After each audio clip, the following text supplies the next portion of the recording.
Chapter 1681. Cough. Mata suddenly smiled and said, "It's great to see you here, instructor. We've completed the mission of eliminating 10 second-grade spirit beasts. Can you bring us away now?" Instructor Wei Wei's expression changed slightly as he looked at Mata. "Oh, what about the crystal core?" Arbor glanced at him indifferently. "Wait here." She then called Duan Muqing, Mata, and Little Fatty, and went behind the rocks at the back before releasing the 10 spirit beast corpses. The 4 of them moved the 10 spirit beast corpses in front of the instructor. Wei Wei's expression was complicated as he looked at the students, then at the spirit beast in the middle that had obviously been slaughtered. Instructor Wei Wei frowned slightly as he stared at Arbor with a serious expression. "You're a talisman master. You should have a storage talisman, right?" Qi Xian and the others' hearts skipped a beat. They were too complacent just now and actually exposed Jojo's identity as a talisman master in front of Instructor Wei Wei. Arbor nodded indifferently. This matter could not be hidden from the academy at all, and she did not feel that there was anything to hide. Being a talisman master was not a shameful skill. So what if she could draw talismans? That was also a result of her talent. Since that's the case, why didn't you say so from the start? Instructor Wei Wei asked coldly. "I sealed your conscience, but I didn't expect you to take a shortcut. With something like a storage talisman, does it make a difference whether I seal your conscience or not?" "You didn't ask." Wei Wei was stunned and took a while to recall that the little fellow was answering his first question. "Why didn't you say so from the start?" He could not help but laugh in anger. Wasn't it him who said that this student gave him an extremely bad impression when they first met? She had the appearance of a young miss from an aristocratic family. Everyone else had to work hard to reach the peak of a top academy, but what about her? She came riding a phoenix. Could she be more daring? Of course, aristocratic families also had the capital of aristocratic families. For example, this child in front of him had the aura of a nouveau riche from head to toe. She casually made an ancient sacred beast, the Bloodfire Phoenix, appear. Now, he realized that as a talisman master, her skill in drawing talismans was very impressive. Such children had a much higher starting point than others, so it was inevitable that they would be arrogant and unsociable. He wasn't deliberately targeting her, but he wanted to suppress her spirit and grind her edges and corners. An academy like theirs might not be able to keep such an arrogant child. Instructor Wei Wei sneered in his heart. His expression was very rigid as he said in a matter-of-fact tone, "Since that's the case, your results are full of exaggeration. How is it fake? Just a moment ago, they thought that this teacher who stood up to protect them wasn't that annoying anymore. Who would have thought that in the blink of an eye, he was still so annoying?" Qi Xian couldn't help but say angrily, "These 10 spirit beasts were painstakingly killed by us. You sealed our inner worlds. We've only been eating some dry rations for the past 2 days. How can there be water? Even though I'm not a symbol master, I know that a symbol master storage talisman can store many items." Instructor Wei Wei looked at them coldly and said, "Compared to the others, your team obviously has an advantage in terms of living." Qi Xian frowned. When she thought about the spirit tea, she couldn't help but feel a little guilty. But at this time, how could they shrink back? They couldn't just nod and agree, and Instructor Wei Wei would nullify their mission results. "You have no basis." Arbor glanced coldly at Instructor Wei Wei. Chapter 1682. Wei Wei's face darkened. "What do you want to say?" "I'm talking about your baseless conjecture." Arbor glanced at him mockingly. "Did you personally see me take out extra water and food from my storage talisman as supplies? Wasn't this nonsense?" He didn't follow their team all day, so he naturally couldn't have seen it with his own eyes. Seeing Instructor Wei Wei's constipated expression, Arbor said coldly, "Since you didn't see it, don't talk nonsense. Who told you that a storage talisman must contain a pile of food and water?" As soon as he finished speaking, he flipped his hand, and a storage talisman floated between his fingers. Suddenly, the storage space opened. A pile of items splashed onto the empty space in front of the instructor like it was raining. Instantly, it wasn't just Instructor Wei Wei who looked constipated. Her teammates were also looking at her strangely. this small mountain of gold beads and gold bars in front of them. Haha, could someone explain to them what was going on? I like gold. The little stoic said coldly. I just like gold. Let me tell you, even if my inner world isn't sealed, there's nothing to eat inside. My inner world is filled with gold, silver, and jewelry. Everyone stared at her dumbstruck for a long time. Instructor Wei Wei's mouth inexplicably twitched inwardly, and he was freaking speechless for a moment. Why did he suddenly not want to talk to this student? And why did he feel like his chest and lungs were hurting from anger? Fairy, there's someone ahead. Abruptly, a somewhat hoarse voice entered Wei Wei and the others' ears. Wei Wei and the others all turned their heads to look. They saw Fairy Huang, he leading a dozen or so battered soldiers, and approaching them with a sickly expression. Fairy Huang, he and the others were slightly pale, and their lips were chapped, looking like they were dehydrated. Following behind Fairy Huang, he were several teams from other academies participating in the trial. Zhu Bozong and Peng Guang were also following behind Fairy Huang, he and the others. When they saw the little stoic from afar, their expressions changed slightly, and they subconsciously blended into the crowd. Under Fairy Huang He's lead, the group of old, weak, sick, and disabled people walked to Instructor Wei Wei's side. When the students saw the amiable instructor, they almost burst into tears. Instructor Wei Wei, teacher, what if we can't get out? Roar. The snow leopard growled in dissatisfaction. What was going on when a bunch of idiots walked over and started crying? He had disturbed its good time with the little girl. That low roar caused everyone's gazes to converge. When they saw the true appearance of the snow leopard, everyone suddenly sucked in a breath of cold air and instantly took a step back in shock. Although the snow leopard was just lying there without moving, the divine beast aura that was faintly emitted from its body made everyone feel extremely uneasy. One of the students who was participating in the entrance test could not help but gulp. His eyes revealed a trace of fear. Teacher, how did you provoke such a huge beast? Forgive them for being unable to help even if they wanted to. At a time like this, how could they still rush forward? The student shuffled backward, looking like he was about to run away. Xiao Mu glanced up at him before stroking the snow leopard's perked ears. The snow leopard shook its snow-white fur slightly. Because its fur had been smoothed, it was instantly in a good mood. It obediently lay down and stopped making noise.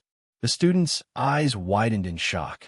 Go to sleep and catch up tomorrow. Chapter 1683. That student's expression changed abruptly. He pointed at Arbor and instantly shrieked, "You cheated! You can actually summon mystic beasts to help?" Looking at the 10 spirit beast corpses neatly arranged on the ground, jealousy flashed through the eyes of the other team's students. They didn't expect that there would really be a team that could accomplish this and complete the seemingly impossible mission within 3 days. On what basis? They clearly agreed that everyone's spiritual senses were sealed, and they entered Lava Mountain Range to train. On what basis could this team have mystic beasts following them? Having a profound beast by his side to assist him in hunting was a completely different battle experience compared to fighting alone. Many students looked at Xiao Mu in dissatisfaction and whispered to each other in low voices. There were even some who loudly voiced their doubts, like the student whose expression had changed abruptly. They even turned to look at Instructor Wei Wei and requested that the instructor exempt Arbor's team from this time's results. Shut up. Fairy Huang, he suddenly reprimanded them harshly, her eyes brimming with disapproval as she looked at those students. How could you all criticize your benefactor in such a manner? Previously, it was this little lady who had noble character and unquestionable integrity and disregarded her own life to lure away a powerful spirit beast, allowing us to escape from danger. Fairy Huang, he said angrily, how can you repay kindness with enmity and yell at your benefactor like this? Benefactor? Not only were Qi, Xian, and the others stupefied, even Instructor Wei Wei's eyes were filled with incredulity. According to their understanding of the little girl, it was impossible for the little girl to do such a thing for nothing. They didn't know if this fairy had misunderstood something. If it weren't for this little lady's help, How could we have survived until now? Fairy Huang, he reprimanded loudly. Didn't you guys say earlier that you should properly thank that young lady when you see her later? Could it be that this is your so-called gratitude? Shameless. Fairy Huang, he's reprimand caused everyone's faces to darken, especially the first student who questioned Arbor. He hung his head and was so ashamed that he couldn't raise it.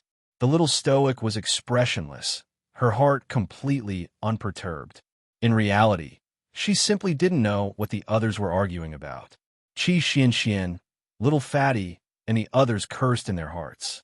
This fairy couldn't be talking about how the little stoic lured the mystic beast horde over, picked out the spirit beasts, and killed them before driving the mystic beast horde away, right? It was clearly the little stoic who thought of a once-and-for-all lazy method to kill spirit beasts to complete the mission.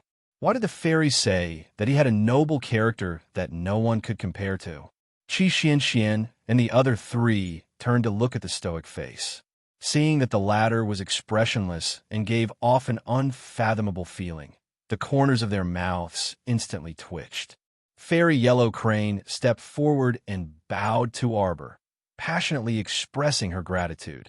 The little stoic glanced at her silently and didn't say anything, because she didn't know what to say. In the fairy maiden's eyes, the little stoic immediately became a good person who didn't talk much and only liked to do practical things.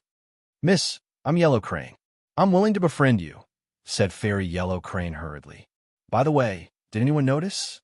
There's a red mist in the lava mountain range, and it's blocking the way. Make up for yesterday. Chapter 1684. Wei Wei looked up at the red mist above the lava mountain range and nodded indifferently. This is because lava is everywhere in the depths of the lava mountain range. This red mist will appear at the beginning of every month. But it doesn't matter. In this situation, you only need to wait for a night. When the mist dissipates tomorrow morning, you can leave. After saying this, Teacher Wei Wei specially glanced at the few groups behind Fairy Huang He. Everyone's situation was very bad, especially Fairy Yellow Crane's team. They had agreed to leave this damn place, the lava mountain range, by today. They had always believed that they could enter Anka City and have a good rest before nightfall. In the end, once the hope in the bottom of his heart was overturned, his entire spirit and energy also collapsed. Coupled with the anxiety and uncertainty about the future, the members of Fairy Yellow Crane's team were in a very bad situation. As the leader, Fairy Yellow Crane naturally knew that her team members were in a bad situation. But now, she was like a clay bodhisattva crossing a river. She couldn't even protect herself, so how could she care about others? Since the afternoon, Fairy Yellow Crane's water supply had been cut off. Cutting off water in the scorching lava mountain range meant that they were one step closer to death.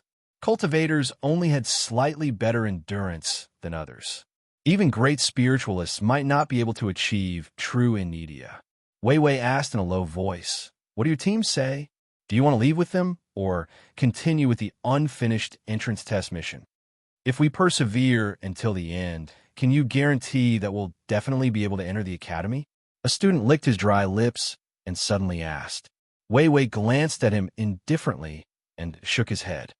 "I can't guarantee it. In reality, the top academies would not recruit more than 3 students every year. The academy had always been working towards cultivating elite students. The good and the bad were uneven. Even if there were many students, it would not be of much use. The students who would stay in the top academies in the end would definitely be the 3 most outstanding students in this batch. There was no need to doubt this. When a student heard him say such heartless words, his face immediately turned green with anger. Since there was no guarantee that he would be able to enter the academy, who would be happy to continue tormenting himself? If he continued tormenting himself like this, his life would be over. He would not be able to enter the academy before he died. Who could accept this? What kind of top-notch academy was this? It wasn't even as famous as the 4 great academies. No one would be willing to sacrifice their time and life for such an unknown academy. In the end, they might even end up with nothing. Although it had only been 2 nights in the lava mountain range, it felt like 2 to 3 years had passed. It was torturous, Behind Fairy Yellow Crane, several student groups were clamoring that they wanted to immediately leave the mountain and never have any interaction with the top academies again. When Instructor Wei Wei heard this, he simply nodded his head indifferently. He didn't even try to persuade him to stay. If he wanted to stay, he would stay. If he wanted to leave, he would leave. This was his attitude. This made those students who had spent so much effort to no avail feel somewhat dejected. The crowd that was already irritated by the lack of water suddenly became restless. Chapter 1685. However, due to Fairy Yellow Crane's benefactor excuse, the group was a bit embarrassed and directly asked Arbor and the others if they had water. Arbor was currently tidying up the pile of treasures at Instructor Wei Wei's feet with his head lowered. After being interrupted by Fairy Yellow Crane and the others, Instructor Wei Wei forgot to ruthlessly teach this student a lesson. How can you use your inner world? A youth participating in the entrance test couldn't help but question when he saw Arbor unhurriedly tidying up the pile of treasures on the ground with bulging eyes. Although Fairy Yellow Crane felt her mouth and tongue dry, she still couldn't resist jumping out to stop that youth. Why are you making a fuss? Did you not understand what I said just now? Daring to raise your voice at my benefactor means you're going against me. That youth couldn't help but grit his teeth and whisper, Fairy, could you have seen wrongly? We're all well aware of Arbor's strength. He's only a level 15 minor success, great mystic cultivator. You're saying he entered a mystic beast horde alone and even lured away the spirit beasts? No one would believe you if you said that. Punk, are you courting death? Seeing that Fairy Yellow Crane was about to attack him, that youth hastily shrunk his neck and retreated a step. He stammered awkwardly, I am only judging the matter as it stands. After all, your words are very different from Miss Qiao's own strength. If Miss Qiao was a level 15 great spiritual cultivator, then it was still acceptable for her to enter a mystic beast horde alone and safely lure away the spirit beasts. But right now, this little lady, surnamed Qiao, was only a level 15 great mystic cultivator. In terms of cultivation, which one of the people present wasn't a level 13 great mystic cultivator or above? Could there be such a big difference between two levels? Oh, a dozen or so level 13 great mystic cultivators couldn't beat a mystic beast horde, but a little lady could easily enter and exit a mystic beast horde and lure away the spirit beasts?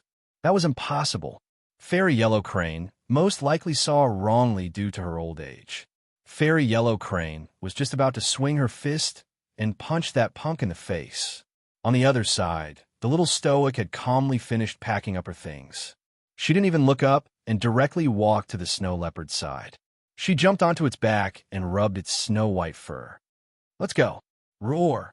The snow leopard turned around and faced the students with different expressions with its butt. With Arbor on its back, it walked gracefully. Qi Xian and the rest did not hesitate and hurriedly followed behind. They did not even look at the group of students. A bunch of idiots couldn't be bothered with them. In fact, Jojo was the one who had caused the mystical beast horde. But if Jojo hadn't chased the mystical beasts away, would these idiots still be alive? He even dared to question Jojo's actual combat ability. He's really something. If Jojo really wanted to argue with them, even if they ganged up on Jojo, they would not be able to gain any advantage. If Jojo claimed to be number 2 in terms of actual combat, no one would dare to claim to be number 1. Hey, wait. When the group of students saw Arbor and the others leave without looking back, they immediately became anxious. The youth who spoke even chased after them and asked with an unsightly expression, Wait, I saw many water sacks hanging from the little fatty's waist earlier. Since we're acquaintances, why don't you give a few water sacks too? Scram! Arbor turned around and used a mystic energy to force back the youth who chased after them. He knitted his thin brows and swept him a displeased glance. Chapter 1686. Boom!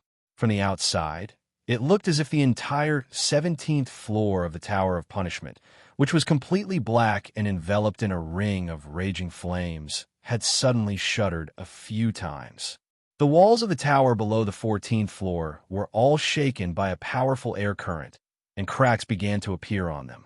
Soon, as the ring of raging flames emitted a dazzling red light.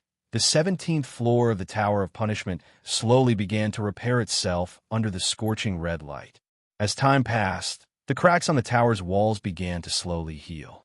At this moment, little Tai Sui, who was sitting in the center of the 14th floor of the tower, was tightly pursing his thin lips, and his forehead was overflowing with sweat. His battle with Mo Lien had lasted for a full 3 days and 2 nights. What shocked him was that the human was still not exhausted, even after fighting for so long. Not only was she not exhausted, but she was also becoming more and more courageous as the battle went on, and there was a faint sign that she was about to overpower him. What was going on? He had only been here for a few years, and this human from the lower star field had evolved into such a freak. Dao Wuji smiled wretchedly and crossed his arms over his chest. Little Tai Sui, I see that you're about to die. So why are you still holding on? The two of them had been fighting since 3 days ago, from close combat to long-range attacks with divine power, and even upgraded to the current battle of divine senses, it could be said that he had used all means and methods. The juniors of today really made him want to have a whole new level of respect for them. This kid in front of him was only in his early 20s, but his strength and cultivation base were simply breathtaking. The passageway to the 14th floor lit up slightly, and Dao Wuji couldn't help but laugh out loud. Oh, Peony Fairy, you can't stand the loneliness and came to find a man again. Go to hell. The Peony Fairy glared at him in annoyance, and then her gaze fell on the 2 people on the stage, one sitting and one standing. Little Tai Sui was sitting cross-legged, and sweat was seeping out of his forehead. She then looked at the young man, standing with his eyes closed. His expression was indifferent and cold, and he didn't seem to be under much pressure. From an outsider's point of view, the 2 of them looked calm. In truth, they didn't know that the 2 of them had reached the most crucial moment of the battle. At this moment, the 2 consciousnesses were competing with their consciousnesses in the boundless desert. Each of them held a sword and flew back and forth. From time to time, the 2 figures would exchange punches and kicks. Sparks flew as the 2 swords clashed. At this moment, the little Tai Sui had a cold expression on his face, and his face was as handsome as jade. He was about the same height as Mo Lien, and he looked nothing like the child he was in the outside world. This was the manifestation of little Tai Sui's divine sense. The 2 of them had been fighting for at least an entire night in this space. Little Tai Sui had clearly discovered that as time passed, its opponent's consciousness projection seemed to be becoming more and more substantial. On the other hand, he had been stabbed several times by Mo Lien's long sword, and his spiritual body was on the verge of collapse. Little Tai Sui frowned slightly, and a vicious look appeared on its face. It suddenly bit the tip of its tongue and spat out a mouthful of blood. In reality, the onlookers only saw that little Tai Sui, who was sitting there, spat out a mouthful of blood and then collapsed to the ground with a dispirited face. Dao Wuji laughed and was just about to say, "Little Tai Sui, you lost," when he saw a trace of blood dripping from the corner of Mo Lien's mouth. Dao Wuji couldn't help but be startled, and then he hurried forward. "Boss!" The Luo brothers looked at him with disdain and said, "Go away. Who's your boss? Hurry up. Should we help Boss sit down? Boss seems to be injured too." Chapter 1687. Dao Wuji, you idiot. Stop it. Just as the Peony Fairy finished speaking, she saw a limitless blade, who had just reached out to touch Mo Lien, howl. Then, like a ball, he was sent flying by an invisible force. The Peony Fairy curled her lips and threw a contemptuous look at Dao Wuji. He actually dared to reach out and touch a God-state master who was in a fierce battle of divine sense bodies? This guy's head must have been bitten by a pig. The fact that he wasn't crippled was because he was being merciful, who didn't protect their physical body before the battle of divine sense bodies. Otherwise, what if the physical body was destroyed in the middle of the battle? Moreover, this young man who looked very powerful in front of her was really just a God-state master. A God-state master could hold on for so long under the hands of an immortal venerable and still have the upper hand? The Peony Fairy only felt that it was incredible. Ginkgo Fairy, who was standing beside her, stared at Prince Mo without blinking, with pink bubbles in her eyes. Wow, this young man is really young and powerful. The most important thing is that he is very handsome. My heart is moved, so moved. Ginkgo Fairy felt that she couldn't resist the call of love and stepped into the abyss of love first. The young man in front of her was really fascinating. As soon as the Peony Fairy turned her head, she saw her younger sister's foolish and intoxicated look. She stretched out her foot and kicked Ginkgo Fairy's butt. Don't think about it. You just said that he has a wife. Ginkgo Fairy clasped her hands and suddenly sneered. So what if he has a wife? Even if he has a wife, I could still make him have no wife. The Peony Fairy thought that it was true. If that guy Yuan Shurchin told her that he had a wife, then she could also make him have no wife at any time. Thinking of this, the Peony Fairy touched her chin and pondered for a moment before saying, "What if you can't beat his wife?" Ginkgo Fairy was stunned, as if she had never thought about this problem. Turning her head to look at her sister, Ginkgo Fairy pinched the silk handkerchief in her hand and snorted. "How can I not beat her? There is no what if." The Peony Fairy thought about it and agreed. They were celestial venerables. How could they lose to a young daughter-in-law? Even thinking about it was impossible. Is it okay to bully the weak? The Peony Fairy looked at her younger sister and asked, "What's wrong with that?" Fairy Ginkgo roared arrogantly and then coughed lightly and said somewhat guiltily, "It's not very good. But who asked his wife to like the same man as me? If I don't bully her, how can I get her man? At most, I'll compensate her." Fairy Ginkgo raised her chin and muttered in a low voice. The Peony Fairy nodded. "All right then." As soon as he finished speaking, the young man, standing opposite him, suddenly opened his cold and emotionless phoenix eyes. The Peony Fairy was startled and hurriedly ran to Yuan Shurchin. "Brother Yuan Shurchin." The venerable Peach Blossom Immortal had been there the entire time, but he was bored watching Mo Lien and Little Tai Sui fight. He sat in a corner and drank fake wine.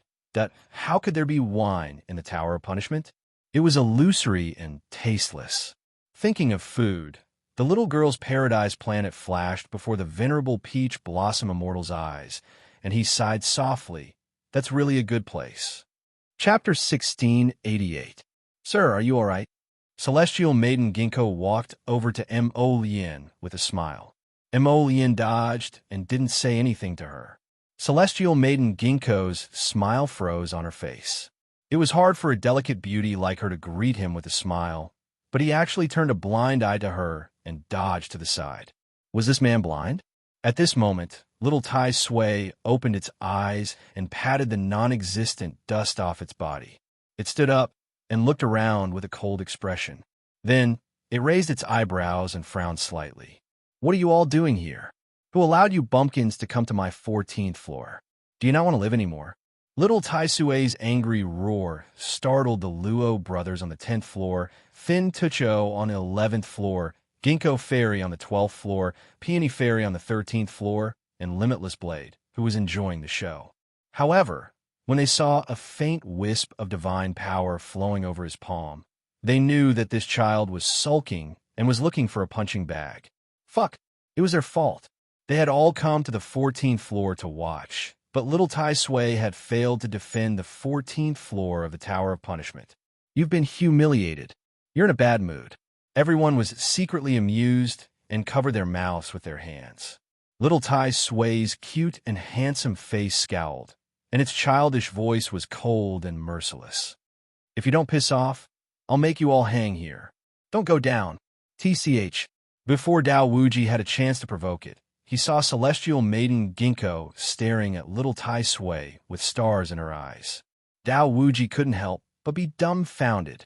You're looking at an 8 or 9-year-old boy with such an infatuated expression. Is it appropriate for you to not even let a child go? Little Tai Sui, let's go right away, one of the Luo brothers hurriedly said. He turned and exchanged a glance with Mo Lien before leading the group toward the entrance to the 15th floor. Stop right there. Little Tai Sui suddenly shouted to stop them. Everyone turned their heads helplessly, waiting for the mature voice but the appearance of a child to reprimand him. I'll go up with you. Everyone, Exclamation point.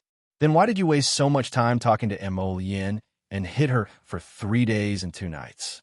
Was that a joke? Wouldn't it have been better if he had let them go earlier? Little Tai Sui silently glanced at Mo Yin and said with a mature expression, "This venerable is just a little curious. I wonder if you can pass the 15th floor. Can you reveal who is guarding the 15th floor?" Little Tai Sui sneered and glanced at Dao Wuji, who was speaking. "You failed to challenge the 13th floor, and now you're just following others. Why do you have to ask me so many questions? Get lost." Wuji Dao was speechless. The child's cold eyes told Dao Wuji a fact. People who freeload had no human rights. How infuriating. He really wanted to grab this kid who was scolding him with a straight face and give him a good beating. Emolian's team seemed to be getting stronger and stronger. Now, all the guardians from the 10th floor to the 14th floor were following behind them. Each and every one of them had the expression of a spectator. With the addition of Dao Wuji and Ma Shurchen, this team had quite a sizable number. When everyone arrived at the 15th floor and saw that it was completely empty, they all became wary. Catch up on the latest chapter after waking up. Chapter 1689. Little Tai Sui coldly glanced at Dao Wuji, the Luo brothers, and the others.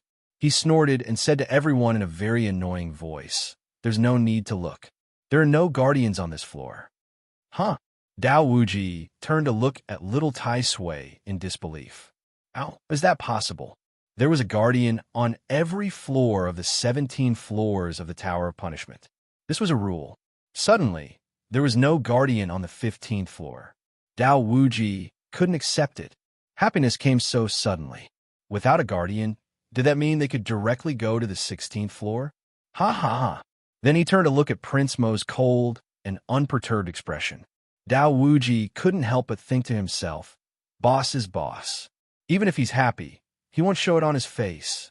Little Tai Sui clearly saw the meaning in Dao Wuji's silly eyes. He sneered at him. Don't be happy too early. None of you will be able to pass this floor. Although there were no guardians, there was a formation. This 10,000-year talisman formation will let you have a taste of joy. From the moment you set foot on the 15th floor, everyone has already entered the formation, little Tai Sui reminded coldly. I wish you good luck. Formation?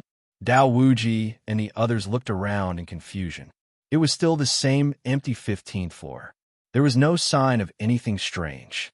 At this moment, Mo Yin, who was standing in the crowd, suddenly summoned 3 purple flames from her fingers. She threw them at the people around her expressionlessly. Whoosh! The flames rose. Boundless Blade, who had been chattering away beside Mo Yin, turned into a wisp of black energy amidst the flames and slipped away with a whoosh. It turned out that when Mo Yin and the others reached the 15th floor of the Tower of Punishment, everyone had already entered the formation, just as little Tai Sui said. Moreover, they were separated by the formation. The teammates around him were not real teammates. They were just illusions created by the formation. It was only because little Tai Sui had specially reminded him that Crown Prince Mo abruptly came to his senses. Of course, whether or not Boundless Blade and those other people's pig brains had thought of this was not something Crown Prince Mo could care about right now. The scene before Prince Mo's eyes had already changed.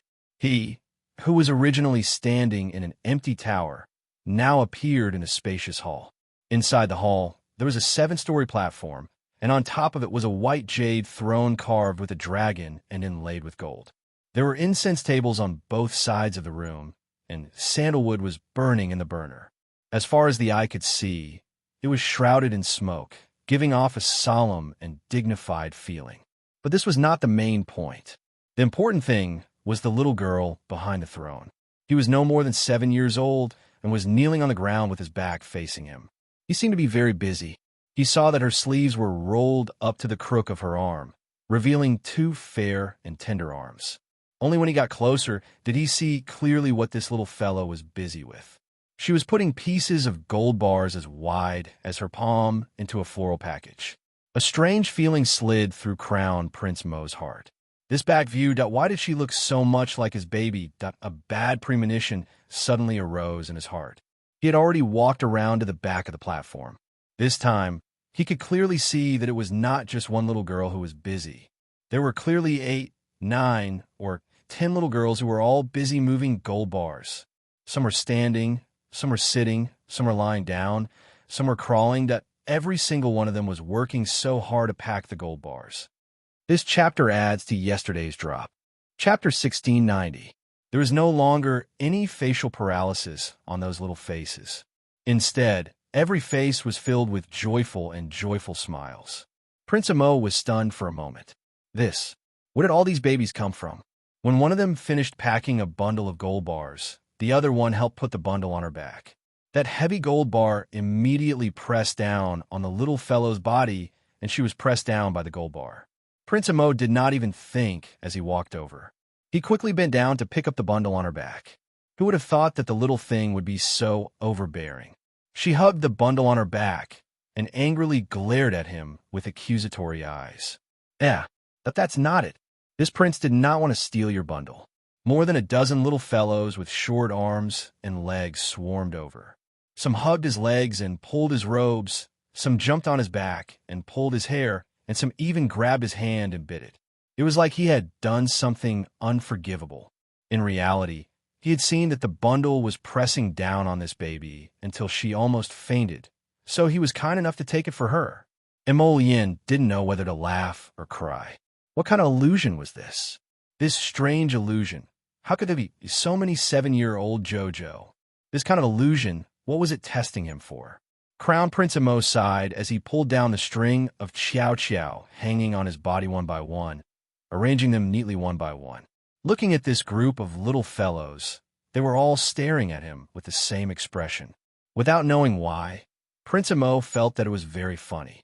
After rubbing one's head, then the other's head, Crown Prince Amo probed. How about, I help you move it? Where do you want to move to? One of the little Jojo stood up, followed by the second one, then the third and fourth, forming a line. Prince Mo's lips twitched. 2 Jojo ran forward at the same time to grab the bundle of gold bars on the ground. Crown Prince Amo followed over and picked up all the bundles on the ground. When he saw that the group of little Xiao Xiao was about to dash over to attack him again, he hastily retreated and said, both amused and exasperated, I'll help you move them over. Lead the way. The leading Jojo looked at him suspiciously. With a wave of his little hand, he turned around and led the group of Jojo to the back of the hall. Crown Prince Amo quickly followed after her. A group of short-limbed little Jojos ran in front of him, turning their heads to look at him from time to time. When the group arrived at the back of the hall, Prince Amo realized that most of the space in the back of the hall was filled with gold bars. 17 or 18 Jojos were hanging on the small mountain of gold bars, their expressions different as they caressed the gold bars, their eyes filled with intoxication. Prince Amo almost burst out laughing. That's right, when they first met, the 7-year-old Jojo was always a little money grubber. Where do I put it? Prince Amo followed the leading little Jojo and put the bundle in the place she pointed out. Could it be that this glyph formation was testing his resistance to Jojo? Was there a need to test it? There was definitely no need. At this time, Yuan Shichun, who entered the glyph formation with him, had already come out of the first glyph formation illusion. Looking at the golden hall and gold and silver that had disappeared behind her, Yuan Shichun understood that the first glyph formation illusion was meant to test a person's resistance to money. For the Crown Prince, this shouldn't be a big problem. Chapter 1691. Northern Prince Amo was in a high position. What did he not have? Naturally, he would not be blinded by a little bit of wealth. However, what Hu Shichun did not know was that Prince Amo had really been left behind in the Hall of Wealth. It was not that he was blinded by the wealth, but that pile of babies was really lively and charming. Prince Amo was personally moving gold bars for the babies. It was hard for Hu Shichun to remember him after exiting the first layer of the formation illusion. Then, he entered the second layer of the formation. This time, the world spun. When Hu Shichun woke up, it was already dusk. He was in the clouds and did not know where he was. He could only hear the noise of the bustling street. There was a faint voice in the bottom of his heart that warned him not to be blinded, not to be. Gongzi, What kind of beauty does this tower not have? Gongzi, quickly come up and take a look, Gongzi. The corner of Hu Shurchen's mouth twitched. He felt that his sleeve was being tugged by a soft little hand. Lowering his head, he saw a 7 or 8-year-old little girl with a pale little face. She was using her little hand to tug at his sleeve and looking at him pitifully. At first glance, Ma Shurchen felt that this little lass looked somewhat familiar. These eyebrows, this little nose, this little mouth. Wasn't she a miniature version of Jojo? Hu Shurchen instantly felt sweat on his forehead. What kind of formation illusion was this? Could it be that it could extract part of his memories and tamper with them as it pleased? Big brother, someone is chasing after me. Help me. Hu Shurchen turned his head to take a look. Indeed, he saw 4 or 5 extremely fierce and burly men running towards him. Although he was very clear that he was definitely in another layer of illusion, his emotions actually won over his reason. Without thinking, he reached out and picked up the little guy, quickly leaving. At this time, the bunch of Jojo who were reluctantly hugging Prince Mo's leg were crying and complaining with tears in their eyes. One after another, they looked at the crown prince who was about to abandon them and leave. I've already moved the gold mountains for you, Prince Mo said helplessly. If we don't leave now, we'll be trapped here forever by this talisman array. A bunch of Jojo were crying, and the scene was very lively. Prince Mo regretted that he did not have the time now. Otherwise, he would have drawn them all up so that he could show his Jojo in the future. Prince Mo glanced at the mountain of gold that filled the entire back of the palace, then calmly retracted his gaze. When he lifted his foot and walked out of the hall, he turned around and saw that the magnificent hall had already turned into a pile of ashes. He could not help but sigh in his heart. This glyph array seemed a little interesting. As soon as he entered the formation, he drew out the person he wanted to see in the void. He was almost fooled by this array and stayed here to carry the gold bars for the Jojo. He wasn't greedy for wealth. Instead, he was truly greedy for the happy expressions of a Jojo when they were hanging on the gold bars. Leaving the Hall of Wealth, he did not know what else was waiting for him. Prince Mo's lips curled up slightly. He suddenly felt a sense of weightlessness all over his body.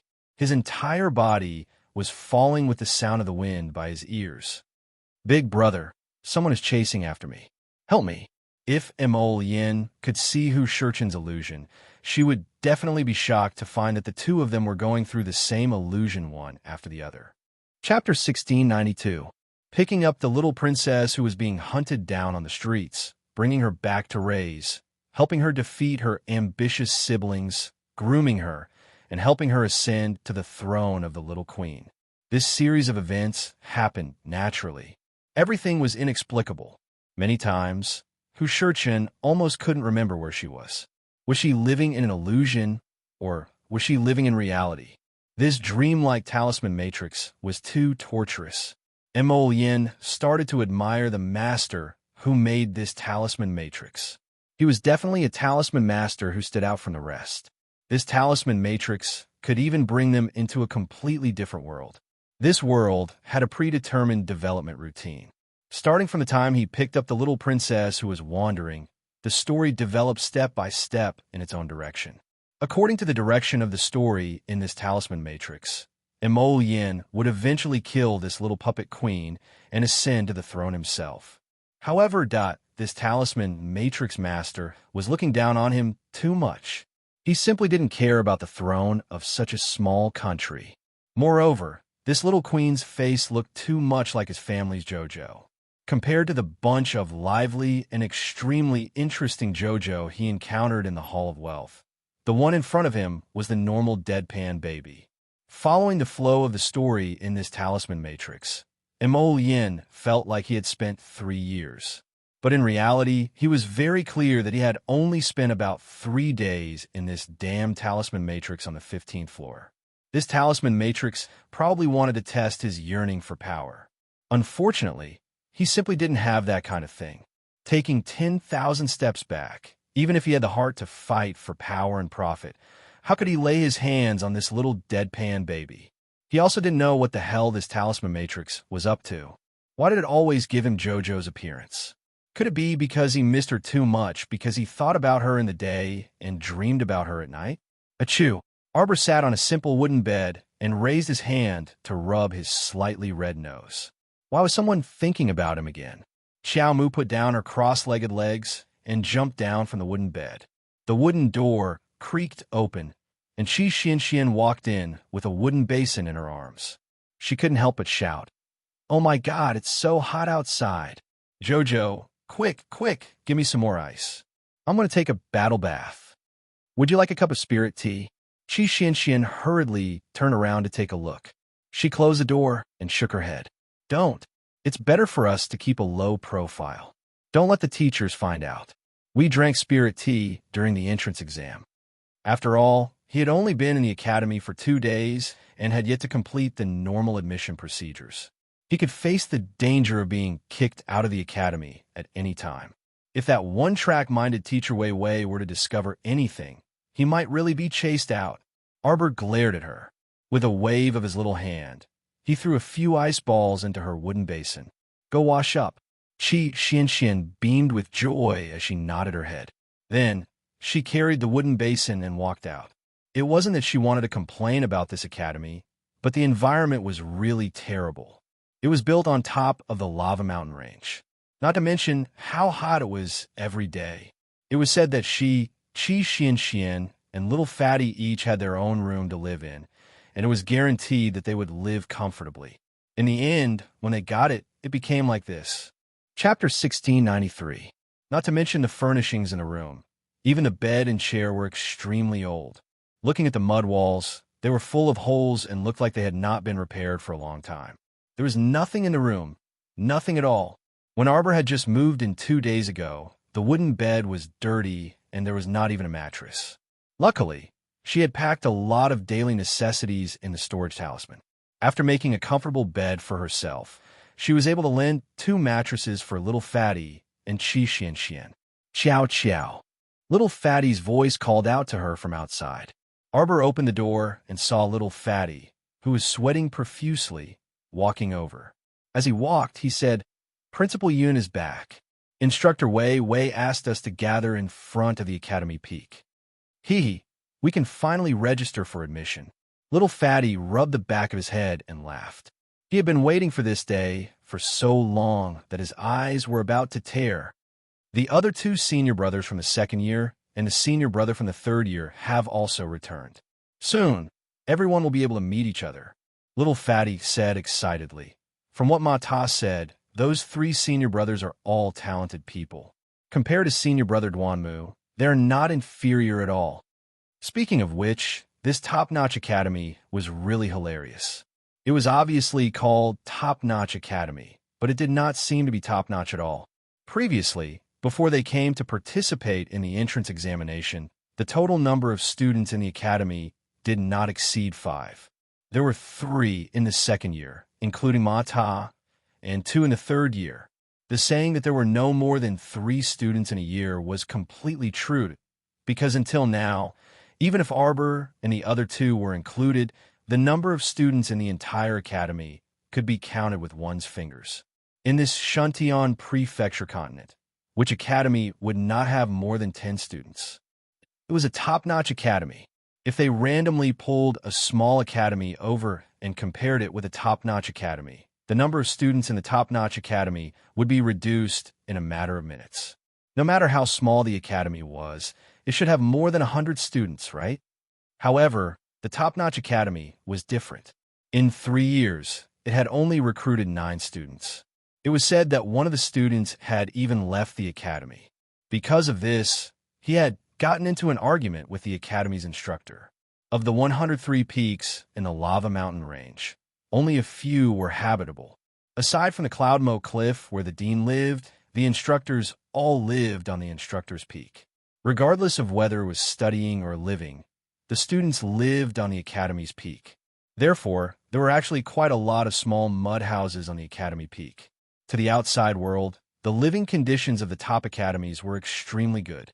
Every student had their own small room, but could this little mud hut be considered a luxurious room? Arbor walked out of her little mud house and said to Little Fatty, Xian hasn't arrived yet. You go ahead first. I'll wait for her here. Little Fatty thought for a moment, then shook his head and said, I'd better go with you. As he spoke, he saw Mata running over with a cheeky smile. He looked at them and said, What are you waiting for? Let's go. Teacher Wei Wei said that he has something important to announce today. I'm waiting for Xian. Little Fatty glanced at him. What's the big announcement? I don't know. Teacher didn't say.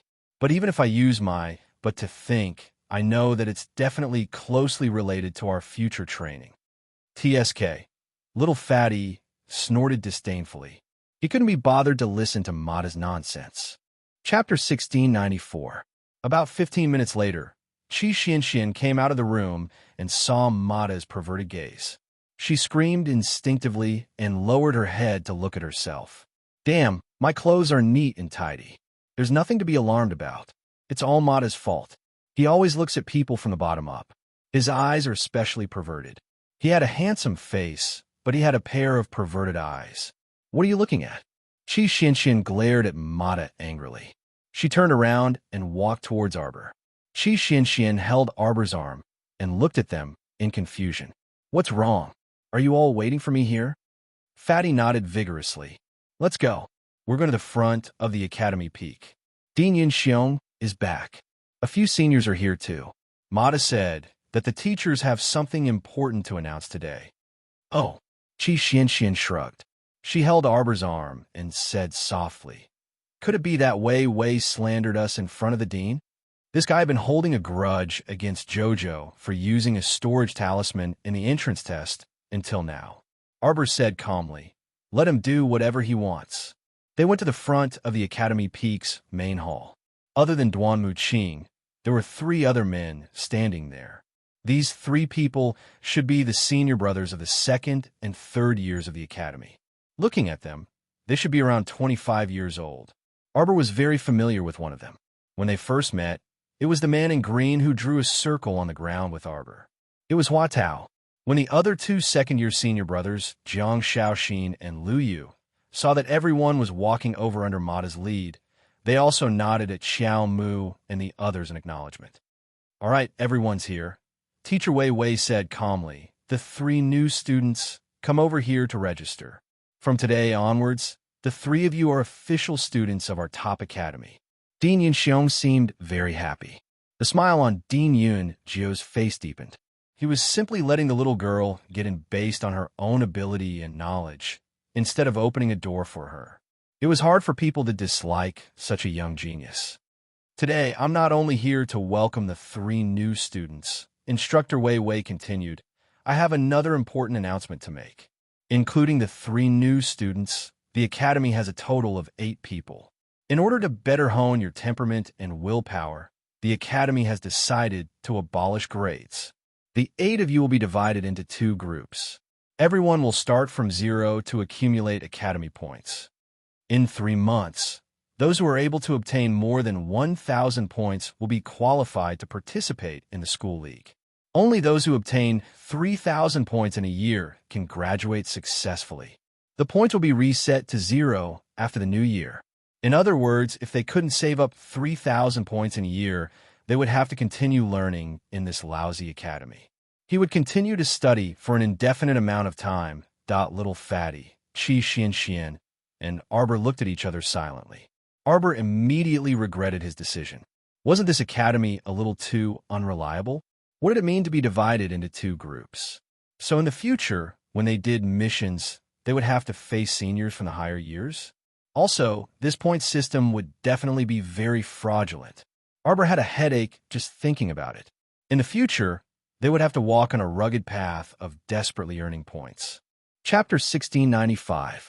The Academy was definitely up to no good. There would definitely be competition between the 2 teams, and the team that lost would probably not be able to obtain any points that Wei Wei said indifferently. If you don't have any objections, come over and pay the fees. Everyone will pay 20 spirit coins once every 3 months. If you want to pay in advance, you can do so as well. I'll pay in advance that who knows if I can stay in your academy for the full 3 months. Arbor glanced at Xian, who was looking at her anxiously, and reluctantly went forward to pay the fees. Oh, if you pay the fees but don't listen to the teachings of the instructors and even have delusions of running away from the academy, then the academy will be responsible for you. The vice principal will beat you until you start doubting your life. Arbor was speechless. She raised her head and looked at the flower-like and kind-looking fat vice principal. Arbor and the other students looked at each other, feeling as if they had fallen into a trap. All right, the fees have been paid. Next, I'll talk about the training goals for the next 3 months. Arbor was still hesitating when a short instructor ran forward and snatched the money bag from her hands, winking at her. Miss Chow was furious. She hadn't thought it through. Qi Xianxian secretly grinned and thought to herself, this instructor Zhou is really a clown.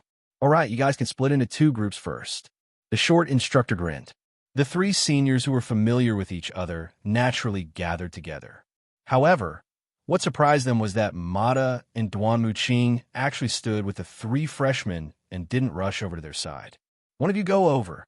The short instructor roared at Mata. Mata immediately shook his head like a rattle drum. What a joke! He didn't want to leave Miss Chiao's team. He felt that if he stood with Arbor's team, he would definitely be in trouble. We are in the same team. Mata hurriedly said. Duanmu, you go over. Duanmu Qing shook his head. I'm not going. Wei Wei was angered to the point of laughter. It seemed that these 3 freshmen had become extremely popular, right? Then let's draw lots. Principal Yun smiled faintly. Qi Xianxian immediately hugged Arbor's arm nervously and roared at Mata. You go over. No. Arbor suddenly raised her head. She narrowed her eyes and looked at a streak of light that suddenly flew over from afar. She reached out her hand, and a piece of ebony talisman turned into ashes in her palm. Arbor's black pupils were as calm as an ancient well. Suddenly, he turned around and said to Principal Yun, "Excuse me for a moment." One day, Principal Yun and the 5 instructors were stunned. When they looked up, Arbor had already summoned a bluebird. With a whoosh, he landed on the bluebird and flew down the mountain. "Jojo, where are you going?" Qi Xianxian was startled and hurriedly shouted at Arbor's departing figure. "Kill!" A calm and indifferent voice came into everyone's ears from afar, causing them to feel a chill in their hearts. "Dean." Instructor Wei Wei looked at Dean Yun with a solemn expression. Wasn't this little girl too unruly and unruly? Dean Yun smiled and said, "It's okay. She will come back." Who hadn't been hot-blooded when they were young? Ha! Everyone looked at each other in dismay. They felt that the dean was being too lenient with the little girl. Dean Yun smiled. "You guys go draw lots first. I will go out for a moment." The little girl running out alone was naturally not reassuring. He planned to follow her and take a look. Chapter 1696. Of course, Yin Fiang would never tell them that he was only there to watch the show. He had a feeling that the little girl was going to do something earth-shattering this time. Strange. Why was he looking forward to it? Back to Arbor. After leaving the Academy Peak on the Blue Phoenix, she rushed toward the location indicated by the tracking talisman. Before the tracking talisman disappeared, it had already transmitted Tan Fa's location to her accurately. It was not very far. The Blue Phoenix could make a round trip in one day. Most importantly, she was very familiar with Tan Fa's hiding place. It was the place where Mata gave Qi Xianxian a trashy map, which made them look for a top academy on an unknown mountain, and where they met the little fatty later. She had just learned that the mountain was called Chi Mountain. It was outside Anka City, in the opposite direction of the lava mountain. Xiao Mu pursed her small lips and apathetically twisted open her defensive ring. She then added a defensive barrier to herself, isolating herself from the howling gales outside. She held the gold-beaded talisman pen in her right hand, and 3 blank ebony talismans floated in front of her. After a few strokes, she drew 3 puppet talismans smoothly. Then, more than 10 blank ebony talismans floated in front of her again and quickly turned into talismans under her drawing. Or rather, talismans. After more than 10 yellow-level Mystic Een talismans were completed, Arbor's lips curled into a cold smile. Talismans made by a yellow-level Great Talisman Master. You're lucky. It had only been 3 days since Tan Fa escaped from the Space Talisman Array with Che Ruan, and Arbor had followed the man with the tracking talisman. She knew that as long as the monkey-faced man did not escape from the Shuntian continent, she would definitely find him in 3 days. What Arbor did not expect was that the guy was quite cunning. He did not run far before he settled down at Chi-Chi Mountain outside Anka City. Of course, maybe it was because the talisman power in the Space Talisman Array was getting weaker and weaker, and it was not enough to teleport him too far. Maybe Tan Fa was only forced to rest at Chi-Chi Mountain temporarily. Qingwan stopped above the lush Chi-Chi Mountain and turned its head to look at Xiao Mu. "Master, it's not easy to fly here with the dense foliage." "Yes." Arbor nodded and signaled for Qingwan to descend. He reached out and stroked Qingwan's head, allowing it to return to Paradise Planet. She wanted to go alone, but before she could take 2 steps, she found a big furry fellow beside her, rubbing her little hand. Arbor's eyes lit up. How could she forget about Little Snow? Speaking of which, ever since she had left the lava mountain range that day, in front of a crowd of dumbfounded people, she had calmly put Little Snow away. Then, she had let Little Snow live on Paradise Planet and didn't really care about it. Now that they were running in this huge forest, Little Snow was the most suitable. Its speed was very fast, and its 4 limbs were very strong. Sitting on Little Snow's back, he only felt the wind whistling past his ears. His body was very stable, without the slightest bump. Arbor reached out to pinch the snow leopard's ear and pointed. 1 man and 1 beast stopped in front of a cave in the depths of the forest. This cave was really hidden. The front of the cave was filled with withered branches and weeds. A row of jujube trees was planted in front of the cave, but they were all drooping and withered. If one did not look carefully, it was really impossible to notice that there was a cave in the stone wall here. As soon as they approached, they could smell a faint smell of blood. Arbor frowned slightly. Chapter 1697. Oh, Arbor wondered what Tan Fa was up to create such a strong smell of blood. Even Arbor frowned when she smelled it. Arbor patted the snow leopard's head to comfort it. She bent down and picked up the snow leopard that had shrunk into her arms. Then, she leisurely walked into the cave. The entire cave looked extremely gloomy from the outside. When she stepped in, she saw that there were 3 or 4 dim yellow lamps on the walls of the cave. The cave was empty except for a small bonfire in the corner. A small pot of boiling water was hanging from a frame.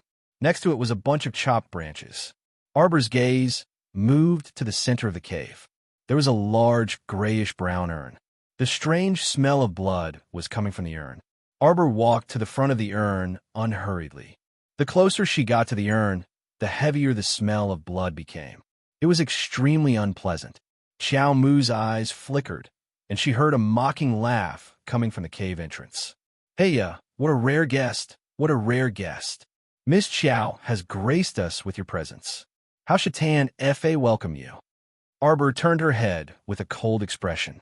She saw that Tan Fa's small eyes were staring at her with a strange light. "How did you find me?" Arbor looked at him with a cold expression. She was somewhat puzzled. How did Tan Fa's injuries heal so quickly?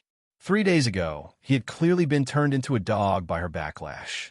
Why was it that when they met again, he was as lively as a dragon and as lively as a tiger, as if he had not suffered the slightest bit of backlash? Arbor's finger suddenly moved. She smashed the mystic guiding glyph array on herself and threw a binding glyph array at the entrance of the cave. Tan Fa's pupils shrank. He immediately dodged to the side. Unexpectedly, he heard a bestial roar. A white light suddenly rushed to his side. With his many years of battle experience, Tan Fa suddenly had a bad premonition. He made a prompt decision and rolled to the side. This avoided Little Snow's sudden bite. When one's life was hanging by a thread, everyone had an instinctive reaction to survive. Tan Fa was no exception. However, just as he dodged the snow leopard's white teeth, Miss Xiao's puppet talisman arrived as well.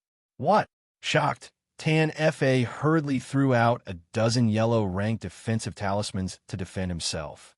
The yellow-level defensive talisman was naturally very effective. Seeing that the puppet talisman he threw was blocked, Arbor didn't waste his energy. He directly recalled the puppet talisman and threw out a dozen more shining talismans. "You're a talisman master." Tan Fa finally discovered something that made him shocked. The young girl in front of him was not a normal talisman master. She knew how to draw talismans. The dozen or so shining talismans that she threw out were actually smoother and more natural than his grandmaster's. Why? Tan Fa's heart slightly tightened, and he quickly rushed towards the large urn in the middle of the cave. "Although you are a rare charm master in the world, but today you must die in this unknown cave. Haha, I don't care if you become a human cauldron or my puppet ghost spirit. Miss Chow, you can only blame yourself for not wanting to walk the path to heaven. There's no door to hell, yet you insist." Ow! Before Tan Fa could finish his string of self-righteous nonsense, he discovered that he had been sent flying to the top of the cave by a huge tail. How was this possible?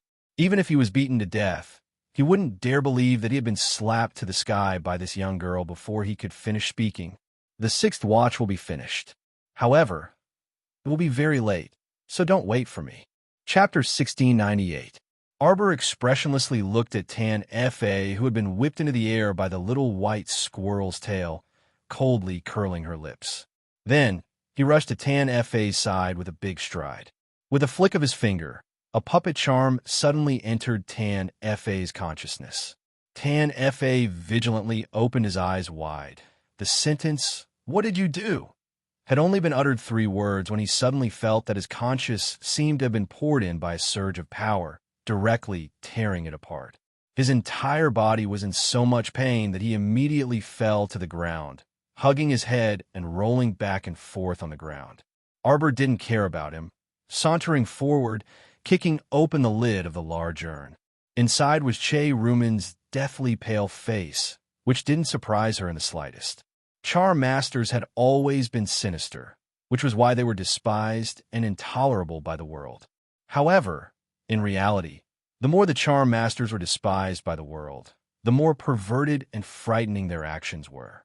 At this time, Che Ruman's eyes were gouged out, her tongue cut, unable to make the slightest sound. Although her 4 limbs weren't chopped off, but looking at her limp appearance, she already didn't have the tendons in her arms and legs all snapped, without the slightest strength to resist. There was a thick smell of blood in the large urn. The urn was covered with sheets of charms drawn with blood. Arbor roughly looked around. This was an extremely vicious, forbidden spell, disgraced by the righteous charm masters. Regardless of gender, as long as the person was placed in a container covered with blood charms, and the power of the curse seeped into the person's body, it would have the effect of the blood curse. This kind of blood curse was really very nourishing for the person who drew it. Within 49 days, it could endlessly absorb the essence, energy, and vitality of the person under the curse. No wonder this damned man, in less than 3 days' time, was able to walk out from the previous serious injury of the backlash. It turned out that he had absorbed Che Ruman's power. Of course, the backlash and side effects of this kind of blood charms were very obvious. Once the absorption was interrupted midway, not only would one suffer an extremely disastrous backlash, but it would also cause the person who drew the curse to lose their cultivation to 0 for 7 days. What's more, if they went for wool and came home shorn, it would cause their bodily functions to deteriorate rapidly, and some of them would even be worse than their original body. And now, what Arbor wanted to do was to let this insidious man in front of him reap what he sowed. The man whose conscience was injured was rolling around on the ground. He suddenly raised his head and saw Arbor looking back at him coldly. His heart skipped a beat. Tan Fa stretched out a hand and let out a sharp cry that even he couldn't understand. "Wait!" Arbor's small hand, which was covered with a layer of Vajra talisman, directly grabbed Che Ruman's hair, lifted her out of the big urn, and casually threw her aside. A light flashed in her hand, and an ordinary-looking iron hoe appeared in her hand. Clang! With a swing of the hoe, the big urn was completely smashed into pieces. Tan Fa let out a blood-curdling scream as he spat out a large pool of blood from his mouth. Arbor didn't even bother to look back. and directly used the hoe to smash the big urn into smithereens, completely destroying those blood charms stuck on the urn. Tan Fa collapsed on the ground, his face full of disbelief. He probably didn't expect that in just a few minutes, he was about to be killed by this savage little girl in front of him. Chapter 1699. Didn't the words he had said earlier just invite a series of jokes? He actually wanted to capture this young girl with such a high cultivation base and use her as a cauldron or vessel to increase his power, or just kill her and slowly nurture her into a ghost spirit. But he didn't expect that he would be defeated so miserably today without even a chance to retaliate. Cough, cough, cough, cough. The explosive pain in his conscience, in addition to the blood curse being interrupted midway, caused him to once again be engulfed by the power of the backlash, and his cultivation base was completely lost. The current Tan Fa only needed one finger from Mischievous to crush him to death. Cough, cough. I didn't expect you to be such a righteous person. You actually risked your life to save Che Ru Man, Tan Fa said through gritted teeth. Today's events were so sudden that he really didn't expect Mischievous to find his hidden hiding place. Moreover, he didn't expect that this little girl in front of him was actually a curse master at such a young age. The little girl had been using the techniques of a curse master to fight with him. She looked so arrogant because she wanted to let him know that in terms of the art of curses, he, Tan Fa, who had studied for so many years, couldn't compare to this damned girl. After a long sigh, Tan Fa collapsed on the ground, feeling that his head was still faintly throbbing in pain. He resisted the sharp pain in his conscience and forced himself to sit up. Looking at Arbor, he said softly, Mischievous, I'm sincerely convinced by you. Cough, cough, cough. Seeing that we're both from the Tao of Curses, you should be magnanimous and let me go. Come, I can use a treasure that you definitely can't imagine in exchange for my life. Tan Fa's vulgar eyes flashed slightly, and he said in a low voice, with this kind of treasure, I can guarantee that you'll be even stronger than before. What responded to him wasn't Arbor's joyful appearance, but a poisoned dart that flew straight for his throat. Tan Fa rolled on the ground in a sorry state, but he still couldn't completely avoid that poison dart. The poisonous dart landed on his shoulder, and in a split second, the terrifying poisonous gas converged into a black line from his shoulder and rapidly spread towards her limbs. Tan Fa's eyes widened in horror. He suddenly raised his head and glared at Arbor. Why did you do this to me? Arbor didn't even look at him. He threw a look at Snowy. The snow leopard roared and rushed forward. It slapped Tan Fa's head with its paw, and its sharp claws ripped off half of his head on the spot. Even until his death, Tan Fa still couldn't understand how this savage little girl could act so unconventionally. He hadn't even finished telling her about the baby. How could she be so impatient as to reach out and slap him to death? Didn't she want to ask who he was? Why would he appear here? Tan Fa was completely dead. He couldn't be more dead. His eyes were tightly shut, and half of his skull was exposed. Arbor looked up at Tan Fa and said coldly, My master once told me, don't talk nonsense when you're fighting. Just go straight up. Don't talk nonsense when you're crippled. You can't imagine the strength of a dying person's counterattack. In the depths of Arbor's memory, the image of Xian Huang holding her little hand and earnestly teaching her appeared. Chapter 1700. She couldn't help but stare blankly. Arbor thought, this scene that suddenly appeared seemed to be yesterday, appearing in front of her eyes, vivid and clear. Did she remember the time when she was with Master? Frowning and lowering her little head, Arbor racked her brain for a long time and couldn't help but sigh in disappointment. Her brain was so stupid. She could forget such an important thing. What a pighead. Arbor raised her hand and knocked her little head, turning her head to look at Che Ruman, who was lying motionless in the corner. She quickly walked forward and narrowed her eyes to take a look. Che Ruman was facing the sky. Her unfocused eyes were already dilated and dilated. She was already dead, but this was normal. Ever since Tan Fa put the blood curse on Che Ruman, her life and cultivation were closely linked to Tan Fa. Tan Fa was dead, so she couldn't survive alone. And with her current state, There wouldn't be any happiness even if she forced herself to live. Arbor walked back to Tan Fa's corpse with half of his head and looked at him with disdain. Only then did she mobilize all of her spiritual sense, penetrating and seizing the other's consciousness and inner world. Tan Fa's inner world was very rich in resources, and Arbor obtained a lot of resources from Tan Fa's inner world, including spiritual medicine, spirit stones, and some cultivation resources, as well as a few ores and refining materials. Arbor didn't expect Tan Fa, this wretched man, to be so good at accumulating wealth. But thinking about it, as a yellow-level charm master, Tan Fa's speed of accumulating wealth shouldn't be any slower than a charm master. After Arbor finished tidying up some of Tan Fa's supplies, she glanced at a pinkish-purple jade pendant that fell on the ground from the corner of her eye. Arbor bent down to pick up the jade pendant. Turning around, she just happened to see the 3 words "Clear Sky Gate" engraved on the back. Her eyes immediately turned cold, and she lightly read out these 3 words. Clear Sky Gate. Wasn't that the Clear Sky Gate where Fangu was the vice leader? To tell the truth, ever since that Fangu took her nephew Fan Xioha and fled back to Shuntian continent, she had always been thinking about them in her heart. Great! She hadn't even gone to their door to settle the score with this aunt and niece pair, and now they had already sent a vanguard to test the waters. Arbor's lips curled into a sneer.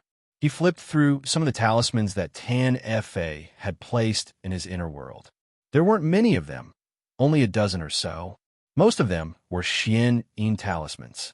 In reality, whether it was a symbol charm master or a symbol charm master, it was impossible for their drawing speed to be too fast. Ordinary talisman masters and talisman curse masters could draw 10 or so blue talismans in a day. They could already be considered experts with an extremely high success rate. Unlike Arbor, which had already reached a 100% success rate in forming blue talismans. After putting away these talismans, Xiao Mu discovered that there was also a small, squarish, red wooden box underneath these talisman papers. When he opened it, he saw a small black bead that looked like an ordinary wooden carving. It didn't emit any light at all. Arbor only felt curious, seeing how Tan Fa had hidden this black bead so preciously in the wooden box. Arbor roughly knew that this little plaything was perhaps the unexpected treasure that Tan Fa had mentioned. But what exactly was the use of this plaything? Master, this is a ghost spirit bead. The little tree, Chio's strange voice suddenly sounded in her ears. What was a ghost spirit bead? Arbor expressed that she had never seen such a strange bead. Chapter 17:01. Master, why don't you use your spiritual awareness to open it? It's possible that the charm master from earlier had put some kind of ghost spirit inside. Arbor was taken aback, but she nodded and used her spiritual awareness to enter this ghost spirit pearl. The originally ordinary wooden ghost spirit bead suddenly emitted bursts of brilliance, extremely dazzling. When her spiritual awareness entered, she could see that there was actually a 9-layered talisman array inside the ghost spirit pearl. Each layer contained extremely strong curse power, not to mention those wandering ghost spirits. Even if a talisman master was caught, he might not be able to break this 9-layered array and come out. Of course, this wooden pearl was most likely only able to store and release ghost spirits. Normal humans naturally could not enter. Master, there's a female ghost spirit kowtowing and greeting you. Why don't you have any reaction? Arbor was taken aback when she heard that. She turned to look at little Tree squatting on her shoulder. What female ghost spirit? Where's she? Right beside your feet. Little Tree looked at her speechlessly. Just now, you opened the ghost spirit pearl and let her out. Arbor was taken aback. She looked around and muttered softly, "Where's this female ghost spirit?" Master, you can't see it? Little Tree grinned at her. Speaking of which, it was strange. She had always been in a state where she could not see ghost spirits. In the past, when she returned to Quoto village with the little monk even opened her eyes in all seriousness, but she still could not see anything. Wait, let me use my spiritual awareness to take a look. If she could not see ghost spirits in front of her with her ordinary eyes, Perhaps her spiritual awareness would be of some use. You still can't see anything? Little Tree Chocho looked at Arbor curiously. Arbor withdrew her spiritual awareness gloomily and nodded. What did she say? It's nothing. She kowtowed and kowtowed to you while trembling. She even said that she'll listen to everything you say in the future and won't cause you any trouble. Chocho rolled its eyes and said, this female ghost spirit looked so cowardly. What could she do by keeping her by her side? Wasn't a waste of food? Oh, that's not right. A female ghost wouldn't waste food. That Arbor put away the invisible female ghost. Blinking his eyes, he asked the small tree, do you think the unexpected treasure that Tan Fa mentioned just now is this ghost spirit bead? That's hard to say. The little tree shook its head and said, this ghost spiritual bead's target area is extremely small. If it weren't for Master's extraordinary spiritual sense, who could reach the 4th level of spiritual sense at your level of cultivation? Arbor was stunned. He picked up the wooden ghost spirit bead and looked at it, then put it away for the time being. Little Snow, chirp, let's go. Arbor waved at the fat squirrel that was jumping on a rock. The fat squirrel hurriedly ran over and jumped into Arbor's arms. Arbor hugged it and called the snow leopard out of the door. The moment the man and the 2 beasts walked out of the door, they heard a huge explosion that instantly flattened the entire cave. Arbor used the fire explosion talisman, so its power was naturally extraordinary. In an instant, the entire cave turned into a fiery purgatory. Looking back at the withered branches and leaves crackling under the intense fire, Arbor's lips curled into a faint sneer. Tossing a pinkish-purple jade pendant in his palm, Arbor asked Chocho, do you know where the Clear Sky sect is staying? Others had already made a move, so how could she passively take a beating? Chapter 17:02. Do we have a way to find out where the Clear Sky sect's lair is? The feeling of being coveted in the dark like this really wasn't pleasant. Arbor liked to do things directly and efficiently. Since she had already identified the existence of the enemy, she naturally had to think of a way to get rid of them all. Chocho waved 2 thin branches and climbed onto Arbor's shoulder. Shaking its head, it said, we just arrived at Shuntion Prefecture and aren't too familiar with the environment here. Master, why don't you bear with it for a while?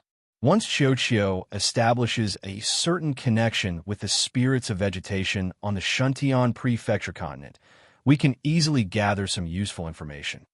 That was the only way. Arbor naturally knew that some things couldn't be rushed. Chocho had just entered the late stage of its infant stage. If she used up too much of its power, it might be so tired that it would go into seclusion again. According to her observations, this little tree was very likely the main body of the holy wood of the 5 spirits. Although she still didn't understand why this tree grew in her Dantian's mystic domain since her rebirth, she still didn't understand. Arbor raised her hand to rub the little Trent's head. Let's go. Roar. The snow leopard nestled beside her suddenly roared angrily, and its huge body suddenly rushed in front of Arbor to block her. The 4 or 5 arrows that were flung in the air were all swatted away by the snow leopard's steel claws. Arbor looked coldly at the row of masked, gray-clothed people who had suddenly appeared. Every single one of them used a gray veil to cover their faces and held a heavy bow in their hands. They did not hesitate to shoot at her. Don't underestimate these arrows. They weren't bows that ordinary people could draw. Each of these arrows was imbued with the spirit energy in their bodies, so their range was very long and their speed was abnormally fast. After the snow leopard swatted away several arrows with its claws, all kinds of spirit energy exploded in the air, forming a steaming spirit mist. There were about 30 people in that row of masked gray-clothed people, and they all moved extremely quickly. Although they were slightly taken aback when they saw such a huge snow leopard, they quickly got to work again. The gray-clothed masked men rushed towards Arbor, and the bows in their hands continued to shoot arrows without delay. The arrowheads formed a rain of arrows that blotted out the sky as they rained down on Xiaomu. Arbor's eyes turned cold. Her expression didn't change as she opened her defensive barrier. With a wave of her finger, countless defensive talismans lined up in the air and surrounded her body. The row of arrows was blocked by the defensive talisman. Several of the masked men in gray had already arrived in front of Arbor, and a huge net appeared in their hands, aiming for Arbor's waist. From the looks of it, these people wanted to capture her alive. Arbor sneered and raised his eyebrows. The gray-clothed masked men in front of her were all level 4 spiritual masters. Fangu, the vice leader of the Clear Sky sect, had invested a lot in her. Moreover, they came too quickly, so Xiao Mu could not help but be suspicious. This Fangu, had she been keeping an eye on her all this while? For example, Fangu would know the moment she went to Shuntian Prefecture. Another example was when she went to participate in the entrance exam of a top academy, and Fangu actually sent Tan Fa to sneak in, want to make her a puppet talisman, and secretly kill her. Although Fangu didn't succeed in all of this, Arbor felt inexplicably unhappy at the thought of a damned bug trying to bite her all day long. Chapter 17:03. She was inexplicably displeased, but she could only endure it for now. After all, she had just entered Shuntian Prefecture. As the saying went, even a powerful dragon could not suppress a local snake. In the future, when she found out where their nest was, she would make them suffer. Arbor jumped onto the snow leopard's back with a flip. He narrowed his black eyes and solemnly glanced at the group of masked, gray-clothed people. "Today, all of you will stay here for me," Arbor said coldly, his eyes devoid of any warmth. He looked at them as if he was looking at a group of dead people. The leader of the masked, gray-clothed people couldn't help but snicker, but he didn't say anything. He merely waved his hand resolutely, and the group of spiritual cultivators threw away the bows in their hands. They each picked up their handy weapons and surrounded Arbor, baring their fangs and brandishing their claws. The little fat squirrel swung its several-meter-long tail and smacked a person's head. Everyone watched helplessly as their teammate was instantly smashed into meat paste by a fat squirrel's tail. Almost all of them stopped in their tracks as their bodies stiffened slightly. The two beasts beside Miss Chiao seemed to be extraordinary. The group was a bit apprehensive of the two beasts' martial prowess, so they hesitated and didn't dare to step forward for the time being. However, Arbor wouldn't be courteous to them. A thin piece of paper abruptly flew out from her conscience. Ever since the battle at the Holy Water Sect's main peak, she had never taken out this Tianji treasure blueprint to use, especially when she was only a mere level 11 mystic cultivator back then, but she had already risked her life to open the 4th layer of the Tianji treasure blueprint and triggered it to launch an indiscriminate AoE attack. Then now, she could already easily activate the 5th and even 6th layers of the Tianji treasure blueprint. This Tianji treasure blueprint was clearly a divine weapon. Senior Tianji Z had probably stored all the concealed weapons he had made in his lifetime into this Tianji treasure blueprint. The combination of the two had enormous power. Moreover, there was a feeling of an inexhaustible supply. Because this Tianji treasure blueprint itself was similar to a concealed weapon box for storing concealed weapons, Xiao Mu still hadn't figured out how much capital the Tianji master had invested back then and how many concealed weapons he had placed inside. Of course, a portion of the hidden weapons could still be recycled into the Tianji treasure blueprint. She didn't need to waste any effort. After the battle, she just needed to take out the Tianji treasure blueprint again and walk around the arena. Hidden weapons that could be used continuously without any damage would naturally be recalled by it. Xiao Mu had once carefully calculated that when the Tianji treasure blueprint activated its 5th layer of offense, it could currently continuously fire out 18 types of hidden weapons in a single second. Who could withstand such a wave of attacks? 1 second was just the blink of an eye. When the Tianji treasure blueprint was summoned, one would basically die on the spot. At this moment, Xiao Mu summoned this Tianji treasure blueprint out from her conscience, and she coldly swept her gaze across the 30 masked men in gray. Since she said that she would make all of these people stay, then she would naturally fulfill her promise.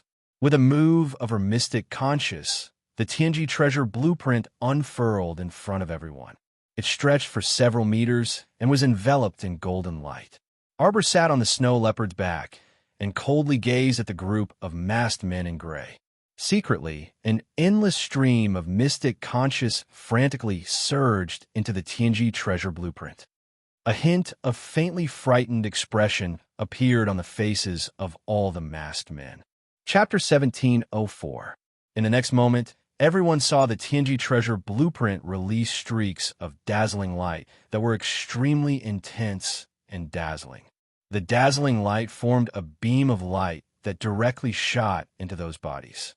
Instantly, dozens of masked men in gray bore the brunt of the attack and were savagely torn to shreds by the dazzling light. The might of the attack was so great that the 20 masked men behind him trembled in fear when they saw it. Without even thinking about it, those gray-robed men all retreated backwards to hide. However, was that possible? How could the Tianji treasure blueprint be so easy to hide from? What awaited them was only the fate of being exterminated. When the Tianji treasure blueprint was opened, it attacked indiscriminately and directly killed nearly 200 mystic cultivators.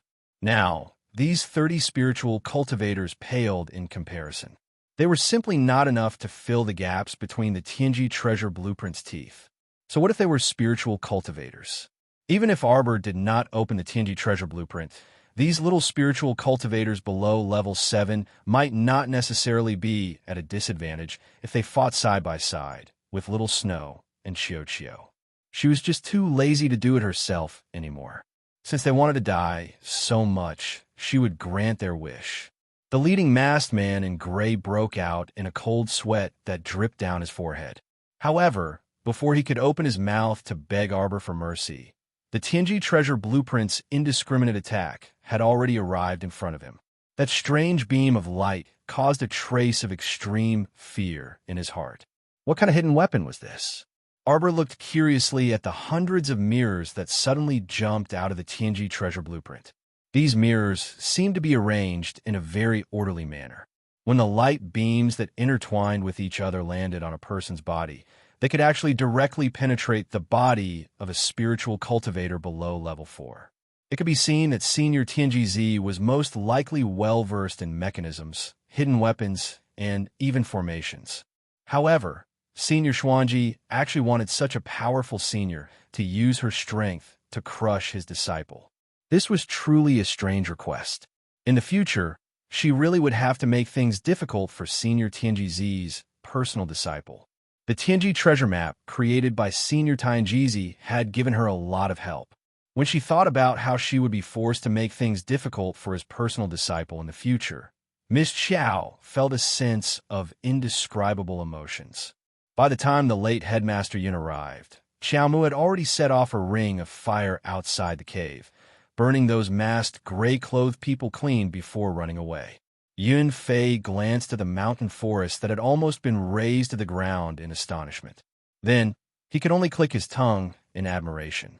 It was rare for Ah Sun's disciple to be so vicious and merciless. Looking at the burnt corpses on the ground, there were at least 30 people here. But now, those people who wanted to kill Miss Xiao had all left this world. Yun Zong sighed inwardly. After erasing all traces of Miss Xiao's presence in the area, he quietly left. When Fan Gu sent out another group of people to search the area, the news they brought back caused Fan Gu to be extremely furious. There's no trace at all. Without a trace? How could there be no trace at all? She had clearly sent out 30 level 4 spiritual cultivators to capture Arbor. So why did they disappear without a trace? Fan Gu flew into a rage and raged within the Clear Heaven sect. Fan Xiuhe comforted her and sent out a portion of the Clear Heaven sect disciples to secretly inquire about Arbor. However, ever since Arbor had entered the top academy, it had been difficult for news to spread. Chapter 1705. After dealing with the evil creatures of the Clear Sky faction, Arbor was naturally in a good mood. She summoned the Green Luan and took it back to the lava mountains. The Green Luan let out a cry. As soon as it flew to the foot of the mountain, it saw a thrilling scene. 2 huge black, unknown corpse birds were attacking a caravan passing by Chi Mountain. The 2 corpse birds were 2/3 the size of the green one. There was not a single strand of hair on their wings, leaving only bits and pieces of rotten flesh hanging on them. The 2 corpse birds were attacking the caravan. and there were casualties in the caravan. The women and children were shrieking in terror as they retreated. The leader of the caravan was a middle-aged man. He was about to lead the caravan to Anka City, but they were attacked by corpse birds before they passed by Chichi Mountain. It was not that the caravan had not encountered dirty things like corpse puppets along the way, but the two corpse birds this time were so big that they could not deal with them. When the two corpse birds swooped down from the sky, they were so fast that they were dazzling. The two frightened women sat paralyzed on the ground, unable to escape at all. Just as one of the corpse birds was about to tear her arm with its claws, the sharp cry of a green Luan came from the sky. A crossbow arrow with a black light shot into the corpse bird's claws with a whoosh. The two corpse birds let out unpleasant cries and flapped their wings to fly to the side. Arbor fired 5 consecutive arrows with her crow crossbow. Not to mention 2 corpse birds, even 4 or 5 of them will be shot down by her. There were many women and children in the caravan. They must have paid part of their supplies and followed the caravan to Anka City for food and clothing. However, many of them did not expect that Anka City would be right in front of them, but they did not even have the chance to enter the city alive. After pressing down on Qingluan, Xiaomu jumped down gracefully from Qingluan's back. The 2 corpse birds lay on the side of the mountain road, dying. Only their wings moved slightly. Arbor walked forward without a word, pulled out a dagger, and dug out the crystal cores in the heads of the 2 corpse birds. The remaining members of the caravan looked at her with pale faces and trembling lips. They didn't know why, but when they saw how skillful she was in digging out the crystal cores, they felt a little emotional. She was so young, but her little face was expressionless, causing people to feel a chill in their hearts. The leader quickly walked up and cupped his fists respectfully at Xiaomu. "Honorable Miss, thank you for saving our entire caravan. If it wasn't for Arbor's help, their team would have been wiped out." Arbor just nodded at him with an indifferent expression. To be honest, she had stopped when she saw that there was a crystal core in the heads of these 2 corpse birds. As for saving them, it was just a matter of convenience. Therefore, whether these people thanked her or not was actually not that important to Xiaomu. "Miss, we are from the Jean Manang mercenary group. This is just a small token of our respect." Arbor was stunned. She looked at the small bag of things that the leader handed to her. I shook her head. "It's nothing. You don't have to give me this." Looking at the travel-worn people in the caravan, they didn't look like rich people. Why would she want to exploit them? "Take it, Mississippi. This is a small token of our Jean Mantang mercenary group's appreciation. I can't take it anymore. I'll wake up and catch up on the second watch." Chapter 1706.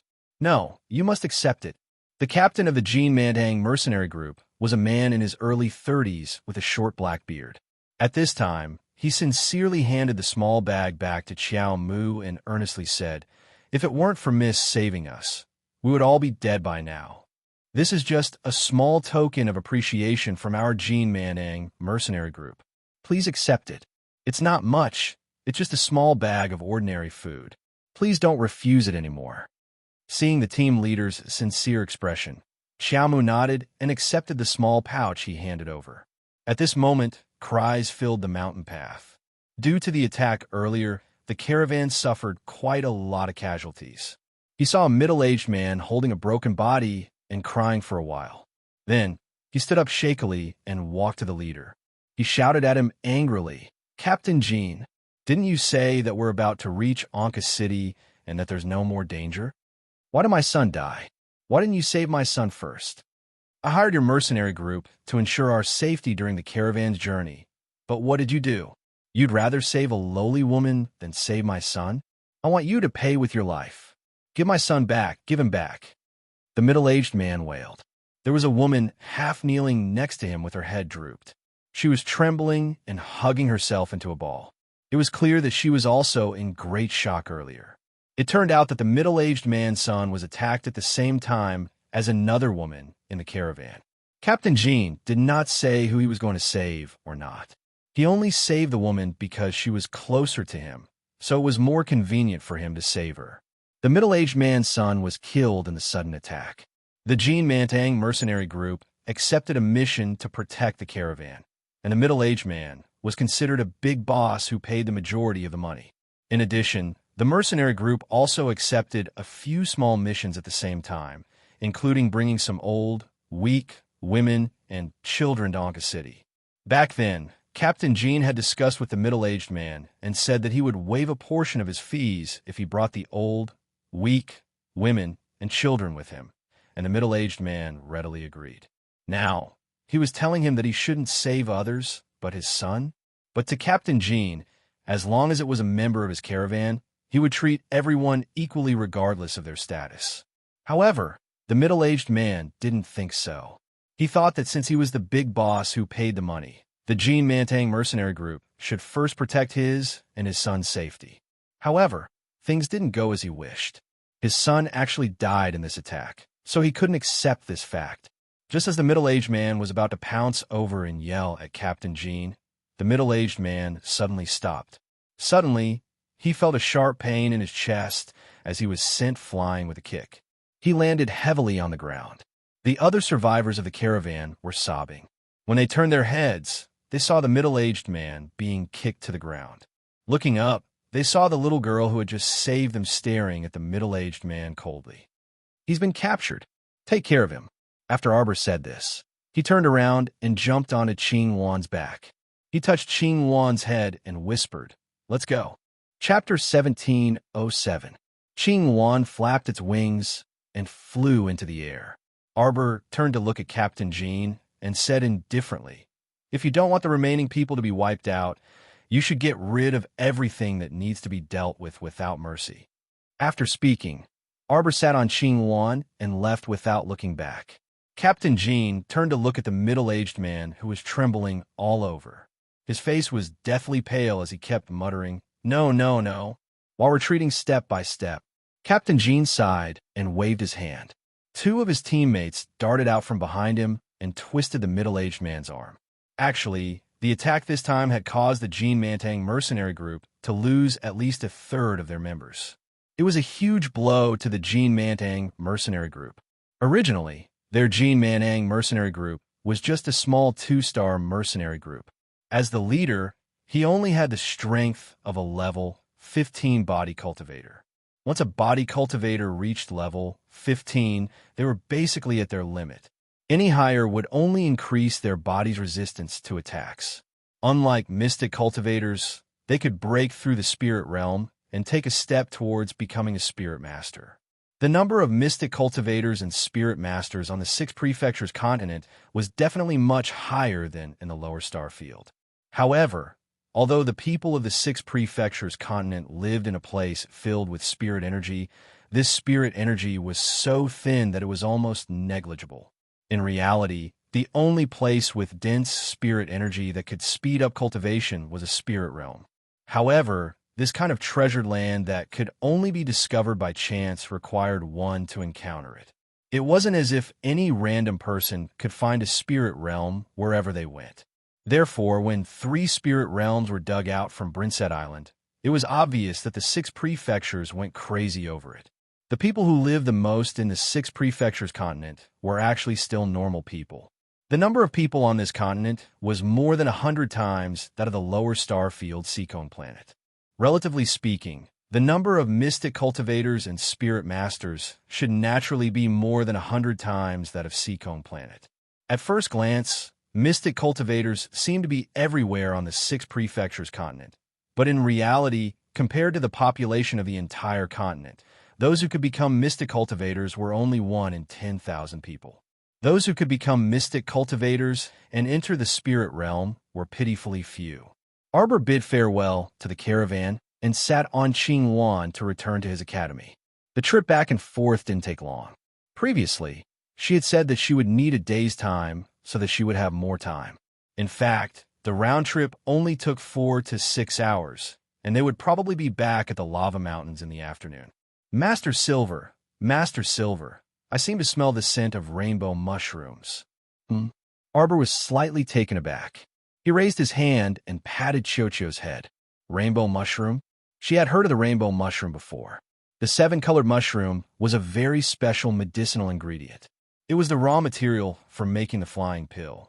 Everyone knew that mystic cultivators above level 7 could fly on their own for a short period of time. but when flying, it would definitely consume his own profound energy. Therefore, no mystic cultivator would foolishly fly from the northern part of the country to the southern part. That was simply impossible. Most of the time, they would choose to use flying profound beasts to fly in their place. But the rainbow mushroom was a very strange thing. If a flight pill made from this material was a high-grade flight pill, its effect could be said to be incomparably good. Make up for yesterday's 2 chapters. Chapter 1708.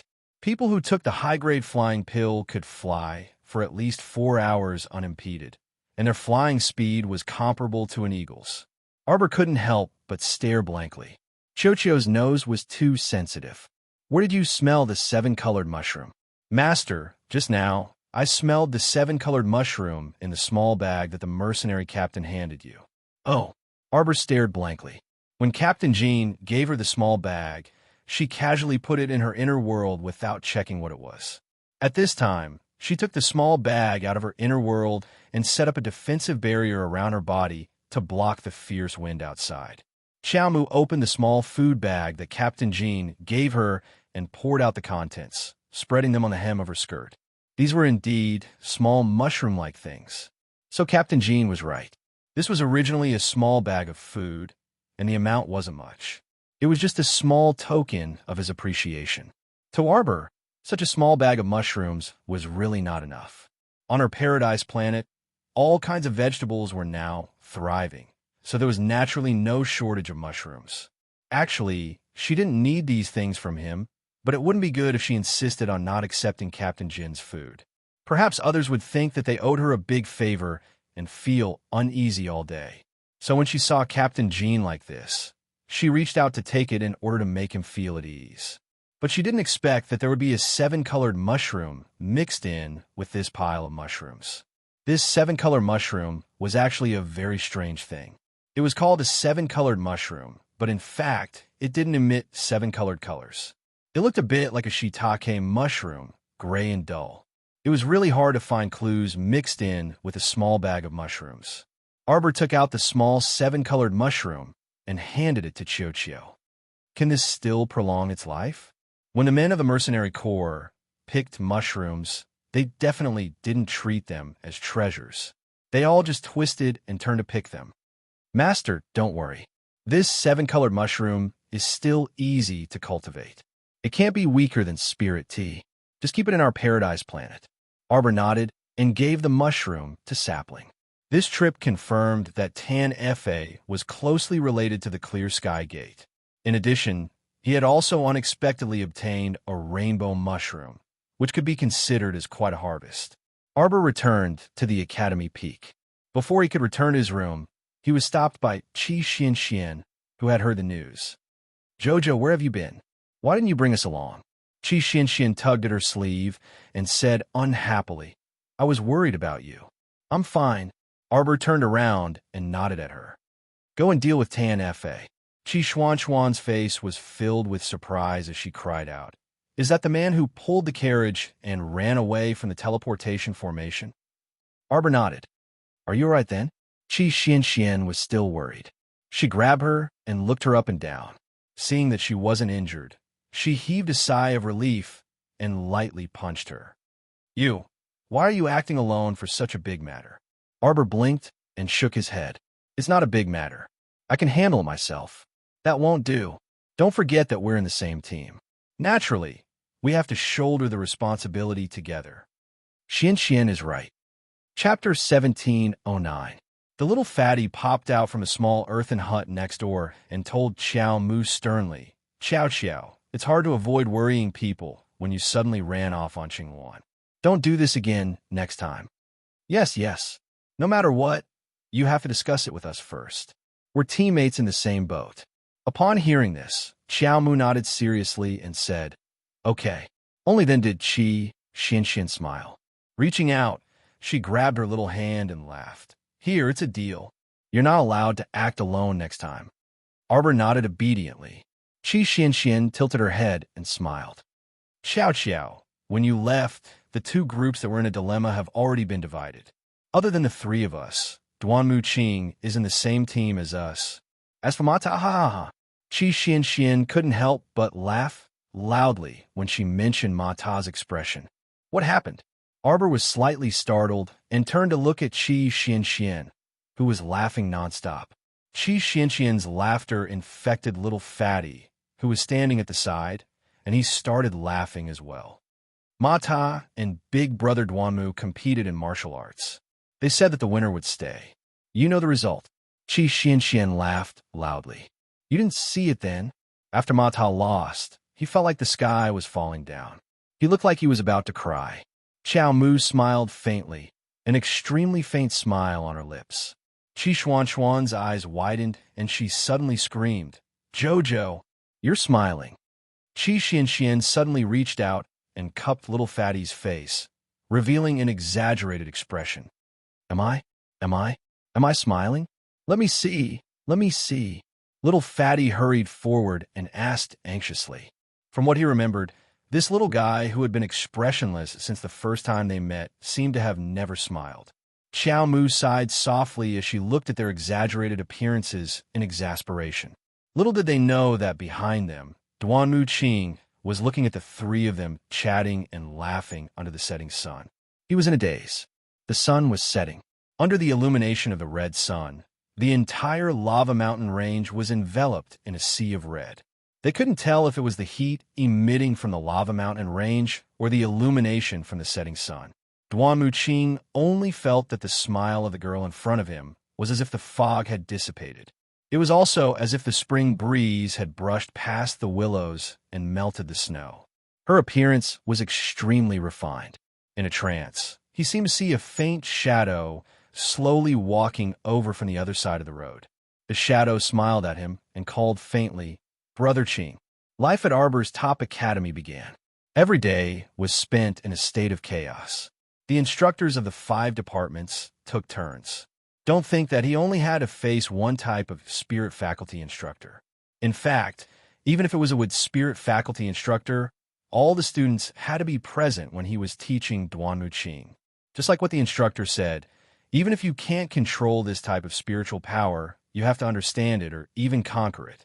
You have to grasp its weakness so that in the future, you can quickly find the opponent's weakness and defeat it in one blow.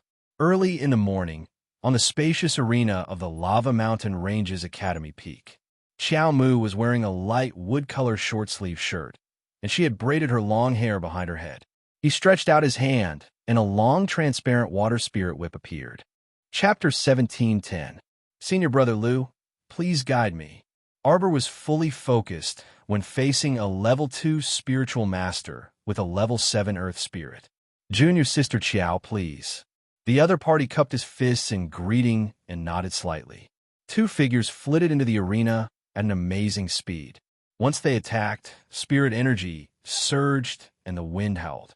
Ma Ta, who was squatting on the side watching the 2 fight, hugged his head and cried out pitifully, "It's over, it's over, it's over. We're going to lose again. We're going to lose again. We're going to lose our points again." Hua Tao couldn't help but ask, "Why do you always lower your own prestige for others' sake?" "I'm not trying to lower my prestige. It's you, Senior Brother Hua Tao. When you fought with Junior Sister Qiao on the first day, didn't you get thrown out of the circle with one hand and couldn't even withstand a single move? Senior Brother Lu's cultivation is about the same as yours. Do you think he can win?" "Shut up." Hua Tao glared fiercely at Ma Ta. "Hey, no one will think you're mute if you don't open your mouth. Besides, I merely underestimated my opponent that day. Can you not keep bringing that up?" That day, he didn't even manage to withstand a single move from the little girl before being thrown out of the circle. This was practically a lifetime of black material. "Senior Brother, I don't want to talk about it either. But look, Senior Brother Lu only has the strength to defend himself. Sigh, Junior Sister Qiao is very savage." "Shoo, shoo, shoo." Hua Tao kicked him. "Shut up. Even if we lose this round, there's still 3 more rounds. Even if we take a step back and say that Duanmu Qing wins, the other 2 brats absolutely aren't our match. No matter how you think about it, it's still a draw. What's the rush? A draw is even worse." Ma Ta hugged his head and wailed. With his familiarity with the mentors' personalities, they absolutely wouldn't let them fight so easily. In the arena, The little girl's water spirit whip moved and lashed out one move after another at Senior Brother Lou. Senior Brother Lou and the mentors were all astonished.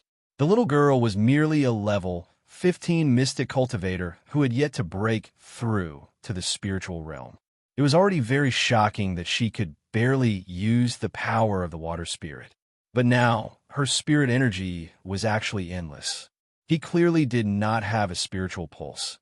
So how could his spiritual energy be stronger than his?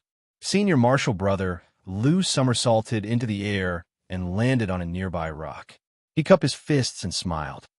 Junior Marshall Sister Chiao, Senior Marshall Brother has lost. Everyone focused their eyes and saw a faint shadow of a whip on Senior Brother Lou's chest.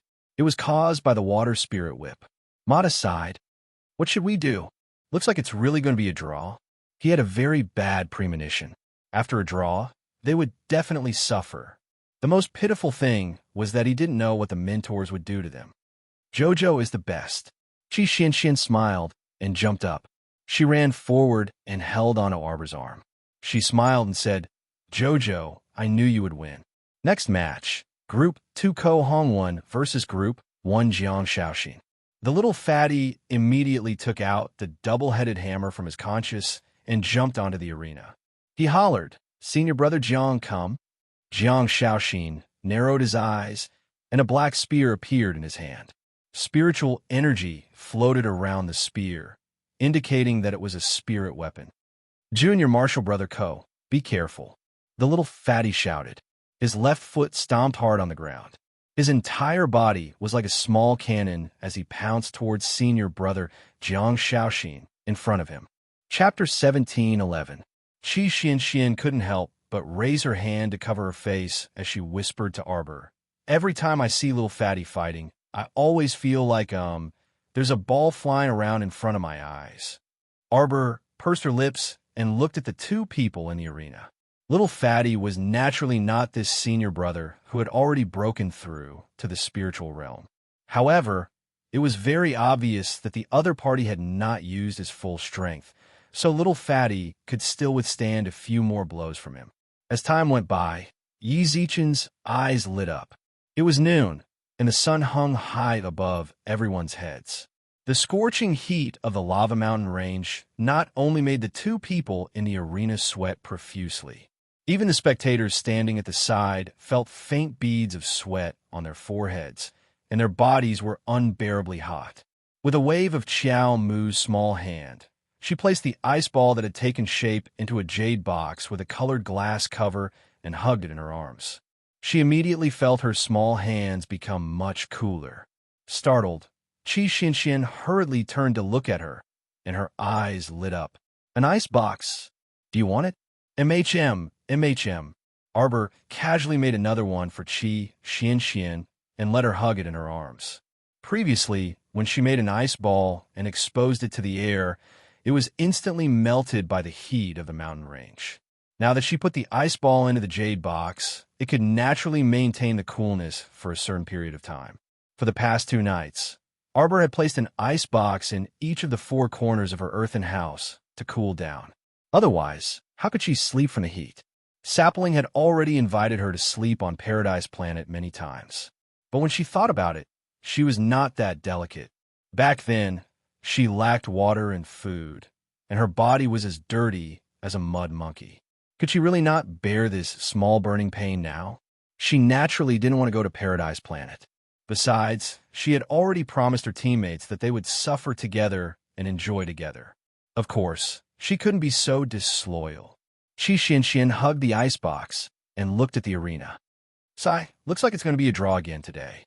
Speaking of which, it was normal for her and Little Fatty to be at the Mystic Realm, but Jojo was clearly not normal. A level 15 Mystic Cultivator was able to defeat a level 2 Spiritualist in a duel, and it could be seen that she had yet to use her full strength. This kind of combat ability simply didn't seem like the strength a normal Mystic Cultivator should have. The 4 matches lasted from day till evening and finally ended. Arbor didn't feel anything, but the Little Fatty was so hungry that his stomach was rumbling. His chest was sticking to his back, and the sound of his stomach rumbling was heard by everyone present. The short mentor stepped forward with a wretched smile and said to the arbor crowd, "Kids, you must be hungry." The little fatty shuddered for no reason. "I'm sorry to inform you that after 3 days of competition, the results of Group 1 and Group 2 are 0. Is that fucking expression of regret? This was an expression that deserved a beating. Qi Xianxian cursed in her heart. Of course, Qi Xianxian wasn't the only one who was scolding. In fact, everyone was hungry and tired. Their bodies were so tired that they wanted to go back to their rooms to rest. Who would want to stay here and continue listening to the little tutor's nonsense? You guys can't behave like this. The little tutor shook his head and grinned. After our 5 spiritualist faculty tutors discussed it, we unanimously decided. Everyone held their breaths and waited for the bad news to arrive. I'll bring you guys to have a big meal. Chapter 17:12. Who knew what the instructors were thinking? The students, who thought that they would definitely be scammed again, had strange expressions on their faces when they found themselves in a small tavern in Anka City. Do you think the instructors will be so kind? Little Fatty asked hesitantly. Are we going to starve to death if we don't eat? Qi Xianxian snapped.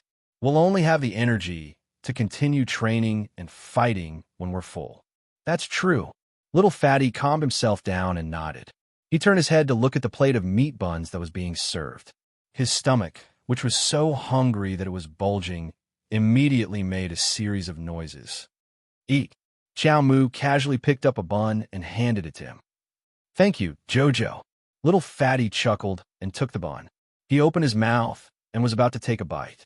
Suddenly, Mata jumped up in shock. Wait. Little Fatty's mouth was agape.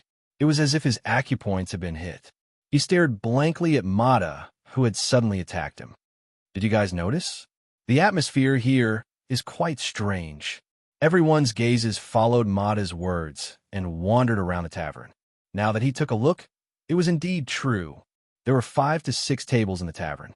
Everyone was dressed in plain clothes and had weapons by their side. They were eyeing the 8 people at the table with hostility.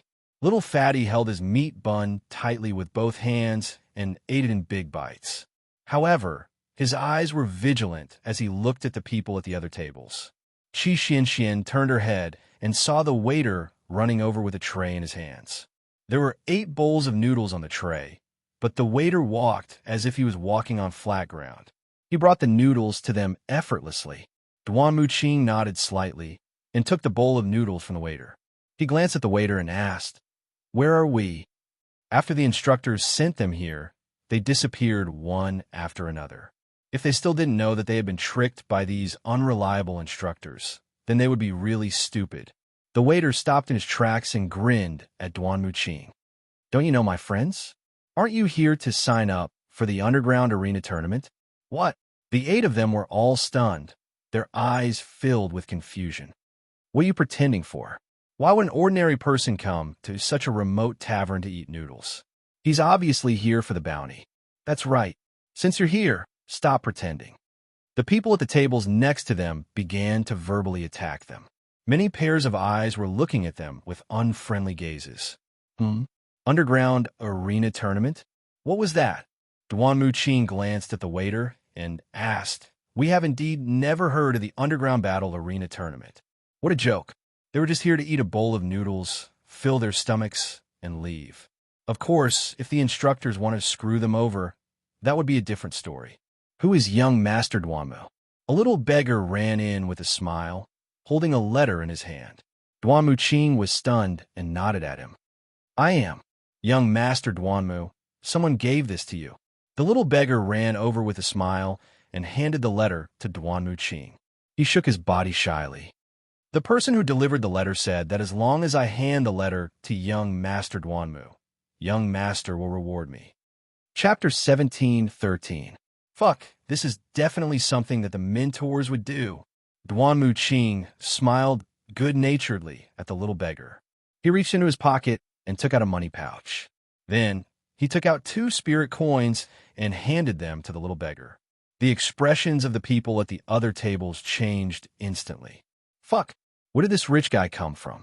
How could he flaunt his wealth like this? His life was so poor, but he was rewarded with 2 spirit coins for delivering a letter. Which family's young master was so generous? Were they really here to participate in the underground arena tournament? If not, why were they here? If that was the case with this young master's extravagant family background, why would they need to fight so hard for 1,000 spirit coins? Duan Muqing opened the letter and skimmed through it. After a short while, he sighed softly and handed the letter to Arbor and the others. Take a look. It was a letter from the mentors. The letter read, "Children, all of our mentors have made a unanimous decision. We've decided to let you live in Anka City for the next 30 days. Within 30 days, your two groups must have an average of more than 1,000 points in the underground arena. Your ranking must be within the top 50 on average. Then, the mentors will come and take you home. Otherwise, haha, don't blame the mentors for cheating you. You can continue to play in the underground arena." The signature was, "Love to you, Mentor Wei Wei. I fucking love your ancestors." Arbor could not help but curse in her heart. No wonder she regretted it the second day after entering this academy. It was truly the misfortune of 3 lifetimes to have encountered such an unreliable academy and such a deceptive group of mentors. The 8 of them looked at each other with strange expressions on their faces. Hey, look. There's a small note at the back of the letter. It says that you can't summon your mystic beasts in the first 28 days of the tournament. What does that mean? The little fatty exclaimed with a dazed expression. It means that you can't use your god-level tortoise. Qi Xianxian pursed her lips in annoyance. How can you cheat us like this? Is it too late for us to leave the academy? If you're not afraid of being hunted down by the Vice Academy Master, then take off your clothes, Senior Brother Lu said indifferently with tea in his hands. I'll strip your sister. Qi Xianxian sat down on the stool dejectedly. The delicious noodles in front of her didn't taste that good anymore. Wait, there's a small note here. It was written that in the first 28 days, he was not allowed to use any supplementary items, including talismans, medicines, hidden weapons, or any artifact above the level of a divine artifact. What the fuck? Then what else can he use? Mata complained. Also, who the fuck has a divine artifact? Arbor scratched his head silently and turned his face to the side. What do you mean by the first 28 days? Let me ask you. Just now, the instructor said that we would be staying here for a few days. 30 days. Duan Muqing gave a clear answer. Everyone's lips twitched when they heard this. You motherfucker told us not to use any support for 28 days, and that's only 30 days in total. For 28 days, he had to resist. In the remaining 2 days, even if he fought 30 matches, it would be impossible for him to catch up. Then what else can we use? Use the big head. Use your big head to fight others.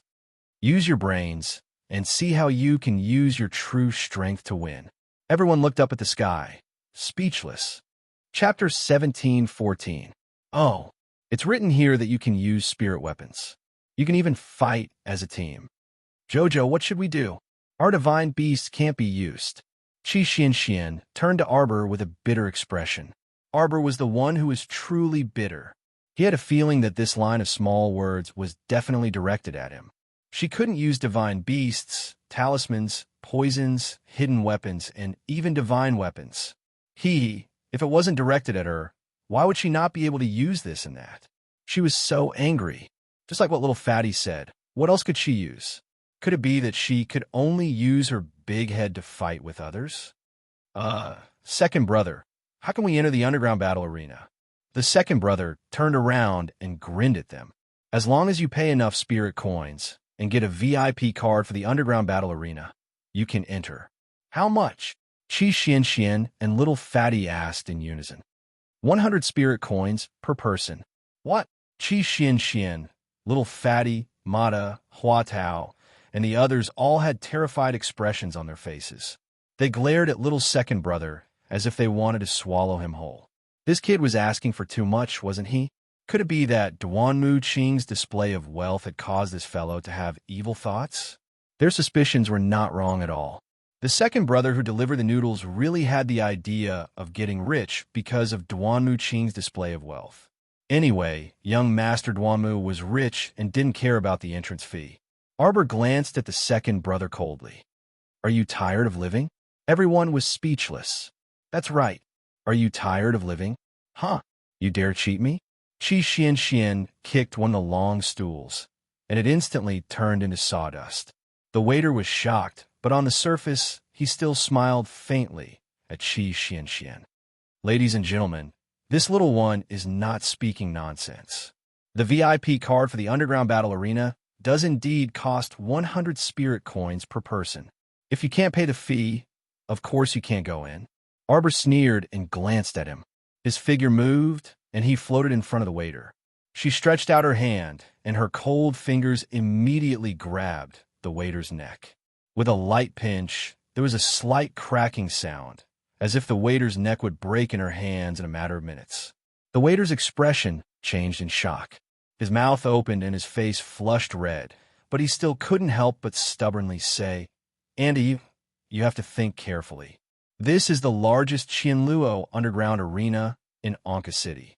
Offending the master of our 1,000 Luo arena is of no benefit to a little girl like you." Oh, Arbor glanced at him indifferently. "You're just a waiter. How can you have so much power? Would the owner of your underground fighting arena be so angry for you?" Little second brother's face turned red when he heard that. Of course, he knew that he didn't have that much power. However, it was more important to scare the young lady in front of him and get her to release him. However, how could Xiao Mu be intimidated by him? "How much is the entrance fee?" 10 spirit coins. "How much?" Xiao Mu shouted coldly and increased the force in her hand, scaring the waiter to death. "Do you not want money? Don't want money." Arbor pushed him back forcefully and stretched out her hand. "Give it to me." Today ended. Chapter 17:15. The waiter trembled as he took out 8 jade tokens and distributed them to the 8 of them. The people at the nearby tables were all a little stunned by what they saw. What was going on? There were actually people who dared to cause trouble at the entrance of Qianluo's underground battle arena. These immature brats and maidservants were really bold. Did they not know how powerful Qianluo's underground battle arena was in Shuntian Prefecture? So what if they were allowed to enter the battle arena for free? When the time came, it would be like catching a turtle in a jar. In Qianluo's underground battle arena, wouldn't they have to obediently fork out money to buy a VIP token? A trace of indignation flashed across the waiter's eyes, but he still respectfully said to the crowd, "Everyone, please follow me." Arbor's group of 8 followed the waiter to the back of the tavern. The waiter stepped forward and pushed open a mud wall, revealing a narrow passageway behind. "Everyone, please." The waiter lowered his eyes, hiding the cold smile in his eyes. So what if that lady had some tricks up her sleeve?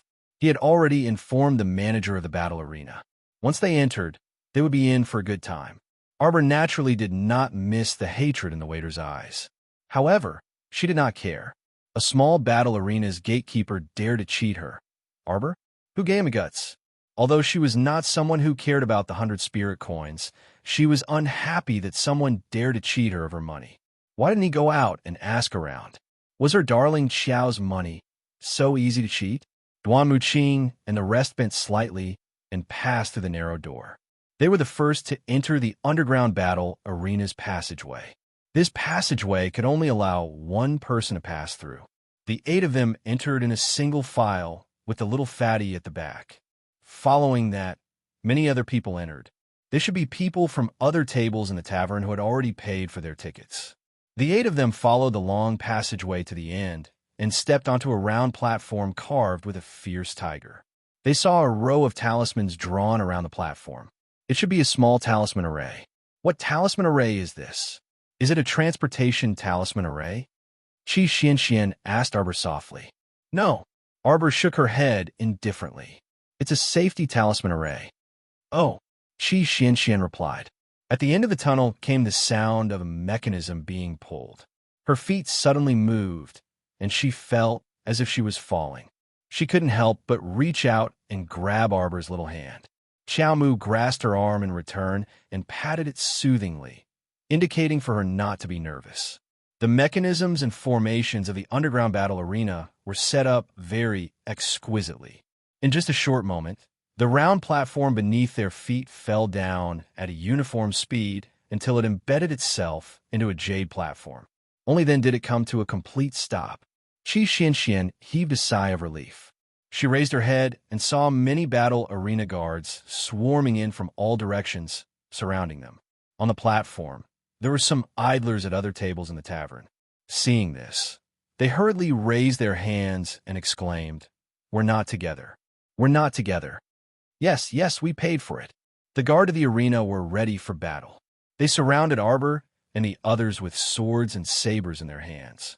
Every one of them looked as if they were facing a great enemy. "Why are you all crowding around here?" An indifferent voice traveled from behind the crowd to everyone's ears. "Young Master is here? Young Master! Young Master!" The guards of the battle arena all turned around and respectfully bowed to the person who had arrived. Chapter 17:16. The crowd parted to the sides like a tide. A person wearing a dark purple robe with golden sleeves walked over like a flower parting a willow. He was like jade, his hair was long, and his eyes were seductive. His elegant features originally contained a distant and cold smile, but when he met Xiao Mu's eyes, he was slightly startled. The icy expression on his face instantly disappeared, and he revealed a smile that was as scorching as the sun. "Jojo." That person swept his sleeves and walked quickly to Arbor's side. He looked at her with a smile and said, "What a surprise to meet you here. Tell me, isn't this called fate brings us together 1,000 miles apart?" Arbor looked at the man in front of her expressionlessly. She took a step back without leaving a trace, widening the distance between them. "Who are you?" "Jojo, I'm sad to hear you say that." The man looked at her pitifully, with a tearful expression. He reached out and tore open his lapel. "Look, the mark you left on me hasn't been erased. How could you forget about me? I'm so sad. Jojo, you trampled on my sincerity. It really hurts." Arbor's cold gaze fell on the shallow sword mark below his collarbone. That was the wound she had caused with her own hands. "You're Ding Ting Ding." This should be Ding Ting Ding's true appearance. She already couldn't remember how many times he had changed his appearance. One moment he was the snake beauty, the next he pretended to be the kid with the iron pot, and the next he pretended to be her mother to deceive her and hurt her mother. Would such a person really have sincerity? What kind of bullshit sincerity could such a playboy who didn't know fatigue have? So don't joke around. Arbor looked at him coldly. There was no fluctuation in her gaze, as if she was looking at a cold corpse. There was no warmth in her eyes. "Jojo, why are you looking at me like that?" The man covered his heart with one hand and pretended to be sad. "It's so uncomfortable. Jojo is looking at me like I'm a dead man. Does he really want me to die? If I say hope, will you go and die?" Xiao Mu's callous voice instantly caused everyone's breathing to stop. Cult Master Ding's gaze fell on the little girl's face, which was as cold as snow. For a long time, he couldn't make a sound. "Jojo, you've really forgotten everything. You don't remember anything, right?" Cult Master Ding sighed softly. Her pair of beautiful eyes that were brimming with vigor gradually lost their light and shadow, leaving behind only darkness. Arbor couldn't help but stare at him with a frown. Of course, she knew now that she had spent a day with him when she was afflicted with the speed cultivation talisman. 2 days? He couldn't remember it at all. However, did he need to look at her with such a sad expression? They weren't familiar with each other in the first place, so why pretend to be familiar with each other? Cult Master Ding's sorrowful mood came and went quickly. His eyes instantly glowed with vigor again. That moment of sadness was so quick that it was almost unnoticeable. Arbor naturally didn't notice it. The only person present who noticed the change in his mood was probably Duan Muqing. Duan Muqing didn't know why he felt that Jojo's cold expression right now was abnormally scary. That cold expression of, "You're clearly just a stranger. Why do you have to pretend to be familiar with me and pester me?" made him unconsciously feel a little flustered in his heart. "Jojo, are you also here to participate in the championship?" "Can I?" Arbor glanced at him coldly. You can. Of course you can." Chapter 17:17. Dingyan nodded repeatedly and stepped forward with a smile. "How about I take you to register?" Arbor deliberately sized him up. "Is this your territory?" Cult Master Ding nodded with a grin. "Jojo, do you think I'm very rich?" Even though Anka City was very far away from the Shuntian Prefecture continent, The fact that this person was able to open a sizable underground fighting arena in Anka City showed that he was doing quite well in the Shantian prefecture. Compared to small fries like Arbor, who had just ascended to the Shantian prefecture, he had cultivated a considerable force.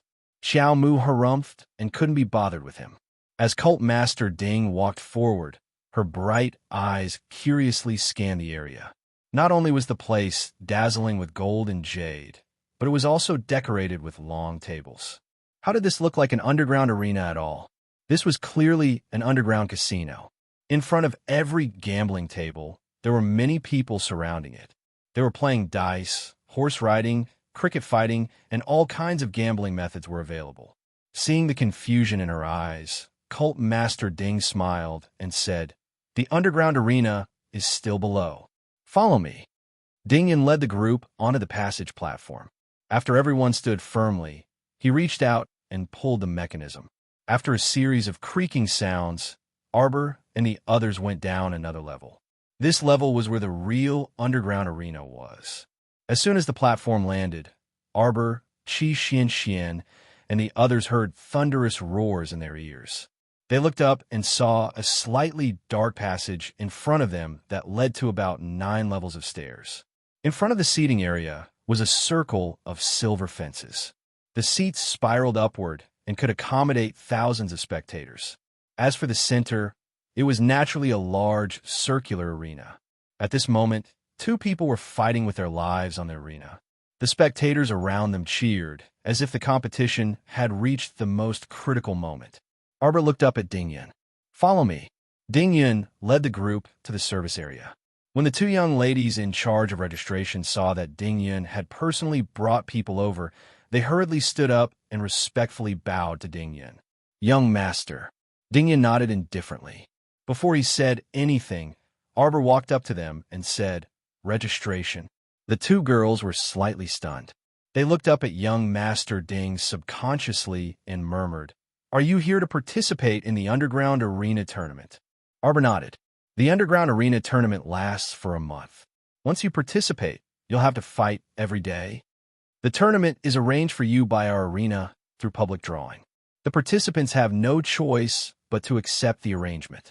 If you're unlucky, you may have to fight 3 or 4 matches in a row. If you're lucky, you may only fight 1 match per day. Everyone, do you understand the rules of the competition? Are you ready to participate? Judging from the girl's appearance, she was only 14 or 15 years old. She was a little too young, wasn't she? However, they were brought here by young Master himself. It seemed like they were young Master's friends. If they were injured, young Master might take his anger out on them. Therefore, the young lady had to explain the rules of the tournament to Arbor and the others. Although the prize money for this Underground Arena Tournament was generous, it was not easy to earn. Upon hearing this, Xiao Mu nodded. Reported. To put it bluntly, it was just bad luck. They could only accept the fate of fighting one after another. What was so bad about that? Don't blame your bad luck if you're unlucky. Chapter 17-18. The 2 young ladies at the registration counter saw that they were all indifferent, so they nodded and said, "The competition will be based on points. 1 point will be awarded for every win, 1 point will be deducted for every loss, and no points will be awarded for draws. Do you understand?" One of the ladies at the registration counter looked at Arbor and the others. What? Mata, who was in the team, almost jumped up. Only 1 point?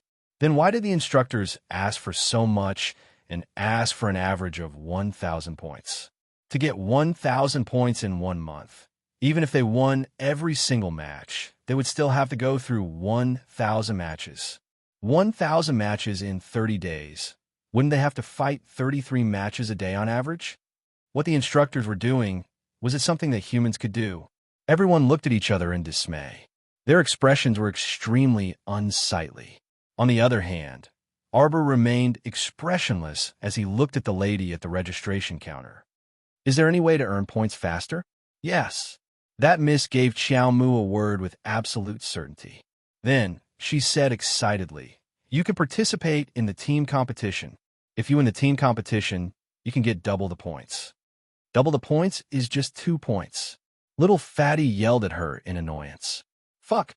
Even if we get double the points, if we can win every single match, we would still have to fight 12 matches a day. Why don't you just go and die? Seeing her companion's agitation, Xiao Mu involuntarily twitched her mouth. She coughed lightly and looked at the stunned miss, asking, "Is there a faster way?"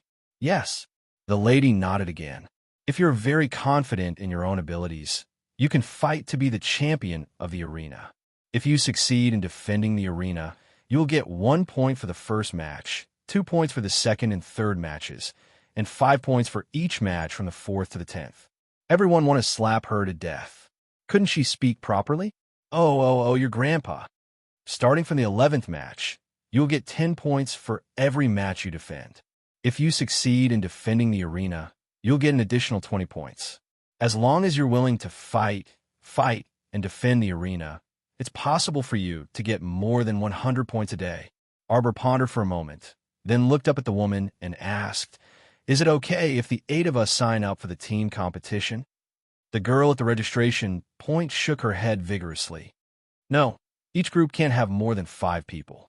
Then let's split into 2 groups to register," Arbor said calmly. He immediately left Ma Ta's group and walked over to Duan Muqing and little fatty Qi Xianxian. "We'll sign up for the team competition." "All right," the 3 of them replied in unison. "Let's fight 2 rounds first," Arbor said. "When the time comes, I'll participate in the ring defense. In addition to the normal team competition, I'll also be able to earn more points. In this way, we'll be able to accumulate 1,000 points in about half a month and charge into the top 50. Hee. Another girl at the registration point couldn't help but laugh. "Do you think it's so easy to defend the arena? How many people defended the arena until they were half dead? Every time, they would be beaten up by a sea of people and thrown out of the arena. This wasn't something to joke about." Young Master Ding saw this and hurriedly said, "Jojo, you want points? That's easy, Scram." Chapter 17-19. Young Sir Ding was instantly aggrieved, and he gazed pitifully at Xiao Mu. "You know what I'm going to say? If you want to cheat for me, then give me 1,000 points." Xiao Mu glared irritably at Ding Yan. Was this guy a pig? If she could cheat, why would she be here talking nonsense with him? Did she need him to do her a favor and give her these points? She would have held a knife to his neck and forced him to give her the points. Just now, Senior Brother Liu had said that although the mentors didn't seem to be present, they might be hiding in the dense audience seats, waiting to watch them perform and calculate their scores. If they dared to cheat, those idiotic instructors would definitely clear all their points to 0. Let them continue to fight in this underground arena. How depressing.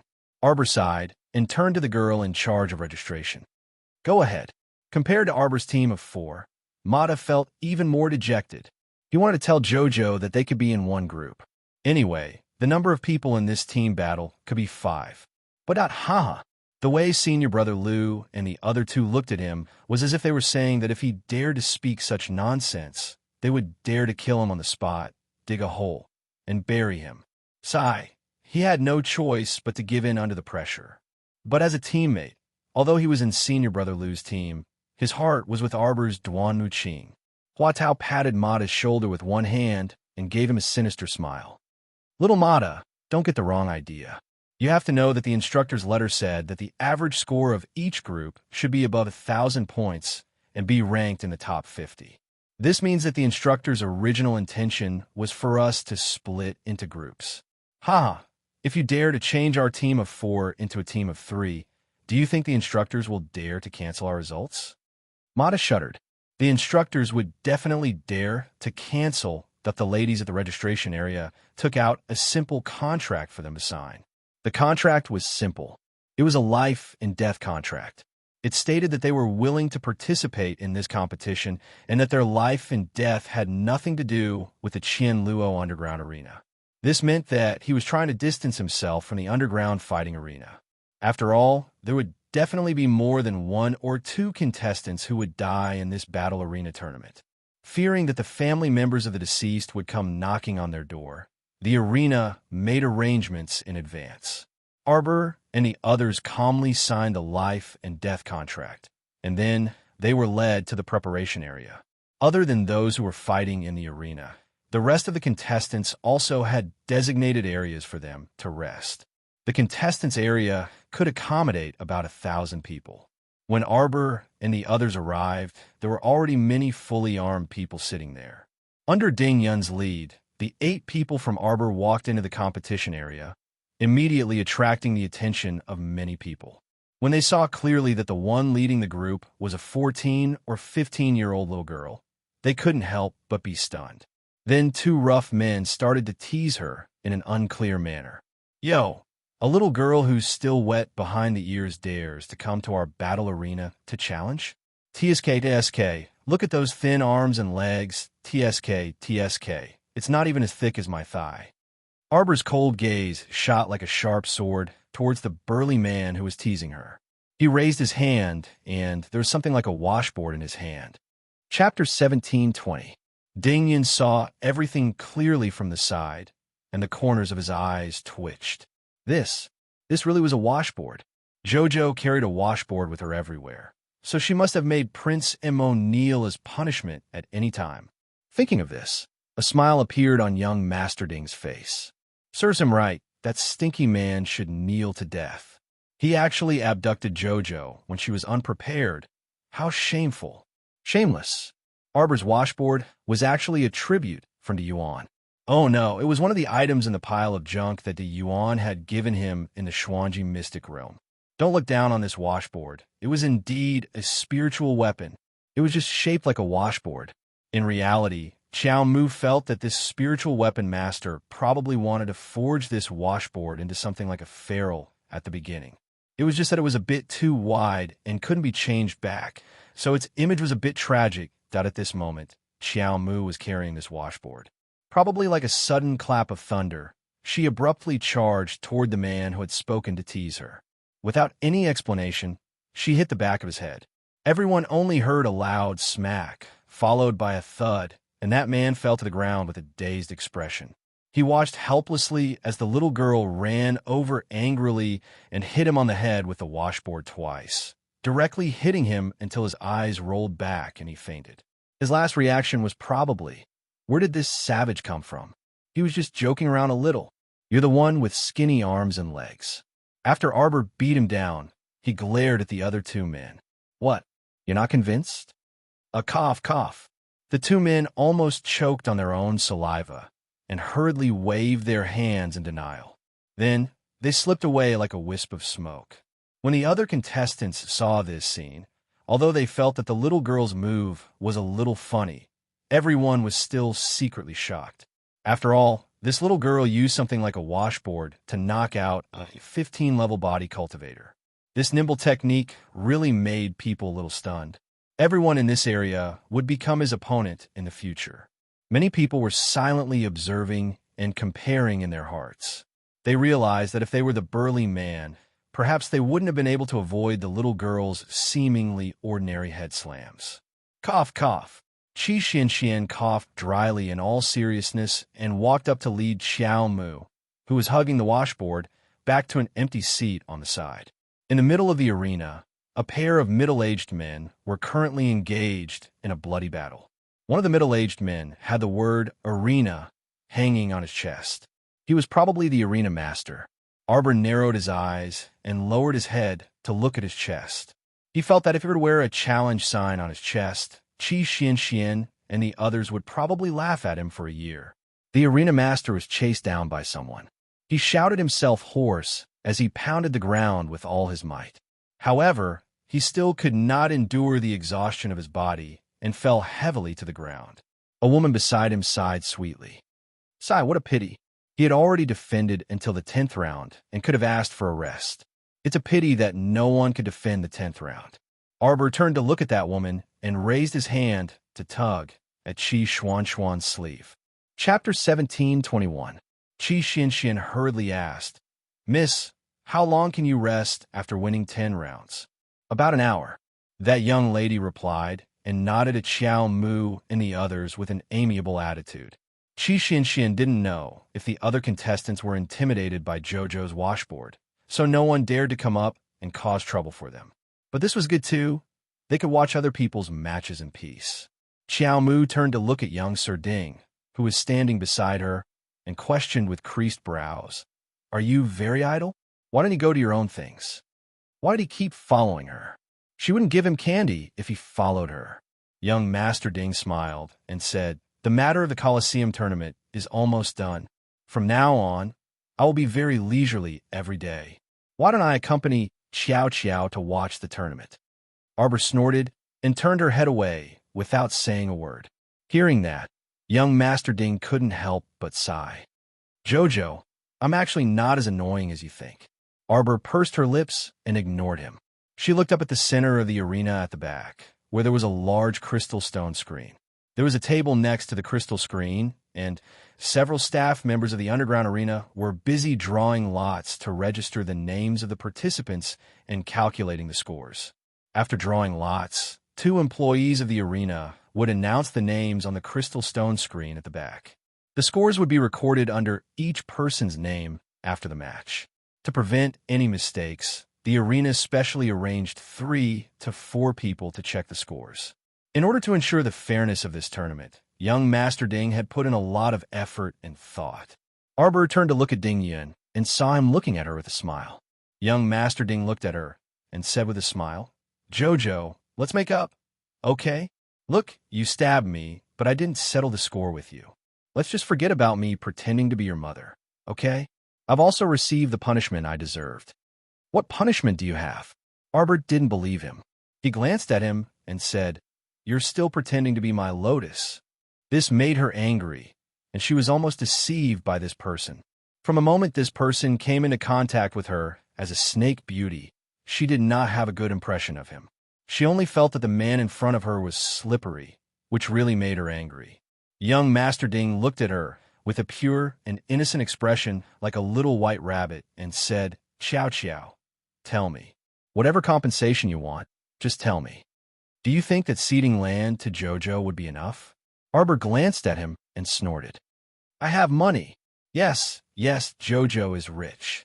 Qi Xianxian nodded her head in agreement, supporting her good friend. Jojo was the richest person she had ever met. He was so rich that he could kill you with a pile of talismans and pills at any time. If Arbor could hear what Qi Xianxian was thinking, he would definitely roll his eyes at her. How was she rich? She only knew how to make medicine and talismans. Compared to other people, yes, she did have a few more ways to make a living.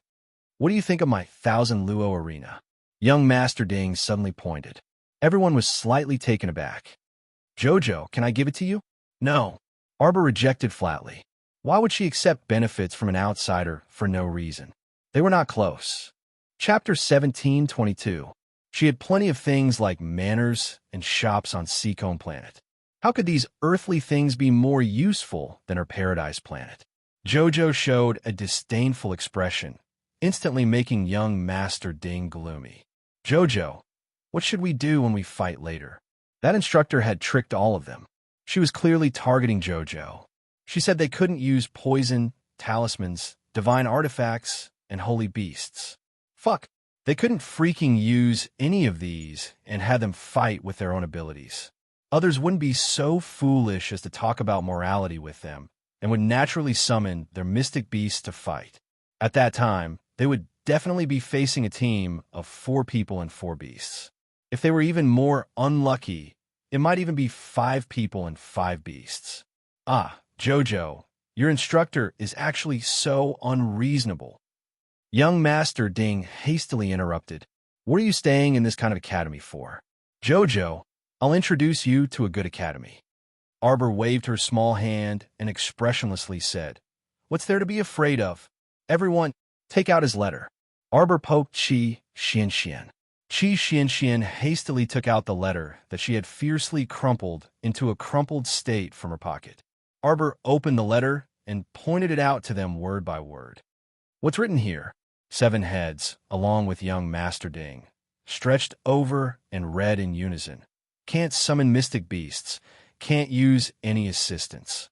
All assistance, including pills, talismans, and divine artifacts, can't be used." Arbor expressionlessly reached out and piled a handful of water bags on her knees. She didn't need to take medicine, but she could drink tea, right? These cheating instructors would never have thought that Arbor had a type of spiritual tea that could replenish the spiritual and mystic energy lost in the body at any time. Qi Xian Xian, Ma Ta, and the others' eyes lit up. They didn't need Arbor to say anything at all, as they each took a water bag and held it to their chest like it was a treasure, beaming with joy as they nodded. On the other hand, Hua Tao, Jiang Shaoxin, and Lu Yu, who didn't know what was going on, looked at each other in confusion before turning to Arbor. Arbor didn't like to explain, so he directly handed the water bags to the three of them. Qi Xian Xian said from the side, when everyone was fighting and felt that their spiritual energy was about to be depleted, they immediately drank a mouthful of tea. Ha ha! They had all consumed this tea before, so they naturally knew how effective it was. It was definitely a spiritual tea that had been revived on the spot. This time, Arbor really put in a lot of effort. She had prepared 10 cups of tea for each of the 8 people. Out of the 30 taels of expensive spiritual tea, she had used up 4 taels of 8 coins in one go. It was simply heartbreaking for her. Eat sparingly. There won't be any left after you finish it. Arbor reminded them not to waste the food. This thing was even more expensive than spirit stones.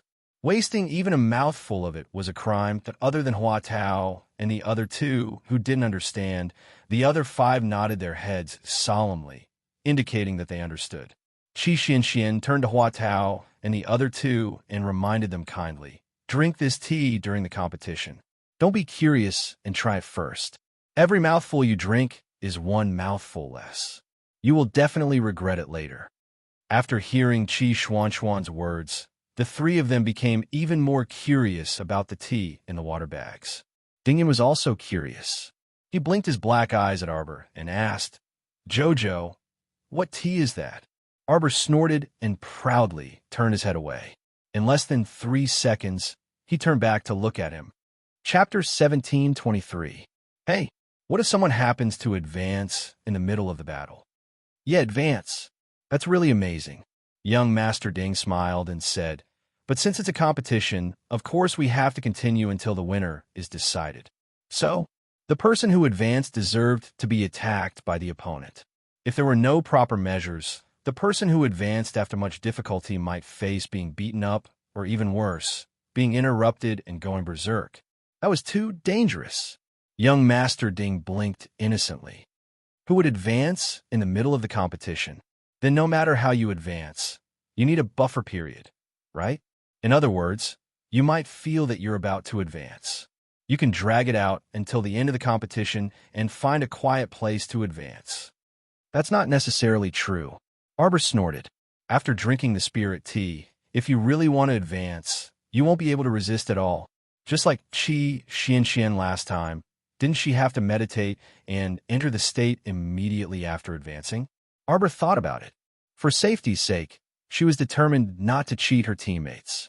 She still took out a bunch of defensive rings from her pocket and distributed them to the other 7 people. If you advance later, remember to activate a few more defensive barriers around you. Don't embarrass me and get killed when you advance.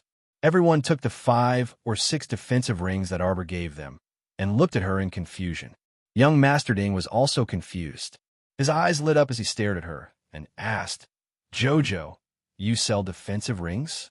You're the one who sells defensive rings. Your whole family sells defensive rings. But who would be able to pull out 30 to 40 defensive rings in one go? They're all low-grade spirit tools. They're not very useful.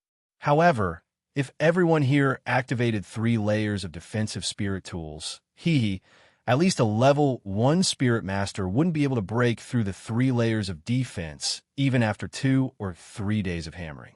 Everyone looked at her in confusion. They silently looked down at the 5 or 6 defensive rings on their palms, then looked at the rings on the others' palms. Junior Sister Qiao's way of doing things was a little unsightly, wasn't it? They felt like they had gotten to know a very impressive person. Jojo, you gave us the defensive equipment. What about you? Qi Xian Xian asked worriedly. I still have a lot. Arbor took out 7 or 8 more for them to see, ignoring the slightly twisted expressions on their faces. There were more than 100 defensive rings in the pile of trash that Senior Giant Ape had given her as a tribute. Oh no, it was the trash that Senior Schwanji had tricked over a dozen generations of disciples to obtain. There were simply too many defensive rings. Although she looked down on her own eggshell defensive ring, it had to be said that the defensive ring Mo Yin made was of a much higher level than this trash. The team members who were picking up trash silently put away their defensive rings and calmly put away their water bottles into their inner worlds. Then they sat down beside or behind Arbor. Duamu Qing and the other two naturally sat beside Arbor. Mata looked like an abandoned puppy. He looked at them pitifully and reluctantly followed his teammates to sit in the back row of Arbor's group. The two groups began to discuss how to cooperate in the battle later.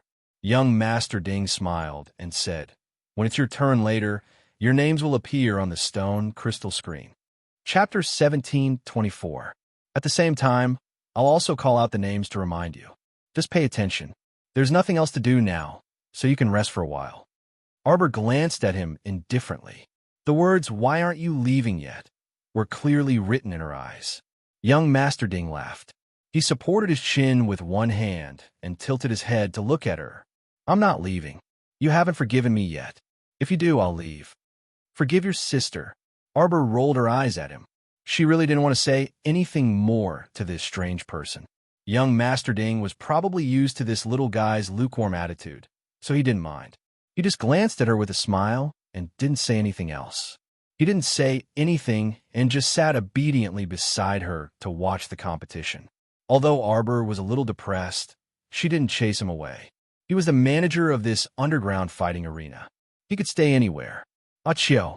Arbor raised her hand to rub her nose and tilted her head in surprise. For the past few days, she kept feeling that someone was talking about her behind her back, among the group of short mentors who were sitting sneakily in the audience seats. One of the mentors, who had a square face and looked very serious, coughed lightly and whispered, "Aren't the requirements too high for the rules we set? Excluding support and mystic beasts, the only things that could be used were weapons and fists." "Hi, how is that possible?" The short mentor, Zhou Danjin, smiled wretchedly. "It doesn't exist. The requirements are too high. After discussing it, we set the requirements according to the standards that they can currently reach." Wei Wei nodded and thought to himself, "That's right. It's time to let that arrogant little girl suffer a setback. Things in this world can't always go smoothly."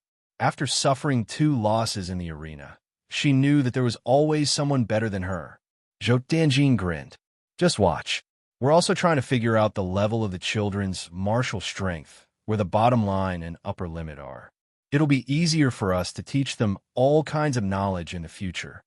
Ziyunqi's section break. A blazing light suddenly rushed out from the 15th floor of the Tower of Punishment. This terrifying pitch-black flame rushed out in clusters and suddenly raised the 15-story tower to the ground. At this time, not to mention the talisman array, even the outer wall of the 15th floor of the tower had been burned and annihilated by the black fire.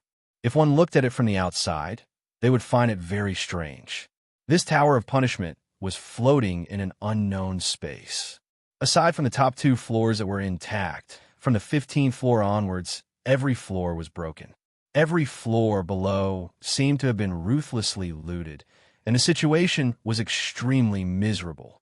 Mo Yin pursed her thin lips and arrived at the entrance of the 16th floor. She happened to bump into He Chun, who had a strange expression on her face. Ma Yingchun glanced at Prince Mo and looked him up and down. "Yo, you've changed your clothes." As he spoke, he stared at him with a malicious expression. "What did you see in the 3rd stage just now?" "I didn't see anything," Mo Yin replied expressionlessly. "Impossible." He Chin pursed his lips. "You don't look like someone who has no desires." The 15-story talisman array tested a person's greed for money, power, and beauty. Therefore, the last stage of the talisman array would definitely produce a bunch of stunning beauties. "Look at you. You've changed your clothes. You definitely couldn't control yourself just now." Chapter 17:25. Hu Shurchin snorted. "I'll definitely tell the little guy later." At the mention of Jojo, Imo Yin's expression became even stranger. Wifey, wifey. As the two were chatting, they heard a ghastly wail and howl, which made both Hu Shurchin and Imo Yin frown at the same time. Turning around to look, even Hu Shurchin's calm expression could not help but twitch her mouth. Dao Wuji, with a head of messy hair, ran out shirtless in a pair of shorts. He first looked around, then slapped his thigh and shouted, "Where's my wifey? Aya, where's my beautiful wifey? Why are they all gone?" Needless to say, if Imo Yin had not destroyed the talisman array on the 15th floor, this guy would probably have sunk into the land of beauties forever. Imo Yin could not be bothered with him and turned around to head to the 16th floor. Hu Shurchin followed behind him and persistently asked, "Did you see Jojo? What did you do to Jojo?" "I threw him out," Imo Yin said expressionlessly. "What?" Hu Shurchin looked at the guy whose back was facing her, dumbfounded. "You said you threw Jojo out? How could you bear to do that?" "He's not the real Jojo. He's just a shadow to confuse people," Imo Yin said nonchalantly. But you saw Jojo, you. Could you do it?" Hu Shurchin saw his side glance and shot her a murderous look. Her voice could not help but slowly lower. "Then how did you pass the second talisman array test? Who did you see?" The second talisman array tests one's desire for power, which should not be difficult for Prince Imo, who knew that Prince Imo was slightly startled, then lowered his eyes and said lightly, "You might not believe me. Go ahead." Ma Ying-chan was slightly taken aback. Then she saw Prince Imo step onto the end of the 16th floor's passageway and into the built-in mechanism tower. As soon as he walked in, the small mechanical tower began to move upwards until the mechanical sounds reached its peak. Only then did it stop. The small door of the mechanism tower opened, and a few of them walked out. They saw that the guards of the Luo brothers and above were all waiting for them at the entrance. Limitless Blade walked up and said, "Why are you all here?" The Luo brothers glanced at his disheveled appearance with obvious disdain. They snorted coldly and said, "Of course we're waiting for boss. Do you think we're waiting for you?" As the tower guardians, they could freely enter and exit the various floors of the Tower of Punishment without having to go through the test of the 15th-floor tower array. Therefore, when the Luo brothers saw that Imo Lien, Yu Ying, and Chun Dao Wuji had entered the formation, they had been waiting for Prince Imo at the entrance of the 16th floor. "Boss, how are you? Did you get hurt in the pagoda formation?" the Luo brothers asked with concern. Imo Lien shook her head. "It's nothing serious." The Luo brothers immediately smiled and said, "As expected of our boss. You passed the 15th-floor tower array so easily." "Humph," little Tai Sui said coldly. "So what if you passed a small tower array? What's there to congratulate you for? There are still 2 more difficult floors ahead waiting for you. When the time comes, if you can't pass them, you'll die." Imo Lien ignored the child with the strange voice. Her gaze fell on the 7 doors in front of her. Other than the slightly different carvings on the doors, she could not see anything different. Chapter 1726. Feng Chun silently glanced at Prince Imo. "You haven't said it yet." Prince Imo said, "You might not believe me," but he didn't say anything else. "You're itching to know what this brat wants to say." Feng Chun felt like she had been played by the crown prince. Prince Imo calmly looked at the 7 doors in front of him and frowned. "I'll go to the first door." The patterns on the 7 doors were all different. Upon closer inspection, they seemed to be the patterns of different fierce beasts. The door Imo Lien chose had a blue-eyed, 3-headed dog engraved on it. At first glance, it gave off the feeling of an ancient, fierce beast. Dao Wuji glanced at it, and his heart pounded. This? Can't we enter the same door?" Little Tai Sui looked at him with disdain. "Scared? If you're scared, then don't come. You've already skimmed 3 floors in a row. You should be satisfied. If that brat hadn't destroyed the entire talisman array with holy fire, Dao Wuji wouldn't have been able to come out in less than 30 years. If he could, little Tai Sui would take his surname. This brat's words were too hateful. Although what he said was true, Dao Wuji was the sect master of the Extreme Saber sect. Did he have no shame? Little Tai Sui coldly glanced at Dao Wuji. "It's your turn to choose." Dao Wuji's body trembled. and he inexplicably felt a chill. The kid walked from the first door to the last one, hesitating and not knowing what to do. At this time, Shang Chun had already chosen the second door. There was a lightning eagle engraved on it. "Have you chosen yet?" Little Tai Sui's childish and cold voice sounded again. It impatiently said, "You're so wishy-washy, just like a sissy. Hurry up and choose." After being scolded by little Tai Sui, Dao Wuji hurriedly looked from beginning to end. Finally, he stood in front of the seventh door. There was a large yellow cat engraved on the seventh door. It looked quite docile. Dao Wuji turned to look at little Tai Sui's expressionless face. He lightly coughed and said, I'll choose this one. Let me remind you, what you choose may not be what you see on the door." Hearing this, Infinite Blade shrugged casually. Don't think that I'll back down just because you said that. I'll take it. If you want to trick me, you'll have to train for a few more years." Little Tai Sui glanced at him and said in an indifferent voice, "You've probably already guessed that there's a beast behind each door. It could be a Xian beast, a spirit beast, or even a divine beast or a saint beast. That will depend on your luck. If you were to encounter Xian beasts or spirit beasts, it would naturally be a piece of cake for him to kill them within minutes. If they were unfortunate enough to encounter a divine beast, perhaps it would be a high-level divine beast, then they would have a good fight. As for the holy beasts, whether or not they would be able to leave this place was another matter altogether. Even an immortal venerable might not be able to defeat a sacred beast that was in the middle of its growth stage. One could imagine that if one were to accidentally open the door of a sacred beast, one could only chuckle and bear a grudge that Everlasting Blade immediately switched to another door. He switched to the door with a plant carved on it.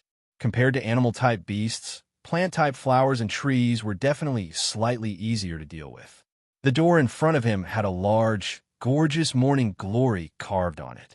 Although its gaping mouth didn't look very friendly, but what kind of danger had he, Dao Wuji, not been afraid of? Humph! Dao Wuji definitely didn't believe that he was the only one with the worst luck among the three of them. Chapter 17:27. In these 7 doors, there's an ancient super holy beast at the early stage of maturity, little Tai Sui said calmly. Dao Wuji's eyes widened. What? Do you know what an ancient holy beast at the early stage of maturity means?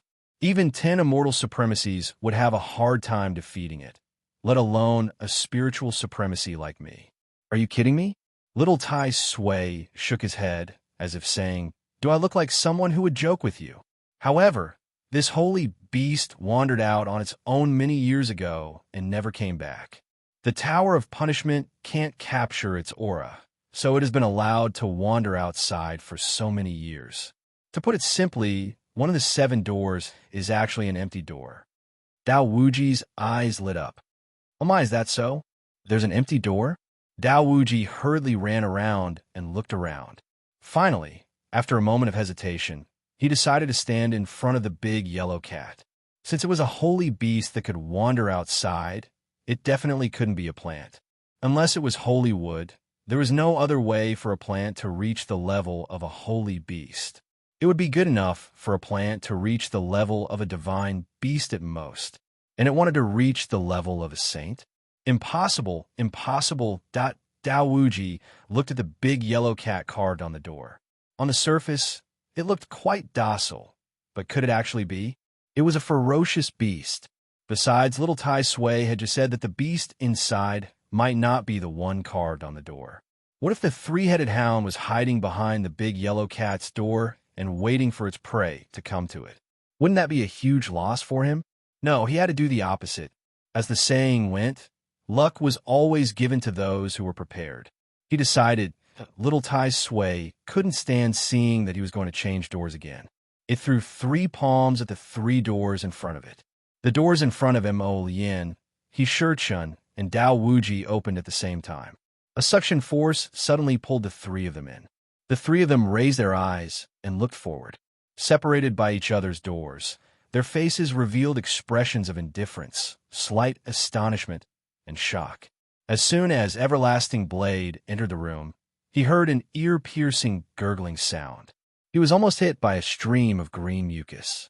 He looked up with a serious expression and saw a big morning glory that reached the roof of the house. It was looking at him with bad intentions. Suddenly, the petals opened and spat out a mouthful of sticky liquid. The green mucus was dodged by Everlasting Blade and fell to the ground. Everlasting Blade saw a large hole in the ground that had been corroded by the sticky liquid. Fuck! He couldn't help but curse out loud. That little Tai Sui really wasn't a good thing. How wicked! He was directly thrown into this house. Clearly, the beast engraved on the door was a tame yellow-spotted cat, but what was waiting for him inside the door was a big morning glory. Life is full of surprises. As for Yuan Shichun and Mo Lien, they were also surprised. Yuan Shichun had clearly chosen a thunder eagle to enter, but inside the house was a big yellow cat that was curled up in a corner and looking at him pitifully. When the big cat saw someone enter, it immediately hugged its head with its paws and rubbed against the corner of the wall with a pitiful and aggrieved expression. Yuan Shichun looked at it in surprise, and his lips twitched. Chapter 1728. It can't be, right? Wasn't this big yellow-spotted cat the one that Dao Wuji wanted to fight? How did he end up in his room? Hu Shichun circled around this big yellow-spotted cat and confirmed once again that this big cat didn't have any attack power at all. It was just a high-level mystical beast. Although it could be considered a ferocious beast outside, in his hands, it was just a small mystical beast. If he really wanted to kill it, it really would be as easy as blowing off dust. Hu Shichun only took 2 steps forward and slowly raised his hand. That big cat tactfully laid down along the corner of the wall and waved its paw at him in a friendly manner. Mo Lien's side was even more strange. After he looked around the room, he didn't find any trace of a mystical beast. Thinking about what little Tai Sui said before, Prince Mo's expression became somewhat subtle. It seemed that he had walked into dogshit luck and stepped on an empty door. Was this called heaven-defying luck? Even if Dao Wuji heard this, he might not necessarily believe it. Dao Wuji was currently bitterly fighting with that big morning glory. If he knew now that Mo Lien had broken through an empty door and Hu Shichun had attacked a small mystical beast, he would most likely vomit blood. It was truly infuriating to compare oneself to others. Dao Wuji could only leap up and use all 18 classes of martial arts to deal with this morning glory in front of him. Right now, he could only hope that this big morning glory that could spew venom didn't have that much venom in its stomach. Enough is enough. When Prince Mo pushed open the door and walked out, he just happened to see Hu Shichun walking out with a small yellow-spotted cat. That small cat docilely leaned against his feet with "I'm very obedient, very sensible" look on its face. Seeing this, Mo Lien couldn't help but feel somewhat astonished. Could it be that Hu Shichun had encountered such a small cat that had no fighting power at all in this door? Apart from being a pet, what else could this small cat do? If you counted on it to bite or tear people apart, it would probably kick this coward far away with a single kick. The tests of these 2 doors were simply non-existent to Mo Lien and Hu Shichun. The 2 of them came out for a while before they realized that Dao Wuji had not come out yet. Behind each closed door, there was no sound at all. Mo Lien and He Chun naturally could not hear that idiot Dao Wuji's cries for help from behind the door. The 2 of them waited for a while, but Dao Wuji did not come out. They could not help but look at each other silently. "Boss, why don't we go to the top floor first?" The Luo brothers went up and asked. Who knew how long he would have to wait for this Dao Wuji? If he hadn't come out of the door yet, then he must have been entangled by some giant spirit beast or divine beast. Whether or not he could come out was another matter altogether. If he didn't come out, Boss couldn't just wait endlessly. To think that this fellow had seriously chosen the door 3 times in the beginning. In the end, Mo Lien nodded calmly. He had only interacted with Dao Wuji for a few days. There was no deep relationship between them. Leaving him alone on the 16th floor did not make much of a difference. Everyone happily left Everlasting Blade, who was locked in a fierce battle with the morning glory, and walked up the passage to the 17th floor. Poor Dao Wuji was currently entangled by a few roots and could not free himself. just as the big morning glory opened its petals and the green venom was about to arrive. Chapter 17:29. In a hurry, Dao Wuji made a prompt decision and chopped off half of his hair. Rolling on the ground, he stood up with a whoosh. Just as he was about to open the door and escape, the big morning glory behind him seemed to be enraged as it let out a hissing sound. Suddenly, it opened its huge mouth and shot out a large ball of green mucus, which sprayed towards Dao Wuji. Limitless Blade was unable to dodge this time and was sprayed head-on. He immediately cried out tragically, "I'm finished." However, Dao Wuji, who was sprayed with this large ball of venom, did not die on the spot. Instead, he felt a chill on his face and body. He carefully opened his eyes and found that he was wrapped in a large ball of green mucus and hung upside down on one of the branches of the big morning glory. Hanging upside down like this, the blood in his head was about to rush up. Moreover, he glanced and found that he was not the first pitiful person to be hung up.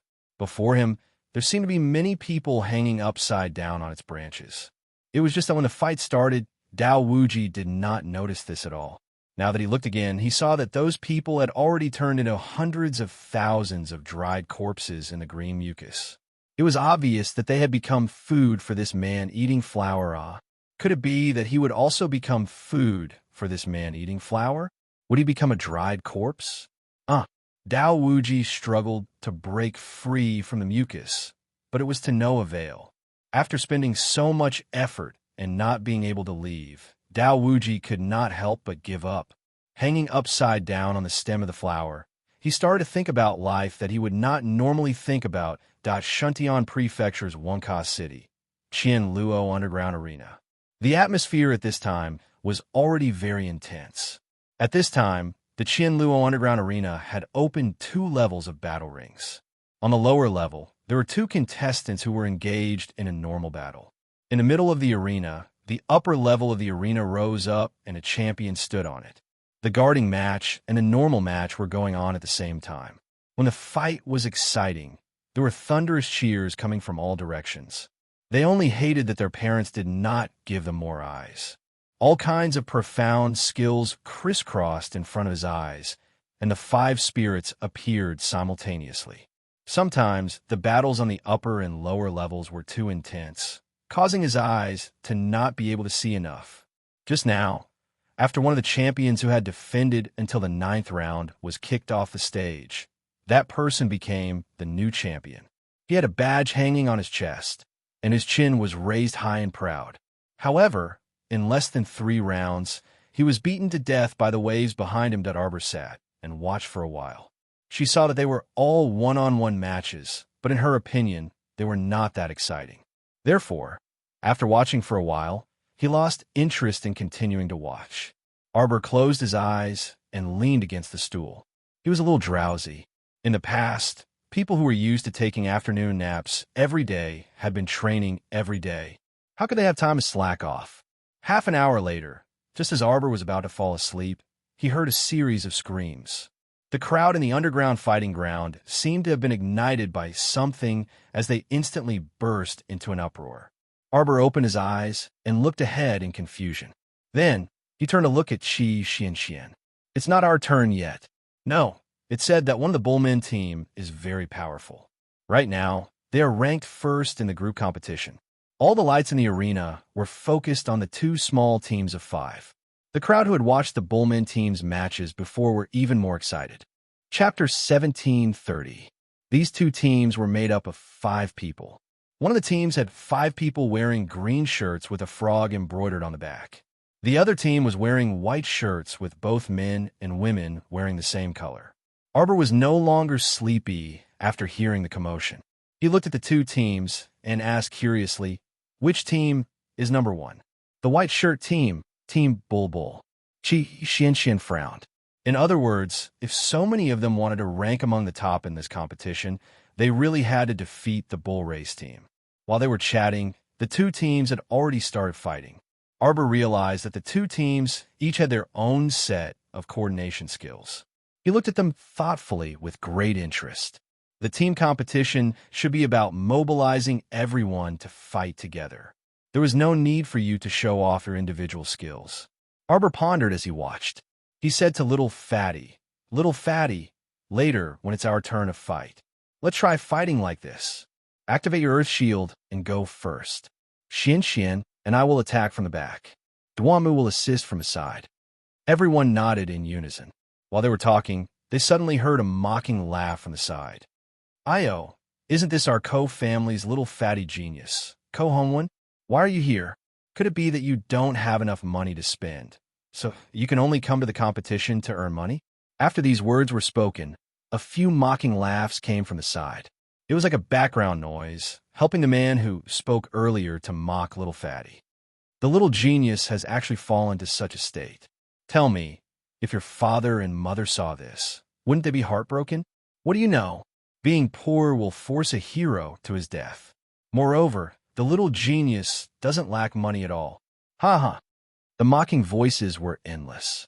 Little Fatty, Ko Hongwen's face darkened. He raised his pair of angry eyes and coldly stared at the group of people opposite him. This group of hedonistic young masters all held a fan in their hands and pretended to be distinguished officials.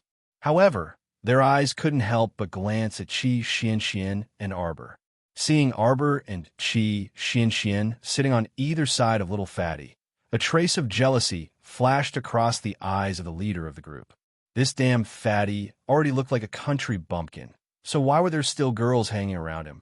It was the same in the Ko family. That damned fatty, he was obviously a fat and round bumpkin, but there were many girls in the family who liked this little fatty. Wasn't he just more talented than the average Ko family member? But he was just a country bumpkin, and his parents were just from a side branch of the Ko clan. How could a country bumpkin like him compete with the legitimate son of the Ko clan for resources and girls? How preposterous! The little fatty's face turned red. "What does it have to do with you, whether I'm short of money or not? Ko Hongjin, what do you want?" "Oomph. I'll kick you out of the Ko clan and order you to return to the countryside. You actually dared to return to Anka City? I have to say, you're really bold." Little Fatty's eyes were filled with anger. I have not learned anything. I will not go back." Ha ha ha. A vicious glint flashed across Ko Hongjin's eyes. A somewhat twisted smile hung on his originally handsome face. "Do you think there will be any academy within 100 miles of Anka City that will take you in? It's you." Chapter 1731. The little fatty was so angry that he was trembling all over, unable to control himself. He finally understood why he was suddenly chased out of the clan, and, at the same time, chased out of the academy that he had been in for more than 2 years. It turned out that everything was because of this kid in front of him. No, rather than saying that this kid was behind it, it was better to say that his father, the head of the Ko family, was backing him up from behind.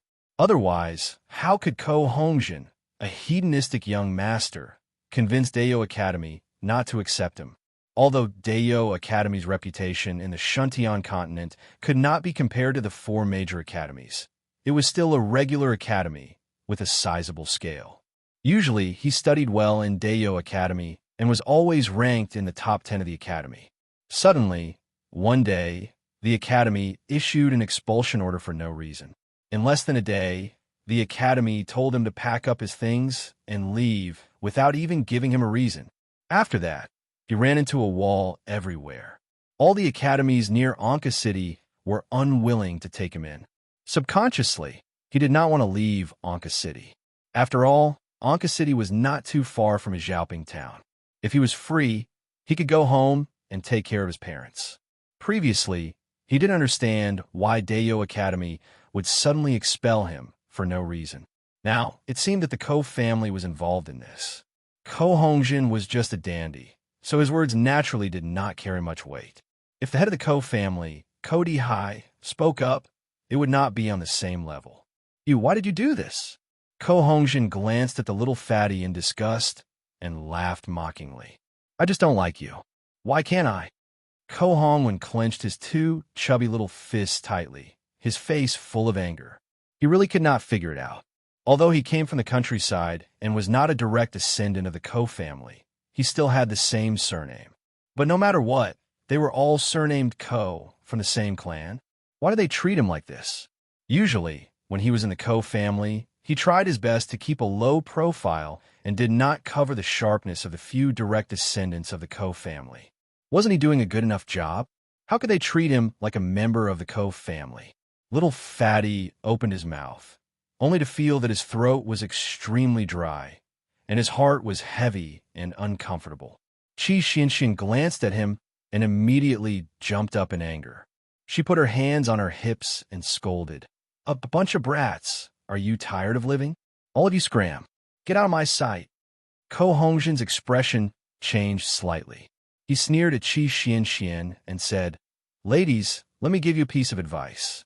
Don't be fooled by the simple and honest face of this fatty in front of you. He was not an honest man. A few months ago, he was expelled from the Ko family for stealing the family's elixirs. Now he's a complete pauper. Qi Xianxian kicked Ko Hongzhen's leg without any explanation. This kick contained 70% of a level, 14 Mystic Cultivator's strength, and it nearly fractured Ko Hongzhen's calf. With a cry, Ko Hongzhen fell backwards. The other hedonistic sons of rich families who were accompanying them hastily gathered around and caught Ko Hongzhen, who was falling backwards. Why did you hit him? One of them shouted in exasperation. Another person also sneered. Sure enough, he's in the same team as a peasant. All of you are uncivilized barbarians. Chapter 1732. This blind man. Qi Xianxian sneered. Did this great aunt use my hand? It was clearly my foot, all right? As she spoke, she ruthlessly punched one of them in the face. Freaking look carefully, this is a real hand. You idiot. Bam. That person simply couldn't dodge in time and was hit squarely by Qi Xuanxuan's fist. He also fell backward and smashed onto the hard ground with a bang. However, the arena was very noisy right now, and most people's gazes were focused on the two-tiered arena. Only a few nearby people waiting for their matches were focused on Qi Xianxian and Ko Hongzhen's group. Ko Hongzhen was so angry that his face flushed red. He probably didn't expect that this little girl in front of him would actually attack them for Ko Hongwen. He immediately flew into a rage and spoke without thinking. He pointed at Qi Xianxian and sneered. As expected, you're two pigs, one male and one female. You're both short, fat, and round, and have the same rotten taste. What did you say? The little fatty roared. I forbid you from insulting my friend. Qi Xianxian lowered her head to look at her small, round body, and her charming face flushed red from anger.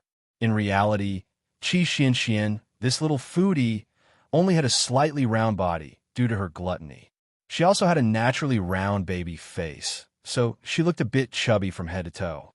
However, she was far from being short, fat, and round. Upon seeing that Ko Hongzhen's foul mouth was about to make Qi Xianxian cry, the little fatty immediately stopped arguing with Ko Hongzhen and hastily turned to comfort Qi Xianxian. Ko Hongzhen sneered and said, What, did I say something wrong? They're a pair of shameless people to begin with. Slap, slap, slap. Then 3 light and crisp slaps rang out, each with a rhythmic interval of 1 second. Ko Hongzhen was dumbfounded by the slaps. Earlier, they all saw very clearly that the little stoic with a frosty face in front of them didn't even touch Ko Hongzhen with her fingers.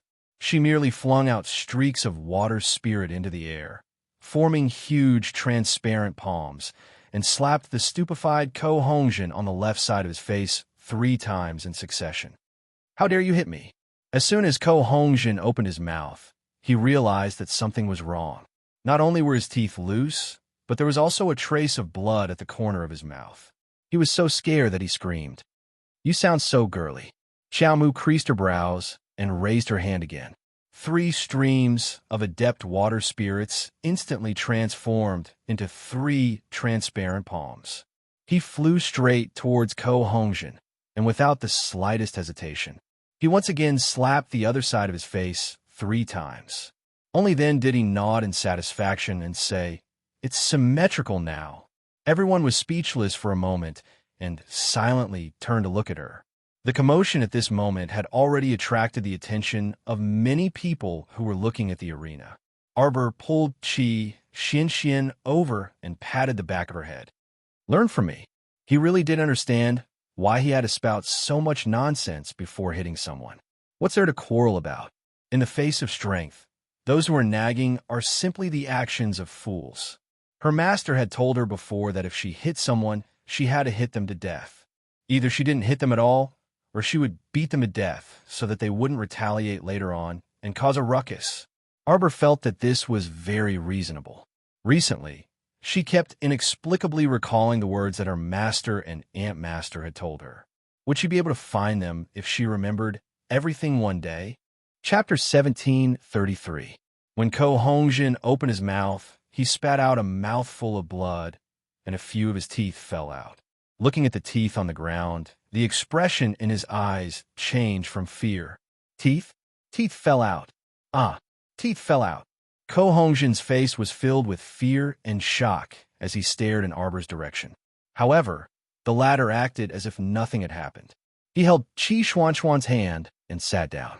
He coldly glanced at Ko Hongjin, who was surrounded by the Ko family's spoiled brats. Not satisfied, Arbor frowned slightly. His cold gaze swept past Ko Hongjin's body, causing him to tremble for no reason. How could Ko Hongjin dare to not be satisfied? He had already been beaten to this state. If he still refused to be satisfied, wouldn't he have to continue being beaten? These lackeys beside him were usually quite useful, but when it came to crucial moments, none of them were useful. I am leaving. Ko Hongjin's lips trembled as he screamed. Before he left, he glared at the little fatty, his eyes filled with anger. Arbor raised his eyelids and looked at him meaningfully. This glance inexplicably made Ko Hongjin's heart tremble. He had a feeling that something bad was about to happen to him. Ko Hongjin limped forward with the help of others. However, before he could take a few steps, one of the Ko family's lackeys cried out in shock, young master, you? Your face? What's all the fuss about?" Ko Hongjin was thinking about how to persuade his father to bring people to get back at them. When he heard his lackey scream, he slapped him on the head without any explanation. However, this slap didn't make the lackey shut up. Instead, it caused a few of the Ko family's disciples to cry out in shock. The person who was supporting him even retracted his hand as if he had thrown something dirty. His expression was ugly as he took a few steps back before he stopped. What happened? Ko Hongjin only realized that something was wrong when he spoke. Why did he feel that his voice was a bit muffled? He raised his hand to touch his face and was immediately horrified. His originally delicate and pretty face was now swollen like a steam bun. Why is it so swollen? As soon as he opened his mouth, Ko Hongjin realized that because his face was deformed, he couldn't even speak properly. His face had suddenly become so bloated and fat. This was simply inconceivable. Wah! The Ko family's people hurriedly retreated, their faces filled with horror as they tried to distance themselves from young Lord Ko. It seemed that this young Lord Ko had been afflicted with some kind of strange poison, and Yang Kai wondered if it would spread to them. At a time like this, no one dared to help or touch him. Everyone was very worried, wondering if they would be infected by young Lord Ko's poison. As a result, no one dared to get close to Ko Hongjin. They formed a semicircle from afar and looked at Ko Hongjin, whose face was swollen like a meat bun. In just a few minutes, Ko Hongjin's face no longer looked like a normal human face. Not only was his face as fat as a ball, but his swollen face even squeezed his originally normal eyes into two curved slits. At first glance, this person's face and body proportions were rather out of place, completely out of proportion. His head was like a big winter melon, but the rest of his body below his neck was normal. Young Lord Ko was shocked and frightened, his small eyes filled with fear. Chapter 1734. Everyone retreated to the side when they saw him.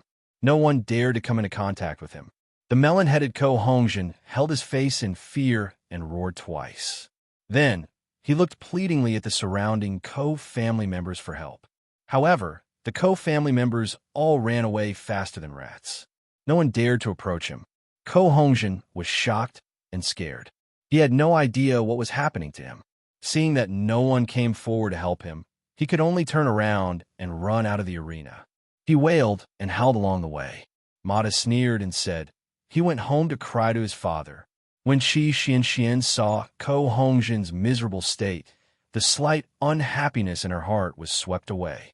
Her round little face was full of smiles.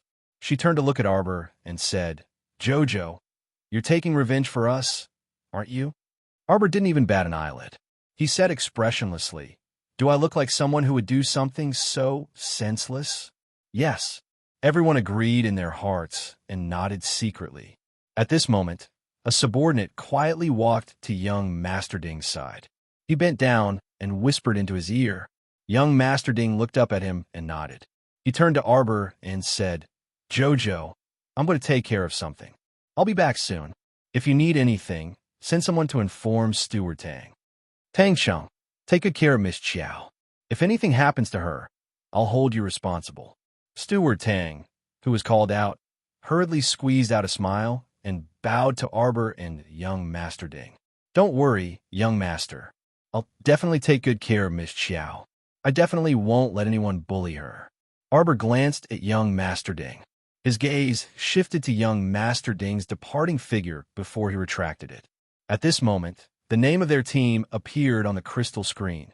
Team Lychee. When the three words Team Lychee appeared, everyone instantly laughed that this was because their opponent was Team Lions. Team Lions versus Team Lychee. Just by looking at the name of the team, one could tell who was better. Team Lychee's teammates silently glanced at their team leader with a stoic face. One had to know that the squad leader had chosen this name quite casually. When they went to register earlier, the little stoic was nibbling on a lychee. She racked her brains, but couldn't think of a good team name. She glanced at the lychee in her hand. They might as well become famous. Ahem. Mata smiled behind them and comforted Arbor and the others. It's okay. In order to show the loyalty of the students from the top academies, everyone went in and out together, so the names had to be similar. As the captain of the first group, Hua Tao decided on the name of his team, Longan Team. Success. Hua Tao and the other three clenched their fists at Arbor and the others. Arbor silently turned his eyes away, got up, and walked towards the center of the arena. Little Fatty, Qi Xian, and Duan Muqing stood up at the same time and followed her towards the arena. The two teams came out of the two passageways at the same time. When they saw each other, the 5 men of the Lion team couldn't help but laugh out loud. He's smiling like an idiot, Qi Xian muttered. When the two teams stood on the arena, a wave of explosive laughter resounded from all directions. In modern times, the 5 members of the Lion team were all one. 9 meters tall giants. On the other side, other than Duan Muqing's height, his 3 teammates were all dwarves. The little stoic was expressionless. In reality, she had no idea what was going on at all. Chapter 17:35. They didn't know what the others were laughing at, but they were all laughing like idiots. Arbor's face was expressionless. She didn't cooperate with the laughter at all. Her face was as cold as frost, and her clear eyes glanced at them. Thus, the 5 members of the Lion team, who had been laughing heartily, couldn't help but rub their noses. The young lady in front of them was of normal height for her age. However, in front of the burly men of the Lion team, she appeared especially petite and cute. Little girl, it's not too late to leave the arena now. If we really fight later, we won't go easy on you just because you're small. Yes, our fists are very powerful. Don't cry when you get beaten up. You can't say that the Lion team bullies women and children. Arbor looked at the staff members in front of the arena. Why aren't you sounding the gong? They could start the battle as soon as the gong sounded. There was no efficiency in dilly-dallying. The staff member was clearly taken aback. He probably didn't expect Team Lychee to be so bold as to continue the competition despite the obvious comparison between them and the Lion team. Team Lychee. This name sounded like a joke. For members of Team Lychee and 5 members of the Lion team. Begin. Following the sound of a gong, the little fatty laughed mischievously. His left foot suddenly stomped on the ground, and he immediately pounced towards the lions like an arrow released from a bow. A thick earth shield blocked in front of him. It was 6 feet long and wide. It was more than enough for his team members to hide behind. Qi Xuan's hand flashed, and and a bolt of spirit lightning struck the lion team, causing them to scream. They didn't even wait for the lion team to react before attacking. Arbor's ice spikes flew towards the lion team. Duan Muqing's with spirit also wrapped around the ankles of two lion team members. The two of them couldn't react in time and couldn't break free from Duan Muqing's with spirit. They could only watch as Arbor's ice spikes flew towards their chests. Alarmed, they hurriedly raised their defenses to the maximum. However, the icicles pierced through their defensive barriers. The two of them were about to be shot through by the Arbor. At the critical moment, the captain of the lions roared and summoned a ferocious beast covered in copper armor. When the beast was released, its hair stood on end. It turned around and roared at the members of Team Lychee and Arbor. This guy had copper skin and iron bones. When he stood in front of the lions, he really looked like he could hold back 10,000 men all by himself. In his rage, little Fatty did not hesitate to open his mouth and shout back at it. The bronze-armored beast was stunned for a moment. Then it roared a few more times. Little Fatty followed suit and roared back. Everyone was speechless. This man and beast did not understand each other at all, yet they were still in the mood to bicker. When the other four members of Team Lychee saw that their captain had even taken out his trump card Spirit Beast to block the attack, they didn't hesitate and summoned their Mystic Beast from their Mystic Beast spaces. As a result, the 5 people and 5 beasts glared at Arbor's Team Lychee like tigers eyeing their prey. In terms of numbers, Team Lychee completely defeated the Little Stoics team. Chapter 1736. However, this only meant one thing. They had more people than the Little Stoics Team Lychee. But in terms of true strength, Arbor's Team Lychee was clearly superior to Team Lion in terms of talent, age, and combat spiritual techniques. Spiritual techniques were a level higher than mystic techniques and could only be learned after advancing to the spiritual realm. It was something that spiritual masters yearned for even in their dreams. A good introductory spiritual technique could save spiritual masters at least 3 years of detours. Whether it was the growth of cultivation techniques or the cultivation of spiritual techniques, it had profound implications. Although Team Lychee only had 4 people, needless to say, Duan Muqing and Arbor's cultivation techniques were definitely top-notch. Qi Xuanxuan's spiritual techniques weren't weak either. Although the little fatty was slightly inferior, he was someone who could run around with his earth shield activated, so he didn't have high requirements for spiritual techniques. Normal people simply couldn't do anything to him. Many times, it wasn't easy to do things with more people. For example, right now, the little fatty in the ring had activated his earth shield and nimbly ran in front of the Lion's captain, forcefully withstanding a few of his attacks. Team Lion's captain was flabbergasted and also a bit shocked. Although the little fatty didn't look impressive, his earth shield was too strange. Putting aside the fact that it was wider and bigger than the earth shield activated by level 15 mystic cultivators of the same level, wasn't this earth shield maintained for too long? Under the protection of the earth shield, the little fatty was able to move for close to an hour. During this time, he activated his earth shield and circled around his captain all day long. He really wanted to kick this nimble fatty to death. For the first battle, the main purpose was to allow all the members to work together and get used to each other. When Arbor felt that it was about time, he waved his hand. Instantly, spiritual lightning and spiritual wood blotted out the sky and smashed toward Team Lion. The onlookers were dazzled. After the spiritual lightning stopped, they looked up and saw that Team Lion's 5 members and 5 beasts were forced to retreat step by the other 4. The people who were laughing at Team Lychee's height couldn't laugh anymore. The tall and sturdy Team Lion actually couldn't last more than 100 moves against Team Lychee. Everyone fell silent. In fact, Arbor had gone easy on them during these 100 moves. He wanted to keep a low profile and didn't want to expose the team's strength right from the start. Otherwise, let alone 100 moves, he didn't even know if these people could survive 10 moves. There were so many people in the Lion's team, but their footsteps were a little complicated. When the captain's bronze-armored spirit beast rushed up, the rest of the team members also ran forward together. In such a rush to be the first, there was no longer a primary and secondary formation. After a round of fierce fighting, everyone's spiritual energy was obviously going downhill. However, Arbor and the others didn't feel that way. Little Fatty, Qi Xian Xian Xian, and Duanmu Qing, who had drunk 2 mouthfuls of water during the fight, all felt that their strength had recovered. This feeling was quite good. The spirit veins that were originally about to dry up were now overflowing with spirit energy due to the stimulation and replenishment from the spirit tea. Ha! Eat my hammer.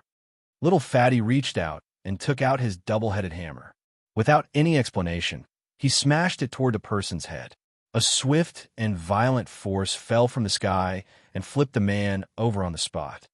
His neck hurt. He slept soundly and made up for 2 nights during the day. Chapter 1737. At the same time, Arbor's mystic energy and Qi Xuan's 3 thunderbolts simultaneously attacked the leading bronze-armored spirit beast. The spirit beast had already developed intelligence.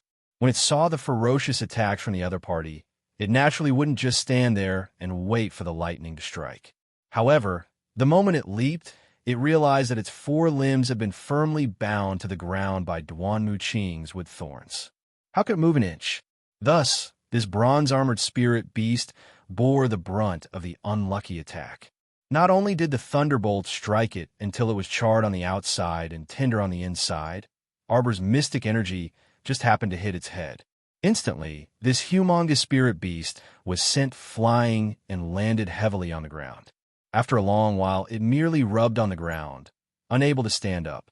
The Lion team's captain cried out in alarm and hurriedly ran over to check on his partner.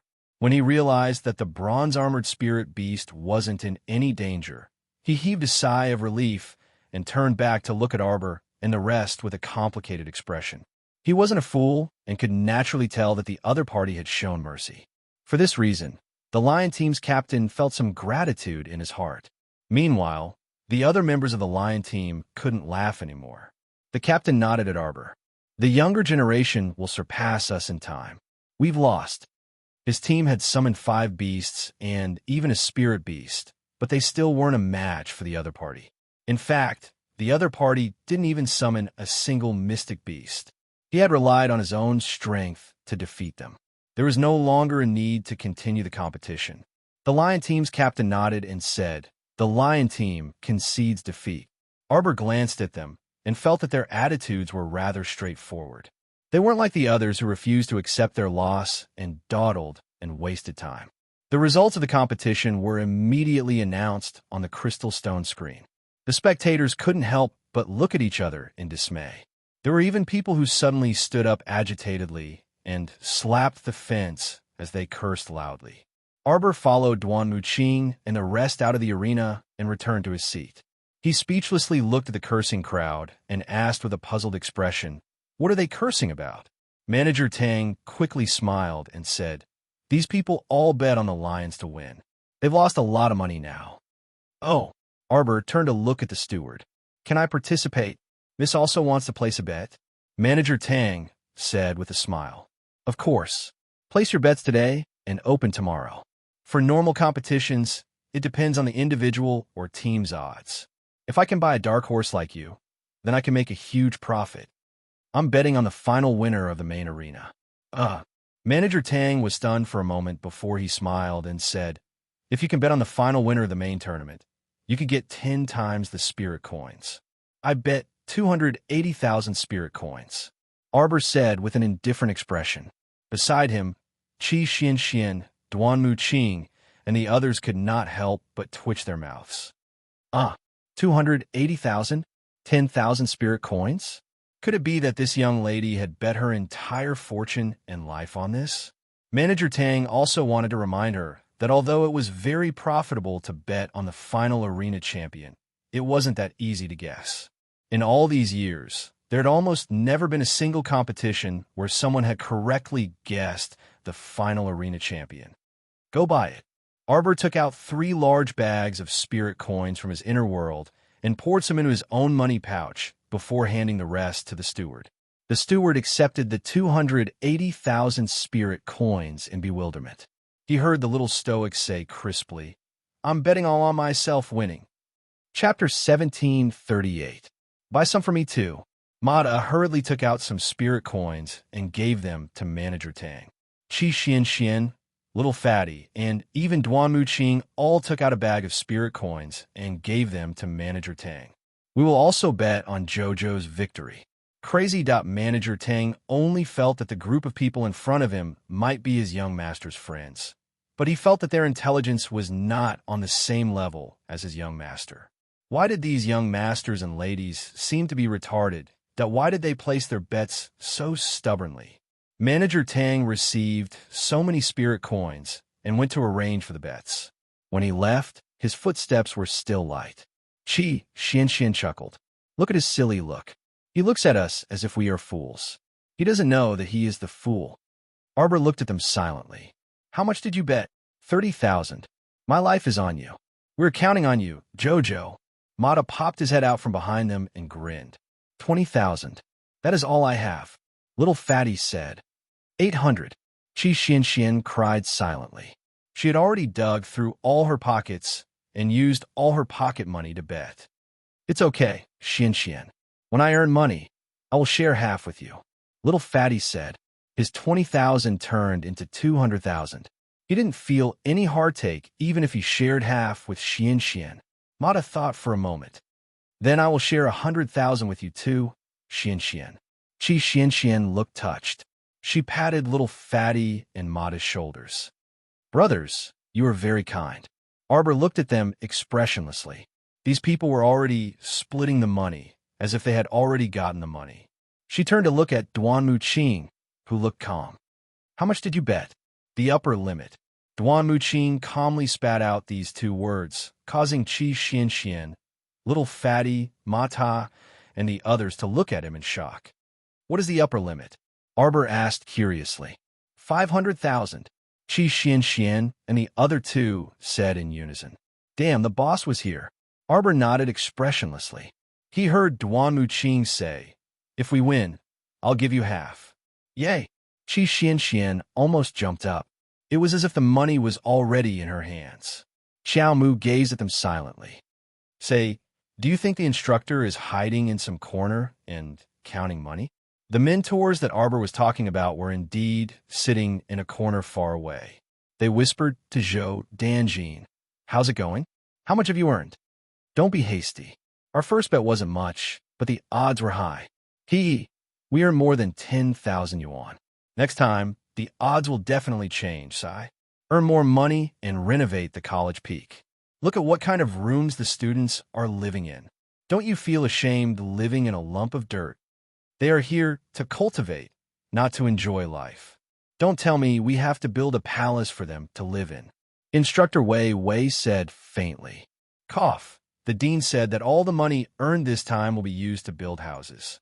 How is that enough? Zhou Danjin said with a pained expression. Moreover, just the few stalks of spirit herbs that are used to maintain the flaming energy peak has almost emptied our entire savings. No money, no money, no money. The little girl should be going to sign up for the single elimination tournament, Wei said calmly. Oh, how do you know? If she doesn't sign up for the single elimination tournament, do you think she can achieve the points you set previously by just fighting in normal competitions? Chapter 1739. Zhou Danjin rubbed his nose and smiled wretchedly. You mean we should bet heavily on her losing? It was obvious that this little girl wouldn't be able to last until the end of the tournament. After all, she couldn't summon her holy beast, use talismans to eat pills, and use hidden weapons. Even those who could use all of the above couldn't last more than 10 rounds. It was obvious how difficult it was to defend the ring. Wei looked at him like he was looking at an idiot. Zhou Danjin was confused by his gaze. He couldn't help but cough and ask, What do you mean? Just say it. His IQ wasn't as high as Wei's. He had already admitted it. So don't look at me like I'm an idiot. There are only two ways to bet in the tournament. One is to guess who the final champion will be. The other is to bet on how many rounds a certain arena champion can last. Of course, the odds of betting on the final champion will be higher. If you guess correctly, you'll make a fortune. Then what do you mean? Zhou Danjin glanced at him and asked. I want you to bet heavily on that little girl becoming the final champion. Wei said indifferently. Hearing this, Zhou Danjin and the other three mentors all widened their eyes and looked at Mentor Wei Wei in unison. Mentor Wei Wei, you're not joking, right? Betting heavily on something like this wasn't a joke. If one didn't do well, not only would they lose everything, they would also vomit all the money they won before. You have about 18,000 spirit coins on you right now, Wei Wei said with certainty. Bet all. Zhou Danjin looked like he was going to vomit blood. He shook his head and said, No, I don't have that much. I only have 8,000. Wei Wei looked at him meaningfully. If you don't bet, you'll regret it in the end. No way.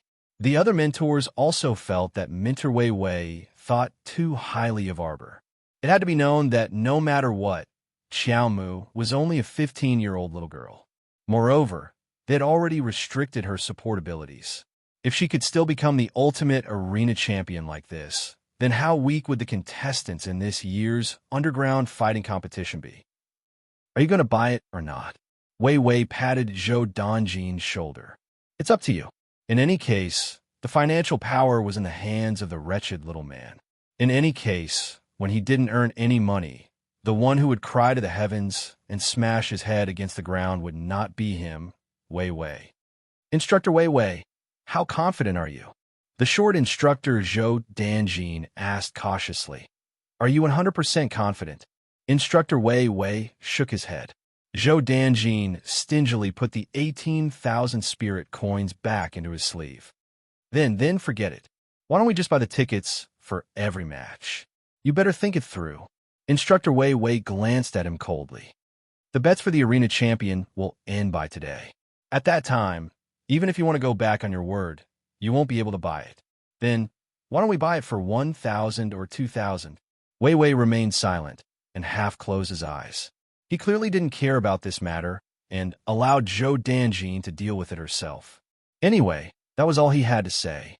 Whether he wanted to buy or not, that was up to Instructor Zhou to worry about.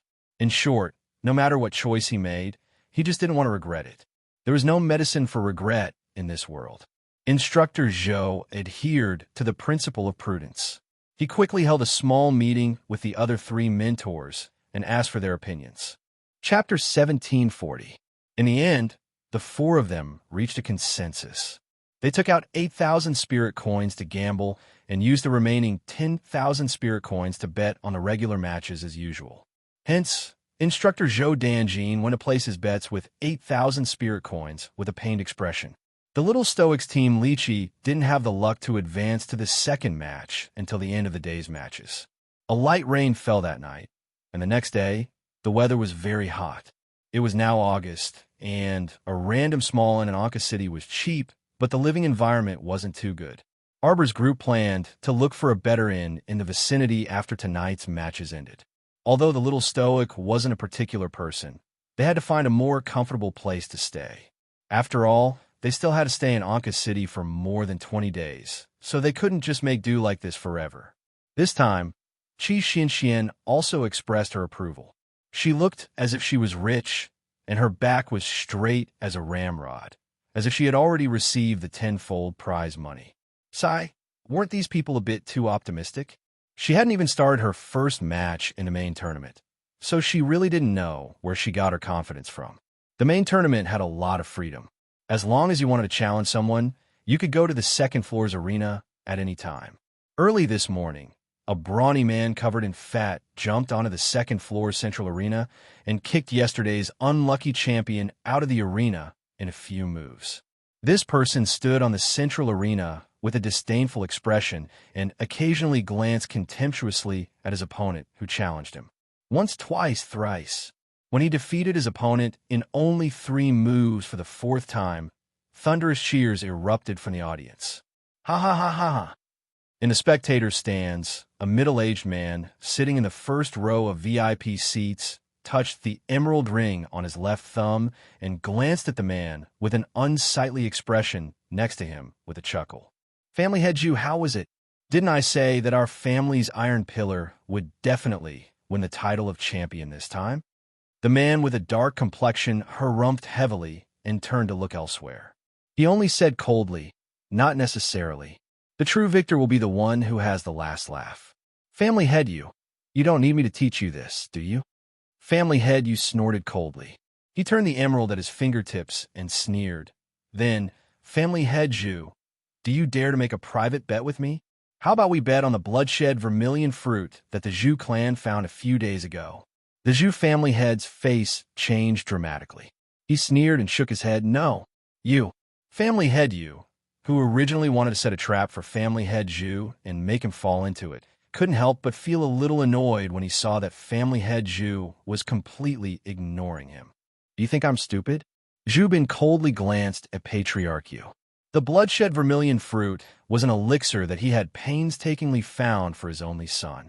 It was for the sake of changing his only son's weak physique. Such an important thing was related to his son's life and future. How could he use it to gamble? Patriarch Yu provoked him. To put it bluntly, Patriarch Zhu, you don't dare. Don't you also think that our Iron Pillar will be re-elected as the arena champion? Zhu Bin was silent, but he wasn't the least bit provoked by family head Yu, no matter how unpleasant his words were. TSK, I advise you not be stupid. In your Zhu clan, can you find anyone who knows how to use this bloodshed vermilion fruit? There's no one at all. Chapter 1741. Don't waste a saint-level spirit fruit, okay? Family head Yu smiled sarcastically at family head Zhu. The bloodshed vermilion fruit was good stuff, but it would be wasted if one did not know how to eat it. The sickly Zhu family had been sick for 8 to 10 years, and he still wanted to get up? TSK. What could he do if he got up? His cultivation base was much lower than his opponent's. What future did he have?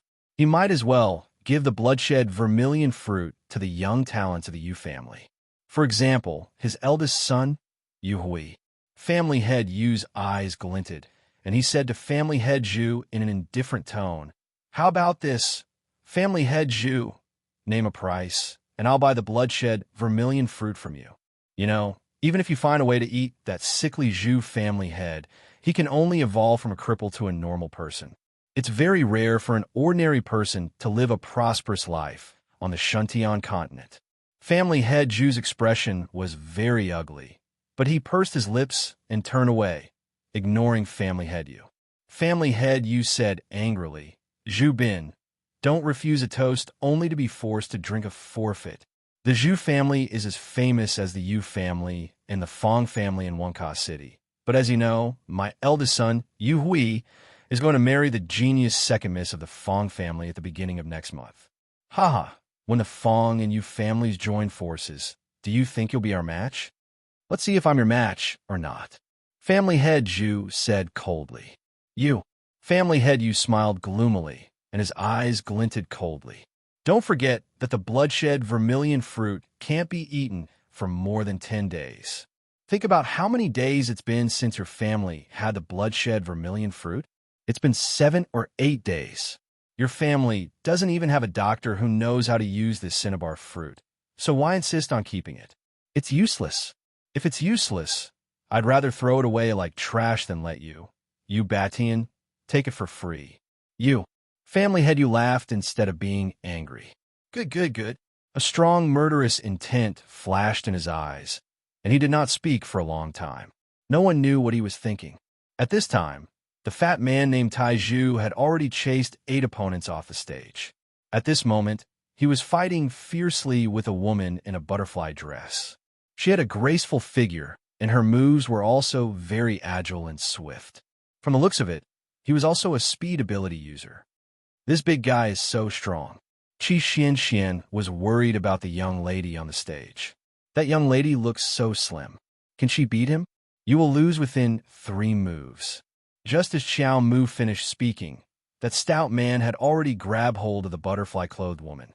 He laughed so hard that all the fat on his body jiggled, and he raised his hand to caress that young lady's face. Little wifey, a woman as beautiful as you should just stay at home and wait on your husband. Why did you have to risk your life in the championship? Don't touch me. The woman in butterfly clothes was probably disgusted by the fat man and screamed. Yo. The fat man continued to tease. You're just a woman. If you dare to go up the stage, you should be mentally prepared to be taken liberties with. Hey, let go of her. The little stoic's icy voice rang out. Qi Xian glanced to her side in astonishment, only to discover that the little stoic had disappeared at some point in time. She looked at the stage again and saw the little stoic standing in front of the fat man. Chapter 1742. She stood there, and in front of her stood a brawny man who was as fat as a mountain. The little girl was as thin and weak as a bean sprout. She was pitifully thin. Are you blind? Can't you see that your opponent is standing in front of you? The little stoic said coldly. The butterfly-clothed woman struggled in the fat man's hands and took the opportunity to jump away from him. When she passed by Arbor, she nodded gratefully at her and whispered, "Be careful, he's also a speed ability user." Arbor didn't realize that this fat man was also a speed ability user. He was so fat, so how fast could he display? But after the woman's reminder, she became more wary of the fat man. This guy looked as fat as a mountain, but he was actually a speed ability user. It was truly surprising. Ha ha ha ha ha. The fat man called Iron Pillar was clearly amused by Arbor's small figure. He cast a sidelong glance at her and raised one of his eyebrows. Little girl, you haven't even grown your hair yet, but you're already imitating others and coming to compete. Now, kneel down and kowtow to me. Obediently jump down, and I can spare your life. Hee hee hee. Ha! Chuckles rang out from the audience. They had already clearly seen Xiao Mu's petite figure, although they also recognized that Arbor was the Dark Horse Team Lychee's captain. So what? A team competition and a group competition weren't on the same level. Previously, Team Lychee only defeated Team Lion with the help of the other three members. To put it bluntly, their victory was due to their teamwork. But it was different now. Only the Stoic captain was standing in front of Iron Pillar. With Iron Pillar's large fist, he could probably beat her to the point of vomiting blood and fainting. Arbor was expressionless, and there was a cold and cheerless expression on her adorable little face. She didn't understand why the people below were laughing wildly.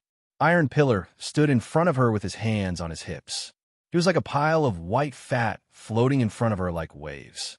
Arbor suddenly summoned a spirit weapon from her inner world. With a flick of her finger, she injected a wisp of mystic energy and indifferently said, "Explode." Then, under everyone's shocked expressions, the spiritual weapon suddenly exploded in the arena. The sound of the explosion had obviously affected the team that was in the middle of a regular season match. The two teams hurriedly found a place to hide, no longer caring about continuing the match. Fatty Iron Pillar's shocked expression was still fixed on his face, and his whole body fell backwards. It wasn't until a loud bang was heard, and everyone watched as he smashed into the arena, blood splattering all over the ground, that they suddenly realized. The little stoic threw out a spirit weapon as soon as they met, exploding Tai Zhu to death. What kind of joke was this? If a spirit artifact exploded at such a close distance, it would be strange if he could survive. Didn't you see that the two teams below were so nervous that they hurriedly retreated? The stoic face expressionlessly stood on the stage and turned to look at the staff members who stood foolishly in front of the crystal screen with stupefied expressions. Aren't you going to announce the results? This lady. Team Lychee's captain, Arbor. Arbor said calmly. Team Lychee's captain, Arbor, wins. Iron Pillar of the U family wins 9 matches.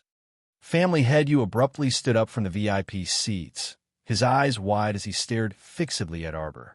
Beside him, Family Head Zhu couldn't help but laugh. See, didn't I say we would see who would have the last laugh? Chapter 1743. Eubation's eyes widened as he stared at Arbor in disbelief. He shook his head and said, "That's impossible. That's impossible." His Iron Pillar was killed by a little girl's self-detonation of a spiritual weapon? Why? Eubation's eyes were almost filled with blood. He was very angry, but the Zhu clan's patriarch didn't let him off. He even mocked him with a faint smile. Didn't Patriarch you say that your Tai Zhu is fully deserving of being the champion this time? Look, the arena champion is lying on the ground like a dead pig. Shut up, Eubatian shouted angrily. Then, he pointed at Arbor and said sternly, "Where are the staff of the underground arena? Aren't you going to say something? Referee, that's against the rules." who would so crudely and unscrupulously throw out a spirit tool and then self-destruct. Even a tycoon wouldn't do that. Ah, Jojo won. Qi Xian, who was worried about Jojo, stood up and laughed maniacally as if she had been injected with chicken blood. You see, Jojo effortlessly killed that lump of fat meat. Look at the eyes of the people around them. TSK, TSK, TSK. Not everyone has the ability to self-detonate a spiritual weapon. In fact, a spiritual weapon was expensive. In Shuntian Prefecture's Wenka City, it was considered a luxury item. Wasn't it a waste to use such a luxury item to self-detonate? Arbor didn't think so. She was in a fight for points. If she didn't take a shortcut, she would be played to death by the instructors. Only an idiot would fight with others one by one. If she saw someone she liked, she would kick them off the stage. If she didn't like them, she would self-detonate. Wasn't that better? The staff came back to their senses and quickly added Arbor's name to the list of arena champions. Of course, Arbor hung the plaque with the arena champion on her waist. She didn't want to stupidly hang the plaque on her chest like a fool. For a moment, quite a number of people were shocked by her thunderous methods. For a short period of time, there was a gap in the number of challengers. Arbor stood idly on the main stage, leaning lazily on the side, waiting for someone to come to him. However, Patriarchy refused to comply. He questioned several staff members sternly, but the answers he received were very uniform. The tournament didn't prohibit the use of all kinds of support. In other words, if he wanted to explode his spirit tools like a nouveau riche, he couldn't do anything about it, right? Fortunately, when they first built this underground arena, they knew that once a fight broke out, it would definitely affect the innocent. Thus, they had already reinforced several defenses above the arena. Therefore, when the spirit energy exploded on the iron pillar, it didn't affect anyone else. Unable to seek justice, Family Head could only fling his sleeves angrily and sit back down with a face full of hatred. He had no idea where this little girl came from. He had never seen her in Anka City before. Could it be that he was a young child from some hidden family who had come out to train? As Family Head pondered this, he looked up again and gazed deeply at Xiaomu. At this moment, Instructor Zhou Danjin, who was sitting in the corner, was so regretful that his intestines almost turned green. However, he still couldn't help but ask, Instructor Wei Wei, is she breaking the rules? She even self-detonated her spirit tool. Didn't it say in the letter that you can use spirit tools as support? Instructor Wei Wei said without even looking up. Chapter 1744. Holy shit, how could a spirit weapon be used like that? Zhou Danjin couldn't help but complain softly. This is too much of a scam. Isn't that so? A square-faced instructor couldn't help but complain. If this little girl uses her spirit weapon to self-destruct in every match to repel her opponents, then she can really defend until the end and become the final champion. The other two instructors looked at each other in dismay. That can't be.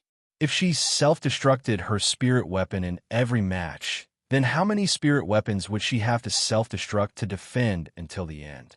Moreover, if this little girl self-destructed her spirit weapon in every match, would the defensive barrier on the second floor of the arena be able to last until the end? Thinking about it, it didn't seem very likely. Zhou Danjin pursed his lips and said, Since that's the case, then there's nothing more to say. Let's just say that her results are valid this time. Rich students were indeed different. They had clearly given so many restrictions, but it was impossible to guard against them, causing her to use such a crooked move. Count. Arbor naturally didn't know that the instructors were privately discussing this. However, if she knew that Instructor Zhou Danjin counted her results as valid, she would definitely snort in disdain. She had Qi Xian take out the authentic letters that the instructors had given her and explain to them word by word. The rule about not being able to use divine weapons and being able to use spirit weapons was written by the instructors themselves. Why would they care how she uses this spirit weapon? If she uses it to chop people or self-destruct it, they couldn't care less. Arbor casually patted the arena champion card hanging on her waist. After a quarter of an hour, she turned to the staff in front of the crystal screen and asked impatiently, Is there anyone else who wants to challenge me? The place she was standing on was about to grow mushrooms, yet no one had come up to challenge her. Was it because she was too easy to talk to? Manager Tang couldn't help but twitch his mouth as he hurriedly comforted the little girl's emotions. It's probably because Miss Xiao is too powerful. You have to give everyone some time to calm down. As he spoke, he coughed and said, "If no one comes up to challenge Miss Xiao in an hour, then today's arena champion will undoubtedly be Miss Xiao." As soon as he finished speaking, an expanse of clamorous noise couldn't help but arise in the surroundings, and it was mixed with many unconvinced questions. However, there was no more noise. That was the rule. If no one dared to challenge Arbor in the next hour, Arbor would become the champion of the day. A few unconvinced youngsters were eager to give it a try, using their eyes to signal others to go first. But in the end, no one dared to go up and give it a try. Everyone felt their teeth ache as they watched the little stoic strolling around the small arena on the second floor. Why did he feel like he was being cheated? "I'll do it." Suddenly, a seemingly elegant young master in white stood up and floated to the small arena on the second floor like a pure white cloud. When he landed on the ground, the white-robed young master's white robes fluttered in the wind. His robes fluttered slightly as he descended from the sky, giving off an indescribable sense of beauty. Arbor was expressionless. Thunderous applause rang out from the audience. All right. This is the Fong family's genius third young master, right? I didn't expect third young master Fong to also participate in this competition. Oh my God, if I knew third young master Fong would also be participating, then I would have bet on him winning. How laughable. Isn't that third young master Fong from a prestigious patrician family? Why did he also participate in the Underground Fighting Arenas Championship? Chapter 1745. Haven't you all thought of this reason? Moreover, who was he putting on a show for when he appeared in such a pretentious manner?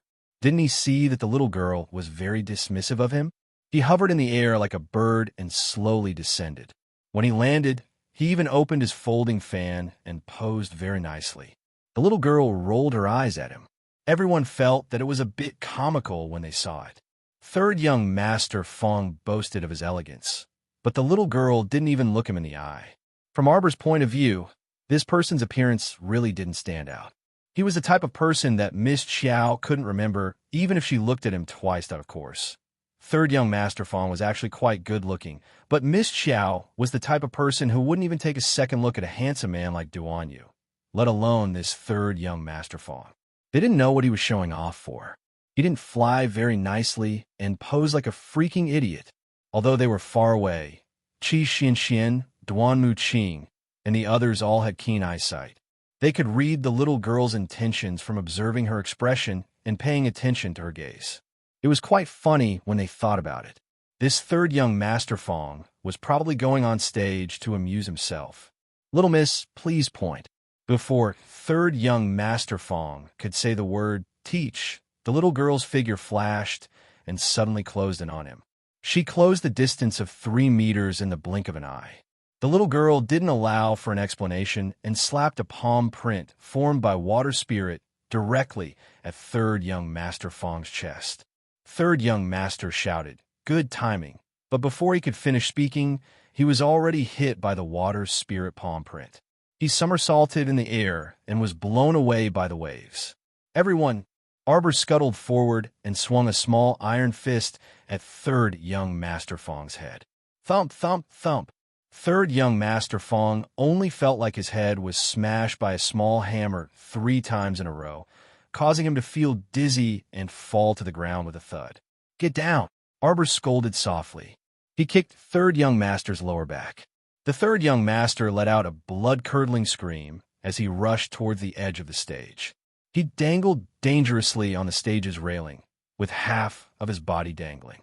If not for his 2 legs supporting him on the ground, he would have fallen down by now. Everyone was speechless again. Why did they have a feeling of speechlessness? Was it really good for the little girl to be so cruel? "Get down!" Arbor kicked third young master's lower back again. "No, don't kick. A man's waist." Fuck, it was obvious that this wretched lass was blind. Which budding girl didn't have a spring in her heart? Seeing such an elegant and handsome young master appear in front of her, she couldn't help but be startled. Not only did she not blush, she even raised her fists and beat him to death. Can you really get married like this? You're as barbaric as a man. Are you sure you can find a husband? Before third young master Fong vomited blood, he hurriedly summoned his mystic beast, a strong yellow horse with tiger spots. It looked a bit strange. When it galloped, its speed was very fast. But when it came to its attack power, it wasn't that strong. The yellow horse leaped slightly and carried third young Master Fong. Cough, cough, cough. Third young Master Fong panted slightly on the horse. He lowered his head and saw that there was a small footprint printed on the front and back of his white shirt. Chapter 1746. Third young Master Fong couldn't help but be flustered and exasperated. You little lady, how could you attack without any explanation? You.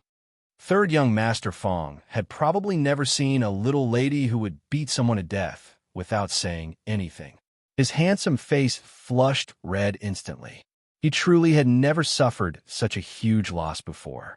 He was chased and beaten by a little lady in front of everyone, and he practically didn't have the strength to retaliate. Arbor frowned slightly. Why wasn't this person going down? With a flick of her finger, a scimitar-like spirit weapon appeared in her hand.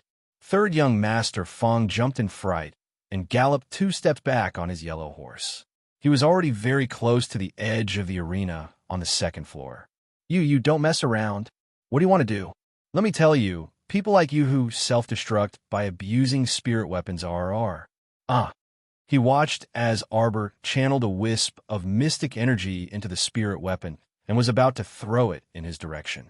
Third young Master Fong's eyes dimmed, and he abruptly reached out to pat his yellow horse's head. 1 man and 1 horse galloped into the air. Everyone immediately cheered loudly. So, third young Master Fong's extremely ordinary-looking horse actually has wings. At this time, that yellow horse with tiger spots had already flapped its wings and flew up, hovering high above Arbor's head. Arbor's gaze darkened, and her face was displeased. She raised her hands slightly, and a cold glint flitted past her eyes. A move of ice descended, and a violent vortex of spirit energy mixed with converging hailstones swept toward third young Master Fong, whose expression changed drastically. He hastily pressed his yellow horse's head to land on the ground, but before he could think of a way to escape this predicament, the little stoic's Frost Wind Slash followed closely behind. Frost Wind Slash was a move that she comprehended on her own from Qing Wan's moves. When this Frost Wind Slash descended, it directly cut a deep gash in the ground of the entire arena. Broken stones rolled down from the ring, seriously affecting the 2 teams that were competing on the 1st floor. The unlucky teams were hastily pulled by their respective captains and hastily ran to the sides. Get down. Following the little stoic's indifferent voice, third young Master Fong only felt the pressure of that Frost Wind Slash, and his entire person fell down from the edge of the stage. Third young Master Fong let out a miserable scream. The yellow horse seemed to have been frightened by the little girl's Frost Wind Slash. It even forgot to spread its wings. 1 man and 1 beast miserably fell to the ground, unable to get up for a long time. When Arbor looked up, the staff member who was stunned in front of the crystal screen immediately understood and hurriedly said, Miss Xiao wins this round. At this moment, those who had said that Miss Xiao didn't win with her own ability all shut their mouths. This was the first time the lady had self-detonated her spiritual artifact. She probably didn't think much of her opponent. She probably couldn't be bothered to make a move against such a weakling. An hour later, because no one else dared to challenge Arbor, Arbor became the youngest champion of the day. When she came down from the 2nd floor of the ring, Arbor was still expressionless. Everyone wanted to see joy and excitement on her face, but they were disappointed. Jojo, Qi Xianxian welcomed her with a face full of smiles and hooked her arm. I knew you would definitely win. Arbor nodded. Later, I'll have Manager Tang calculate how many points we earned. Chapter 1747. Ever since they entered this underground battle arena, they had become anxious. Every now and then, they would want to know how many points their team had. Arbor was still skeptical about gathering enough points to summon a tutor, based on the character of the tutors from the top academies, who knew if they would give them more small missions when they had enough points.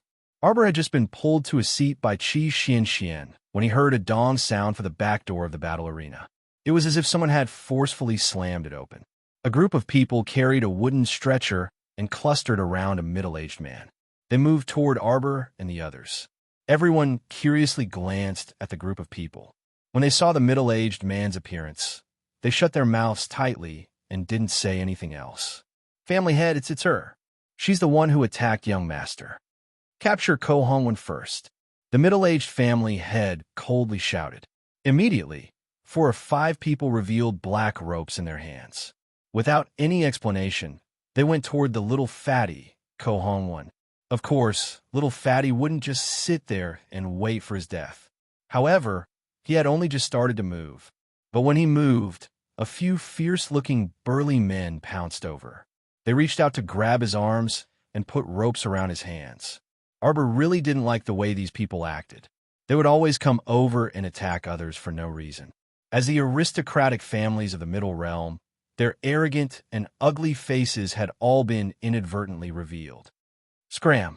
Arbor didn't need to do anything. Duan Muqing's face darkened.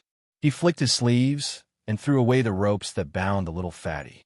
Duan Muqing looked coldly at the middle-aged leader and said coldly, Steward Tang, someone is causing trouble in your arena. Don't you need to do something about it? Steward Tang naturally didn't dare to be negligent. Before his young master left, he had instructed him to take good care of Miss Qiao. These people didn't have eyes. If they offended Miss Qiao and made her unhappy, his young master might think that he didn't do his job well. Steward Tang hurriedly waved his hand with a solemn expression. Let the arena security personnel come forward and stop the middle-aged man's group. Of course, Steward Tang recognized this middle-aged man. Everyone in Wenka City knew the name of the Ko family's patriarch. Ko family head. Steward Tang cupped his hands towards Ko Di Hai, his attitude still quite amiable. These people are friends of my master. May I know why Patriarch Ko is looking for trouble with them? Ko Di Hai's expression changed slightly as he looked at Steward Tang with a complicated expression. Of course, he knew that Steward Tang was one of the main people in charge of the underground fighting arena. If he accidentally offended him, it would be quite troublesome. But now, he had no choice but to offend him. His precious son had been turned into a pig's head and face that had not gone down even after a day and night. Instead, it had swelled up even more. Pus would flow out from under his skin if he touched him lightly. Looking at his son lying there crying and screaming, as a father, his heart was tormented. No matter what, he had to capture this little traitor, Ko Hongwen, and deal with him in private. How dare he be so ruthless to his Jean-Er? He, Ko Hongwen, had only himself to blame for everything that had happened to him. He glared coldly at Ko Hongwen with hazy eyes. Little bastard, how dare you be so ruthless to Master's younger brother? What are you still standing there for? Detain them. Detain everyone. Chapter 1748. Steward Tang's expression darkened. He ordered the arena guards to step forward and separate the people the Ko family had brought. Ko Di Hai looked at Steward Tang angrily and said, Steward Tang, you and I have lived in peace in Anka City for so many years, and we see each other all the time. I don't want to make things difficult for you. As long as you let me take these people away, the Ko family will continue to support your underground arenas competitions in the future. Steward Tang shook his head. No, what a joke. The young master had personally asked him to take care of this lady. How could he let Ko Di Hai deal with her? He secretly gave his servant behind him a look. The servant immediately understood and turned to look for young Master Ding. Tang Chung. Ko Di Hai's expression turned cold. He forced the words out of his gritted teeth. Don't refuse a toast only to be forced to drink a forfeit. As soon as he finished speaking, a heavy pressure surged towards everyone. Arbor and the others immediately realized that the Ko family's patriarch, Ko Di Hai, was a spiritual master who had broken through to level 8. With his talent, this was already the limit. That was why the Ko family had been staying in Anka City for so many years. They were not particularly top-notch aristocratic families like the Yu family, but they were not very poor either. At least, they had some reputation in Anka City. When the Ko family's patriarch walked out, people would give him some face. Therefore, he felt a little embarrassed when Tang Chung rejected him in front of everyone. Arbor looked up and glanced at him without saying anything. Since Steward Tang was so righteous to take on this matter for them, then it was none of her business. Tang Chung, move aside, Ko Di shouted angrily, attracting the attention of many people in the arena. Patriarch Ko, Miss Chiao, and her friends are our arena's honored guests and the young master's friends. Please forgive them. I forgive your mother. The Ko family's patriarch cursed in his heart. He pointed at Arbor and said angrily, "This damned girl, you're asking me to forgive you after what you did to my son? Move aside. This has nothing to do with you." Ko Di really did not want to make things difficult for Qian Luo's underground arena. After all, those who could open an underground fighting arena in Anka City were all people with some background.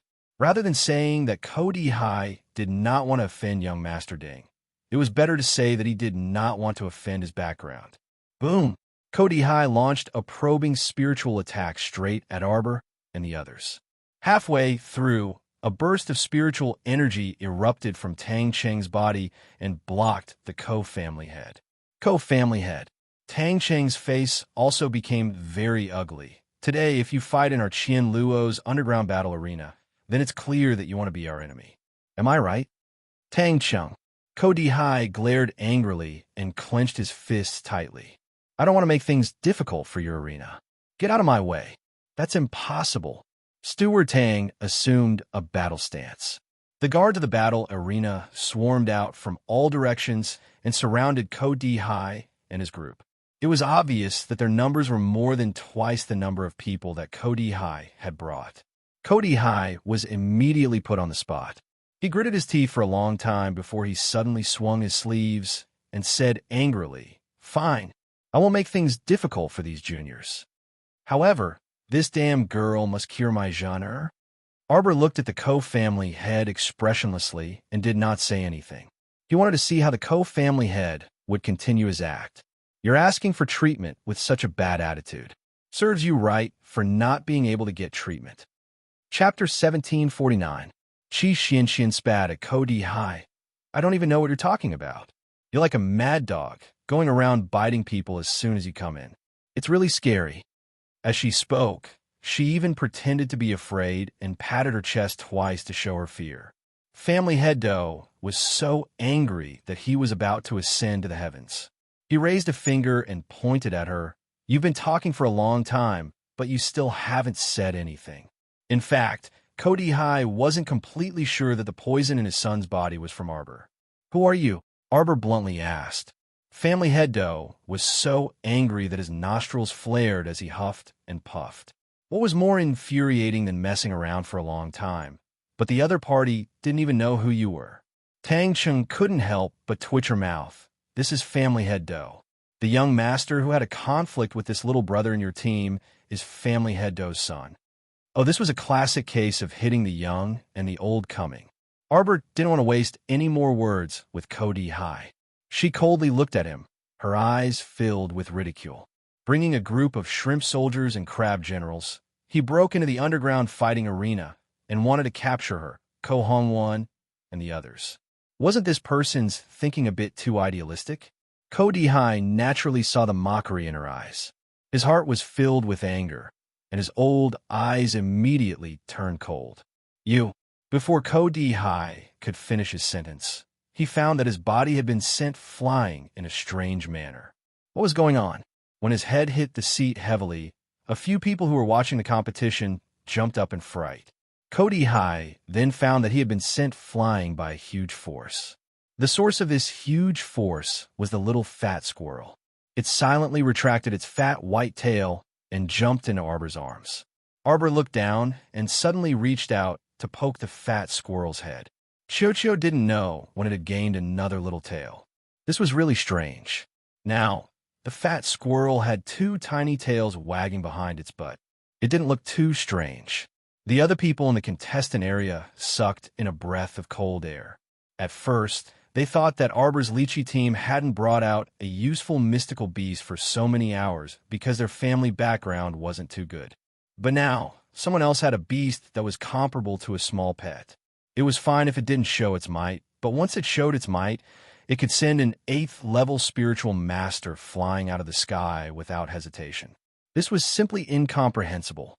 Perhaps their reaction arc was too slow. They felt that the scene, just now, was as if their eyes were playing tricks on them. That fat squirrel was only slightly bigger than a palm. So how could it have so much energy? What happened? Young Master Ding, who had heard the news, walked over with a gentle expression.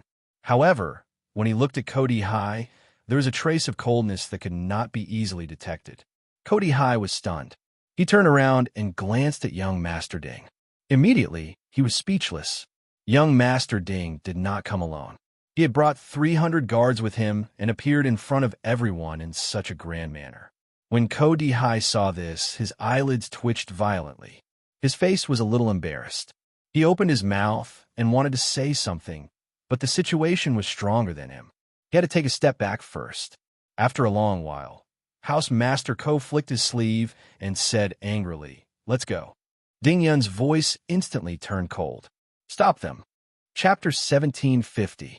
Many guard behind young Master Ding swarmed forward and surrounded Cody High and the others. Cody High's expression suddenly changed. He turned and glared at young Master Ding. "Young Master, what do you want?" Young Master Ding sneered. "You are the Ko family head, right? Do you think that our Qian Luo Underground Arena is a place where anyone can come and go as they please? You want to catch someone, but you brought a group of people and barged in without saying a word. Now you want to leave, but you want to leave without saying a word? What is Qian Luo Underground Arena in your eyes?" Cody High held back his anger and said kindly, "Young Master, I acted without thinking. Please forgive me. But today's matter is not targeted at Qian Luo Underground Arena. It's this young lady. This young lady is this young master's friend. Qian Luo Underground Arena has a reason to protect them." Ding Yun said lightly. "Ko family head, as for you, when you attacked earlier, you destroyed some of the facilities in our underground fighting arena. Shouldn't you compensate us properly?" Cody High's face turned red when he heard this. He pointed at Ding Yun and said in a trembling voice, You. These people were simply too much." His son was watching the competition in the arena, but he was poisoned by an unknown poison and ran home screaming. He had brought people here to seek justice for his son. Was that wrong? Even if this justice could not be obtained now, he also hoped that the person who poisoned his son would remove the poison. Was this also wrong? But young Master Ko did not know that Miss Xiao had always been amenable to coaxing, but not coercion. If you're here, apologize to her properly and say a few soft words. Maybe she'll give you the antidote. After all, it was not a big deal. But now, young Master Ko rushed in and wanted to catch someone. Not to mention that Arbor did not have a good temper. Even if he had a good temper, he would not be able to stand it. Let this Ge Hongjin have a fat winter melon head and enjoy 15 days. Who told him to mock others as fat as a pig's head? Why not let him experience what it means to be as fat as a pig's head? Arbor did not want to talk to Cody High anymore. After sitting down, he continued to watch the match. Cody High's face was gloomy. He turned his head and looked at the little fatty who was sitting at the side and watching silently with cold eyes. "Ko Hongwen," Cody High sneered and said, "Today's matter has developed to this extent. It must be your masterpiece. Do you dare to say that this has nothing to do with you?" Little fatty could not help but say, "It's Xia Hongjin who is slandering me." When he thought of this, his face filled with anger. He wrongly accused me, saying that I stole the clan's spiritual medicine. How could the Ko family head not know about this? Ko Hongwen said angrily, "The little tricks that Ko Hongwen has done behind my back, the patriarch should be fully aware of them. He caused me to be expelled from Dayo Academy. This is all his work. I've been in the academy for more than 2 years. How could Yao Academy not know what I am? But after he caused me to leave Dayo Academy, he played all kinds of tricks behind my back, causing all the academies in Anka City to avoid me like the plague. Such a person dares to walk in front of me and insult my friends so shamelessly? He only has himself to blame. Cody High was furious. He raised his hand and was about to attack when young Master Ding signaled him with his eyes. Chapter 1751. Several guards drew their swords and pointed them at the Ko family head's chest and back. As long as he dared to move, the guard's swords would not let him go. Cody High saw that the situation was beyond his control, so he had no choice but to flick his sleeves angrily and say to Arbor and the others, "You win. Today, the people of Qian Luo's underground fighting arena will protect you. But don't forget, once you leave this underground fighting arena, I'll see who can protect you." Arbor glanced at him, then looked up at young Master Ding. She said expressionlessly, "This person is talking nonsense in your underground fighting arena, and he doesn't care about you at all. How can you let him go out like this?" Cody High was stunned when he heard this, and his face instantly stiffened. His gaze towards Xiao Mu was simply as if he could swallow her whole. This damned girl instigated young Master Ding in front of the person involved. Won't she be beaten to death? Young Master Ding smiled gently. "Xiao, if you don't want him to live, then I'll get someone to kill him. He's the Ko family head. Do you dare to do that? Aren't you afraid that your fighting arena will be destroyed?" Young Master Ding couldn't help but sneer. "It's just a small Ko family. If I kill him, he won't be able to find anyone to reason with." Arbor said, "Oh," and didn't say anything else. Young Master Ding raised his eyebrows. "Do you want me to do it?" Arbor didn't say anything. She wouldn't be so stupid to ask him to kill someone. If he asked Ding how to take action now, wouldn't he owe Ding Hao a favor? What a joke. Was Arbor's favor so easily given? He was just a small Ko family head.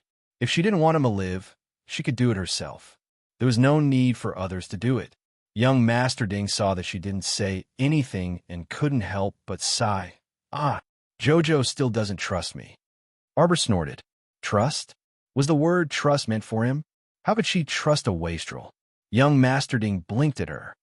"Actually, if we spend more time together, you'll know that I'm actually a good person." Arbor chuckled and didn't say anything else. He just waved his little hand impatiently, indicating that he shouldn't disturb her from watching the game. Although this competition was most likely boring and she only wanted to sleep after watching it, Lin Yiqian still felt like sleeping. However, out of the 10 matches, there were still 1 or 2 exciting fights. As a result, Arbor felt that the group of people beside him was a bit of an eyesore. He wanted to chase them away as soon as possible. When Cody High saw that they only cared about themselves and completely ignored him, he couldn't help but feel angry. Today, he originally wanted to capture Arbor and the others. Even if he had to settle for the second best, he wanted her to hand over the antidote. But now, not only had he failed to accomplish a single thing, he had even suffered a bellyful of anger for no reason at all. This made Cody High extremely furious. "Young Master."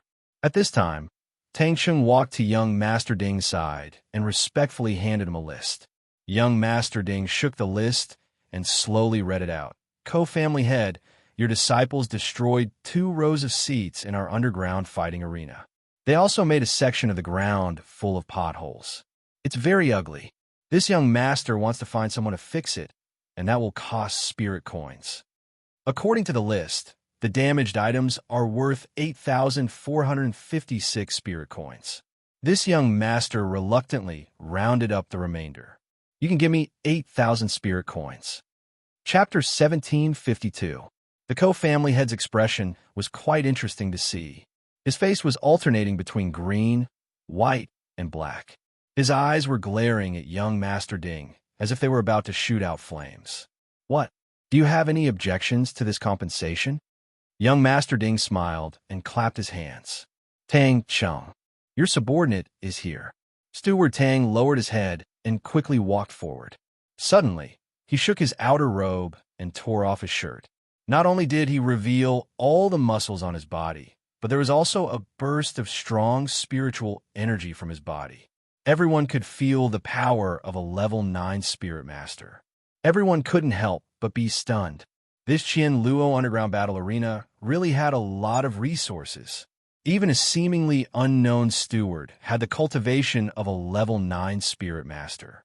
No wonder no one dared to cause trouble at the Qian Luo underground battle arena for so long. Everyone's respect for the Qian Luo underground battle arena was not without reason. Everyone silently shut their mouths and waited for the situation to develop. The Ko family's patriarch's face was extremely ugly. After staring blankly for a long time, he suddenly took out a heavy bag of spirit coins from his inner world and placed it heavily on a nearby stool before turning to the group of Ko family disciples and saying, "Let's go." Qi Xianxian curled her lips and secretly sighed in pity. The Ko family's head had come all the way here just to give young Master Ding 8,000 spirit coins in the underground fighting arena. Arbor glanced at the Ko family head and then shifted her gaze to the arena. Young Master Ding looked at her helplessly and whispered to Steward Tang. Then he led a group of people and left. Xiao Mu turned her head in astonishment and looked in the direction that young Sir Ding had left in. "What's wrong?" Qi Xianxian asked. Duan Muqing couldn't help but whisper, "This young master is very protective of Jojo." Ding Yin just ordered Steward Tang to lead people to deal with the Ko family head. Although his voice wasn't loud, with Arbor and Duan Muqing's hearing, they naturally heard it. Arbor heard this and couldn't help but snort. With a proud expression, she said, "Who needs his help?" Qi Xianxian couldn't help but laugh. "Jojo, why do you dislike that young master so much?" Although she did not have much contact with Ding Yun, judging from his appearance, this young Master Ding still looked like a dog, and his temperament seemed to be quite docile. It was just that if Jojo didn't like someone, they would more or less have a grudge against her. He guessed that Child Ding had offended Jojo before. Arbor didn't say anything. After a while, he said crisply, "Even if he helped us drive away Cody High, I still won't be lenient when it comes to making money." What he meant was that she had 128 spirit coins by betting on him.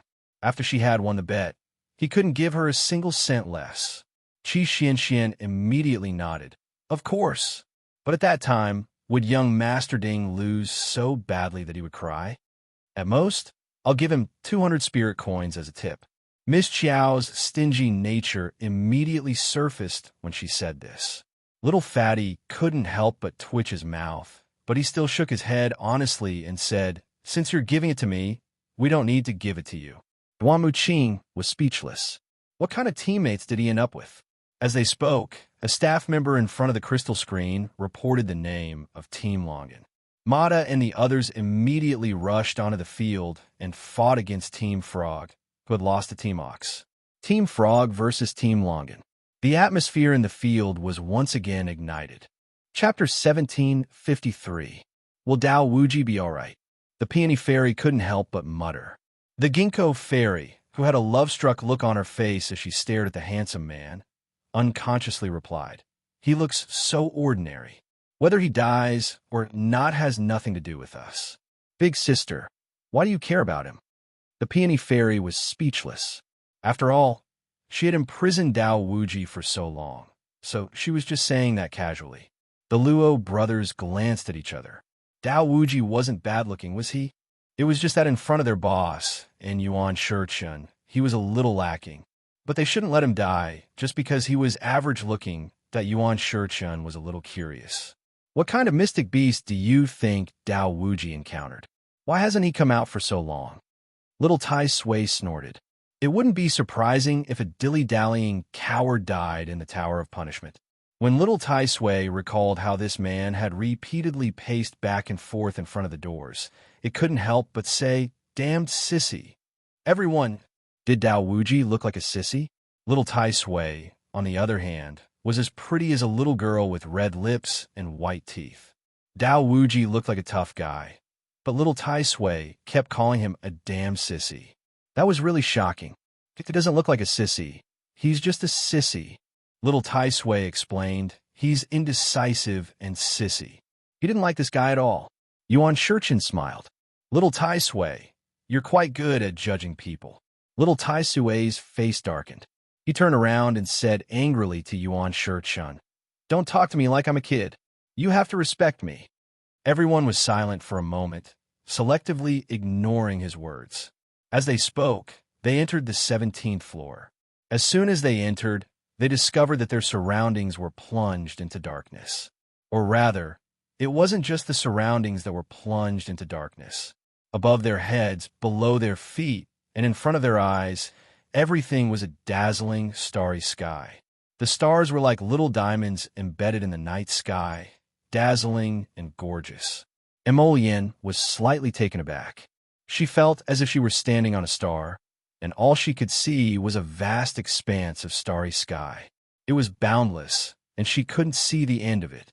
What was the meaning of this layer? Such a vast and boundless starry sky was displayed in front of him. What was he supposed to explore? Prince Emo was at a loss for a moment. He stared blankly at the boundless starry sky and slowly walked forward. He only felt that the stars in front of him were twinkling and changing unpredictably. For a moment, they were arranged into a picture, but in the next second, they changed into another shape. In the depths of the sea of stars, he seemed to be able to see a slender figure running ahead while waving her small hands and her skirt fluttering in the wind. With a flash of his body, he chased after him.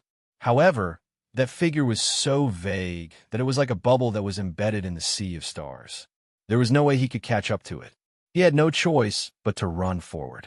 The more he chased her, the more he felt that she was getting further and further away from him. The shadow and the depths of the sea of stars seemed to be forever out of reach. Inexplicably, he became irritated in his heart. At the same time, in a small room on the 16th floor, a certain someone who was being hung upside down on the flower branch as nourishment was shouting at the top of his lungs, "Hey, is there anyone here? Guards, please stop fooling around, okay?" Chapter 1754. He felt that if this went on, his life force would be gradually absorbed by the morning glory. Soon, he would end up like the people around him. His life force would be sucked dry by the morning glory. How could this happen? He, Dao Wuji, was not someone who would sit around and wait for death. In order to survive, he might have to give it his all. He used his divine sense, and an item suddenly jumped out of his inner world. This was the celestial prime Saint Power Pearl that he used to save his life. He had bought it at a sky-high price. Every time he thought about it, he felt his heart ache. Unfortunately, he had already spent all his money. No matter how much he felt, it was useless. Moreover, if this money could save his life, it would be worth it. However, when the Saint Power Pearl exploded, it would not distinguish between friend and foe. In his current situation, he could not escape. If he threw the Saint Power Pearl, it would inevitably affect him. However, he no longer had a choice. He had reached a point where he had to risk his life. The winner would live, and the loser would die. Dao Wuji's heart skipped a beat. He raised his hand with difficulty and poured all the Saint Power he could gather into this high-level Saint Power Pearl. Soon, a loud explosion came from this small room. However, Emolien and the others could not hear it. They were now trapped in the starry sky and could not help but run into the depths of the starry sky. The section break of Zi Yunxi's house. 20 days later, in Qian Luo's underground arena, there were roars that were comparable to wild beasts. The battle for points had reached its climax. The first place on the crystal screen was Team Nyobi. This team had not met any opponents along the way. They had participated in the challenge tournament earlier and had obtained some points. Hence, Team Nyobi, who was in first place, had accumulated 906 points. As for Team Lychee from Arbor's family, they had accumulated 898 points and were in second place. Among these 898 points, there were 720 points from Arbor's victory in the challenge tournament. Arbor had fought a total of 38 matches in 20 days since he started participating in the challenge tournament, breaking the record of the previous challenge tournament. Arbor had been in the ring since the first day of the match and had never left the ring. As for Team Longan, because they did not participate in the main tournament, even if they worked hard every day, they only had 306 points and had not entered the top 50. A bunch of pitiful kids. They had to fight more than a dozen matches every day. They were dog-tired every day, and their points were so low. Arbor saw that they were quite pitiful, so he looked for Mata and said, "If we have 1,000 points, we'll give some to you." Mata immediately burst into tears, his face full of joy. They even asked the waitress at the service area about this. When the two ladies learned that Team Lychee from Arbor was going to give some points to Team Longan, they looked at them as if they were fools. It was as if the people from Arbor had done something stupid. Everyone knew how hard it was to earn points in the underground arena. There were actually people who wanted to give away their points. If they were not fools, then what were they? Arbor naturally did not give Mata and the others his points. He only asked them if they could do so, and then went back with them. Mata, Hua Tao, and the others had been worried about their points. Now that they saw a glimmer of hope, they were very grateful to Miss Xiao. She was their lifesaver. Chapter 1755. The little girl had done them a huge favor. They didn't want to stay in this arena after a month of hard work and earn points to go home. Who knew what kind of punishment the instructors would give if they didn't complete this mission? Arbor's small arena matches were very easy now. Apart from the fierce challengers in the first few days, no one dared to challenge her in the arena these 2 days. There was no other reason. When Miss Xiao was in a good mood, she would practice with others for fun. If she was in a bad mood and happened to meet someone she didn't like, she would take out a spirit artifact and drop it for fun. Everyone had carefully calculated for her. A conservative estimate was that Miss Xiao had dropped at least 10 spirit artifacts. Every day, Steward Tang of the arena would send people to reinforce the defensive layer of the small arena to prevent innocent people from getting hurt. That what else could you say to such a rich person? You couldn't afford to offend her, so you could at least avoid her. Arbor had just sat down in her seat when a person hurried over and bowed to her respectfully. Miss Xiao, Steward Zhu. Arbor nodded. The middle-aged man named Steward Zhu was the chief steward of the Zhu family, one of the 3 aristocratic families in Anka City. Miss Xiao, the patriarch sent this lowly one to ask if you have time to visit the Zhu family for a follow-up examination after today's matches. Arbor looked at the matches in the arena. The day's matches were almost over, so she nodded and said, "Sure, please wait a moment." Yes. Steward Zhu was overjoyed. He cupped his hands and quickly retreated to the side, tactfully not disturbing Arbor. Speaking of which, the only son of the Zhu family's patriarch was saved by the little girl before him. Speaking of this, the story went back to 20 days ago. Yu Batian had set his eyes on the bloodshed vermilion fruit of a Zhu family. After failing to cheat him of it, he found people to intercept the patriarch and take it by force. The little girl happened to bump into him on the way and save him in passing. After hearing that the Zhu family's patriarch had a holy medicine but didn't know how to use it, everything happened naturally. Now, everyone in the Zhu family regarded Arbor as their great benefactor who gave them a new lease on life. This was not only because he had saved the Zhu family's patriarch, but also because he had cured the Zhu family's only heir, the illness that young Master Zhu had when he was still in the womb. Although it was a saint-grade spirit fruit with superb effects, if it wasn't for the little girl, no one in the Zhu family would use this bloodshed vermilion fruit. Even if it was forcefully given to young Master Zhu, it might not be effective. But in fact, the Zhu family was too honest. The little girl didn't just conveniently save Patriarch Zhu. It was only because Qiuqiu had coincidentally seen Patriarch Zhu being chased by someone that he had cheered. That person has the aura of the bloodshed vermilion fruit on him. She chased after him to help, and conveniently saved him. After she obtained the vermilion fruit, the little stoic excused that the bloodshed vermilion fruit wasn't properly maintained and needed to be nurtured for 2 more days before it could be used. Very naturally, he transplanted this holy herb into his own herb garden on Paradise Planet. To help young Master Zhu improve his physique, there was no need to use the bloodshed vermilion fruit at all. It was simply overkill. The outer pulp of this bloodshed vermilion fruit could improve one's physique and prolong one's life.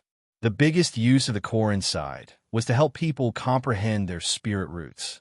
Normal people probably didn't know about this point. She had only learned about it from Long Chiyun's personal notes. Seeing that the Zhu family had contributed a bloodshed vermilion fruit, the little stoic was very concerned about young Master Zhu's fetus illness. Chapter 1756. Not only did he use sacred water to recuperate his body, he even racked his brains to specially concoct the most suitable pulse-healing pill for him. He even reluctantly gave young Master Zhu 3 taels of spiritual tea and asked someone to brew it for him to recuperate his body and bones. In this way, 20 days later, young Master Zhu had been recuperated to the point where he was lively and energetic. Compared to his usual sickly appearance, he was much better. Although young Master Zhu was still unable to practice martial arts, his body was slowly recuperating. As long as this continued, he would definitely be able to practice martial arts after 3 years. In the past, when his body was weak, even with Xian meridians, he could only sigh at his inadequacy and was unable to accumulate Xian energy. But after recuperating his body, it was different. He could practice whenever he wanted, and slowly, his body would become stronger and stronger. Zhu Su took in a deep breath. When Arbor walked in, he saw young Master Zhu leaning against the window with only a thin outer robe draped over his body. "Come here." Under Miss Xiao's shout, young Master Zhu obediently climbed down from the window and ran to her side. The two servant girls who followed and looked down, and although the corners of their mouths were secretly twitching, they were already used to it.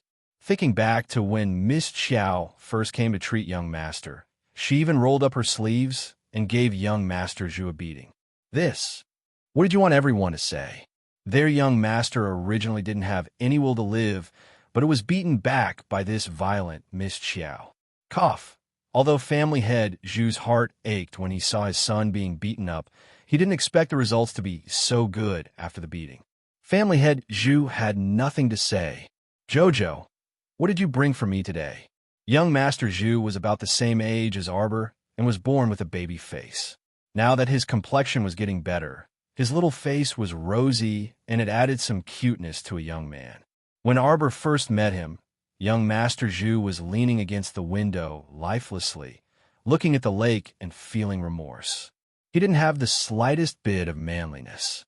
After taking his pulse and giving him a prescription, he responded weakly with just a breath more than a dead person. What kind of explosive temper did Miss Xiao have? This great aunt had personally come to treat you for the sake of that stock of sacred medicine, and you still dare to give her the cold shoulder? One look, and you know that face is asking for a beating. Fight! After a round of beating, Zhu Gongzi sobbed and became much more obedient. This naturally weak young master had always been well protected by the Zhu family head since he was a child. When had he ever seen such a violent doctor? When I passed by a mask stall today, I saw 2 very interesting masks, so I bought them. Do you want them? Yes. Young Master Zhu did not step out of the house all year round, so he was curious about everything that happened outside. Not to mention a mask. Even if you gave him a piece of dog poop, he would hold it in his hand and admire it for a long time.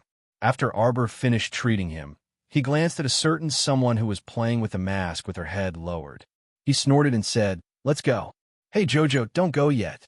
Young Master Zhu hurriedly said, "Tomorrow night is the annual Chrysanthemum Festival. Why don't you take me out for a stroll?" Arbor turned his head and looked at him with a smile that was not a smile. Young Master Zhu couldn't help but blush. He coughed lightly and said that, if you didn't speak up, my father definitely wouldn't have let me out. He had stayed in the house for so many years that he felt like he was going to rot. Chapter 1757. Not to mention anything else, even ordinary people walking around outside had become an extravagant hope for him. How could this not make him depressed and discouraged? Arbor patted his head. "Your body is getting better day by day. It's not a problem for you to go out for some fresh air." "Really?" Zhu Gongzi's baby face immediately lit up. "I'll introduce a few friends to you while I'm at it." Sure. Zhu Gongzi was overjoyed. He had been ill for so many years, not to mention friends. Even relatives rarely visited him. "The condition is that you have to take your medicine well tonight and rest early." Yes, I will." Zhu Gongzi nodded his head like a chick pecking at rice. His obedient appearance made the 2 servant girls beside him cover their mouths and secretly laugh. Arbor rather liked this simple youth in front of her. In the past, when she saw his lifeless appearance, she only felt very displeased. There was no other reason. A youth like him should be living under the sun, all right? Why was he pretending to be melancholic for no reason? She hated it just looking at him. "All right, I still have matters to attend to, so I'll take my leave first." Arbor packed her things and walked out the door. "I'll come and pick you up tomorrow evening." "All right." Zhu Gongzi waved his hand, and sent her off with an expectant gaze. When Arbor was at the main entrance, she coincidentally bumped into Zhu Family Head, who had hurried back. Zhu Family Head looked a bit travel-worn. He must have taken care of a pile of matters and rushed over because he was concerned about his son's condition when he heard that she was in the residence. Zhu Bin hurried forward to greet her. "Little divine doctor." Arbor waved her hand. She was never a divine doctor. Her medical skills were only slightly better than ordinary people's. "Your son's body has been nursed back to health quite well. He just needs to keep it up. I changed a prescription for him today. The medicine is mainly gentle and nourishing. After taking it well for 3 months, he should be able to recover. In the future, he just needs to consolidate a little." Zhu Family Head was overjoyed and thanked her profusely. Arbor continued, "Tomorrow is a rare chrysanthemum birthday. I want to bring Zhu Gongzi out for some fresh air. This will also help his condition. Now that young Master Zhu's body is starting to get better, it is necessary for him to take a stroll." Zhu Family Head stared blankly for a moment before nodding his head repeatedly in agreement. Then, he personally sent Miss Qiao out of the door. Watching Miss Qiao get into the carriage and leave, Zhu Family Head smiled. "Congratulations, Patriarch. Young Master's illness is getting better and better. In a few more days, he might be able to cultivate." Manager Zhu also said with a face full of joy. Patriarch Zhu nodded. "Fortunately, I met the little miracle doctor. Fortunately, the Patriarch trusts this little miracle doctor. If it was someone else, seeing that the little girl was so young, they might not even let her treat the young Master's illness. Now that Suer's illness has been cured, I can finally rest easy." Patriarch Zhu said with relief. "When I go to the underworld and see Suer's mother, I will finally have the face to meet her." The Patriarch is in the prime of his life. In the future, he will have to watch the young Master get married and have children. If Madame knew about this, she would definitely be smiling in the underworld. Patriarch Zhu nodded. His expression suddenly turned serious. "Anka City hasn't been peaceful recently. Tomorrow, when the little miracle doctor and Suer go out, you must send more people to protect them." "Yes, Patriarch." Manager Zhu cupped his hands in salute and naturally agreed. Chapter 1758. The next day, Arbor lazily said to everyone after they finished their matches, "Tonight, there's a chrysanthemum festival in the city. I plan to bring young Master Zhu there for a stroll. Those who want to come along can come." Ma Ta was the first to raise his hand. "I was just about to tell you. I also heard from others that this chrysanthemum festival is very lively. There's even free chrysanthemum wine along the streets to taste." "Oh, then we should go and take a look." Lu Yu, Jiang Shaoxin, and Hua Tao all nodded. For so long, everyone had been cooped up in the underground arena to compete every day. They were almost petrified from all the fighting. It was rare for them to go out and relax. Only fools wouldn't go. "Qiao Qiao, Zhu family's young master. Is he the one that you often go to treat these days?" Qiao Qiao's glorious deed of saving Zhu family's head had long been spread in the city. Basically, everyone knew that family head you wanted to snatch as sacred medicine from family head Zhu. He didn't hesitate to chase after family head Zhu and was saved by a little godly doctor in the end. "Yes, it's that young Master Zhu," Arbor said indifferently. Qi Xianxian smiled happily. "That's great. I heard that young Master Zhu is sick all day. He should come out more often. Tonight's Chrysanthemum Festival. Let's drink to our heart's content and not go home until we're drunk." Duanmu glanced at her coolly and said in a low voice, "Don't we have to compete early in the morning tomorrow?" This was simply like a basin of cold water that instantly extinguished Qi Xuan's enthusiasm. Little Fatty smiled and said, "We can still drink a few cups. As for not going home until we're drunk, forget it." After all, they still had to compete tomorrow. However, in these 20 days of competition, each of them had improved a lot. They had benefited a lot from actual combat. Coupled with the spirit tea that Arbor had given them, all of them, except for Arbor, had advanced a small step. Jiang Shaoxin had entered the level 1 mastery realm. Lu Yu had advanced to the level 2 initial mastery realm, and Hua Tao had entered the level 2 entry mastery realm. As for the little fatty, his improvement was the greatest. He broke through the threshold of the spirit realm from the peak of level 15 Mystic Cultivator realm and ascended to the entry level of level 1 Spiritual Cultivator realm in one leap. Qi Xian, Duan Muqing, and Mata had also improved. They had respectively risen to the initial success stage of level 14 Mystic Cultivator, the entry stage of level 4 Spiritual Cultivator, and the peak stage of level 1 Spiritual Cultivator. Compared to everyone who had more or less taken a small step, Xiao Mu's situation appeared a bit strange.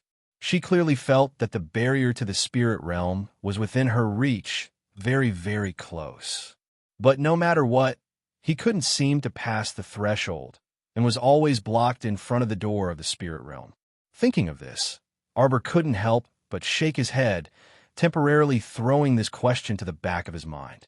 When it was almost 10 o'clock in the evening, the group of people boarded 2 separate carriages and arrived at the Zhu family's gate. They picked up young Master Zhu and took him to the busiest street in Wonka City. At the same time, Yu Batian, who was raging in his room, received an uninvited guest. This customer's appearance was very mediocre. At first glance, he looked no different from an ordinary person on the street. However, his eyes were extremely thin and long, and his voice sounded a bit like a eunuch's. Family head Yu, not only did you not obtain the holy medicine, but you also attracted trouble for no reason. Do you want to let this matter rest? Who are you? Chapter 1759. Yu Batian wasn't a fool. He wanted to compete with family head Zhu for the position of the head of the aristocratic families in Wonka City, but he wouldn't allow his family to be in danger. Who are you? Yu Batian asked in a low voice. Just call me Brother Go. The feminine voice let out a shrill laugh. Yu Batian furrowed his brows. This person was able to sneak into his master bedroom without anyone noticing. It was obvious that the Yu family's guards were useless against him. His cultivation was naturally much higher than anyone in the Yu family. Yu Batian didn't want to make an enemy out of this mysterious person, at least not now. Judging from the Zhu family's attitude, they were definitely planning to start a war with them. Family head, you didn't want to provoke a mysterious enemy in front of a strong enemy. Therefore, he relaxed his expression and put on a respectful attitude as he called out, Brother Go. Brother Go, why are you visiting so late at night? A small brocade box suddenly fell into family head Yu's hand. Send the best person in your family to challenge the arena champion tomorrow. Yu Batian couldn't help but smile bitterly. I'm afraid it'll be difficult. The current champion was a rich man through and through. She probably dropped more than 10 spiritual artifacts in the past 20 days. Brother Go smiled eerily. What do you think is in the box I gave you? It's an elixir that can instantly increase a person's strength by 3 times. What? You only need to send a disciple who's a spiritual master. Imagine if a level 4 spiritual master's strength is increased by 3 times. What will happen? Yu Batian's breathing quickened. Brother Go, do you have a grudge against the young arena champion? Brother Go didn't even bat an eyelid. He just said calmly, that's not something you need to worry about. In short, you are responsible for killing this person for me. Okay. Yu Batian was very happy. He couldn't wait to kill this little miracle doctor girl. That way, without the miracle doctor's treatment, the Zhu family's only son's condition would worsen. As long as the sickly Zhu family continued to fall, family head Zhu would naturally have to take care of him. The Yu family would definitely take over the Zhu family sooner or later. However, my lord, my eldest son has been delayed by some matters and hasn't been able to return to the clan yet. It will probably take another 5 or 6 days. Could you give me a few more days? Brother Go furrowed his brows. Are you sure you can make it in time for the main competition to end? I'm sure. Yu Batian nodded with a smile. The arena battle tournament will end in 8 days. My eldest son, Yu Hui, will definitely make it back. It will be better to let that little champion continue to be happy for a few more days until the competition was almost over. Let my son chase that girl who doesn't know the immensity of heaven and earth down the stage. The feeling of falling from the clouds to the mud must be wonderful. Ha ha! The high-pitched voice laughed. Brother Guzzi nodded and said, You're right. I'll leave this matter to you. Yes. Yu Batian licked his lips excitedly. Ubatian couldn't help but laugh out loud when he thought about how sullen he had been for the past few days and how he would be able to relax after a few days. Ciao. How many more days do you think you can be the champion of the arena? For the sake of smoothness, I'll give your son something that will guarantee his victory. Come with me. Chapter 1760. Arbor naturally didn't know that Ubatian and an unknown person were plotting against her behind her back. Even if she knew, she would probably scoff at them. Did they really think that the spirit medicine that could increase cultivation by 3 times was so easy to take? It might feel good for a while, but would they still want to live after taking it? The human body had a tolerance for spirit power. Otherwise, why was it said that one shouldn't take risks when advancing? Once this tolerance was exceeded, the human body wouldn't be able to withstand it and would easily explode and die.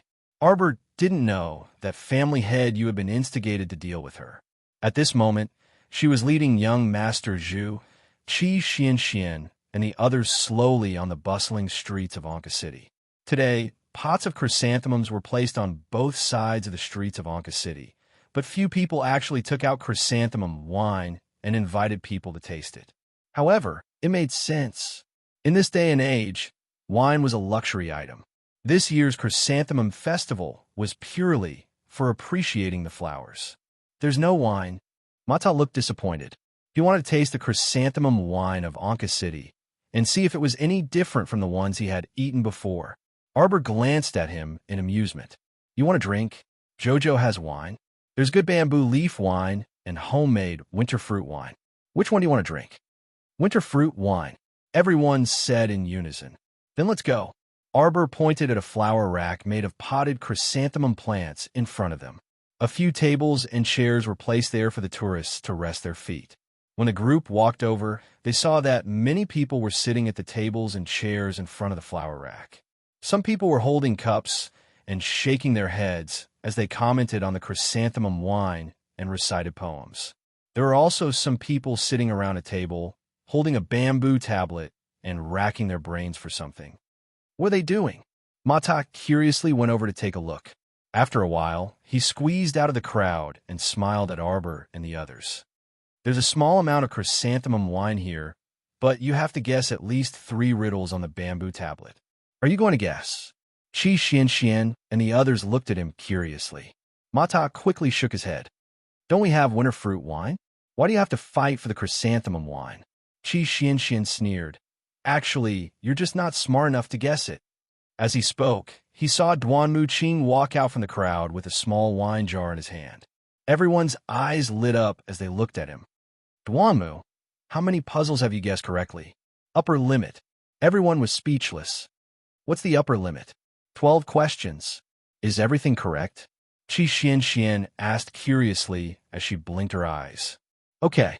Everyone sat down at a square table and surrounded it. Then, they pulled out a stool from the side and sat down. Each of them took out a small cup from their inner world and accepted the cup of wine that Duanmu Qing poured for them. They took a sip and smacked their lips. It's too faint. It looks like it has been diluted with water.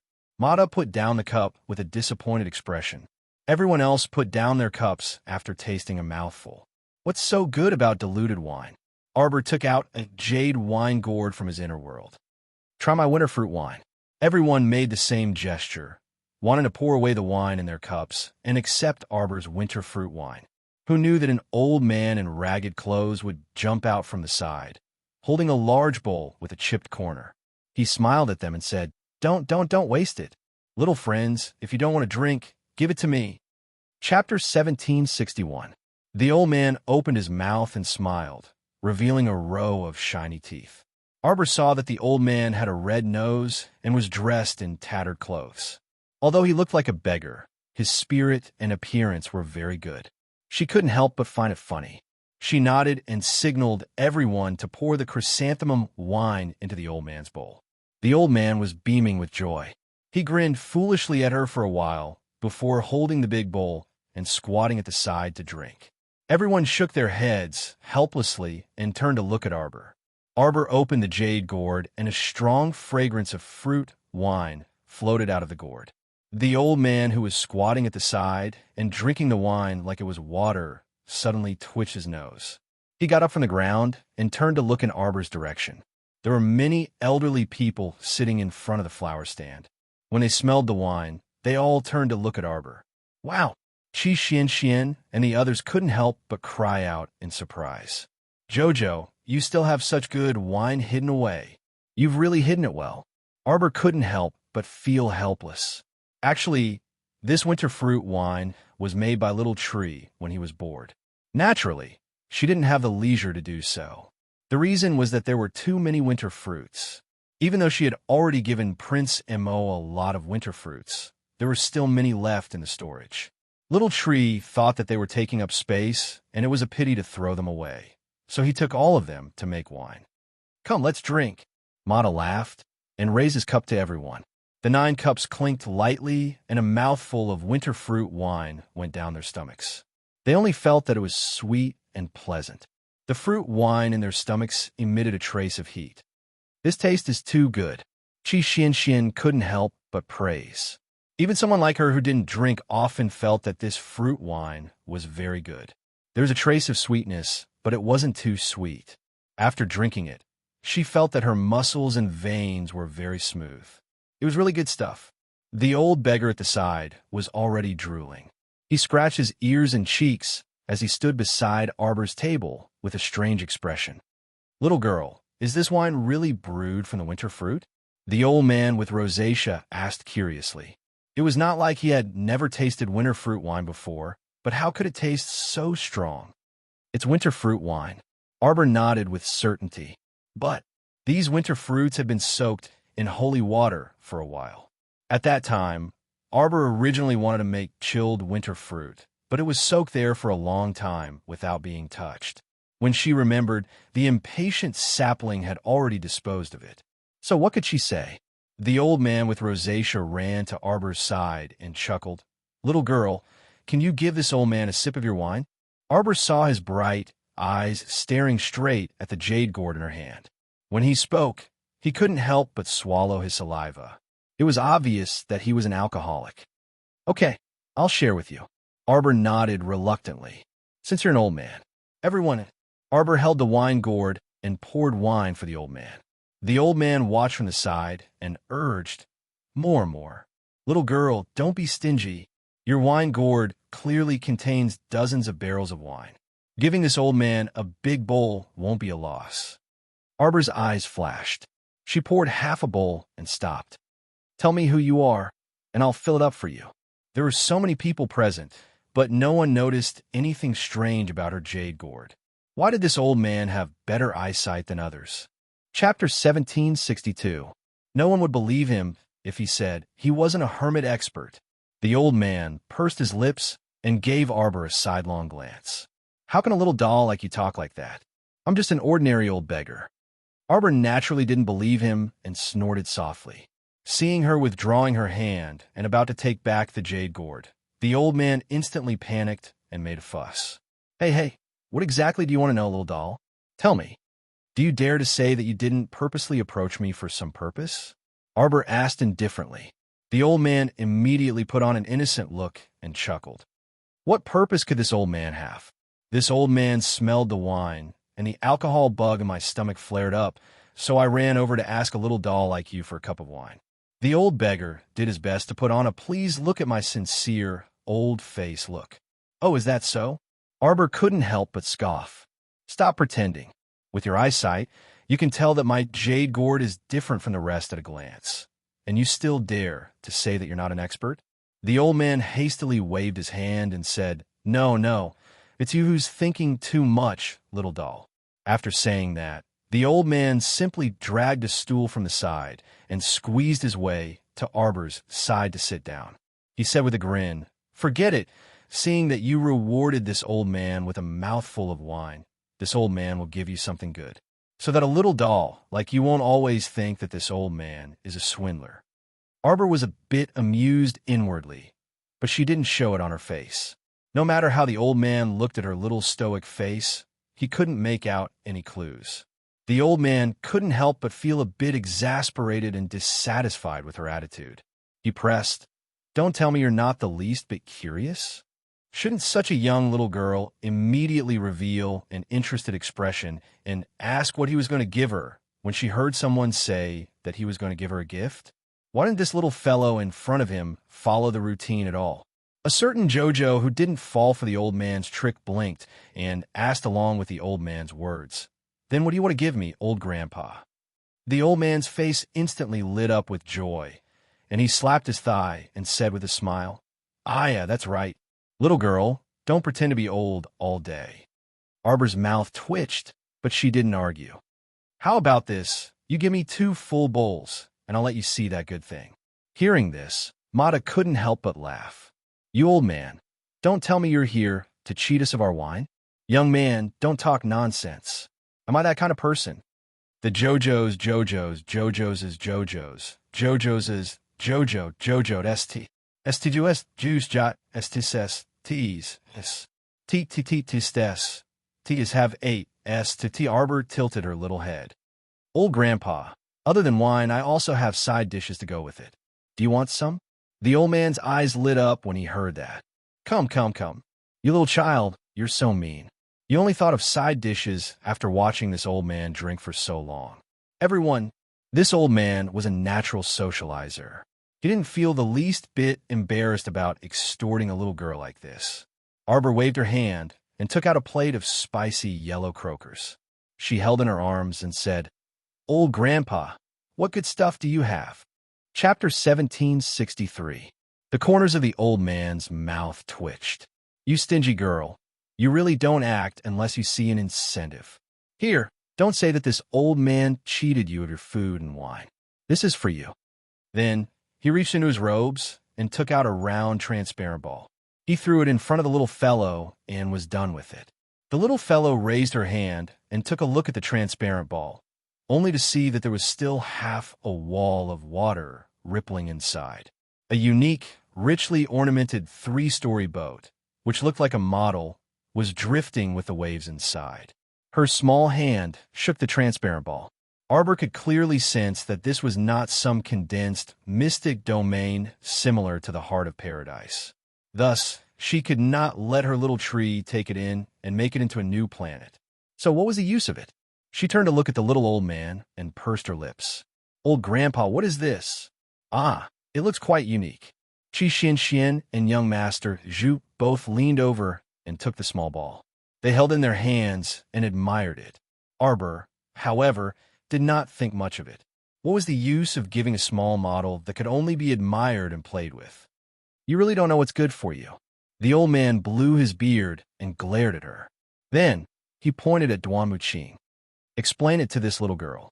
He looked like he was busy drinking and eating and could not be bothered to speak to Arbor. Duan Muqing turned to look at Arbor and said softly, "Jojo, quickly thank this senior." The old man waved his hand and used his chopsticks to pick up the small yellow croaker. "There's no need to thank me. Why don't you bring 2 more dishes to this old man? I was right to say that you were stingy. You were only willing to give me 1 dish. Why aren't you stingy to death?" Xiaomu blinked her large, black eyes. She took the transparent ball that little young Sir Zhu handed over and shook it vigorously. "What is it?" "This is a sealing ball. It can seal large objects inside. When the time comes, the outer seal can be broken and the object inside can be taken." "Sealing ball? Never heard of it." Arbor raised his hand to touch the sphere and asked curiously, "You mean there's a real 3-story ship sealed in this sphere?" Duan Muqing nodded and looked at the old man with some confusion. This old man was dressed in rags and had a wretched appearance. Who would have thought that once he made a move, he would amaze the world with a single brilliant feat? This priceless sealing ball was very rare. It was also very rare in the Divine Continent, let alone in the Shuntian Prefecture. "Grandpa, what benefits do you want?" Arbor turned around and asked the old man. He was slightly wary. "I don't have anything valuable to exchange with you." "Bah!" The old man couldn't help but want to spit on this child's face. How could he not know the extent of this little fellow's wealth? That was someone who could casually drop a spirit tool. Yet here he was complaining about being poor in front of this old man. Arbor raised his hand and touched his little face that wasn't spat on. He squeezed towards Shi Xian with a look of disdain. "Why are you spitting on me? Don't deny it when I say that you're stingy. The old man blew his beard and glared. This old man may be poor, but I won't go so far as to cheat a child like you. This thing is for you to play with. You don't have to spend money to exchange for it. Oh, Arbor was indifferent. He reached out and kept the ceiling ball back into his inner world. The old man was immediately angered to the point of laughter. Look, this little girl did it on purpose. Chapter 1764. This stinky lass was clearly waiting for him to finish his sentence so that she could naturally and calmly keep the item away. Old Grandpa, do you want another bowl? Arbor asked in a small voice. Bah, even if he drank himself to death, he wouldn't be able to drink it back. The old man glared at her in annoyance and then placed the empty bowl in front of her. Do you still need to ask? Fill it up. Everyone couldn't help but laugh. This ship is called Red Firmament Blue Waves. Not to mention the ordinary rivers, lakes, and seas. You can even go to the Lower Star Field and the upper 3 continents. The old man snorted. Arbor's eyes lit up when she heard that. Go in the water, swim in the fire? Can you go up to the sky? I already told you that you're called Chi Shao. The old man angrily reached out his hand and smacked her little head. Then if you give this ship to me, how are you going to go back, old Grandpa? Arbor raised her hand to cover her head and asked curiously. It's none of your business. I have my own way of going back. The old man suddenly came back to his senses and couldn't help but laugh. You little doll, you've learned how to trick me, haven't you? His answer was obviously admitting that he was from the divine continent. Humph, this old man doesn't care about you anymore. The old man, who was in a bad mood after being tricked, angrily took out a wooden wine gourd from his chest. Fill it up. Arbor glanced at his gourd and pursed her lips. Even if I pour the entire gourd out for you, it might not be able to fill it up. Darn brat, you're really not easy to trick. That's right, this gourd of his was also a treasure. He originally wanted to trick the little girl, but who would have thought that she would see right through him? How infuriating, the old man said angrily. Then I'll pour half of it. Arbor looked at the old child helplessly and nodded. She slapped her hand, and a stream of wine instantly shot out from the jade gourd. It formed a winding curve and accurately entered the black wooden gourd in the old man's hand. The old man nodded and said, Little doll, your technique is not bad. Quick, give me more. You stingy doll, how is this half? It's not even a third full. The old man noisily asked Arbor to give him half a gourd of winter fruit wine before he clicked his tongue in satisfaction. He reached out and finished the remaining wine in the bowl. Then he put the bowl into his bosom and waved his hand. He stood up and said, There's no need to send me off. Everyone was speechless as they watched the old man leave. However, after taking 2 steps, he turned back and took the half plate of small yellow croakers from the table into his arms. Only then did he wave his hand and leave in satisfaction. Qi Xianxian could not help but laugh. This strange old man is really strange. I can't see through this old man's cultivation, Duanmu said calmly. I'm afraid he's a God state expert. Little Fatty could not help being stunned when he heard that. He did not expect that that old man was actually a deity realm expert. One had to know that in the 6 prefectures continent, deity realm experts were extremely rare. If a clan had a deity realm expert overseeing it, then it could be considered a medium-sized clan. Young Master Zhu nodded and said, That's right. The old man is so skilled in martial arts, yet he disguised himself as a ragged beggar and walked around our Shuntian continent. He must be a hidden expert. Arbor could not help but secretly twitch the corner of her mouth.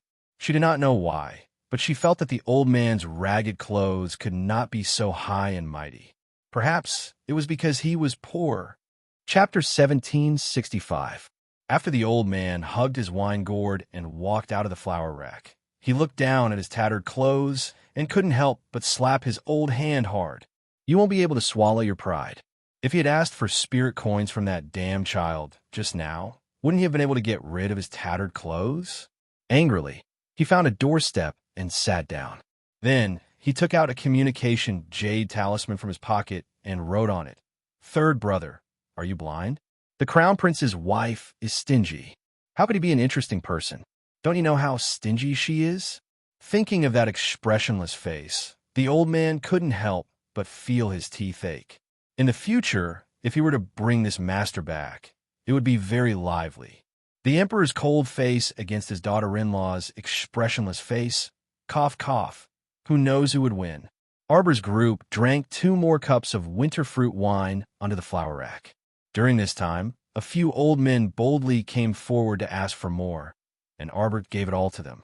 Thus, the other old men sitting under the flower rack also came forward to try half a cup of winter fruit wine. Fortunately, Arbor's small jade gourd actually contained dozens of barrels of wine. Even if she gave half to the old man with rosacea, the winter fruit wine inside was enough for thousands of people to drink. There were only a dozen old men present, so it didn't matter. I really didn't expect that we would meet an old man giving Jojo a gift while we were strolling on the street. Mata couldn't help but sigh with emotion. He had heard of the Red Nimbus Blue Wave ship before, but he couldn't recall it at first. This ship could truly travel between the 6 prefectures of the Lower Star Field and the 3 prefectures of the Upper Star Field. As expected, good-looking people would eat and drink well wherever they went. Otherwise, how could you explain why a beggar would give Jojo a gift? Arbor didn't think much of it. Although she didn't know what the old man's motive was, she didn't need to guess to know one thing. The old man gave this ship to her in hopes that she would bring Prince Mo back to the Divine Prefecture. However, why did they have to obediently return when someone else summoned them? What kind of joke was this? He would still accept the gift. As for whether he would return it or not, that would depend on his mood.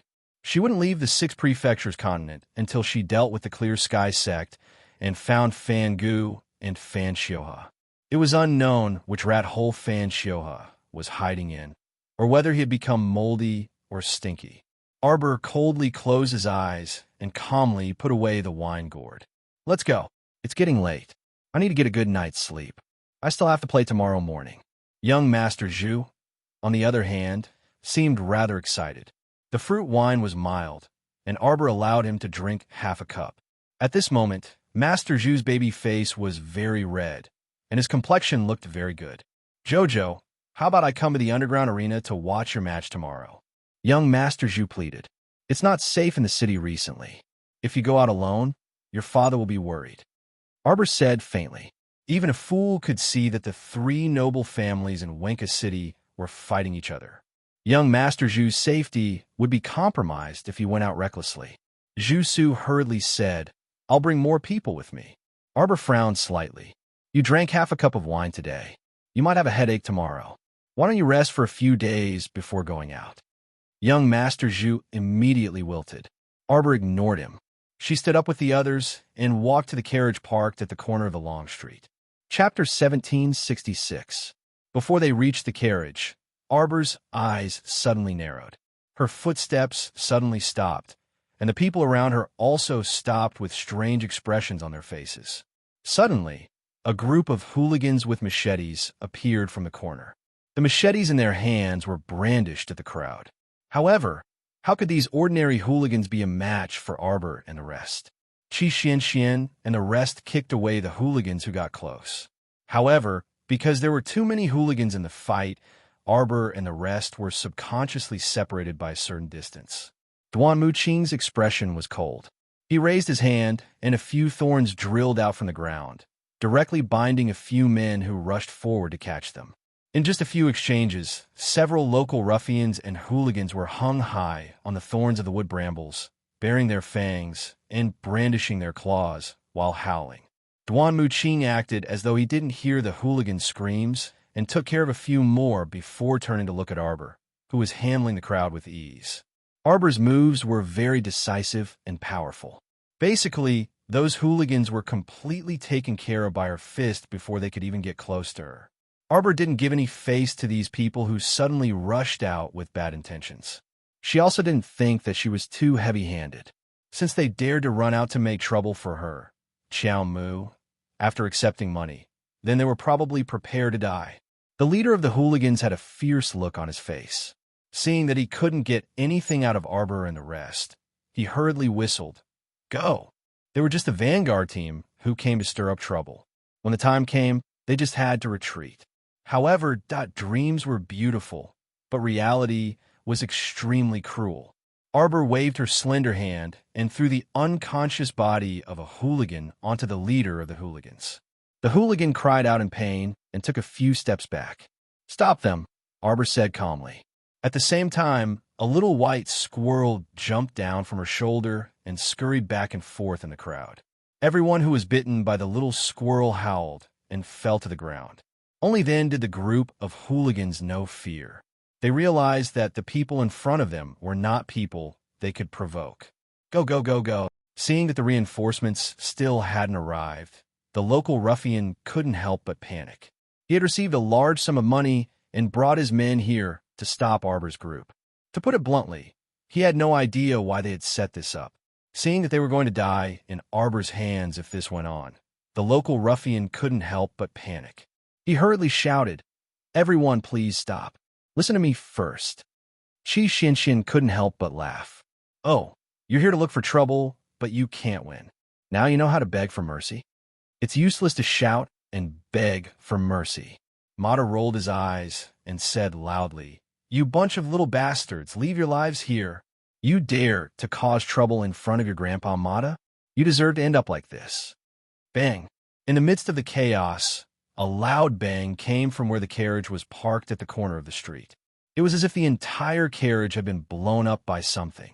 Xiao Mu and the others were taken aback, and they hastily walked over when they saw that their carriage had been blown to smithereens. Chapter 1767. Arbor couldn't help but be enraged. What kind of joke was this? She was the one who hired the carriage. Now that these people blew up her carriage, wouldn't she have to dig out spirit coins to pay for the carriage's repair fees?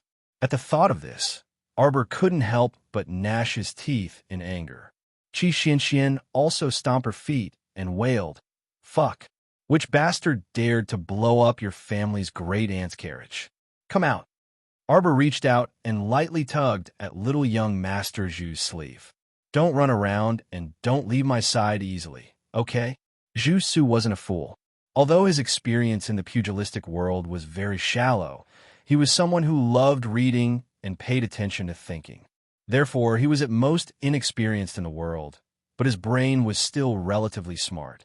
From the looks of it, they seemed to be coming for him. Jojo and the rest were probably implicated by him. At this thought, little young Master Zhu couldn't help but feel a bit gloomy. "Jojo, I feel that this group of people is most likely coming for me. I'm sorry, I've made everyone unhappy." Seeing little young Master Zhu's gloomy appearance, Chi Xianxian couldn't help but chuckle. "What does this have to do with you?" "It's completely because these people don't have eyes and want to bump into our blades." Mata even laughed out loud. "It's fine. Let me tell you, I was still fretting that there wouldn't be anyone for me to practice with after I advanced. Although these people's martial arts skills are mediocre, it's still better than nothing." His aggrieved tone made it seem like this group of local ruffians and hooligans were completely a bunch of trash that simply couldn't take a few punches from him. At this time, another group of people came out from behind the exploded carriage. They were completely different from this group of small fries with meager martial arts skills. These people who jumped out to besiege them were basically all level 14 mystic cultivators and above. There were a total of 30 people who came. They surrounded Arbor and the rest in the middle, while the outer layer was a grandiose group of local ruffians. At a glance, the situation seemed to be very unfavorable for Arbor and the rest. In fact, in the eyes of Arbor and the others, the latter group was also very weak. Take the little fatty, for example. He could send 2 people flying with a single punch. So one could imagine how much of an overstatement the cultivation of these newly emerged level 14 mystic cultivators was. The advancement of one's cultivation base was divided into 2 categories: cultivation through hard work and rapid advancement through medicine. For trash like them who relied solely on medicine, when they met an opponent of the same level, they would be killed in an instant. After Arbor dealt with the people around him, he tugged on young Master Zhu's sleeve and took a few steps forward. She only saw a black shadow, like a great rock spreading its wings, fly in front of her with a whoosh. Raising his hand, he grabbed young Master Zhu, who was beside her, without any explanation. How could Arbor allow anyone to lay a finger on young Master Zhu? With a fierce kick, he took the opportunity to push Master Zhu behind him. Without hesitation, a row of silver needles flew out.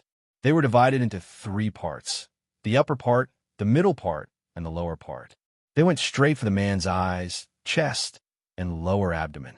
These 3 ruthless rows of needles came rather quickly. The man was startled and hastily retreated backward with swift reflexes. Following that, he dodged and hovered in the air for 2 laps. When he steadied himself, he looked back. He saw that several local ruffians and hooligans didn't escape and became his scapegoats. At this time, these local ruffians all had silver needles stuck in their chests. They were foaming at the mouth and had their eyes tightly shut. It was obvious that they had already fainted. Chapter 1768. It didn't look like a lethal poison, but it was indeed vicious to be able to cause a person to faint in an instant. Who knew if these local ruffians and hooligans could wake up again? That person clearly didn't expect Arbor's reaction to be so fast. After failing to grab him, he immediately drew a flexible sword from his waist and charged behind Arbor in the direction of little young Master Zhu. How could Arbor let him touch Zhu Su? His gaze sharpened, and a stream of water coiled around his palm and abruptly struck the man's sword-wielding wrist. As a result, that man's flexible sword abruptly shifted to the side, and he also dodged to the side. A powerful spiritual energy seeped out of the flexible sword tip and pounced toward Arbor and little young Master Zhu from a distance, abruptly creating a spiritual energy vortex. Arbor promptly made a decision and set up a defensive barrier in front of him, blocking all of the man's attacks. A shooting star powder was mercilessly flung over. With a series of clanking sounds, the man used his flexible sword to hastily deflect that shooting star powder, but more than half of the local ruffians and hooligans around him were caught in the crossfire. This group of local ruffians and hooligans fell to the ground and wailed as they rolled around under the shooting star powder. Qi Xianxian and the others didn't care about their lives and either stepped on them or kicked them away to prevent them from blocking the way. They didn't take them seriously at all. This caused the group of people to wail and cry for their parents. All of them rolled around on the ground, hating that their parents didn't give them an extra pair of hands so that they could quickly crawl away from this bloody battle. Little Fatty's group of 7 started fighting with the group of level 14 and above mystic cultivators. Although the other party had the advantage in numbers, their combat strength wasn't too strong, so they were relatively easy to deal with. As for Arbor, he only needed to protect that little young Master Zhu. When the mystic cultivators who arrived later saw that they couldn't take down a few young men and women despite having so many people on their side, they couldn't help but feel anxious, and their attacks also intensified. Someone roared, "Berserk Tiger," and a ferocious tiger suddenly jumped out from behind him. Qi Xianxian glanced at it and couldn't help but sneer. "Where's the mystic beast you summoned?" As soon as he finished speaking, the golden lion roared and jumped out majestically. Without any explanation, it slapped the tiger summoned by the man and sent it flying. Wah! That level, 14 mystic cultivators spat out a mouthful of blood and looked at Qi Xianxian in horror. To be able to kill his own Xian beast with a single slap, how powerful must it be? If it weren't for the fact that his beast was on the verge of death, he wouldn't have suffered such a severe backlash. The golden-haired lion seemed to have entered a no-man's land, sweeping away all the little ruffians in front of it with one paw. The person who was fighting Arbor saw that the situation was not good, so he hurriedly gave a look to his disciples. He stretched out his leg and kicked a few of the ruffians' buttocks, making them fly in front of Arbor, while he quickly retreated. Arbor coldly swept a glance over and tossed little young Master Zhu to Qi Xianxian and the others to protect. She had already shot out and leaped onto the snow leopard's back in a few steps, patting its head. The snow leopard quickly chased after him and madly dashed around the streets with the man for a while before stopping in front of a vermilion gate. The gate was tightly shut, and there was a mighty stone lion squatting on each side of the gate. A vermilion plaque hung in the middle with the words "U Estate" written on it. Arbor's cold gaze landed on the U Estate's tightly shut gate, and an ebony talisman automatically floated into her hand. Chapter 1769. With a light flick of her finger, the ebony talisman quickly disappeared into the air. Xiao Mu expressionlessly raised her hand, and several hundred normal talisman papers rose from her fingertips in the blink of an eye. They flew up in an orderly fashion and floated above the Yu estate in a single file, imperceptibly constructing a large-scale talisman matrix. This large talisman formation was made up of 324 ordinary yellow talismans. Once the talisman formation was formed, unless the people of the Yu residence broke the formation from the inside, they would be locked inside and unable to find a way out. This was a maze array, and it was one that Arbor had personally researched and improved. If she used a large maze array and threw out 648 yellow talismans, she could lock down the entire street where the Yu residence was located. When Qi Xian and the others arrived, they saw Arbor sitting in front of the Yu residence with a stool. Her stoic face was expressionless. Jojo. Qi Xian hurried over, followed by the pale-faced young Master Zhu. Arbor raised her head and glanced at him. She softly reprimanded, "Useless. You're so scared that your face turned white over such a small matter?" Although she was reprimanding him, she shot out several beams of white light with a flick of her finger. Silver needles entered his acupoints, and Zhu Su's complexion improved slightly. Arbor retrieved the silver needles from the air and tossed him a small medicine bottle. "Take it." Young Master Zhu stuttered as he took the medicine bottle and took a calming pill. Only then did he feel the panic in his heart subside slightly. He had been well protected by his father since he was young. He had never seen such a chaotic situation of being hunted down. He didn't expect to hit the jackpot on his first trip out. Little Fatty looked at young Master Zhu sympathetically. Although his family background was not as good as young Master Zhu's, his body was strong. He was not like young Master Zhu, who panted after running a few steps and his heart pounded wildly. When your body fully recovers, cultivate properly. Little Fatty patted young Master Zhu's shoulder and said with a smile, "Your body is too weak." The youth blushed slightly and hurriedly nodded. "Jojo, why are we blocking the entrance of the Yu residence?" Qi Xian looked curiously at Arbor and asked. "Compensation," Arbor said indifferently. He didn't feel at all that it was ridiculous for him to block the entrance of the Yu residence and ask for compensation. The people from the Yu residence had smashed her carriage into smithereens. Shouldn't this debt be settled with them? Did they really think that Arbor was a pushover? She wasn't a fool. She had to compensate, and she had to compensate 10 times the amount. Otherwise, any cat or dog would be able to bully her and casually take away her ride, wouldn't it? Looking at the completely serious expression on that stoic little face, everyone silently suppressed their laughter and put on a solemn expression as they nodded in unison. "That's right. Compensation should be made. Their family head is called Yu Batian, right?" Mata said with a smile. "Should we call inside?" Arbor nodded. "Yes. Tell Yu Batian to pay 1,000,000 spirit coins as compensation for the loss of the carriage." Everyone was speechless. "You're asking for such an exorbitant price. Does your conscience not hurt?" "All right." Mata cleared his throat and immediately shouted at the Yu family. "Family head Yu, we are the ones who were chased by your family's disciples just now. We've already sealed off the Yu residence. Don't try in vain to escape with your own abilities. That's impossible.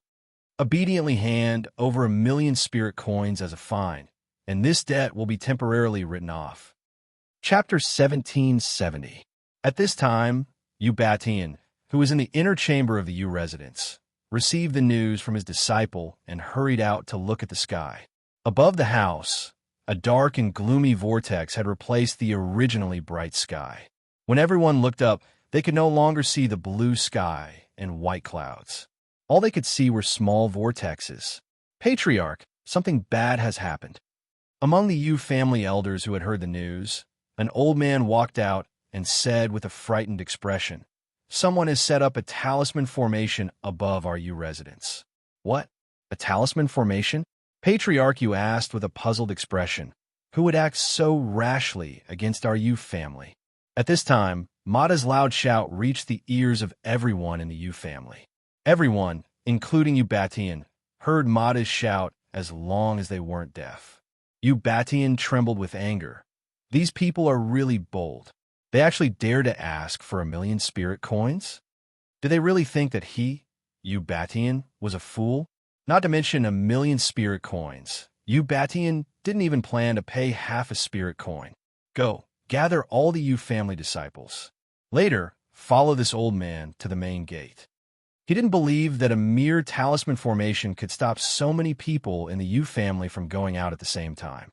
Ubatian waved his hand in high spirits, instructing the elders to gather all the disciples and gather at the main gate. The elder who had spoken earlier took a step forward with a face full of worry. He raised his head to look at the sky formed by the vortex and helplessly said, "Patriarch, there are many times when you and I have never heard of or seen the methods of a symbol master. We don't know what level of talisman master the other party is. If it's a high-level great talisman master, I feel that our family really might not be able to get out of this talisman formation this time." Ubatian couldn't help but be furious. "Elder son, why do you always boost the morale of others and diminish our own? I don't believe that such a small talisman formation can be used. There are so many people in the U family. Can't we just fight our way out? We're locked up in the residence. Are we just going to sit here and do nothing?" The elders sighed. "Patriarch, it's better to be cautious. Since the other party came in such a menacing manner and demanded that we hand over 11,000,000 spirit coins, we won't be allowed to leave the house if we don't. That means that the other party has made thorough preparations beforehand. Even if we force our way out, we might suffer heavy losses." Ubatian glanced at the elder. "Scared? Just stay at home and don't go out." After saying this, he flicked his sleeves and left.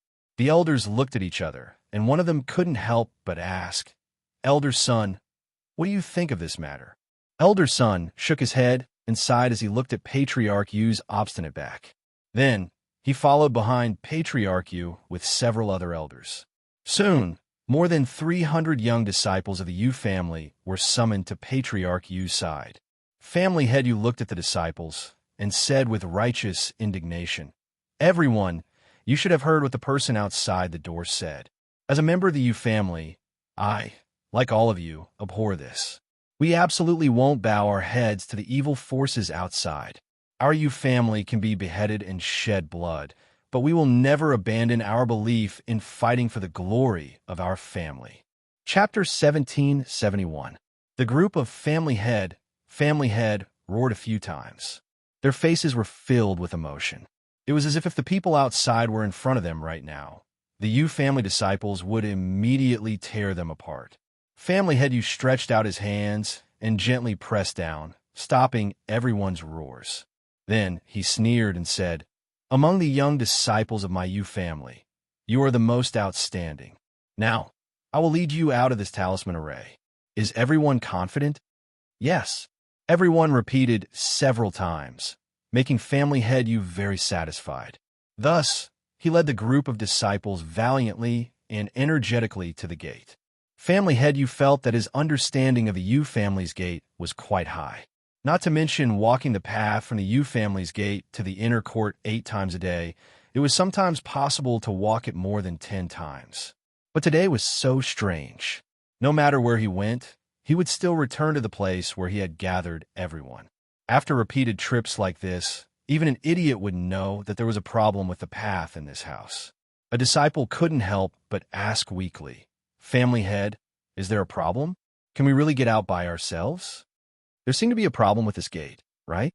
It seemed that they could go anywhere. For example, the courtyard of the house, the back garden, and so on. There was no problem walking there. The main problem was that the gate seemed to be blocked. No matter how they walked, they couldn't reach the gate. The more the disciples walked, the less confident they became. Although they didn't say it out loud, they couldn't help but mutter in their hearts. Family head U said with a cold face, "Don't worry. With me leading you out, you will find the way no matter what." They went back and forth like this countless times. Family head U and the others didn't know that they seemed to have lost the concept of time. They were like headless flies, wandering around the U family. At this time, it was already late at night. Arbor's group naturally wouldn't foolishly stand outside someone's gate and wait for them to surrender. The group sent young Master Zhu back to his residence and returned to their inn as if nothing had happened. They had a good night's sleep and continued to play the competition the next day. The unlucky family head Yu had brought more than 300 Yu family disciples to wander back and forth in his own home. It wasn't until the 300 disciples were lying on the ground like dogs and couldn't move that Patriarch Yu realized that he couldn't even distinguish between day and night in this talisman array. The main reason was that the sky was blocked by the vortex, making it impossible to see the original sky. Arbor's group waited until they finished a day's worth of matches before leisurely arriving at Yu Manor's entrance. Mata chuckled. Then he turned to the Yu family and said, "Patriarch Yu, have you considered it? If you pay 2 million spirit coins today, you can set your whole family free." Everyone in the Yu family fell silent for a moment. Suddenly, Yu Baishan's angry roar could be heard throughout the entire street. "Shameless rascal. Don't even think about getting a single spirit coin from my Yu clan." Oh, Mata wasn't disappointed. He just curled his lips and continued to shout, "Since that's the case, Master Yu, let's part ways here. We'll come to see you again tomorrow." Patriarch Yu was so angry that his eyes rolled back, and he almost fainted. "Who asked you to come back tomorrow?"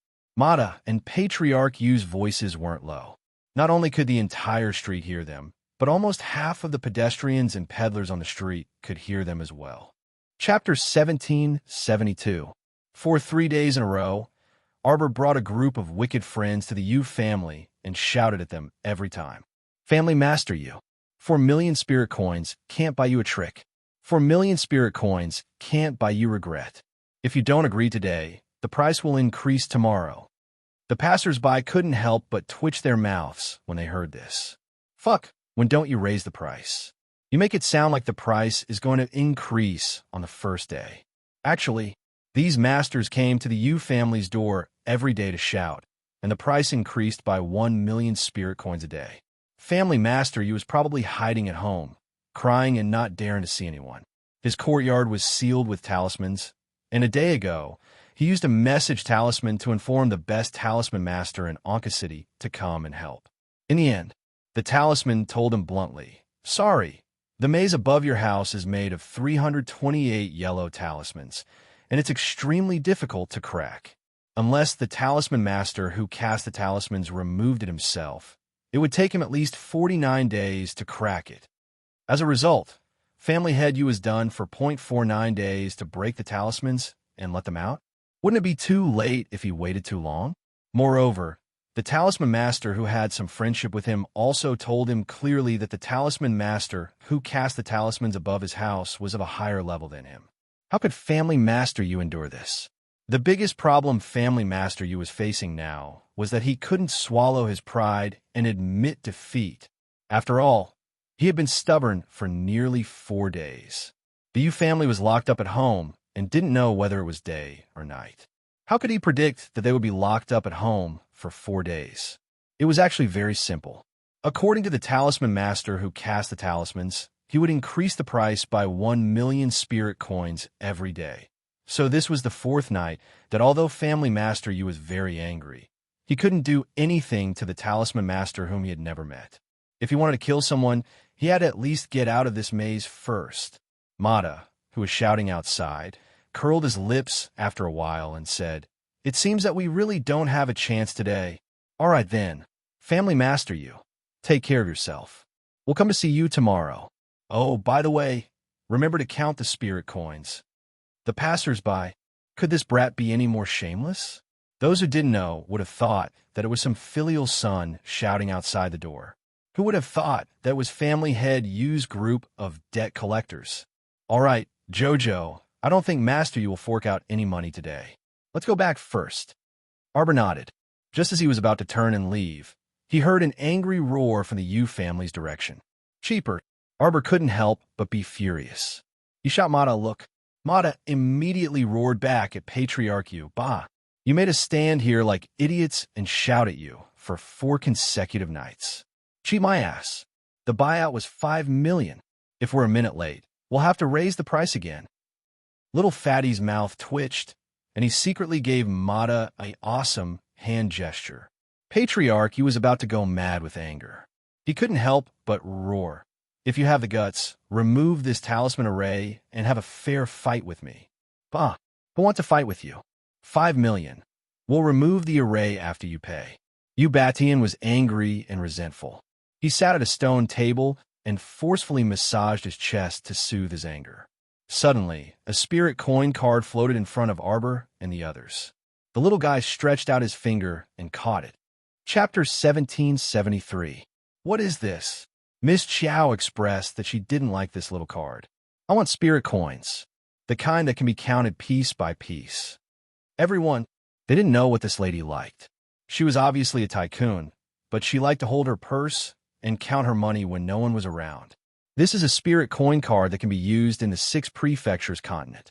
Duan Muqing coughed lightly and said, it can be exchanged at any bank. It can also be used in normal shops and auction houses, so there shouldn't be a problem. Arbor immediately expressed her displeasure.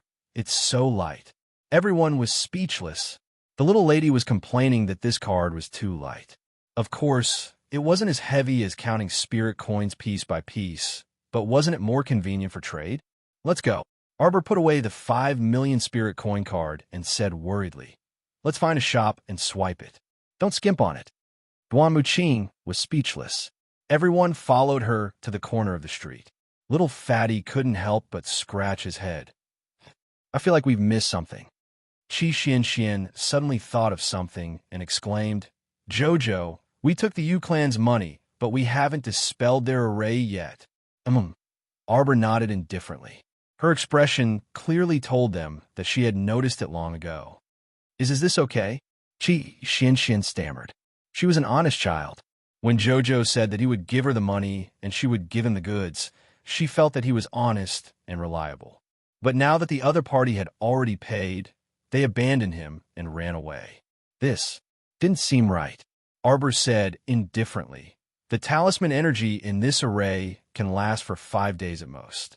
The array will disappear tomorrow morning. So, that she didn't need to waste any effort. She didn't need to do anything at all. Actually, even if Family Head you didn't give the 5 million spirit coins today, the array would disappear tomorrow morning. So, Family Head you gave the money, that it was a huge loss. Everyone couldn't help but complain in their hearts. Poor Family Head you.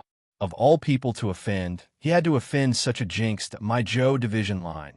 In the underground arena, Arbor was sitting in the spectator seats, his eyes fixed on the arena. At present, Xiaomu's team Lychee had already obtained 1,540 points, and they were firmly in first place in the championship.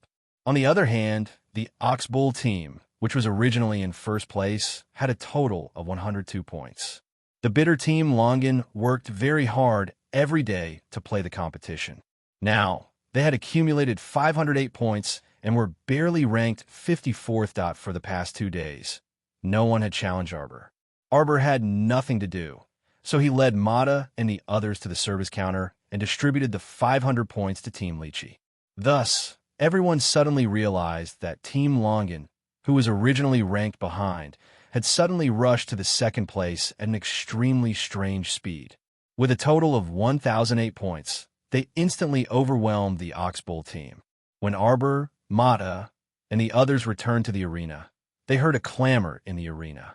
There was actually a person standing in the center of the arena with his hands clasped behind his back. A few staff members in front of the crystal screen were shouting at her. Lady Chiao, the arena champion with 63 consecutive wins, please come up to the arena. Yu family's disciple Yu Hui wants to challenge the arena champion. Chapter 1774. Yu Hui's expression was indifferent as he looked up at the sky and stood on the small arena with his hands behind his back. That was definitely the style of an expert, and he looked very imposing. Qi Xianxian and the others were stunned. As Arbor had won 63 matches in a row and frequently self-destructed her spirit tools, her methods had reached a level that made people's hair stand on end. Thus, very few people dared to provoke her. After all, it was not a wise choice to challenge this rich girl. Rather than asking for humiliation, it was better to fight a few more matches to earn more points. As the competition neared its end, more and more people secretly regretted not being able to buy Miss Xiao to be the champion. It was obvious that Miss Xiao had an 80% to 90% chance of becoming the champion. There were only 2 days left until the end of the competition. If someone went up to challenge the champion now, even if they won the challenge, the champion would still get 80% of the points. As for the champion's points, they would have to be recalculated. This meant that even if Yuhui won against Miss Xiao today, he would not be able to win against Team Lychee in points in the next 2 days. Team Lychee was the champion team that almost everyone thought was the champion team. Qi Xianxian glanced at the man on the small arena. Yuhui? Is he from the Yu family? Manager Tang hurriedly nodded and said, Yuhui is the eldest son of the Yu family. He is currently a level 3 spirit master and has a super spirit beast that is close to a divine beast by his side. Yu Hui's abilities are not to be underestimated. Miss Xiao, please be careful. Arbor nodded. She knew that Manager Tang was trying to curry favor with her. Since he was from a Yu family, she would teach him a lesson so that he would not cause trouble for her from time to time. Arbor's eyes flickered. Her body flew like a swallow and quickly flew towards the arena. The staff members in front of the crystal screen heaved a sigh of relief when they saw Miss Xiao's figure. There was a time limit to this competition. If Yuhui was standing on the arena and Miss Xiao did not enter the arena within 15 minutes, she would forfeit the competition. Then, Yuhui would automatically become the champion. Yuhui stood with his hands behind his back and his back facing Arbor. His chin was raised high. From the beginning to the end, his gaze never left the altar. He was always looking at the sky. Arbor didn't care. Anyway, in her eyes, Yuhui was just an idiot with a bad brain. Tell me, which serious challenger wouldn't be cautious and secretly observe their opponent? This idiot, on the other hand, had his eyes fixed on the sky the moment he stepped onto the stage. It was as if a cow had flown across the sky. The few staff members in front of the screen were obviously shocked by Yuhui's attitude. They looked at each other and thought to themselves, is this person sick in the head? One of the staff members coughed lightly and said, the competition can start now. Thunderous cheers immediately erupted from the field. In fact, in every arena hegemony tournament, the main arena was the most intense and exciting. But this year's main tournament was just too ridiculous. This nouveau riche arena master was a very bad person. He would only spar with others when he was in a good mood. Most of the time, the problem was solved with a single spirit weapon. According to incomplete statistics, some professionals announced how many spirit weapons the local arena champion had squandered in this underground arena championship. Not more, not less, a total of 51 spirit weapons.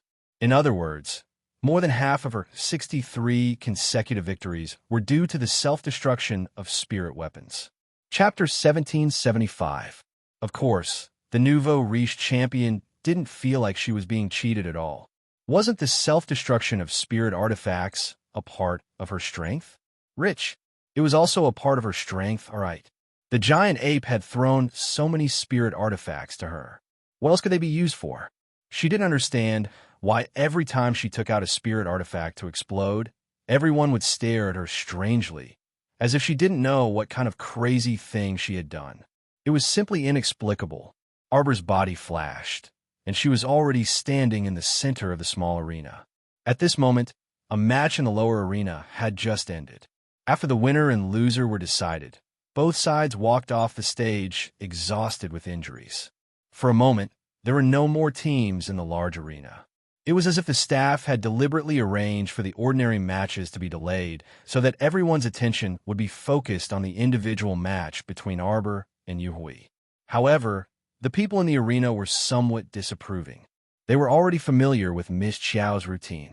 Look, didn't this little fellow take out a spirit artifact from her inner world? At this moment, Yuhui finally glanced at Arbor. When he saw the spirit artifact in her hand, he couldn't help but sneer and snort. Do you think I'm one of those trash who went on stage in the past? You think a spirit artifact can make me step down? You're dreaming. Arbor's small hand flashed, and several more spirit artifacts appeared in her hand. Everyone looked at her speechlessly. The matches these days had really broadened their horizons. From this, they knew that there was indeed a sky beyond the sky, a man beyond a man, and a nouveau riche above a nouveau riche. Yu Hui's expression changed, but he only calmly set up a defensive barrier around him. A pair of sharp eyes stared fixedly at Arbor and said coldly, "Don't waste your energy. I've already said that I'm not one of those trash from before." Boom! A violent shock woke up some of the sleepy spectators in the back row. Everyone was shocked, and they secretly cursed in their hearts. Some were so agitated that they jumped up and tried to calm their hearts. They thought that this explosion would definitely turn young Master Yu into ashes, but who knew? Taking a closer look, everyone couldn't help but be stunned. Young Master Yu was protected in the arms of a spirit beast that looked like a pangolin, completely shielding him from the whirlpool caused by the explosion. This spirit pangolin used its back to block the power of the four spirit tools' self-detonation. The remnant spiritual energy was completely blocked by it, and young Master Yu, who was in his arms, was not harmed at all. As expected, it was a super spiritual beast that was infinitely close to a divine beast. Its defensive ability was not something that other small spirit beasts could compare to. The crowd burst into an uproar in an instant. Someone laughed wildly. "Amazing! Amazing! This little girl is going to kick an iron plate." Only when one's own strength is strong enough, that is true strength. It's useless to rely on some fancy tricks. Isn't that so? The explosive power of the four spirit artifacts was blocked by the pangolin. Ha ha ha ha! This is simply awesome. Young Master Yu is mighty. Let's kill this little girl and see if she can still be so arrogant. The person who cursed felt pain in his mouth as soon as he finished speaking. He reached out and touched his hand, which was full of blood. He was so frightened that he lost his head and screamed, "Ah, my mouth." That person fell to the ground in pain and rolled around at the feet of others. Chapter 1776. You deserve it. Qi Xianxian coldly glanced at the man. He actually dared to curse her Jojo. He deserved to have his teeth knocked out and his mouth crooked. Duan Muqingyi calmly retracted his hand, not showing any signs of attacking. Although the man's companion was surprised, he couldn't figure out what was going on. After looking around for a while, he could only see a dense mass of heads. He couldn't see who did it all, so he could only give up. "Old Five, are you okay?" His companion helped the man up. He could not help but feel a chill in his heart. He saw that the man called Old Fifth's lips were pierced through by a bamboo stick. To pierce a person's mouth with a bamboo stick, one's cultivation level was shocking. The man hurriedly glanced at his surroundings again. He didn't dare to stay and watch the show any longer. He hurriedly supported his companion and quickly left the arena. The arena was so big that the two men's encounter did not attract much attention. Only those who were nearby glanced at him curiously. When they saw that the man's mouth was covered in blood, they couldn't help but jump in fright. The others who did not realize what had happened were still talking about it. Did you guys realize? None of the members of Team Lychee have a mystical beast. That's right. Of course, they realized that Team Lychee had never used mystical beasts when they fought. There was another team called Team Longan that was as strange as them. Just based on this point, they looked down on the rich girl. She had so many spiritual tools, but she did not use them on the right path. It was such a waste to use them one by one. If she used these spiritual tools to equip her teammates with mystical beasts, wouldn't she be able to increase the overall strength of her team? Therefore, it was not wrong to say that she was wasteful. When they saw that someone was able to suppress the girl, most of them were excited. After waiting for so long, they finally saw someone as powerful as young Master Yu. How could they not be happy? There were even some who took pleasure in the girl's misfortune. The girl is going to die now. Look at young Master Yu's pangolin. It's like a warrior wearing armor. Even if the girl explodes her spiritual tools, she won't be able to break through its defense. Ha ha! That's right. To put it bluntly, most of the people were somewhat unconvinced that a little girl had dominated the arena for so long. However, the little girl's spirit weapons explosion was too powerful, so they had no choice but to admit defeat. Young Master Yu! Young Master Yu! It was unknown who started the shouting, but the crowd erupted into cheers of Young Master Yu. Yui was very satisfied with this kind of arena effect. Although he hadn't won yet, it was obvious that everyone's attention in the arena was on Yui. In fact, 90% of them were hoping that Yui would win. Yui smiled faintly. He raised his hand and pressed down gently. Young Master Yu, young Master Yu, young Master Yu. The shouts in the arena became more and more excited. Everyone wanted nothing more than to jump up and dance as they cheered for young Master Yu. Xiao Mu expressionlessly swept them a glance. She did not understand what this bunch of clowns were up to. What's the point of using so many superficial things in a fight? Jojo, today is the 29th day. Chapter 1777. Qi Xianxian was afraid that Arbor would forget such a special good day, so she hurriedly shouted at the top of her lungs. The 29th day? Arbor really forgot about it. Wasn't today the 29th day of the Underground Arena Tournament? What did the teachers let her say? In the first 28 days of the tournament, they couldn't summon their own mystical beasts, right? Wasn't today a coincidence? The 29th day was here. Arbor was really sullen these days. She watched others summon all kinds of mystical beasts, but it was always 2 against 1. Today, she was going to let others have a taste of what it was like to fight 4 against 2. Mocking Team Lychee for not having a mystical beast, right? Then let's let this you guys see if she has a mystical beast or not. Arbor stretched out her small hand and suddenly shouted, "Come out quickly, it's a group fight." Roar. The snow leopard was the first to jump out. It tore open its claws and smashed towards Yuhui's head. Crack. The sharp claws immediately left a mark on the pangolin's back. The pangolin whimpered and curled up into a ball and rolled to the side. After a loud cry, the bloodfire phoenix spread its wings and swooped down from the sky. A line of fire immediately sprayed on the pangolin's head. Arbor couldn't help but jump up and down. Wrong hit. Hit him. What was the point of hitting a mystical beast? Even if it died, the owner would only suffer a small backlash. It was boring. Since they had already made a move, they naturally had to concentrate their firepower.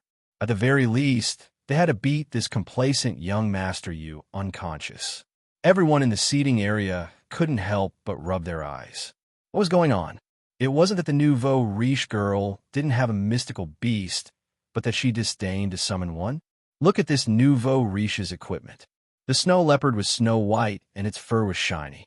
It was obvious that it was an extremely powerful mystical beast. Most of them couldn't even tell what level the snow leopard was. Not to mention the phoenix that swooped down. That was a fire phoenix, right? Everyone had only heard of it in legends and had never seen it with their own eyes. Now that they saw it, they couldn't help but feel a little absent-minded. The contrast was really too big. Earlier, they were still mocking the young lady, saying that she was about to be defeated by young Master Yu's pangolin. Who would have thought that within a few minutes, the little girl would immediately slap their faces in front of them? Everyone couldn't help but want to curse. What the hell were you doing in the beginning? In the first 20 days of the competition, why didn't he summon his beast every day? Messing around with the explosion of spirit artifacts was simply toying with them. Now that you've summoned these 2 beasts, who else will want to fight you? Fight my ass. In terms of battle prowess and Xian beasts, the difference between him and the little girl was like heaven and earth. Was it going up to the arena, just asking for trouble? Wait a minute. Everyone stared blankly at the fat squirrel that had jumped down from the little girl's shoulder. The moment the fat squirrel landed, it transformed into a fat little mountain squirrel and nearly crushed the pangolin to death with its butt. Fortunately, Arbor roared at it, and the fat squirrel reluctantly retracted its paw that was about to slap the pangolin and ran over to Arbor's side. How were these 2 freaking beasts? Weren't these 3 beasts? Everyone stared at Miss Qiao in the small arena, dumbfounded. They only felt that Miss Qiao's nouveau riche level had once again been refreshed by herself today. Yui was also taken aback by her actions. Chapter 1778. 15 minutes ago, Yu Batian walked into the arena with a man with slender eyes and a melancholy aura. "Please," Yu Batian said respectfully. Yu Batian didn't expect Brother Go's strength to be infinitely close to a level 15 great spiritual master. The power of the palm he released at the Yu family was shocking. Yu Batian couldn't help but rejoice that he hadn't offended this person when they first met. Otherwise, he wouldn't be in such a predicament now. Brother Go lifted his robe and sat down calmly. Then he scanned the surroundings. The crowd that was still clamoring suddenly felt as if their hearts were being squeezed. This was the suppressive aura of a superior. After all, Brother Go was someone who was about to break through to level 15 great spiritual master. His spiritual pressure wasn't something ordinary people could withstand. At that moment, Duan Muqing had also realized that there was an extraordinary expert nearby. Duan Muqing looked in that direction and whispered something into the little fatty's ears. The little fatty immediately raised his head and looked over. Then, he nodded and said in a low voice, "It's family head you." However, they didn't recognize the man with strong spiritual pressure beside Yu Batian. That person looked very ordinary, but he had an aura that couldn't be ignored, especially when that pair of slender eyes swept over them. Duan Muqing felt that this person gave off a very uncomfortable feeling. Duan Muqing and Fatty whispered to each other. When Yu Batian's attention also turned to them, Duan Muqing and Fatty retracted their gazes and looked ahead. Humph! Yu Batian had already seen Duan Muqing and the others. With the Yu family's influence, it was naturally one of the top forces in Anka City. It was too easy for him to find out the background of Duan Muqing and the others. However, family head, Yu still couldn't figure out why there was a great talisman master among this group of children. He still couldn't find out who this great talisman master was. He should be an elder of these people. If he acted rashly, he might anger this great talisman master. Therefore, Brother Go's method was the most suitable. If the little miracle doctor was injured or killed in a reasonable manner during the competition, it would save a lot of trouble. Yu Batian smiled coldly and retracted his gaze. He said to Brother Go in a low voice, "My son, Yu Hui, is about to break through to the 4th stage. Brother Go, don't worry. Today, we will definitely kill that woman on the arena. However, if that great talisman master causes trouble for our Yu clan in the future, don't worry. It was just a normal competition. If she died, she could only blame herself for not being skilled enough. Even if that great talisman master comes to trouble you, I still have a way to deal with him," Brother Go said indifferently as he stretched out his hand. Yes, thank you, Brother Go. Thank you." Patriarch Yu immediately swallowed his heart back into his stomach. With a calm expression, he looked at the arena with a slight smile. Once his son made a move, not to mention that the girl didn't even have a Xian beast. Even if there was, with her age and the fact that she came from the lower star field, it would already be pretty good for her to be able to form a contract with a level 15 profound beast. However, his son, Yu Hui, had a supreme spiritual beast that was infinitely close to a divine beast. It wasn't something that any Tom, Dick, or Harry could deal with. Up before family head you could finish this thought, his mouth opened wide, and his eyes were filled with a trace of incredulity. Chapter 1779. This is what? In a few breaths' time, the little girl had suddenly summoned 3 powerful beasts. Even with Yu Batian's eyesight, he couldn't tell what grade that chubby squirrel was. Almost everyone's attention was completely focused on the small arena. They saw the little girl standing at the side with her hands folded, expressionlessly watching the 3 beasts rush up to beat up Yu Hui. Yu Hui was unable to block more than 3 moves before he was sent flying by the little fat squirrel's 2 tails. Yu Hui wailed miserably as he flew out of the arena and landed heavily on the first level of the arena. Everyone was dumbstruck for a moment, as if their brains had short-circuited and couldn't connect. After a long while, they finally regained their senses. This Yu family's Yu Hui boasted that he was invincible, but in reality, he was chased off the stage by the little girl in less than a quarter of an hour. Everyone was speechless, and the entire arena let out a series of boos. Family head Yu was so angry that his old face turned green, red, and white.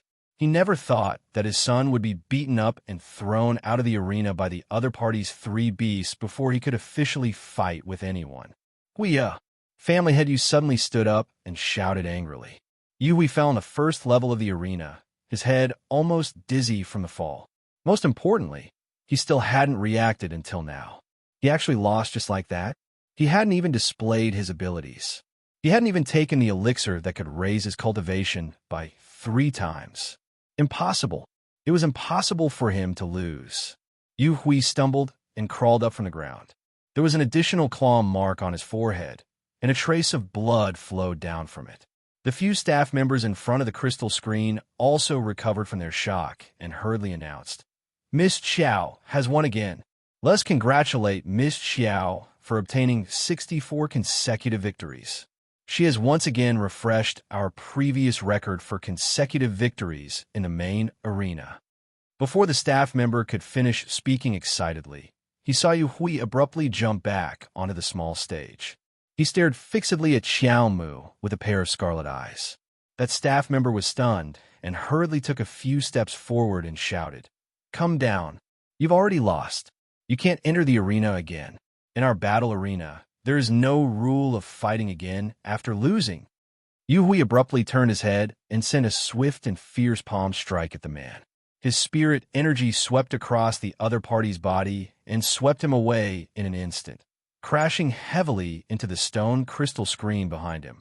Then he rolled down and coughed out a few mouthfuls of blood. Then he stopped moving. The other staff members hurriedly shouted anxiously and went forward to push the man's body. Their expressions changed as they went forward to check his breathing and cried out, "Dead." The guards who were patrolling the arena hurriedly rushed forward, wanting to get onto the stage and pull down Yu Hui, who had suddenly gone crazy. Unexpectedly, Yu Hui suddenly took out a brocade box from his sleeve, opened the lid, and took out a crimson-red medicinal pill with a fishy smell. He threw it into his mouth, chewed it vigorously twice, and swallowed the pill with a fierce look in his eyes. "Taking drugs because you can't afford to lose?" Arbor glanced at Yu Hui coldly and smirked. "I want you to die." Yu Hui was really about to explode from anger. He originally thought that dealing with this little girl was just a matter of snapping his fingers. He had the supreme spirit beast pangolin, and the other party didn't have any spirit beast at all. He was bound to lose. Who knew that from the day she stepped into the battle arena, she had been pretending? Chapter 1780. Arbor's eyes instantly turned cold. Since he had already said that he wanted her dead, how could she not repay his kindness? "Do you know what kind of pill I took?" Yu Hui looked at her with a cold smile. "A country bumpkin from the lower star field like you wouldn't know. You've never seen it before." Arbor couldn't help but snort.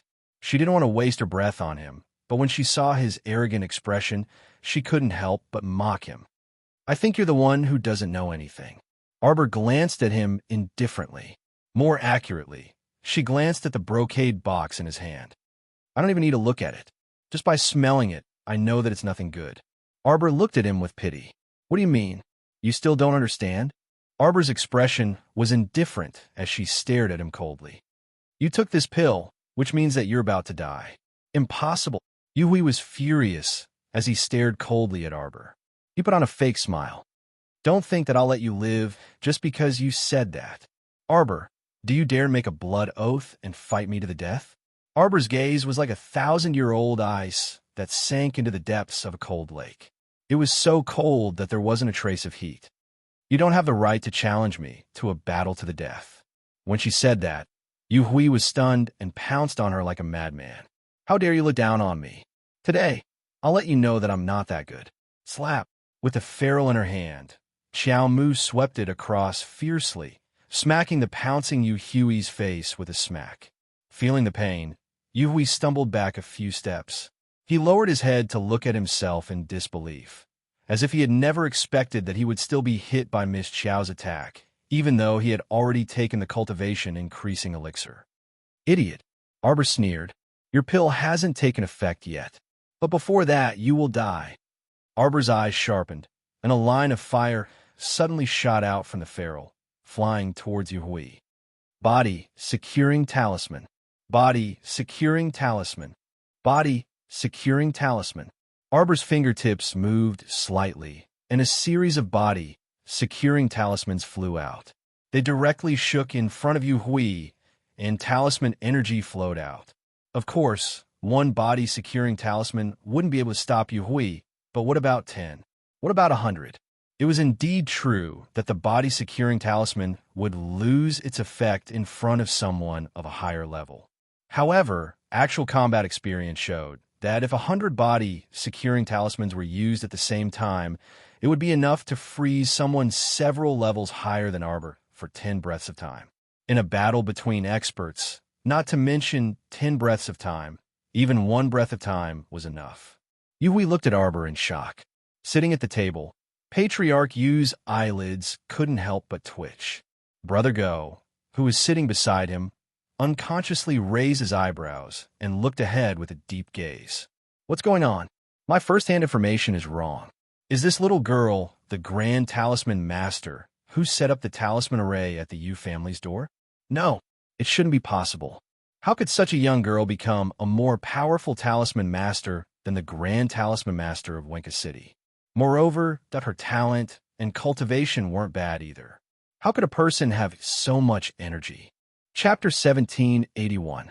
Was he proficient in both cultivation and inscribing talismans? Even if she started drawing talismans when she was in her mother's womb, it was impossible for her to have such a high achievement in talisman drawing at such a young age. She was not a genius from a talisman family in the Divine Land, who had the protection and care of her family. This girl was just an inferior person from the Lower Star area who had only stayed in the Shuntian continent for less than a month. How could it be? How could it be? Go's eyes showed a trace of shock. Family head Yu turned his head and caught Go's gaze. He immediately said anxiously, Go, is this girl the great talisman master? Impossible. Go waved his hand coldly at family head Yu. Do you think a person who is so outstanding in martial arts can have such great achievements in talisman drawing? Then how could she have so many body-securing talismans? Go frowned. I don't know. You should investigate this girl's background. Maybe she's not just an ordinary girl from the Lower Star area. Those talismans might be gifts from her teachers or elders. Don't panic. Just watch. Let's see how many talismans she could throw out. Unless her elders were rich and gave her all the talismans they had drawn for decades. But how could that be possible? It was impossible to have such stupid elders who spoiled their juniors and let them squander the talismans they had painstakingly drawn. Go's face darkened. He raised his eyes and looked at the small arena again. At this time, Xiao Mu had already arrived in front of Yu Hui in a flash. She gazed at him apathetically and directly attacked without a word, her ferrule aiming straight for his neck. If this hit, Yu Hui's life would come to an end. However, at this critical moment, the pangolin desperately moved its body and pounced on its master. It protected Yu Hui's head. Arbor's ferrule was so fast that it couldn't be stopped. It directly hit the pangolin's back. The pangolin's skin and flesh were torn open, and its scales were all cracked. Arbor was startled. He held the ruler in his hand and hesitated. This was her first time encountering a spirit beast that was so loyal to its master. She had to admit that she was touched. Yu Hui wasn't a good person, but his super spirit beast was very honest and loyal.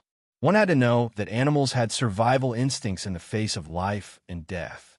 Although the owner of the undead spirit beast would most likely die from the backlash, there were cases where the owner died and the spirit beast was saved. Therefore, this pangolin valued its master from the bottom of its heart and wanted to save his life. Cough, cough, cough, what are you doing? Unexpectedly, Yu Hui didn't appreciate it all. He suddenly threw the pangolin lying on his head away and scolded, Useless thing! She even dared to lie on his head? Who did he think he was? He was its master. He actually dared to be so disrespectful to him. He was simply courting death. If he had known that this fellow was so useless, he wouldn't have contracted such a trash as his contracted beast. He couldn't find a more powerful spirit beast, or even a divine beast to contract with. Yu Hui's fierce eyes fell on the pangolin. For a moment, there was a hint of coldness in his eyes. This pangolin had been seriously injured before, and now was thrown away by Yu Hui. Chapter 1782. The pangolin had helped Yu Hui block the attacks of the Bloodfire Phoenix, the little fat squirrel, and the snow leopard many times before. Immediately afterwards, Xiao Mu's full-powered strike with her foot had split open his skin and flesh. Now that Yu Hui had tossed him outside without any force, he crashed heavily onto the ground with a heavy thud. He didn't even have the strength to get up after making a heavy thud. Arbor looked sideways and saw that the pangolin had fallen to the ground with its belly facing the sky. It couldn't roll over for a long time, and its eyes couldn't help but be angry. "You're worse than a beast." Arbor had used the body-securing talisman to freeze Yu Hui, and the strike of the ruler was completely done with true power. If it weren't for the pangolin risking its life to protect its master, Yu Hui would have died. However, what made people's jaws drop was that the pangolin's loyalty was exchanged for the master's indifference and angry words. Why did you have to criticize your own contract beast when you almost lost your life? There was no point in living for such a person who didn't know how to repay kindness and had no morals. Arbor sneered and wiped the ruler with one hand. The cluster of flames instantly turned transparent and faintly showed signs of turning purple. Yu Hui suddenly roared, and the clothes on his upper body were instantly torn apart by a turbulent flow of spirit power. He seemed to have suddenly gone crazy, and he howled into the sky and laughed wildly. My cultivation has doubled. Ha ha ha ha. The wild and arrogant laughter clearly represented the pride in his heart at this time. After the pangolin risked its life to block, Yu Hui finally digested the spirit medicine he took before, and his cultivation instantly soared by several levels. The feeling of watching one's own cultivation rise like riding a dragon to the heavens was simply too exhilarating. Yu Hui couldn't help but laugh out loud. He turned to look at Arbor and said with contempt, "Do you know what I'm feeling now? The feeling of approaching death."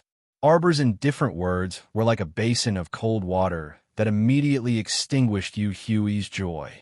"Bullshit," Yu Hui cursed. "You don't know how good I am right now. Look. Ha ha ha ha ha.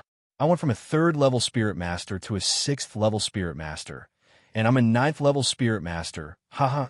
I'm about to break through to a 10th-level spirit master. Stupid girl, why aren't you kneeling and begging for mercy? Have you seen a normal person kneeling and begging for mercy from a dead person?"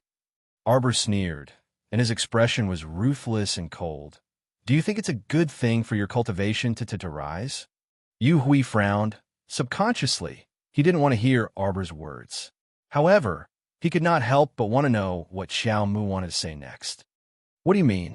Xiao Mu was not interested in explaining so much to an idiot. The advancement of one's cultivation base was a gradual process. Those cultivators who used ordinary medicinal pills could not be compared to the cultivators who cultivated through hard work, let alone Yu Hui, who used a special elixir to rapidly increase his cultivation base. It looked like his cultivation had risen to the level of a 9th-level spirit master. But in reality, this was just a flash in the pan, like a person who painted a pie to satisfy his hunger. Did he really get the pie? Chapter 1783. Actually, it wasn't. In fact, Yu Hui's current body couldn't withstand the spirit power of a level 9 great spiritual master. The burning spirit power tore at his tendons and veins. Did he think that everything would be over after the effects of the medicine wore off? There were 2 possible outcomes for him after the effects of this powerful cultivation-enhancing medicine wore off. First, his veins would be damaged by the spirit power. If he didn't have the help of a skilled doctor, he would be crippled for the rest of his life. He wouldn't even be able to preserve his spirit veins. Second, if he couldn't control the spirit power in his body during the process of increasing his cultivation, it could cause his spirit power to go haywire and cause his body to explode. However, would Arbor tell him all of this? What a joke. Rather than wasting her breath on this random person, she might as well kill him first. "Arbor," Yu Hui asked sternly, "I want you to answer me immediately. What did you mean by what you said just now?" Whoosh. A purple flame rapidly crept over like a blooming violet orchid. It abruptly spread out from Xiao Mu's feet and swept toward Yu Hui. That purple color was too enchanting and beautiful. In an instant, it almost blinded everyone's eyes. Qi Xuan's anxious heart relaxed a little. She clicked her tongue and said, "Jojo always has good things. This ferrule doesn't look like a normal spirit weapon. From the looks of it, this ferrule seems to be a 15th grade spiritual weapon." Duan Muqing glanced at it and said calmly, "It should be able to continue forging and leveling up. The person who made it should be a divine weapon master. It looks like a growth-type spirit weapon." Qi Xianxian was slightly speechless. "So powerful. Then I don't have to worry." Little Fatty patted his chest and smiled. "Jojo has the help of a divine weapon and Fire Phoenix and the other two. She'll definitely win." Duan Muqing nodded slightly. There was no doubt about Jojo's strength. He wasn't worried that she wouldn't be able to defeat Yu Hui, but he didn't know why his heart was in a mess. His eyelids were twitching as if something bad was about to happen. Seeing that Duan Muqing was no longer speaking, everyone turned their attention to the small arena. On the small arena, the purple flames from Arbor's ferrule had already formed a purple screen in front of Yu Hui. Yu Hui unwillingly retreated a few steps and glared at Xiao Mu with a vicious glint in his eyes. "Huh, is that all you've got?" At the same time, Yu Hui's hands formed two circles of spiritual power and slammed into the small ring. Layer after layer of floor tiles flipped out and lined up in a row. Together, they flew towards Arbor like a tidal wave. Xiao Mu sneered, and with a swipe of her hand, defensive talismans inscribed with ebony appeared beside her. With a tap of her toes, Xiao Mu had already floated far away. Yu Hui immediately chased after him, only to see Arbor's feet move. He had already leaped onto the high roof of the battle hall, looking down coldly from above. With a flip of her hand, several explosion talismans appeared in her hand. Arbor's eyes narrowed. She thought mockingly, "A level 9 Great Spirit Master. I wonder if you can withstand the fierce attack of my 10 explosion talismans." In the blink of an eye, several streaks of light flew towards Yu Hui. "Ha ha ha. You want to subdue me with this? I'll write again in the morning. I'll give you 8 chapters tomorrow." Chapter 1784. Arbor coldly looked at the man who was laughing wildly, and a trace of mockery flashed in her eyes. Arrogant. The 10 explosion talismans had already reached Yu Hui's side in a flash. Suddenly, they vibrated and exploded. One after another, the entire small ring in the center exploded into pieces. Arbor's figure soared into the air. Yu Hui followed closely behind. He jumped up in the sea of flames and fire, and his figure rose higher. Seeing that he was about to fly out of the sea of fire, Arbor coldly looked at him. Her white hand flew up, and another 30 explosion talismans were thrown down without hesitation. Following that, the fire talismans and the earth talismans attacked Yu Hui as if they were free. This round of burning talismans left everyone dumbfounded. Seeing is believing, hearing is false. Probably no one would believe this kind of thing, right? A 14 or 15-year-old girl using expensive 5-spirit talismans to throw people all over the place. Yu Hui, who was struggling to get up in the sea of fire, was pressed down by the stones thrown down by the earth talismans and fell into the sea of fire. Under the wall of fire, the fire rose up more than 10 meters high. The small ring in the center had been completely destroyed.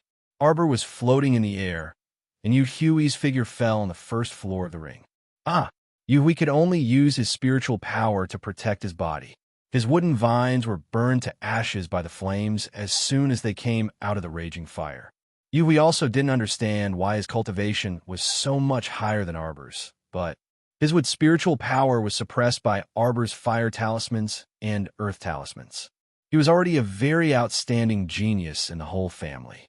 At this age, he had already broken through to the 3rd level of spiritual master and had the 6th level of wood spiritual power. Yu Hui's eyes moved slightly, and he couldn't help but understand. It must be that the person who made the 5-spirit talismans had a much higher level of spiritual power than him. But so what? That little girl could throw out 10 or 20 talismans. Could she throw out 100, 200, or 300 talismans? There would always be a time when the talismans would be exhausted, and once they were exhausted, he would be able to doubt, wait a minute. Yu Hui's neck stiffly turned around to look at the blood-fire phoenix that had suddenly pounced behind him. He didn't even have time to cry out. A blood-red flame instantly sprayed onto his face. Roar! Ouch! Yu Hui felt an intense burning pain in his eyes, and he fell to the ground. As he fell into the sea of fire, he could barely feel the burning pain from his limbs and body. All his senses were focused on his face. Not to mention the burning pain on his face, his eyes seemed to have been burned by the fire, and he couldn't even open them. No, his eyes, covering his face, Yuhui rolled back and forth in the disaster and howled. He secretly spread out his telegnosis ability and felt Arbor's figure landing on the ground. This little bastard actually dared to destroy his eyes. He wanted her to die without a burial ground. Roar! After an angry roar, Yuhui struggled to get up. The endless with spiritual power in his hands turned into countless vines and branches, and he chased after Arbor. Arbor didn't even look at him. One of his hands formed a glittering ice sword, and he expressionlessly slashed at the wooden vines in front of him. A mere 6th level with spiritual power dared to show off in front of her. Chapter 1785. Where did this person get his courage and courage from? Arbor's eyes sharpened, and the ice sword in her hand slashed down, chopping off several wooden vines that were darting toward her. At the same time, Yuhui had already pounced in front of her. He suddenly took out a spiritual energy ball, and with a strange smile, he threw it at Arbor's face. Humph! Arbor's eyes did not waver.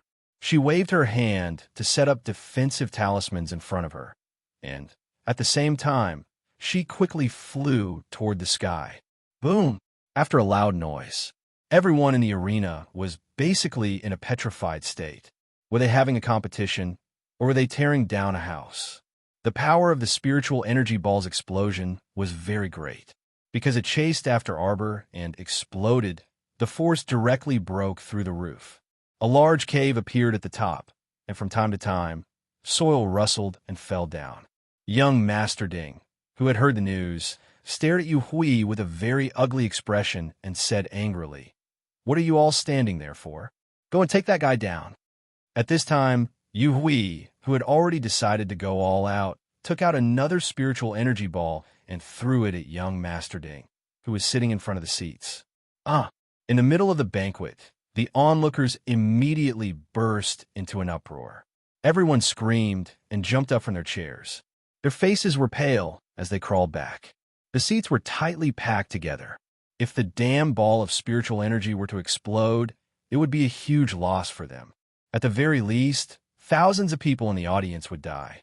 Young Master Ding was not a kind person, and he did not have to save these people for the sake of righteousness. However, this thing flew toward him. Did he deserve to be the target of this spiritual energy ball?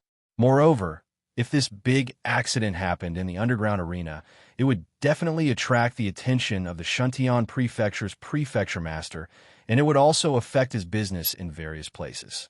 How could he let it explode? Young Master Ding's handsome face was cold. He suddenly flicked his sleeve and released a wave of with spiritual energy, and the winding wooden vines instantly wrapped around the spiritual energy ball. In the blink of an eye, the spiritual energy ball was wrapped in layers of vines. The hearts of the people behind him, which had been hanging high in the air, relaxed slightly. Pairs of eyes stared nervously at the sphere that was wrapped in vines and hung high in the air. With a wave of young Master Ding's sleeve, the ball flew backward. After a loud bang, the small arena exploded. The entire ground shook as if it were about to collapse.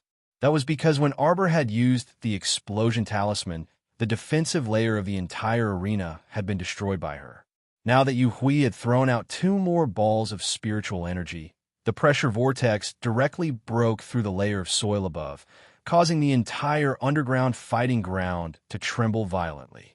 Ding Yun's expression was cold and indifferent as he raised his eyes to look towards the direction of the small arena that was completely empty, and his entire handsome face was covered in a layer of frost with a whoosh. That idiot Yuhui took Jojo away. Come with me immediately. You must find Miss Chiao. Yes. Tang Cheng received the order and immediately began to gather all the people in the arena, following closely behind Ding Yun. Ding Yun's cold gaze swept towards Family Head Yu behind him. That gaze was so cold that Family Head Yu could not help but shiver slightly. Family Yu. Slaughter the entire family. Kill without mercy. Ding Yun's gaze was without any warmth. Chapter 1786. How dare the idiots of the Yu family take Jojo away in front of him? What did they take the Qian Luo underground fighting arena for? Did they think that anyone could cause trouble here? Since they poked the hornet's nest, they had to bear the consequences. The Yu family? Find them. Die. Yes. Master Yu's pupil shrank. He jumped up and was about to say something when he saw a swarm of fighting arena guards swarming towards him. Everyone was stunned and then hurriedly retreated to the sides, fearing that they would be caught in the crossfire. The underground fighting arena was a complete mess. Putting aside the fact that young Sir Ding was looking for trouble with the Yu clan in anger, after Qiao Mu followed Yu Hui out of the hole, the two people continued exchanging hundreds of moves in the gap between the soil and the roof. Because the gap was very narrow and short, the tall and strong Yu Hui was very aggrieved. Arbor was very agile and moved very quickly. In a few moves, he opened many small wounds on Yu Hui's body. As the two of them fought, they broke through the soil layer and rushed out. After a few more moves, Yu Hui became anxious, and his face became more and more gloomy. Do you feel that the spiritual power in your body is gradually disappearing like a sea of sand? Arbor's cold voice, like a demon from hell, suddenly sounded in his ears. Shut up, Yu Hui roared. What do you want to say? I don't want to hear anything. Arbor glanced at him coldly. You don't want to hear it, but I want to tell you. You will be in this situation for about half an hour. After that, most of the spiritual power in your body will dissipate without a trace. Why? The effect of the medicine will wear off. Idiot, you don't even know this. How dare you take the medicine casually? Did you think that it was so easy to take a pill that could increase one's cultivation by 3 times? Didn't you have to bear the consequences after taking it? An idiot is an idiot. It's useless to talk to him. Yu Hui's eyes were red and his face was full of disbelief. He stared at Arbor and said sternly, You lied to me. Arbor didn't say anything. Instead, he took advantage of Yu Hui's confusion and slashed his ice sword twice on his shoulder. Yu Hui covered his shoulder and took a few steps back. He glared at Arbor angrily and said, Are you deliberately saying these words to mess with me? Arbor's cold eyes fell on him. You have about 15 minutes left. Damn it. Yu Hui furiously sent out streams of wood spiritual energy towards Arbor. The intertwining vines danced in the air, twisting into a ball and rapidly wrapping around Arbor. A deathbed struggle. Qiao Mu's expression turned severe, and she summoned the startled swan dagger from her conscience. She swiftly chopped down several hundred to 1,000 vines in a tangled mess. She then used her spiritual conscience to guide the startled swan dagger towards Yu Hui's neck. The power that is not yours is not yours. So what if you get it for a short while? At that time, he would still have to spit it all out. Moreover, with Yu Hui's current condition, once the surging energy receded from his body, he would become a cripple in the future. Looking at his current frenzied and irrational appearance, it was likely that his spirit veins had already begun to break. It was just that he was too stupid to notice it. Joe, would? Yu Hui dodged the menacing, startled swan dagger with red eyes. However, the spiritual power emitted by the sharp blade had already drawn a shallow red line on his neck. Chapter 1787. Astonishingly fast. Yu Hui's eyes narrowed slightly. Arbor threw out several dozen talismans, forming a defensive wall in front of her. The slender figure leapt forward, quickly reaching out to catch the startled swan dagger, and then the dagger once again slashed towards Yu Hui's neck. Yu Hui fell backwards, his body sticking close to the ground as he quickly rolled backwards to avoid it. When he raised his head in a sorry state, his long hair was draped over his face, his entire face was ashen, and his lips were an abnormal vermilion color. Just as Yu Hui was about to curse out loud, he suddenly reached out and pressed his chest. He felt as if his veins were being stirred and torn apart by something. He let out a miserable howl and fell to the ground with a thud. What kind of person was Arbor? Would she let go of such a great opportunity to kill Yu Hui? But seeing her fly up, her eyes flashed slightly, and the startled swan dagger flew towards Yu Hui with a terrifying spiritual power. Yu Hui, who was rolling on the ground in pain, didn't pay attention for a moment, and the startled swan dagger directly opened a wound on his face. He screamed and reached out to cover his face, rolling back and forth, cursing without thinking. "Arbor, you slut! Ah!" The startled swan dagger cut off a thin piece of flesh from his face. Yu Hui's cursing was stopped in his throat by the pain on his face, and his entire body was in so much pain that he was rolling on the ground in a sorry state. "The medicine's effect has worn off. How does it feel?" Arbor said coldly, her eyes clearly without any emotion, looking at him with eyes full of disgust, as if she was looking at something dirty. "Speak. Who sent you to kill me?" She was originally an intelligent and quick-witted girl. With Yu Hui's attitude, if she still couldn't guess by now that Yu Hui was ordered by someone, then she was really stupid. Although the trash pill in Yu Hui's hand wasn't anything good, it was definitely not something that the current Shantian Hall's pharmacist could refine. Ah. Yu Hui held his head, rolling back and forth twice, and then reluctantly raised his head to look at the cold-faced girl in front of him. Suddenly, a strange smile appeared on his face. Xiao Mu was completely startled, and she only felt a chill run down her back. An inexplicable sense of crisis, mixed with an intuition of impending danger, assaulted her from behind. Arbor didn't say anything and moved his feet. With a backhand, he sent a series of meteors scatter towards the back. A ghastly howl came from behind. As the wind blew, a rotting figure suddenly appeared in front of her eyes. It was a corpse puppet. Moreover, it seemed to be something that far surpassed a mid-level zombie. His speed was already comparable to a level 10 great spiritual master, and the power of his slash was also very strong. The wind generated by the slash made Arbor's little face hurt slightly. Moreover, this undead puppet had been hiding in the dark all this time. It knew how to detect the best time to launch a sneak attack. It could be said that this was a very smart, undead puppet. Arbor had never seen or heard of such a thing before. Ha ha ha ha! Insolent laughter came from Yu Hui's mouth. He barely managed to lift himself up and staggered to his feet. His eyes contained a venomous glint as he stared fixedly at Xiao Mu and shrieked with laughter. "Little brat, you think you've won for sure? Don't you know that the mantis stalks the cicada, unaware of the aureole behind?" Ha ha! He hated this girl in front of him the most. That hateful, paralyzed face. It was clearly such a dangerous time, but she wasn't the least bit moved. Chapter 1788. "Let me tell you, even if I'm destined to die here today, you definitely won't survive." After saying that, he took out a bamboo whistle and blew hard into it. The advanced level zombie behind Xiao Mu immediately moved agitatedly, abruptly stretching out a pair of rotting arms to hug Xiao Mu. Ha ha ha! Yu Hui's eyes flashed with malice. His whole body trembled as he screamed angrily, "Go to hell! Go to hell!" The zombie straightened its back. Its figure appeared very tall, taller than Arbor by a head. Seeing the pair of rotting arms encircling her, Xiao Mu could even see the string of rotting flesh and disgusting worms hanging from the arms. However, her eyes remained unmoved. Her small face was still expressionless. She raised her hand expressionlessly and shot 3 black gold arrows at the zombie. Whoosh, whoosh, whoosh. The 3 arrows were shot simultaneously. 2 of the arrowheads pierced the zombie's arms, while the other pierced the zombie's leg. However, this didn't stop the zombie from moving towards her at all.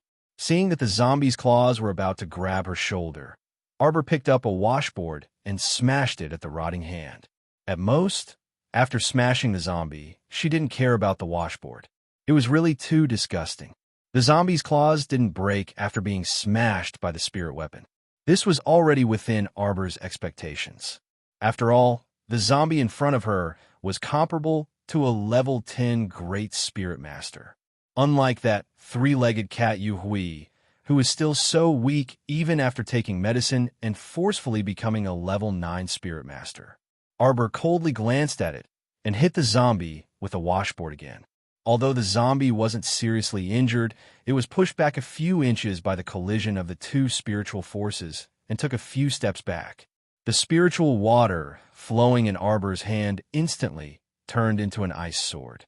Just as she picked up the sword and was about to pounce on the zombie, Arbor's expression suddenly changed. She felt the spiritual power surging in her body continuously rise. This feeling, it seemed like she was about to advance.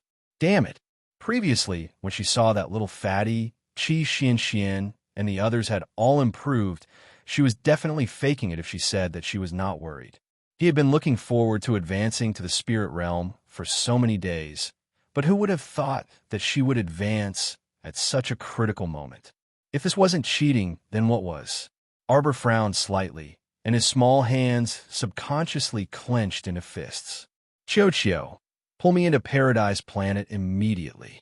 She couldn't be bothered to talk nonsense with Yuhui. She would fight with them after she leveled up. However, she soon discovered that her mental communication with Chio had failed. Her face darkened. She immediately understood the reason for her failure. This breakthrough was a huge leap from the profound realm to the soul realm. As he advanced, the entire star field would change as well. All of the profound domains, including Paradise Planet, would probably be upgraded to spirit domains. Therefore, it was possible that he had suddenly cut off his connection with the star field. However, all of this happened so suddenly that she was caught off guard. Now, she felt that something was wrong. He raised his hand and shot an arrow. After forcing the high-level zombie to take 2 steps back, Arbor turned his head and decisively dashed into the distance. Yuhui raised his bamboo whistle and blew it twice. He immediately screamed, "Chase!" He covered his face and stumbled forward. As soon as he raised his eyes, he saw the zombie fly past him at an extremely fast speed. There was still 3 chapters left. It would probably be 11 o'clock. Chapter 1789. Yuhui's hair was disheveled as he chased after the high-level zombie like a madman. He followed Arbor as fast as he could. Suddenly, a blazing blood phoenix swooped down from the sky. One of Yuhui's eyes was severely burned and could only be half squinted. Although the other I could barely see, it still felt blurry. At this time, his body instinctively felt that there was danger approaching. He hurriedly rolled on the ground and instantly opened a defensive barrier. The blazing blood phoenix's claw had already landed on his back. The piercing and burning pain made him scream uncontrollably. Yuhui laid down on the ground and subconsciously covered his head with his hands. He felt the fire phoenix chasing after him. It angrily spat out several flames, and on the spot, he was covered in flames. He kept rolling back and forth on the ground, patting away the raging flames on his body. Yuhui was secretly shocked. He thought that he was going to die. Who would have thought that the blazing blood phoenix didn't take advantage of the opportunity to chase after him and take his life? Instead, it let out a shrill cry and flew out from the top of his head, spewing out several tumbling waves of fire towards the high-level corpse puppet. Obviously, Arbor was in danger. The phoenix didn't have time to care about him and hurriedly ran to save its little master. Yuhui heaved a sigh of relief in his heart. Suddenly, he felt as if someone had slapped him hard in the stomach. Before he could even gasp for breath, he found that his body had been swept away like a rag. Yuhui screamed. When he caught his breath, he found that he was almost killed on the spot by a fat squirrel's tail. At this time, he was hanging on a tree, dying. His eyes were blurry as he stared at Arbor, who was fighting the high-level zombie not far away. "Kill her, kill her, kill her!" Yuhui silently prayed with grievance. On the other side, how could Arbor dare to let Chirps use its tail to hit the zombie? She didn't want their claws to touch the zombie at all. There were too many uncertain factors. Who knew if Chirps and the others would also turn into zombies if they were infected with the zombie poison in its body? Arbor took precautions and hurriedly put the fat squirrel and the snow leopard into his spirit bee space for the time being. As for the Bloodblaze Phoenix, it could avoid danger as long as it didn't use its claws to tear apart that disgusting high-level zombie. Actually, if he could use Paradise Planet now, he could just release the golem treasure to deal with them first. In any case, mechanical puppets were not made of real flesh and blood, so they did not have to worry about being scratched by zombie puppets. Naturally, they did not have to worry so much. In this situation, Arbor was in a passive position. "Huh. Arbor didn't want to deal with this high-level zombie any longer. Right now, the most important thing for her was to leave this place and find a quiet environment to advance her cultivation. The blazing blood fire phoenix was telepathically connected to her, so it naturally knew why its little master was calling for it. He swooped down towards her. Arbor also stood on his tiptoes and lightly tapped the ground. He had just flown a few feet when he wanted to jump onto the phoenix's back. The high-level corpse puppet let out a fierce roar. Arbor's eyes narrowed. She suddenly realized that the high-level zombie had probably sensed her intention to run away. This zombie probably didn't have a human appearance, but its way of thinking and thinking was perfectly close to a human's. This thought merely flashed through Xiao Mu's mind, and she had already leaped onto the Bloodfire Phoenix's back. The human and beast were just about to leave when they suddenly heard a roar from the ground. Chapter 1790. That advanced-level zombie soared up from an extremely strange and tricky angle and suddenly dashed in front of Xiao Mu while suspended in midair. Although he was only in the middle of the infant stage, his attack and speed were not comparable to this high-level corpse puppet. Just as the high-level corpse puppet rushed to Arbor's side, the phoenix flapped its wings and dodged to the side with Arbor on its back. At this time, it turned around and flew away. Ayo! The high-level corpse puppet's unwilling roar came from behind. For some reason, Xiao Mu felt a bit flustered, and she reflexively turned around to look. She saw the high-level zombie leap in the air and arrive behind Xiao Mu in 2 leaps. Arbor did not hesitate to throw a few ice blades at it. Suddenly, she felt a slight chill in her hands. She couldn't help but feel bad. This cold Een aura was very similar to the Een power in the mysterious Een charm. This corpse puppet could use the Een power to attack her.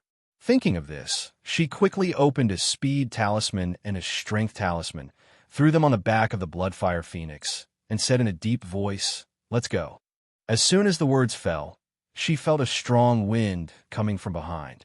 Arbor quickly turned her head and saw that the 2 arms of the corpse puppet were all separated from the body and had come to the back of her head.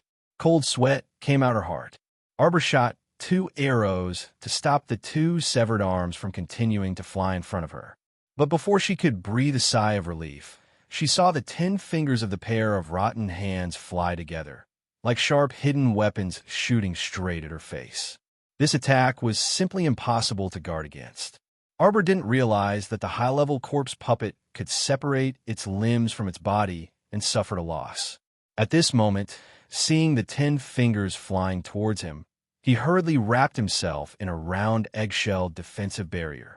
His heart slightly alarmed, he threw out a concealed weapon, blocking the 10 fingers outside of his body. Feeling a sudden pain on her arm, Arbor looked down in disbelief. She saw a tiny, palm-sized zombie bird hanging from her left forearm. Although she didn't feel much pain when it bit her forearm, Xiao Mu only felt a chill creeping up from the bottom of her heart. Her eyes widened in an instant. She was tricked. She was tricked by a high-level corpse puppet. Just now, the corpse puppet had chased after her ferociously, and its limbs had separated from its body to attack her. Everything was a smokescreen to cover the little corpse bird's approach. Obviously, when all her attention was on the high-level zombie puppet, the corpse bird had sneaked into her defensive barrier without anyone noticing. This high-level corpse puppet with an IQ comparable to a human's didn't make a move, but once it made a move, it must complete the task of killing Arbor. Arbor's eyes became a little dazed for a moment, and her mind was in a mess. However, her movements were not slow. First, she tore off the corpse bird from her arm. Then, 5 cold, sharp awls appeared on her 5 fingers and pierced into the corpse bird's small head. She mercilessly pierced the corpse bird's head and body over and over again until it was riddled with holes and broken into pieces. Then, with a squeeze of her hand, she burned the corpse bird that dared to harm her body into ashes. Arbor's eyes were filled with a strong hatred and murderous intent. She raised her head and looked directly at the high-level corpse puppet. Her heart was filled with anger and her eyes were cold. Chapter 1791. She still had a lot of things to do. She hadn't fulfilled her promise to her mother, and she hadn't even seen her lotus. Was she going to die like this? She looked down at the small bite wound on her forearm.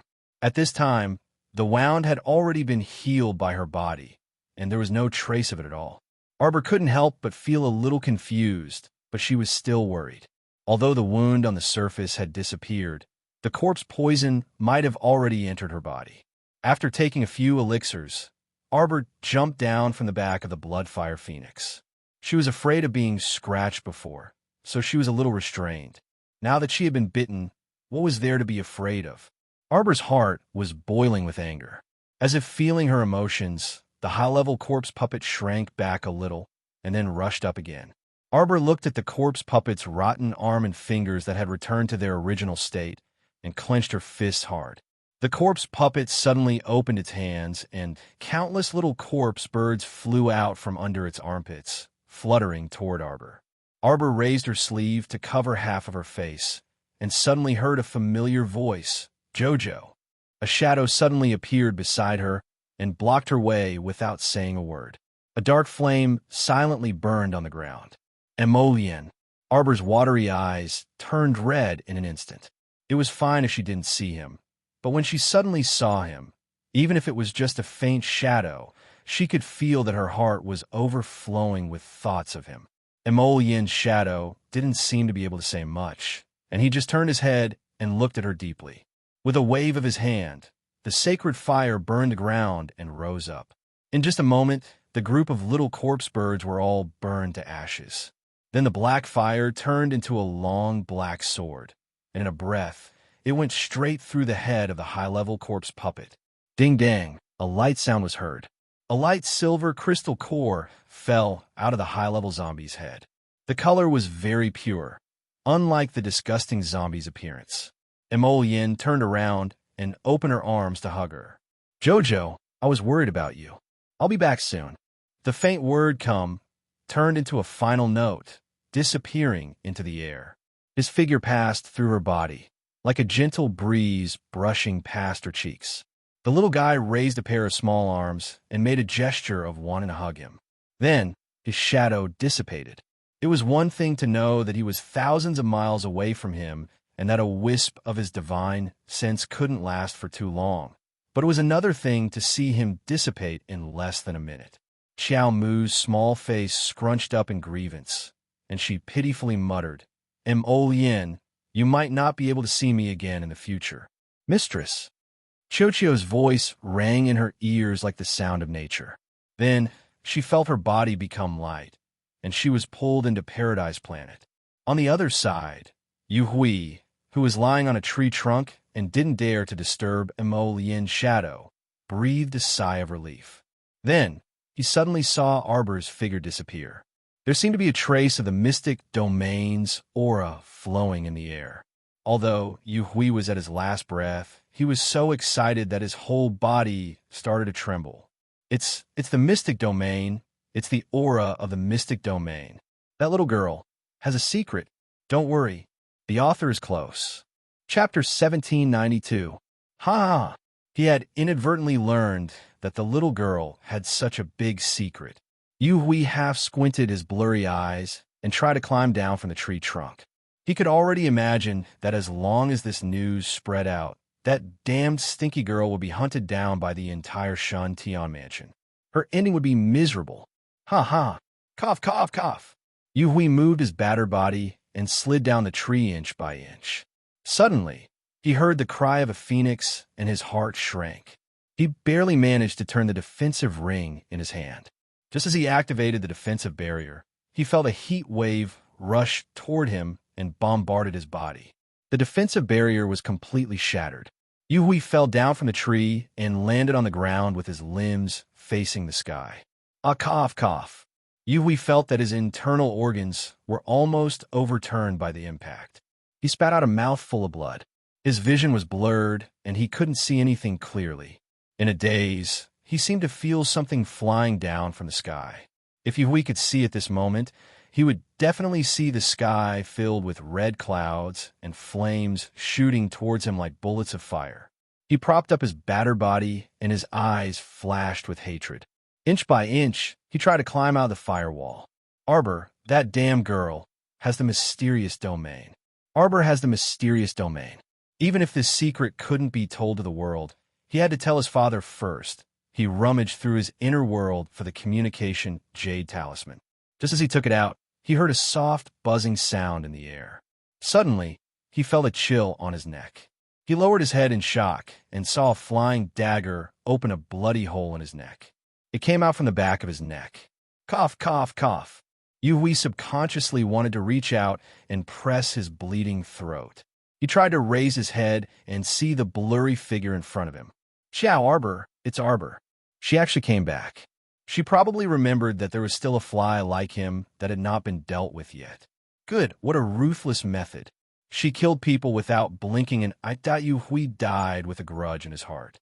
He collapsed to the ground, unable to get up again.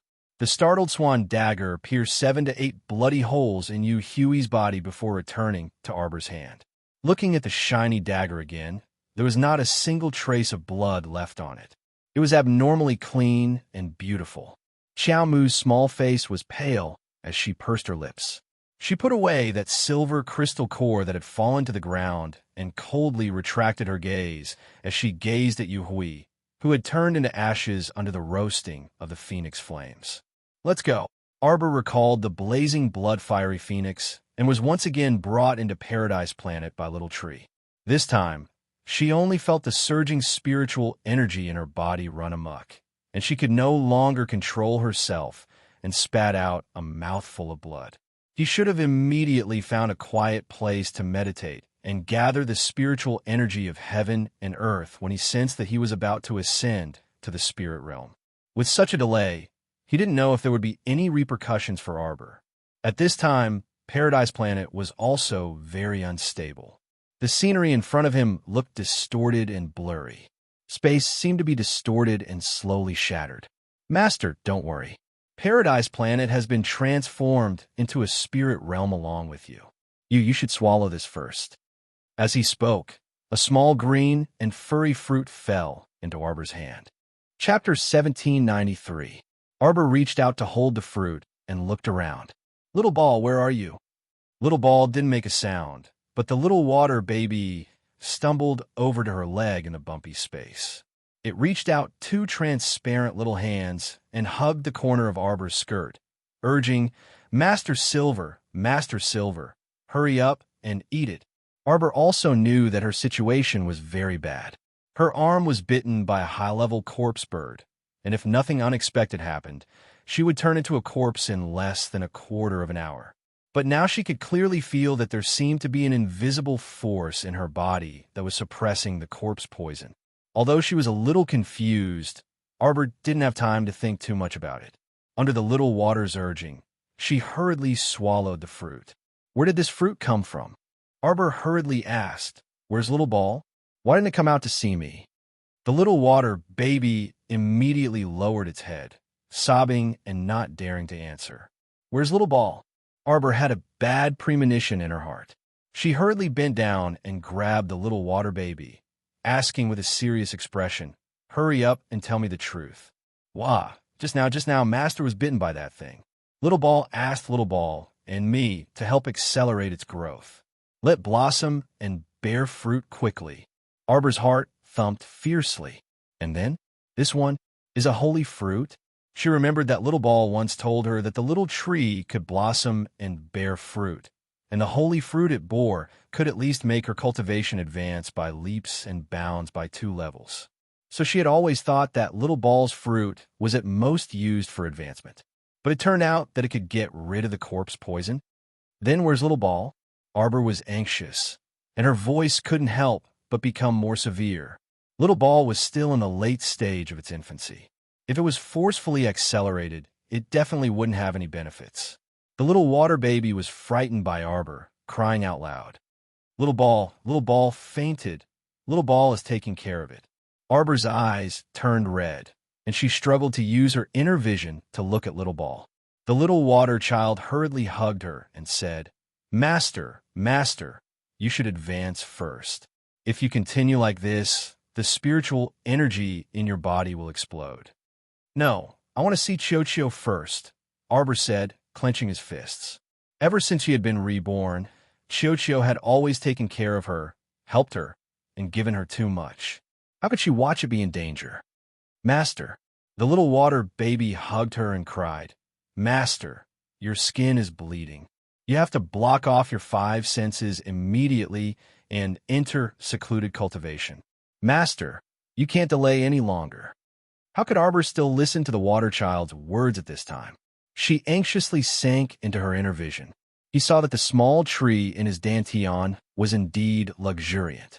Although it was not a towering tree, at least it had been forcibly upgraded to the late stage of growth compared to its appearance in the late stage of infancy. It had been upgraded by a whole stage. However, Little Ball's current situation was very bad. Its roots were rapidly withering, and its leaves were also slowly curling up and falling. Little Ball was wrapped around Little Ball's roots, nourishing and nurturing it. However, looking at its constantly shrinking appearance, it was obvious that the late-stage Little Ball was completely unable to keep up with the shrinking of the small tree. Little Ball, how can I help you? How can I help you? Arbor's eyes immediately reddened, and tears flowed out of her eyes uncontrollably. Chapter 1794. Looking at Chio, who looked like it was about to die, Arbor's heart ached, and she panicked. It was as if a yellowed and ancient scene had floated past her eyes. Once upon a time, there was a little girl who hugged half a dead tree and floated in the void, as if she had been drifting for countless years. Just like that, each person and one piece of dead tree, the two of them relied on each other as companions. Chio, in the blink of an eye, the sapling shrunk back to its original size. Moreover, it looked even worse than when they first met.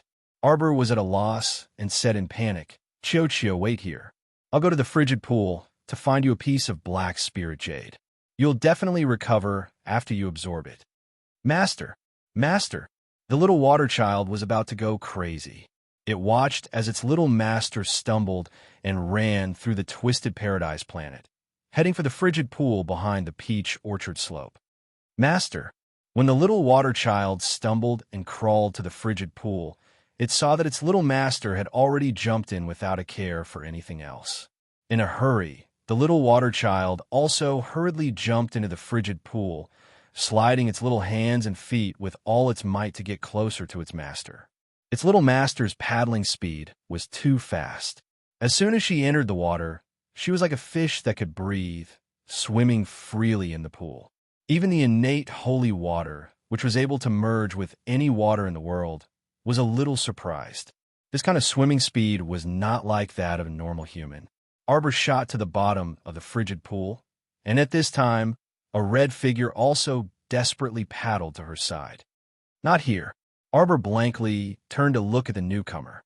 The youth in front of her was about 14 or 15 years old. There was a fire mark between his eyebrows, and his bright red short hair was very eye-catching. Fire? Yes. As long as it was a divine beast, it could transform, not to mention a holy beast like the Bloodblaze Phoenix. It was just that under normal circumstances, beasts did not like to transform into human form. In human form, their strength and speed could not be compared to their beast form. Come with me. It's here. The Bloodblaze Phoenix had relied on swallowing the black spirit jade at the bottom of the frigid pool to break out of its eggshell, so he naturally knew the location of the black spirit jade. Right now, Xiaomu hated herself for slacking off earlier. If he had come to the bottom of the pond earlier to ascertain the location of the profound spirit jade, he wouldn't have had to go through the trouble of diving to the bottom of the pond. He would have been able to use his spiritual sense to obtain it. Master, the Bloodfire Phoenix turned around to look at her, only to realize that Arbor had already swum to its side. The Bloodblaze Phoenix couldn't help but feel a little surprised. When the little master was paddling, there was no sound at all. It was as if the little master had completely merged with the cold pond. Like a fish in water, he was extremely fast. There are many profound spirit jades buried under the fine sand at the bottom of this lake. Arbor hurriedly swam down and pushed aside the layer of white sand below. Sure enough, he saw a lot of black spirit jade. Arbor threw more than half of the profound spirit jade into his inner world, then turned around and swam towards the surface of the cold pond. Master, there's actually a secret door hidden under the profound spirit jade.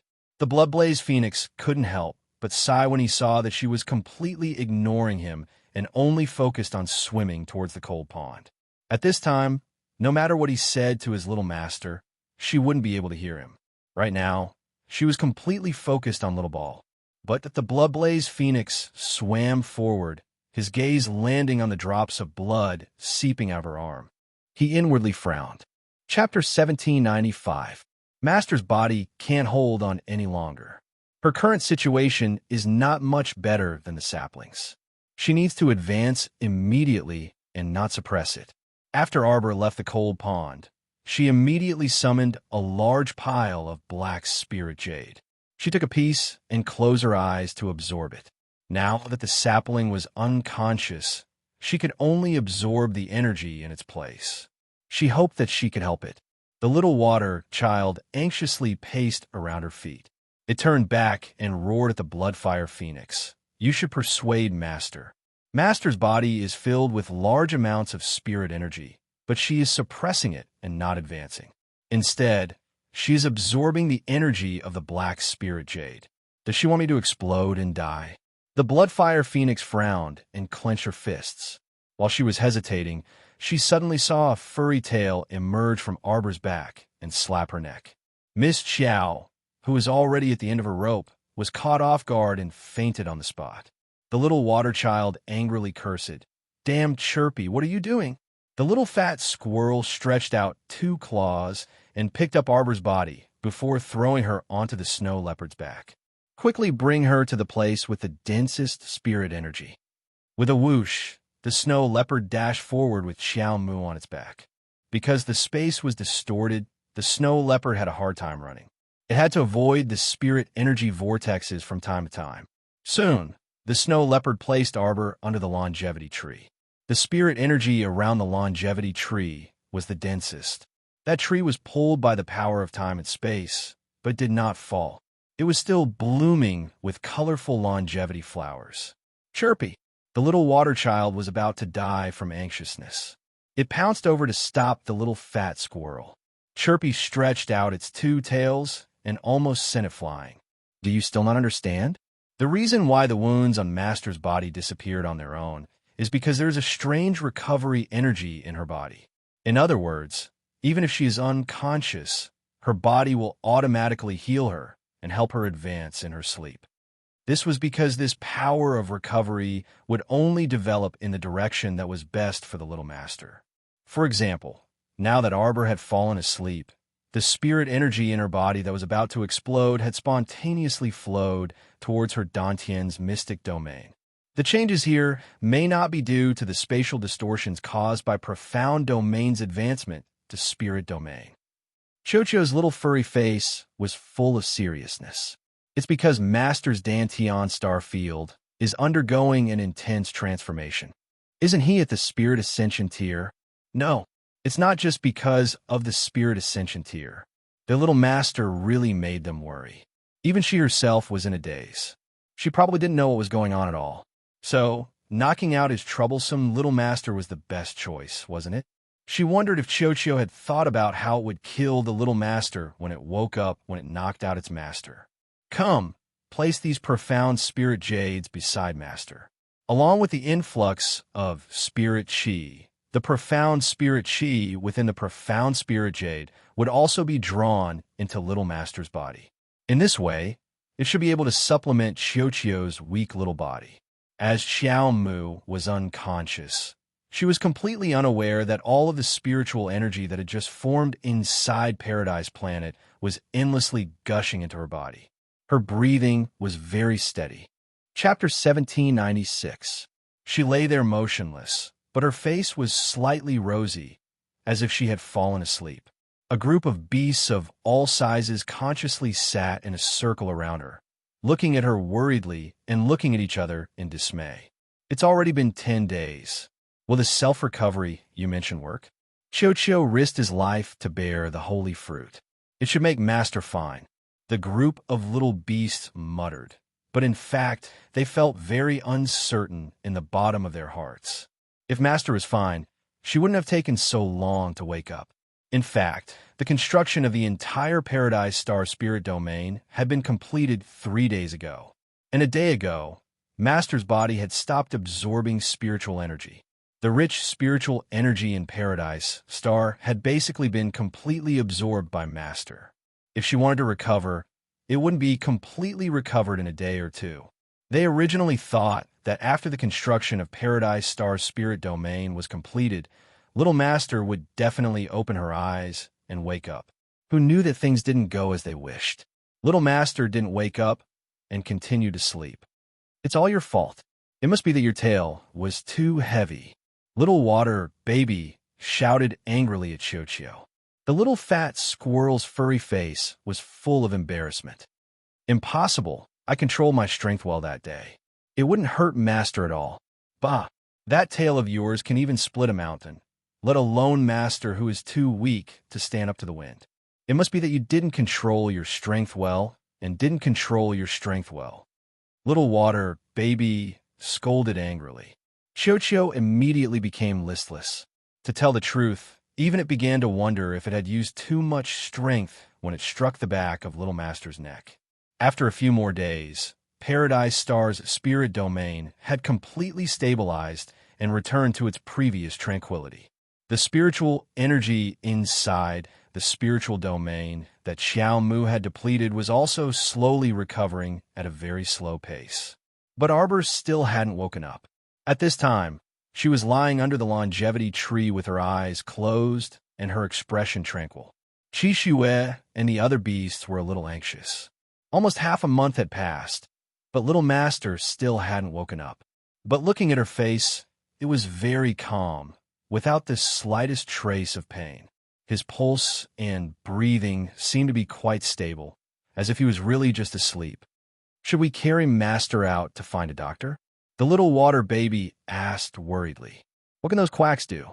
Qishua said angrily, who in Anka City has better medical skills than our young Master. Then are we just going to let Master sleep here? Qishua pondered for a moment and said, let's wait for 2 more days. If Master still hasn't woken up, I'll take her out and let those quacks have a look. It was useless to show it to a quack doctor. The little beasts were all well aware of this. After Paradise Planet became a spirit domain, the earth veins here were filled with spirit energy, which was actually very comfortable. But looking at the unconscious state of their little master, none of the beasts felt comfortable. How's Qiao? Other than Holy Water and Holy Earth, who could see Qiao's condition from time to time, no one else could.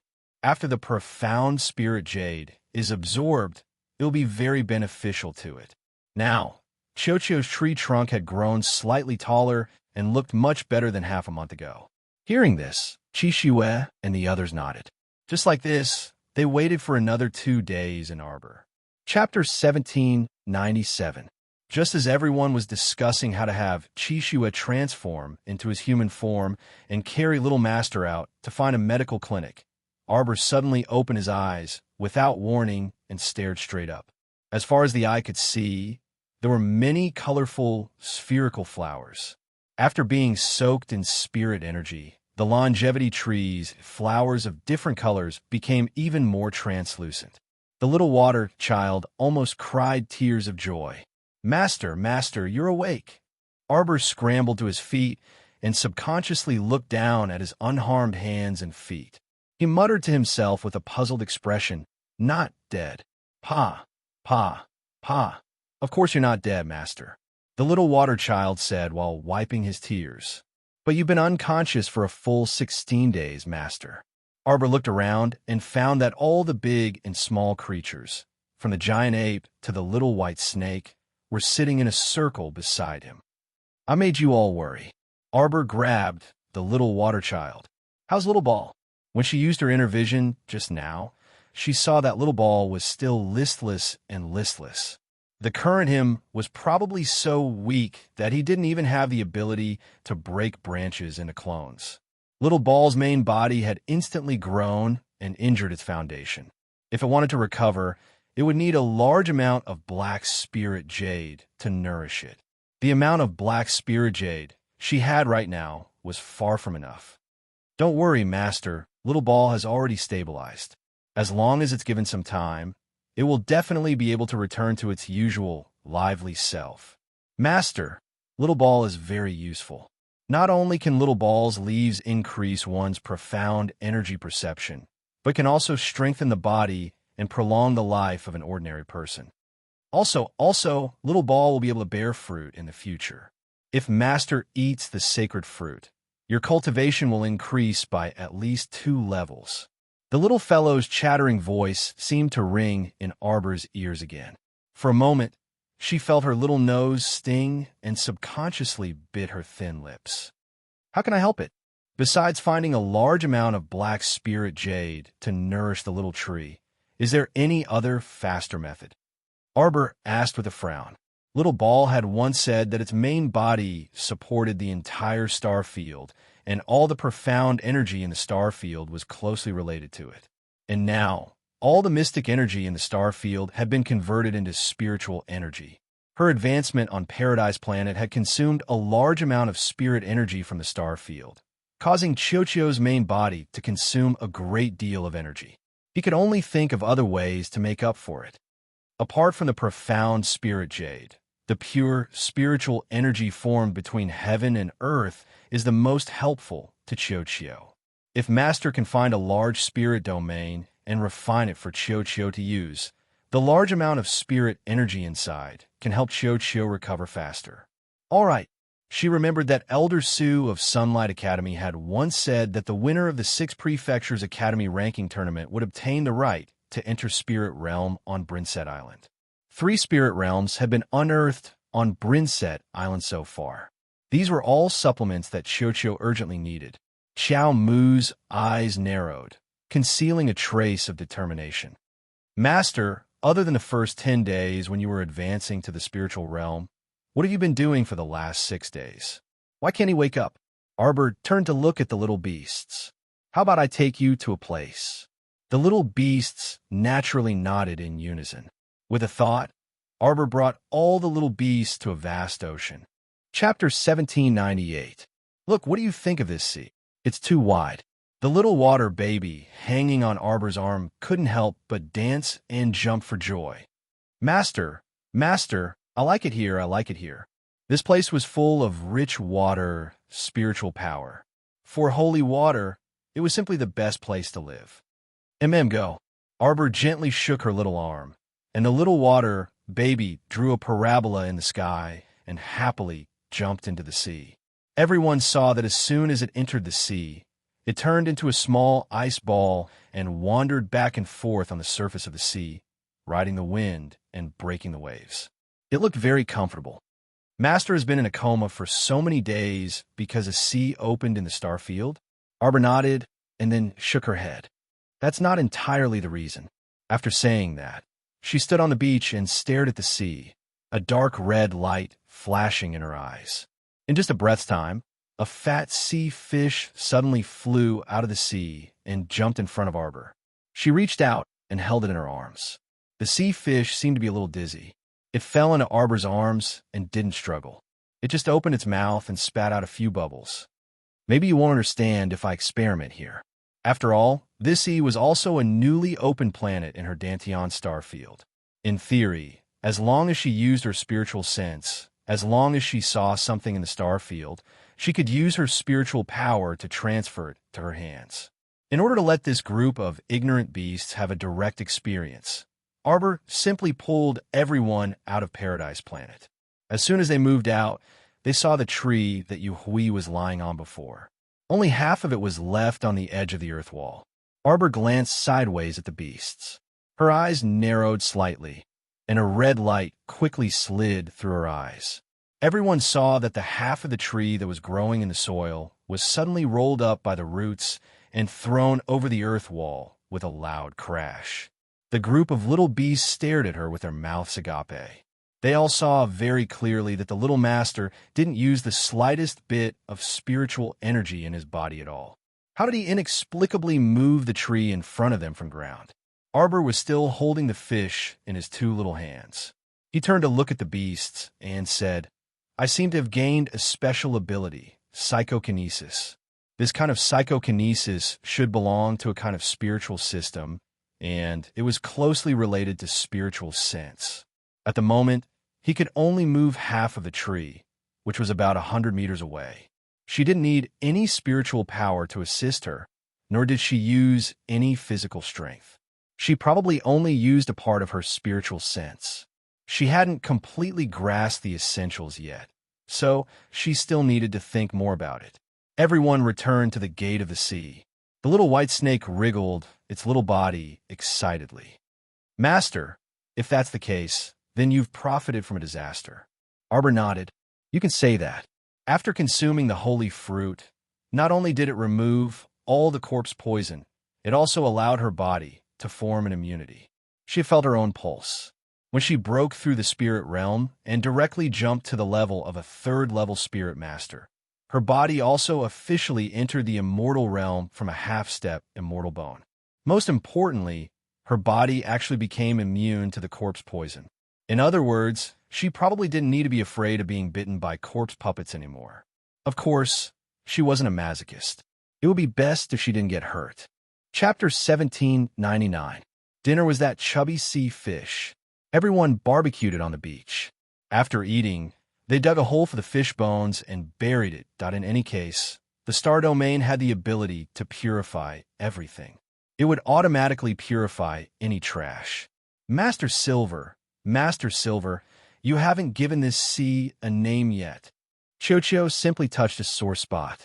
All the beasts couldn't help but have headaches when they thought of the weird name their little master gave them. "This newly discovered planet is called Fish Orchid Planet," Arbor said indifferently. "Then let's just call this sea the Orchid Sea, okay?" "Okay." All the beasts nodded in unison. They all felt that this name was much better than the previous string of unreliable ones. After dinner, Xiao Mu opened the sealing sphere and released the crimson firmament blue ship from within. To be honest, Arbor was still a little shocked when he saw what looked like a small boat model slide down the wall of the transparent ball and crash heavily on the beach. It instantly turned into a 3-story ship that braved the wind and waves. The 3-story ship sailed steadily on the sea. From time to time, 1 or 2 stupid fish would come out from the side of the ship and follow the ship. That old man really didn't lie to this child. This was indeed a treasure. When everyone boarded the ship, they discovered that not only was this 3-story ship very spacious, but the items on board were also extremely luxurious. The ship's porch, doors, and windows were all inlaid with all kinds of gemstones. There was practically everything one could think of, including food and drinks. Most importantly, there were even boatmen. Of course, they couldn't be humans. The boatmen were all nimble and agile mechanical puppets that were around level 8 or level 9 mystic cultivators. Naturally, they were not as agile as Big Treasure, but they had no problem doing these simple and ordinary jobs. Arbor originally wanted to sail around the sea to see how far it was. However, halfway through the voyage, he realized that there was no end in sight, so he gave up on the idea of continuing to play. "Didn't I tell you guys? Is the time on Fish Orchid Planet different from the outside world?" Arbor suddenly asked. All the beasts shook their heads. "I've calculated that staying on Fish Orchid Planet for a day is only about 2 hours in the outside world. Therefore, if you want to cultivate in seclusion, stay on the Fish Orchid Planet. You should be able to achieve twice the results with half the effort." Arbor did not wait for the surprised beasts to express their opinions. She waved her hand and left the star field in a flash. She returned to the place where she had moved half of the deadwood. She glanced around coldly. Seeing that there were no abnormalities, she walked out of the earth wall. At this moment, a faint sigh of relief suddenly came from behind the dead tree that was lying on the ground. A person sneakily poked his head out from behind a tree. Seeing that there was no one in front of him, he hurriedly patted his chest, took a deep breath, and turned around. Then, his body suddenly stiffened. The man's eyes widened as he looked at Arbor in disbelief. He didn't know when Arbor had appeared behind him and was looking at him expressionlessly. "Why you?" Before the man could finish his sentence, he felt a cold, sharp claw gripping his throat. "Who sent you to guard this place?" "I don't know what you're talking about." The man panicked and couldn't control himself. He hastily tried to defend himself. "I was just passing by. Passing by." Arbor sneered and tightened her grip on the man's neck. Chapter 1800. This place is so desolate, and there are no villages or shops around. You said you were just passing by? Arbor sneered inwardly and tightened her grip on the man's neck. Who sent you? It's Brother Doggy. For some reason, the man felt that he was so scared that he broke out in a cold sweat in the hands of such an innocent and beautiful little girl. His intuition told him that if he didn't confess, he would probably die a horrible death. Who's Brother Doggy? Arbor tightened her grip on the man's neck. Tell me. Brother Doggy cough, cough, cough. I don't know. I only know that Brother Doggy is a big shot from the divine land. Our Yu family can't afford to offend him. You're a disciple of the Yu family. Arbor looked at him coldly and said. The Yu family disciple felt a chill run down his spine, and he couldn't help but shiver when he heard such cold and heartless words. I'm a disciple of the Yu family. He braced himself and said. What did you see just now? Arbor asked calmly. The Yu family disciple's eyes flashed, and then he shook his head with difficulty. What did I see? I didn't see anything. You weren't surprised at all when you saw me appear out of thin air. If he wasn't pretending, then he really didn't see anything. However, would Arbor really think that he didn't see anything? Then there was only one possibility. He was pretending. Was he pretending that he didn't see anything and wanted to rush back to inform the Yu family? A mocking sneer slid across Xiao Mu's lips, and she lightly exhaled a burst of energy from her small hand. Then she heard a light crack, and the next second, that Yu clan disciple's head drooped to the side. Xiao Mu tossed him to the ground in passing before walking out of the alley. The moment he stepped out of the alley, the nearby residents only heard a loud boom. Everyone hurriedly ran out of their houses and looked into the depths of the alley, but there was no one there. They could only see flames soaring into the sky behind the alley, and they couldn't see anything clearly. After Arbor got out of the alley, she ran toward the gate of a Yu family's mansion in Anka City. The Yu clan had gone too far and almost forced her into a desperate situation. If Sapling hadn't sacrificed himself and turned the situation around to save her, what would have happened to her? Mutated corpse puppet? A monster that was neither human nor ghost? When she thought of the torment and fright she had suffered before this, she wanted to grab the Yu family's patriarch and beat him to death. A moment later, Arbor arrived at the Yu family's door. However, before he could kick the door open, he heard Qi Xian and the others exclaim one after another. Jojo? Jojo!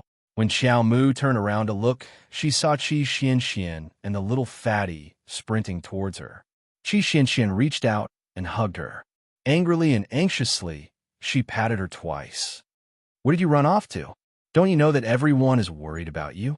It had already been half a month, and everyone had already turned the entire Wonka city upside down to search for Xiao Mu's figure. However, during this period of time, not even a single hair on Jojo's head could be found, let alone Arbor. As time passed, the uneasy feeling in their hearts began to spread, causing everyone to feel uneasy and unable to eat or sleep. Although Arbor's trip was very dangerous, it was a fruitful one. She held Qi Xian's little hand. I'm really fine. Chapter 1801. Seeing that Qi Xuan's eyes were red, and she looked like she was about to cry, Arbor quickly reached out and pinched her little cheeks. Xian, I'll be fine. By the way, I have half a grilled fish here. Do you want it? Arbor took out half a grilled fish from under her sleeve and stuffed it into Qi Xuan's hand. As an experienced foodie, Qi Xian could tell at a glance that it was a half-burnt grilled fish. It did not smell good either. Even so, a foodie like her could not resist the temptation of food. Qi Xian quickly reached out and took it. She nodded and said, I haven't eaten anything all day. Why aren't you eating? Arbor frowned. How can I eat when I think about how you're still alive? Now that she saw that Xiao Mu had returned unscathed, Qi Xuan's spirits also improved slightly. Arbor could not help but raise her hand to knock her head. Are you stupid? What could possibly happen to me? Where are the others? We left 2 people at the Yu family's entrance every day to try our luck and see if we can gather any information about you. Qi Xian said, the others went to the city to look for you. We don't know where you went. We've almost turned the entire Anka City upside down. Jojo, where are you hiding? Arbor could not help but reach out to touch her nose. Nowhere. Arbor felt a little apologetic when she thought about how her friends were looking for her everywhere. However, the matter in the Star region was too important, and she did not want to reveal it to anyone for the time being. Xian, wait for me here. Arbor was about to step forward when Xian suddenly pulled her back. Where are you going? The Yu family caused me so much trouble. I have to kill their old patriarch. I have to avenge myself, Arbor said through clenched teeth. Xian shook her head helplessly. I don't think you should go. The Yu clan had been completely exterminated 10 days ago. However, I heard that patriarch you escaped with his 2 sons. They probably escaped to another residence. We haven't found any traces of them yet. Upon hearing this, Arbor immediately frowned in displeasure. Who did it? It should be young Master Ding from Qian Luo's underground battle arena. Xian said in a low voice. What she didn't say was that young Master Ding had also sent people to look for Arbor. Although she didn't think that Jojo had a good relationship with young Master Ding, it seemed that young Master Ding was quite wishful thinking. Mind your own business, Arbor said angrily. It was as if he had punched a ball of cotton. It didn't feel good at all. Originally, he wanted to drag out the Yu clan's old man and give him a good whipping. But now, he actually beat the grass to scare the snake and scare the old man away. Damn it, this matter was not over yet. Xiao Mu grumbled maliciously in her heart. Even if that old man from the Yu clan fled to the ends of the earth, she would still kill him. There was also that brother Go behind the Yu clan. He could not let him off. Jojo, let's go see Instructor Wei Wei and the others first. Xian held her little hand and didn't let go. The instructors have been running around for you recently. Cough. When we meet later, don't diss Instructor Wei Wei. Huh? Who dissed him? Arbor snorted. She couldn't be bothered to diss this neurotic Instructor Wei Wei. Xian laughed helplessly. She held Arbor's little hand, and the 3 of them walked toward a nearby inn. Broken sleep? Make up for it tomorrow. Chapter 1802. It was already 10 o'clock at night. Xian and Arbor had just settled down in the inn when they saw Mentor Wei Wei and the others return in exhaustion. These days, they had rummaged through Anka City countless times in a row, and everyone looked emaciated. When they saw the little stoic meet their eyes, they were momentarily dazed. It wasn't until Mata exclaimed, "Jojo, you're back," that everyone finally realized that their eyes weren't twitching. Duamuqing quickly walked up and sized her up. Are you all right? Arbor blinked and shook her small head. What can happen to this lady? You're making a fuss over nothing. Bam! Mentor Zhou Danjin jumped up without any explanation and smacked the back of her head with a crisp chestnut. The little stoic clutched the back of her head with one hand, and a trace of exasperation appeared on her expressionless face. What are you doing? Xian couldn't resist coughing lightly and wanted to cover her mouth to snicker. The short mentor with red eyebrows and green eyes scolded, You darn girl, why didn't you send us a message if you had nothing better to do? You made the mentors search for you everywhere in Anka City all day long. They're dog-tired. The stoic girl raised her eyebrows and secretly peeked at Mentor Zhou's furious appearance. She instantly felt that she was in the wrong and whispered, It was just a small accident. What small accident? Are you stupid? Mentor Zhou said angrily. Don't you know how to call for help? Why are you acting like a hero? If you didn't jump up with that person from the Yu family, don't tell me he could have caught you by force. Arbor's small face flushed red. No one had ever called her stupid since she was young. Who didn't call her an exceptionally intelligent little genius? This baby was so angry. Humph. Mentor Wei Wei also snorted eccentrically. Although he didn't say anything, his eyes were clearly filled with disdain. It was as though he was saying, I knew you, little girl, were disorganized and had no team spirit. You only know how to mess around when something happens. I'm going to sleep. The little stoic flushed with anger and turned to run off in a huff. Zhou Danjin chuckled mischievously and pointed at the little fellow's back as she ran up the stairs. The stoic girl can get angry too. All right, you guys should go and rest too. The other three instructors also nodded at Duanmu Qing and the others. Everyone has been tired for so many days. Have a good rest.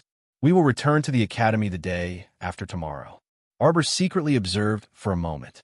Seeing that everyone had returned to their rooms and their figures had gradually disappeared in the corridor, she opened the door and looked around. She curled her lips and snorted. Taking out a dozen peaches from his inner world, Arbor had a palm leaf fan in his small hand. He opened the window, stacked the peaches on the table in front of him, and fanned them. After fanning for a while, he heard the doors on both sides of the corridor open one after another. Many people stood at their doorsteps, looking around and sniffing. It smells so good. Chi Xian and Little Fatty were the first to arrive when they smelled the fragrance. They knocked on the door of Arbor's room. "The door isn't locked," Arbor said in a muffled voice. The two of them immediately hopped in. By the time the 5 instructors caught wind of the commotion and arrived, Arbor's room had long been packed with students. The short instructor, who was the last to enter, hastily closed the door behind him, isolating everyone's gazes from the corridor. He walked in and shouted, "What are you doing here in the middle of the night instead of sleeping?" Everyone was eating a peach in their hands, so no one had the time to pay attention to the 5 instructors. Chapter 1803. The 5 instructors looked at each other, speechless. Chi Xian hurriedly said, "Aya, instructors, there are 5 leftovers. Do you want some?" Only idiots would not want them. They smelled so sweet and comfortable. They must be excellent spirit peaches. One had to know that after Paradise Planet became a spirit domain, all the trees, flowers, and fruits on Paradise Planet also improved greatly. Chi Xian asked the Little Fatty to pass the peaches to the 5 instructors. The 5 of them secretly glanced at a certain expressionless child who was drinking tea calmly. As the saying went, the gift blinds the eye. Zhou Danjin coughed lightly and consoled Xiao Mu. "It's very late, so you should all rest early." I didn't mean to scold you. The main thing is, if something happens in the future, remember to look for me. Why do you think the instructors came with you? Isn't it to protect you? Isn't it to encourage us to participate in the arena so that you can secretly make an unexpected fortune? The students glanced at each other. Satisfied, they returned to their rooms. The next day, everyone rested in Anka's city for a day. During this time, Arbor reluctantly took out 2 or 3 cups of spirit tea for everyone to taste. Chi Xian was speechless when she tasted it. "I feel like the spirit energy in this tea has increased a lot." That was natural. The entire mystic domain had become a spirit realm. The spirit energy contained in the spirit tea tree was naturally more abundant. Wei Wei and the others came to a realization. They looked at Arbor and said, "When you're exhausted in the arena, you drink this spirit tea every time, right?" "Yes, instructor. This is not a pill. It's just tea. It's not like we can't drink tea when we're thirsty, right?" The Little Fatty's expression said, "Instructor, we didn't cheat." Seeing this, the short instructor and the others wanted to slap him until he fainted. "Haha, this isn't cheating. The effect of this spirit tea is hundreds of times better than the spirit recovery elixir on the market, right?" Looking at the calm expressions of the students, Zhou Danjin could not help but twitch his mouth. "All right, it's not cheating. But if you want to drink spirit tea during the next competition, haha." Chi Xian and the others couldn't help but shudder. He felt that there was a deeper meaning behind the instructor's unfinished words. Arbor held the teacup and took a sip of tea expressionlessly. "Half a tael of spirit tea per person. 1 or 2, the 5 mentors said in unison. "Half tael plus 2 coins, no more." "Deal." Chi Xian and the others looked at each other. "Please, what kind of charade are they playing?" After the teachers left, Chi Xian muttered, "Jojo, isn't it too much to give each of them half a tael of spirit tea as hush money?" Arbor took a sip from his teacup and nodded. "Yeah, I think it's a loss too. Let's just treat it as respect for the old." "All right, I'll just treat it as a form of respect for the elderly." Chi Xian and the others nodded in agreement. Duanmu Qing looked at Arbor and said, Xian and Hongwen must have told you about the Yu clan's extermination." Arbor nodded. Duanmu Qing continued, "These days, we've been tracking the whereabouts of clan head Yu and his 2 sons, but we haven't been able to find them. We suspect that there's a force hiding them. Arbor laughed coldly. There's someone behind you, Batian.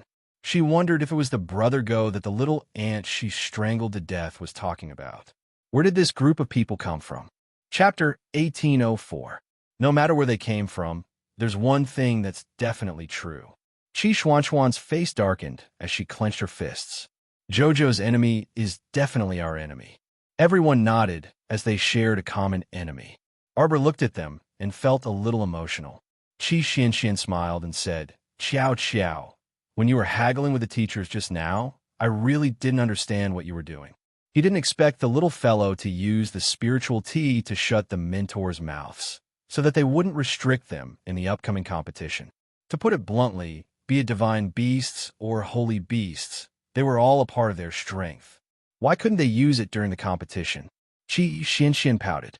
Moreover, they wouldn't rely on their divine beasts to bully other contestants in the competition.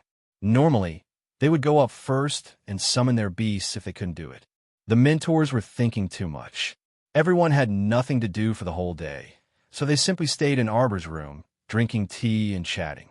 Thus, Arbor, who rarely had the chance to take an afternoon nap, could only accompany them to drink tea and listen to them complain about the academy. Compared to Chi Xianxian, little Fatty, and the three of them, the others had stayed in the academy for 2 to 3 years. After listening to Senior Lu Yu's complaints, Chi Xianxian and the other two found out about many strange things in the academy. For example, in order to nurture the spiritual herbs in the flaming energy peak, the mentors would occasionally come to squeeze some of the students' spirit coins. It was said that they spent a lot of money to buy some spiritual nutrient solution, and 10,000 spirit coins could only last for 2 months. Xiaomu blinked when she heard this. What elixir nutrient solution? Who knows what kind of nutrient solution it is? Lu Yu couldn't help but complain. Don't judge the mentors by how poor they look. In fact, the Academy's money isn't that little. But every month, they spend more than 10,000 spirit coins on nurturing the spiritual herbs in the flaming energy peak. Chi Xianxian couldn't help but be surprised. Then when we saw Mentor Zhou in the Thunderous Plains, he seemed to have gone all the way to buy cheap food. On the way back, they were so stingy. They would rather be struck by lightning all the way back on the Thunderous Plains than pay to take the land whale. When Chi Xianxian said this, the corners of Lu Yu, Hua Tao, and the others couldn't help but twitch. This was indeed teacher Zhou's style of dealing with people. Oh, at that time, the teacher also said that he was going to buy food for you. If you don't return in 3 days, you will starve to death. Chi Xianxian sized up Duan Muqing and the others. Is that so? I'm listening to his bragging. Hua Tao rolled his eyes. Duan Muqing couldn't be bothered to say anything. This teacher Zhou's level of unreliability was something that no one had ever seen before. Among the teachers of the 5 spirit faculties, he was probably the most unreliable. Chi Xianxian was speechless. The little fatty chuckled and interrupted. Instructor Zhou and the others are doing so much for the elixir of the Flame Power Peak. Why don't we sneak over to Flaming Power Peak after we return to the academy? Do you not want to live anymore? Hua Tao rolled his eyes at him. If you go to the Flame Power Peak and are found by the mentors, I can guarantee that you won't see the sun tomorrow. The little fatty was speechless. There are hundreds and thousands of kinds of spiritual herbs in the Flame Power Peak. Arbor's heart skipped a beat. How is that possible? According to Instructor Zhou, there are 4 kinds of spiritual herbs. Chapter 1805. When Arbor heard this, she couldn't help but pout. It was just 4 stalks of spirit herbs, and he already spent so much effort to take care of them. If he was like her, who had hundreds and thousands of spirit herbs in their garden, wouldn't he have to squat in the fields and take care of them day and night without eating or drinking? No one knew what she was thinking, but seeing the slight disdain in her bright eyes, they didn't need to guess to know what she was thinking. Move, move, don't block the way. There was a commotion downstairs, but no one in the room paid much attention to it at first. Only when they heard the chaotic footsteps heading towards their room did they look at each other. Bang! With a kick, the door to Arbor's room was kicked open. The pitiful half of the door was kicked to the ground. Arbor's eyes turned cold, and she turned to look at the door. He saw Ko Hongjin leading a group of burly men with thick waists and round arms, blocking the door. Ko Hongjin, what are you doing here? Little fatty Ko Hongjin immediately jumped up from the stool and glared at Ko Hongjin with his red eyebrows and green eyes. Take them all down. Ko Hongjin didn't waste any time with little fatty and directly pointed 2 fingers at Arbor and the others. Immediately, 20 or so burly men rushed in from behind. As if they were standard, their arms were exposed, revealing their bulging muscles. What are you doing? Little fatty shouted angrily. Ko Hongjin, you dare to mess around? I'm messing around today. What can you do to me? Ko Hongjin shouted angrily. He had spent half a month with a fat pig's head. During this time, he had been ridiculed, spat, and ridiculed by many people, and he remembered all of it in his heart. The main culprit was this Ko Hongjin. He wanted this country bumpkin to regret offending the young master of the Ko family. Ko Hongjin. Little fatty was just about to pounce over when Qi Xianxian reached out and pulled him back. Arbor waved his hand, and more than 20 body securing talismans flew in front of the crowd. Without any explanation, they froze the 20 or so burly men who were trying to break through the door. Ko Hongjin shuddered and hurriedly retreated. Just as he was about to exit the door, he felt a pain in the back of his head and fell to the ground. Ko Hongjin felt a splitting pain in the back of his head. He fell to the ground and rolled back and forth. He forced himself to look back, but there was no one in the corridor outside the door. Ko Hongjin's heart trembled in fear, and he began to panic for no reason. The strange object that he had felt earlier was clearly due to someone throwing something at the back of his head from outside the corridor. How could he not see anyone in the blink of an eye? Duanmu Qing's eyes flickered, and his gaze landed on Arbor. He had been standing beside her the whole time. Just now, when Arbor's eyes flashed red, he saw it very clearly. This was a special ability? Arbor kicked away a person blocking the way and walked over to Ko Hongjin, who was rolling on the ground. She pursed her lips in displeasure. Didn't you hit me enough last time? Why was this person like a fly, buzzing around everywhere he went? Ko Hongjin glared at her angrily, hugging his head and rolling back and forth. You dare touch me? You dare to hit me again this time? I will make sure that damn fatty's parents die a horrible death. Arbor's gaze sharpened. The little fatty cried out in surprise and rushed over. He kicked Ko Hongjin hard. You call my parents? Chapter 1806. Thinking about how his parents, who had stayed in Xiaoping Town for their entire lives, had fallen into Ko Hongjin's hands, and who knew what kind of torture they had gone through. Little Fatty's heart was filled with anger. He picked up Ko Hongjin, who was lying on the ground, and without any explanation, slammed his fists into his mouth. Speak. Where did you take my parents? Owa. Ko Hongjin didn't expect that he would be beaten up by the little fatty, even though he had brought so many people to look for trouble. You're useless parents. I just need to torture them a little, and they'll be dead. Ow. As soon as Ko Hongjin finished speaking, he suddenly felt a silver needle drop into his arm. Instantly, he felt as if the pain in his entire body had been magnified countless times.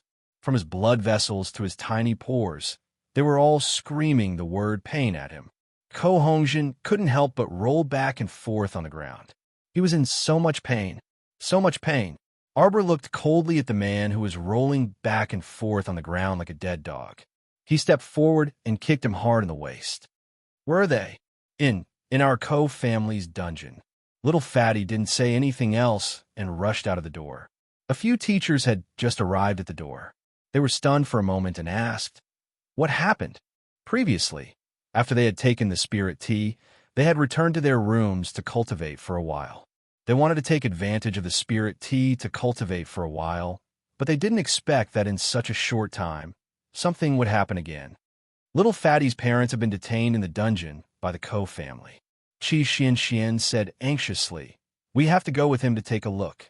You guys stay here. Teacher Wei Wei spoke out to stop everyone. We'll go take a look. You guys stay here and don't cause any more trouble. Arbor saw Wei Wei step forward to take Ko Hongjin away and kicked him hard in the stomach. That guy opened his mouth in pain, but he only felt a chill in his throat, as if something had slipped down his throat. Ko Hongjin wasn't an idiot. He immediately knew that something was wrong. What kind of poison did Arbor give him? Ko Hongjin desperately wanted to vomit out the poison that he had swallowed. Unfortunately, the poison dissolved in his mouth. Even if he vomited until the middle of the night, he would not be able to get even half of it out. Wei Wei was stunned for a moment, but he didn't say anything. He picked up Ko Hongjin and chased after the little fatty with the other 4 mentors. As for the rest of the people who stayed in the room, they couldn't help but feel worried. With a teacher leading them to the Ko clan, it shouldn't be too dangerous, right? Qi Xianxian muttered. Everyone's expression was somewhat unsightly. They didn't expect that Ko Hongjin was such a stupid person. He captured Ko Hongjin's parents to threaten him? Originally, it was just a conflict between brothers. Now, it had escalated into a life-and-death feud. Jojo, what did you feed Ko Hongjin just now? 100 herbs, carefree powder. Xiao Mu stated apathetically. Poison? The name didn't sound like a poison. Arbor shook his head. Everyone's expression was slightly stunned. They thought that in that kind of situation, Arbor would poison Ko Hongjin in a fit of anger. They didn't expect that he didn't. Duan Muqing raised his eyebrows slightly and asked softly, "What's the effect of the poison?" He didn't believe that Jojo would let Ko Hongjin off so easily after provoking him time and time again. Chapter 1807. Even though the name of the medicine sounded pretty good, Duan Muqing was very clear that it was definitely not a good medicine. Arbor looked out the window indifferently and said softly, "An idiot should act like an idiot. Isn't that right?" Duan Muqing raised his eyebrows and immediately understood what Arbor meant. Qi Xianxian looked at the two in confusion and couldn't help but lean closer to Arbor and ask, "What do you mean?" "What I mean is that young Master Ko Hongjin can only be an idiot for the rest of his life." Qi Xianxian nodded blankly. Suddenly, she seemed to have understood something and her eyes widened. So, the 100 herbs freedom powder that sounded so simple was actually a medicine that could turn a person into an idiot? Heavens! Qi Xianxian immediately felt her entire body tremble. Ko Hongjin had turned into an idiot. The Ko family head must be busy looking for a doctor to treat his condition. For the time being, he probably couldn't find the time to cause trouble for them. Arbor and the others were sitting in the room and talking when they heard a few light knocks on the door. Arbor raised her head and frowned. "Xianxian, help me call the shopkeeper over." Her room's door had been broken by that damned Ko Hongjin. She had to ask the shopkeeper to help her change to another room. Okay. Qi Xianxian ran out and exchanged glances with Steward Tang, who was standing by the door. "Miss Chiao." Steward Tang bowed respectfully to Arbor. "What are you doing here?" Arbor asked indifferently. "This lowly one has been ordered by my young master to come and visit Miss Chiao." Steward Tang said respectfully. "Now that you've visited, shouldn't you be leaving?" Hua Tao said jokingly. Steward Tang's expression revealed traces of awkwardness. This lowly one will leave after delivering the gifts." With that, Steward Tang turned around and ordered people to bring a row of boxes of various shapes and sizes to Arbor. Steward Tang bowed respectfully and said, "Miss Chiao, this old servant will leave now." Arbor nodded calmly. When Manager Tang was about to leave the room, he suddenly stopped in his tracks and turned around to say, "Young Master also said that if Miss Chiao needs any help, you can go to Qian Luo's underground battle arena to look for him at any time. Of course, if young Master isn't here, this old servant can still help young lady." Arbor watched him leave with a trace of doubt in his eyes. Was there something wrong with this Ting Ding? Why was he being so nice to her for no reason? It really made people feel uncomfortable. Arbor raised his head and saw Qi Xianxian walk in with the innkeeper behind her. He said, "Innkeeper, change my room tonight. It's a girl." On the other side, Hua Tao had long since lost his composure. He ran forward and rummaged through the gift boxes of different sizes. The gift boxes were piled up on the table, and most of them were spirit pills and miraculous medicines. Every item looked extremely precious, and he couldn't help but be speechless. Such a large sum of money was not something that a simple wealthy family could afford. It could be seen how wealthy and powerful this young Master Ding of Qian Luo's underground battle arena was. Ah, that's right. Jojo, I forgot to tell you that we have already received the prize money. Qi Xian immediately beamed with joy when she mentioned this. Tomorrow, go to a random shop and ask the innkeeper to help me deposit the 2,800,000 spirit coins in my spirit coin card with you. I have 5 million spirit coins. It should be enough to spend. You can split the prize money. Arbor waved his hand and said. Chapter 1808. Qi Xian was immediately moved to tears. She held Arbor's hand and rubbed it. Jojo. Arbor looked at her speechlessly. He patted her head and said with a serious face, Don't be so stingy in the future. At this moment, Xiao Mu's small team was filled with people of considerable wealth. Each of them had at least a few 100,000 spirit coins on them. The few of them chatted for a while and looked at the sky outside. They couldn't help but feel worried. The mentors had followed Ko Hongwen to the Ko family for about 4 hours. They still hadn't returned. They didn't know if something had happened to them. Why did Minerwei Wei and the others let us go and help? Qi Xian muttered. The Ko family has so many people. They wouldn't attack them, right? With the mentors' cultivations, it shouldn't be a big problem. They were all great spirit masters. It should be easy for them to deal with a bunch of weak Ko family disciples. Then why aren't they back yet? Qi Xian said worriedly. I wonder how little Fatty's parents are. Jojo. Little Fatty's voice suddenly came from the corridor. The shopkeeper led the group of people to her room. The little Fatty was the first to step through the door, carrying an old lady covered in wounds in his arms. Quickly put her on the bed. Arbor immediately stood up and said. Little Fatty placed his mother on the couch by the window. He rubbed his hands uneasily and said, Chow. My mother will be fine, okay? Arbor bent down and treated the wounds and blood on Ko Hongwen's mother's body. Superficial wounds are easy to treat. Annie was poisoned. However, the poison used by the Ko family wasn't that strong. Arbor took out a small bottle of medicine and poured it down Ko Hongwen's mother's throat. He then turned around and threw the dirty cloth into the basin. This injury was caused by Ko Hongwen. Ko Hongwen's eyes were red. He gritted his teeth and nodded. However, that brat Ko Hongwen didn't end well either. I personally chopped off one of his arms. Let it be a cripple from now on. When he left, he heard the Ko family's patriarch howling as he hugged his precious son. Yang didn't know what kind of shock he had received. However, Ko Hongwen only had himself to blame for all of this. Arbor nodded and looked at him approvingly. That's right. You don't have to be polite to your enemies. Otherwise, only their own people would be hurt.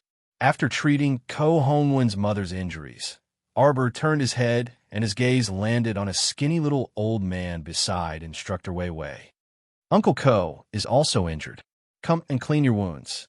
Thank you. Ko Hongwen's old father hurriedly thanked him and walked to Arbor's side and sat down. After cleaning Uncle Ko's wound as well and applying medicine, Xiao Mu then leisurely washed her hands before turning to look at Ko Hongwen. What happened? Speak. Ko Hongwen clenched his fists angrily. When we rushed there, the old bastards of the Ko family refused to admit that they had captured my parents. The instructors mediated with the Ko family for a while, but when they couldn't get through, they took action. By the time we found my parents in the dungeon, they were already like this. I told you not to talk nonsense with them. Arbor snapped. They attacked without talking nonsense. They were already back. Chapter 1809. See, we almost missed dinner. Arbor glanced at everyone unhappily. Qi Xuan's eyes lit up when she heard this. Jojo's words meant that he had something good to eat for them. Qi Xian was already used to thinking that Jojo had a lot of good food around him. She had long forgotten about Arbor's unreasonable existence. Since she saw Jojo take out good food, she would just take it and enjoy it. Jojo, are we having a big meal today? Arbor glanced at everyone in the room expressionlessly and nodded reluctantly. Then, he looked at Zhou Danjin and the other teachers. Zhou Danjin hurriedly chuckled and said, Little girl, we're all teachers and students of a top academy. We should definitely enjoy good times and bad times together. What he meant was that they were definitely going to freeload on this dinner. Humph. Xiao Mu grumpily harumphed before turning to tell the little fatty. Auntie Ko can only take some liquid food. After 15 minutes, feed this bowl of kanji to her. Ko Hongwon took it and nodded solemnly. You guys go ahead and eat. I'll take care of my parents. Everyone knew that Ko Hongwon had something to say to his parents, so they nodded and tactfully left the room. The group walked into Chi Xuanxuan's room. Once they entered the room, they squeezed into a square table and sat down. Arbor began to bring out plate after plate of piping hot dishes under everyone's shocked gazes. Braised pork shoulder, stewed fish head, 8 side dishes for desserts, and a big pot of steaming mutton soup. It was unimaginably sumptuous. Everyone thought that she had brought out all the food in her inner world. They did not know that she had an all-purpose food box with all kinds of delicacies in it. Let's eat. Arbor poked the stunned Chi Xian. You're amazing, Jojo. You've prepared so many dishes in such a short time. These... I didn't burn them. Just as she was about to say those words, Chi Xian patted her shoulder and said with a smile, You really are my omnipotent Jojo. Arbor was at a loss for words. He looked at them hesitantly. Zhou Dan picked up her chopsticks and started eating. Half of the braised pork shoulder went down her stomach, and she was speechless. My God, how long has it been since I ate so much fish and meat? This was not bad at all. How rare. The little girl had actually prepared a sumptuous feast for them. Cough. This could also be considered as respecting his teacher. Wei Wei calmly reached out his chopsticks to pick up the food. He looked much calmer than Instructor Zhou, but the speed at which he picked up the food was not any slower than Instructor Zhou. After everyone had eaten their fill, they didn't forget to leave some food for the little fatty. Everyone ate until their stomachs were round and full. After the meal, Wei Wei told the mentors about their plans to return to the lava mountains the next morning. Regarding this, the others did not have any objections. However, the little fatty said goodbye to them for the time being. He had to send his parents back to the Ko family in Xiaoping Town first. The Ko family won't find trouble with him again? Arbor frowned and asked. If they dare, I'll chop off their limbs. Zhou Dan snorted. What kind of hero are they to make a move on 2 ordinary people who don't even have the strength to truss up a chicken? If the Ko family still wants that little bit of reputation, they won't be so ruthless. Arbor nodded in agreement. Chapter 1810. On the other side, Prince Imo, who had been wandering in the starry sky for more than 20 days, was sitting under the twinkling stars. Occasionally, he would stand up and use his sword chi to draw 2 strokes under the starry sky. At first glance, it looked very strange. However, if one took a closer look, they would find that Prince Mo's sword chi was very regular. The pebbles on the ground were all divided into 9 grades by his sword chi. Very quickly, these broken pebbles floated around him and quickly circled around a few stars in the air. Whoosh! One of the stars lit up for a moment, then jumped out from the other stars and slid to the side. On the ground that was illuminated by the star, a small circle of light suddenly appeared. If one didn't look carefully, they would never see the jade talisman array flying around the circle of light. Each of these jade talismans was only the size of a star. They were mixed in the starry sky, so it was impossible to see them clearly. It was really difficult to distinguish them when they were mixed in with the stars. However, with Prince Mo's current eyesight, he could still see the difference between the 2 after careful observation. This astrolabe was like a natural array. It included 81 small arrays. Only by finding the only way out of this array could one walk out of this starry sky. For this reason, Prince Mo, who only knew a little about arrays, spent more than 20 days here before he found something. As for the others, they were not in the scope of his control. Mo Yin stepped into the jade talisman array. He felt that his body seemed to be gently pulled by a force, and then suddenly disappeared into the night sky. When he opened his eyes again, he saw the little Tai Sui standing aside and staring at him with a sullen face. Stupid, what took you so long? The little Tai Sui said grumpily. The others have come out. They're all waiting for you. Oh. Prince Mo raised his eyebrows slightly and glanced at the little Tai Sui. Who came out? These lighthouse keepers didn't need to crack the astrolabe formation at all. Unlike him, who had to calculate the location of the life gate again and again. If he made a mistake, he would have to start all over again. Humph. Little Tai Sui coughed uncomfortably. I don't want to waste my breath on you. Come with me. After saying that, he lifted his short legs and walked forward valiantly. The two stopped in front of an arched door. Little Tai Sui pointed at the door and pursed its lips. Theoretically speaking, as long as you shatter this door, we can all be teleported out. It does sound quite simple, Emo Yin said with a faint smile as she glanced at Little Tai Sui. What about in reality? It's actually a bit difficult. Little Tai Sui snorted. Take me, for example. I once used all my strength to hit this door, but unfortunately, it was useless. How did that saint beast get out? How would I know? Little Tai Sui was instantly enraged. What's the point of saying so much? Why don't you give it a try? Emo Yin swept a glance at the taut Little Tai Sui before taking 2 steps forward and unhurriedly pushing the stars on the door. That's right, this door was inlaid with tens of thousands of stars, making it appear as if there was no pattern to them at all. Oomph. Little Tai Sui sneered. Do you think you can open the door just by randomly touching the stars on this door? Don't blame me for not warning you. Let me tell you. Chapter 1811. What are you trying to say to me? Emo Yin turned to look at Little Tai Sui. At this moment, the door behind him had already been pushed open by a burst of power, and it suddenly opened completely in front of them. Little Tai Sui was momentarily dumbstruck. He had wanted to tell her that if she messed with the stars on this door, she would end up as miserable as he was. This was because she had also messed with this door in the beginning, and she had done so blindly. Initially, she would have been able to push the door open slightly with all of her strength. But who would have thought that her careless movements would cause the door to become several million kilograms heavier? It was only later that he learned that if he messed with the stars on the door, it would cause the door to become even heavier. Kiki was this crown Prince Emo, so how did he know? Furthermore, the speed at which he cracked the restriction came a little too quickly, right?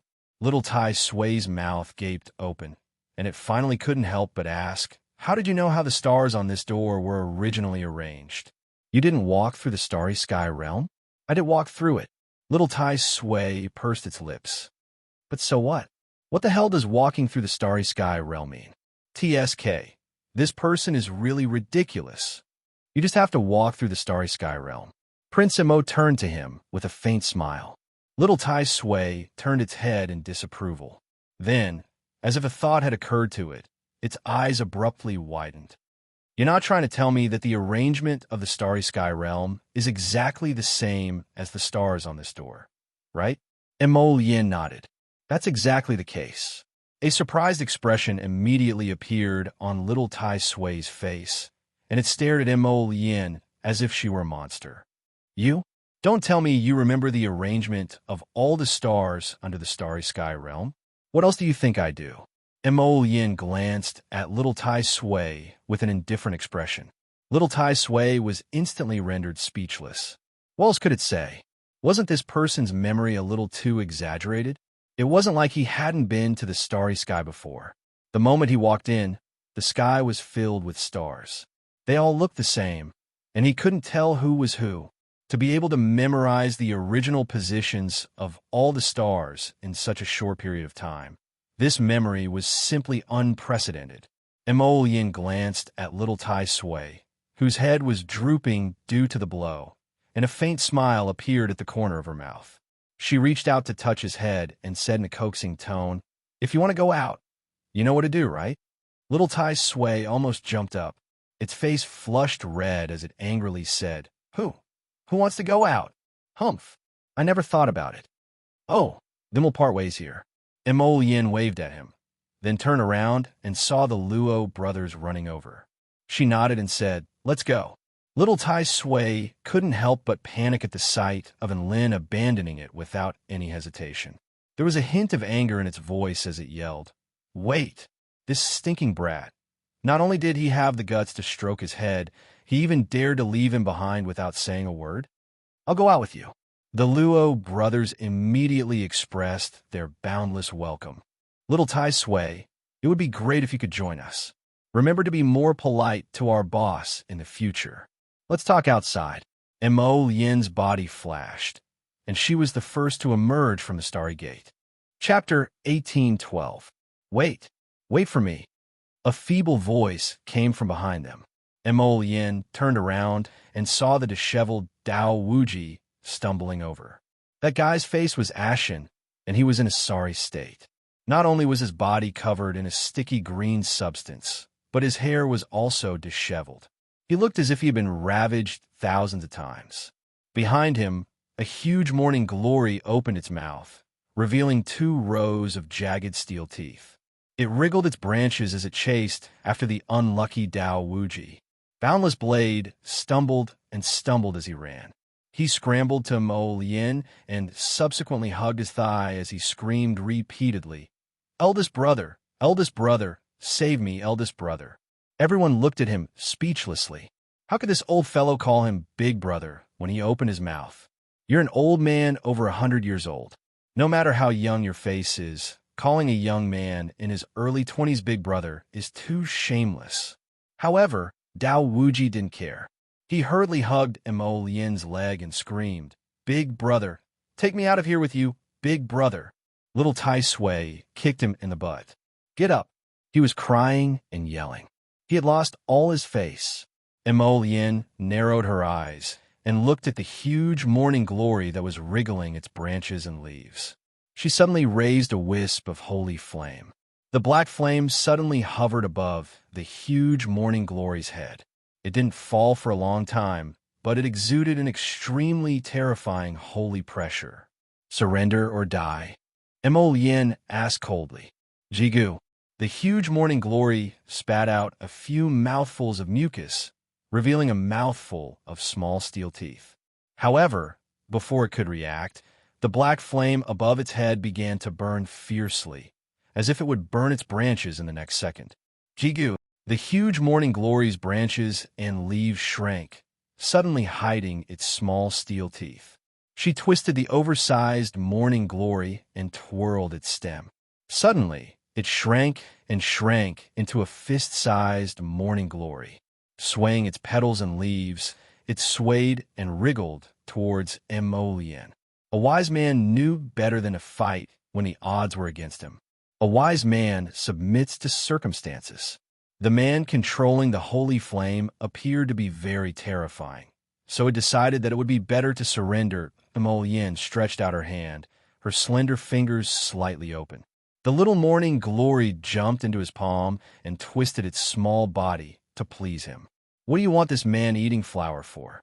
Little Tai Sui glanced at it with disdain. Limitless Blade, who was covered in the green mucus, also shouted, "Other than spitting venom, it's useless." Mo Yin glanced to the 2 of them. "What do people like you who don't have wives know?" Jojo would definitely like it. If his wife thought the man-eating flower was ugly, then he could use it to make medicine.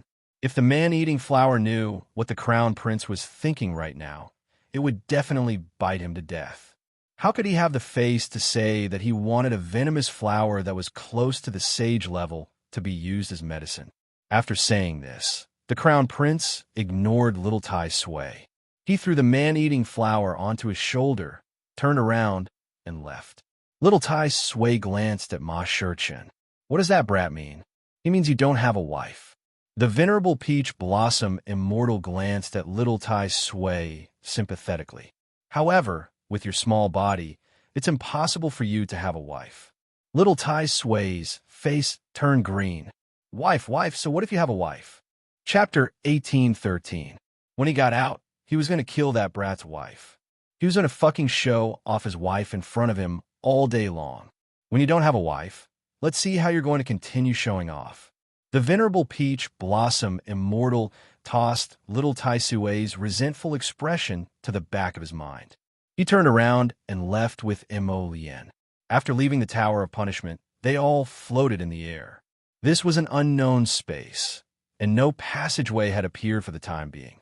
Their surroundings were pitch black, and they couldn't tell where they were. Little Tai Sui snorted. "Although you pass the Tower of Punishment and can come out, that doesn't mean the heavenly Tao will let you go so easily. A freak like you shouldn't even exist in this world." Mo Yin waved her hand, and a helmet-like thing slowly appeared on her head. Little Tai Sui stared at her in confusion. "What is this thing?" As soon as he said that, a thunderclap boomed in the air. Before anyone could react, a bolt of lightning fell from above their heads, crashing into them with a rumble. Dao Wuji spat out a mouthful of black ash. His entire face was charred black by the lightning. "Why did you strike me?" Dao Wuji pointed to the sky and cursed innocently. Then another bolt of lightning struck him, and he fell to the ground with a thump. All of the tower guards who had followed Crown Prince Mo out of the Pagoda of Punishment had suffered a calamity, including Little Tai Sui, the Luo brothers, Thin Monk, the Ginkgo Fairy, and the Peony Fairy. They were all unlucky. Bolts of lightning struck everyone as if they didn't cost anything. The heavenly Dao was enraged, as if it wanted to strike these traitors to death. Meanwhile, Crown Prince Mo stood on the side with a leisurely expression. The helmet he was wearing just so happened to perfectly block the thunderclap. Mo Lien sighed softly and shook his head as he watched those people hopping about in the midst of the thunderclap. What a pitiful bunch. Didn't they know the heavenly Dao would go crazy? So many people were teleported out of the Tower of Punishment all at once. How could they not be struck? TSK, they didn't even have any protective equipment. Yet they dared to follow him out of the Tower of Punishment.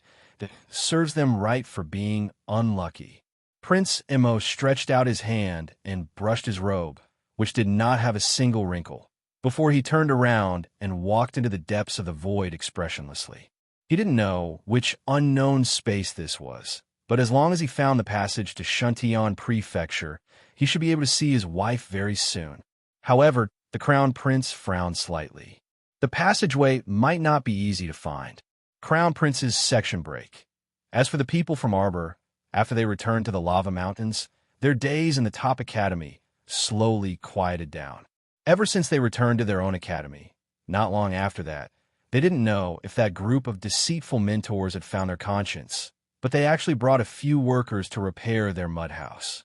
Of course, the repairs wouldn't be very good, but compared to the previous mud house, the small dormitory now had a roof over its head, and it had all the necessary tools for daily life.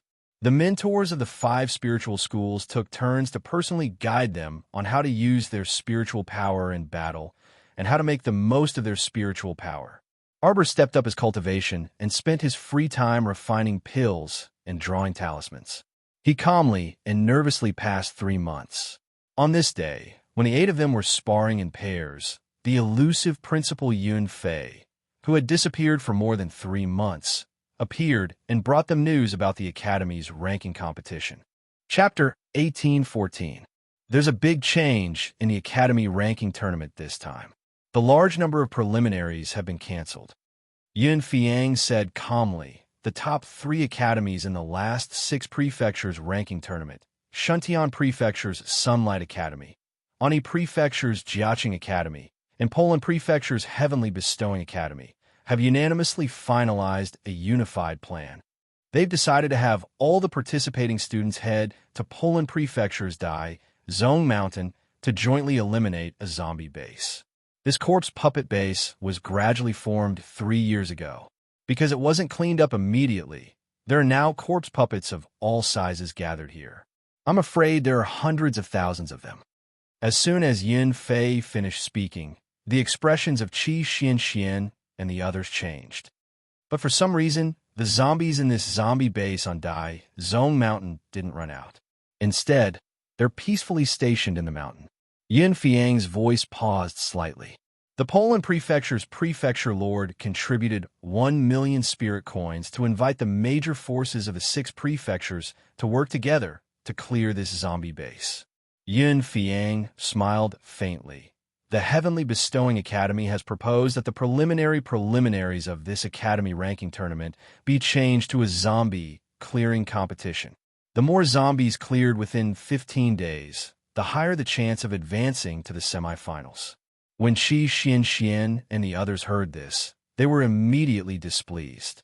Oh, it's obvious that their prefecture lord paid 1 million spirit coins to find someone to clean up the corpse puppets. That Heavenly Bestow Academy gave the job to us students. Then are they going to pay up? Of course they're going to pay. Yin Fiang nodded slightly. You can rest assured that even if the Poland prefecture doesn't pay up, the instructors will get it back for you. He made it sound as if they were relying on these two to clear the fees to survive. Arbor raised her hand to rub her small nose. She turned to leave expressionlessly, but was stopped by Yin Fiang. Jojo, come with me. Arbor followed Yin Fiang out of the training ground and followed him all the way to the cliff of the academy peak. The two of them stood with one in front and one behind. Yin Fiang turned to look at her and asked with a smile, "How have you been in the academy for the past 3 months?" Arbor nodded slightly, indicating that she had been doing okay. Yin Fiang glanced at her and couldn't help but smile. "Do you have any plans?" Arbor's face was calm. "I want to participate in the academy ranking competition."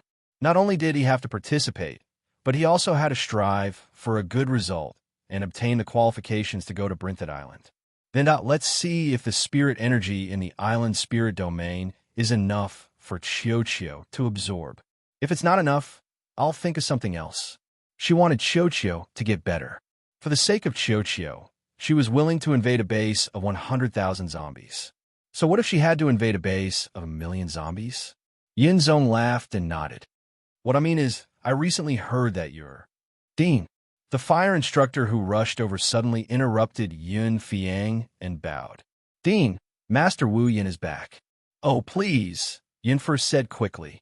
He turned to Arbor and nodded. You can go first. Arbor nodded. Knowing that Yin Fei had something to do, he quickly left. In truth, Yin Fiang previously wanted to tell her that he had recently heard that some of her senior sisters from the Holy Water sect were currently in Poland Manor. Did she plan on meeting them? Unfortunately, he was diverted before he could finish speaking.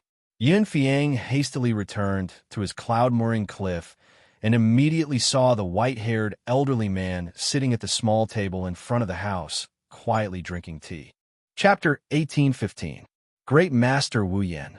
Yin Shuang saluted the old man. The old man stood up with a faint smile and returned the salute. Principal Yin, it's been about half a year since we last met. I heard that this year, the top academy took in a few students with decent aptitudes. I really must congratulate you, Principal Yin. Yin Shuang waved his hand with a smile.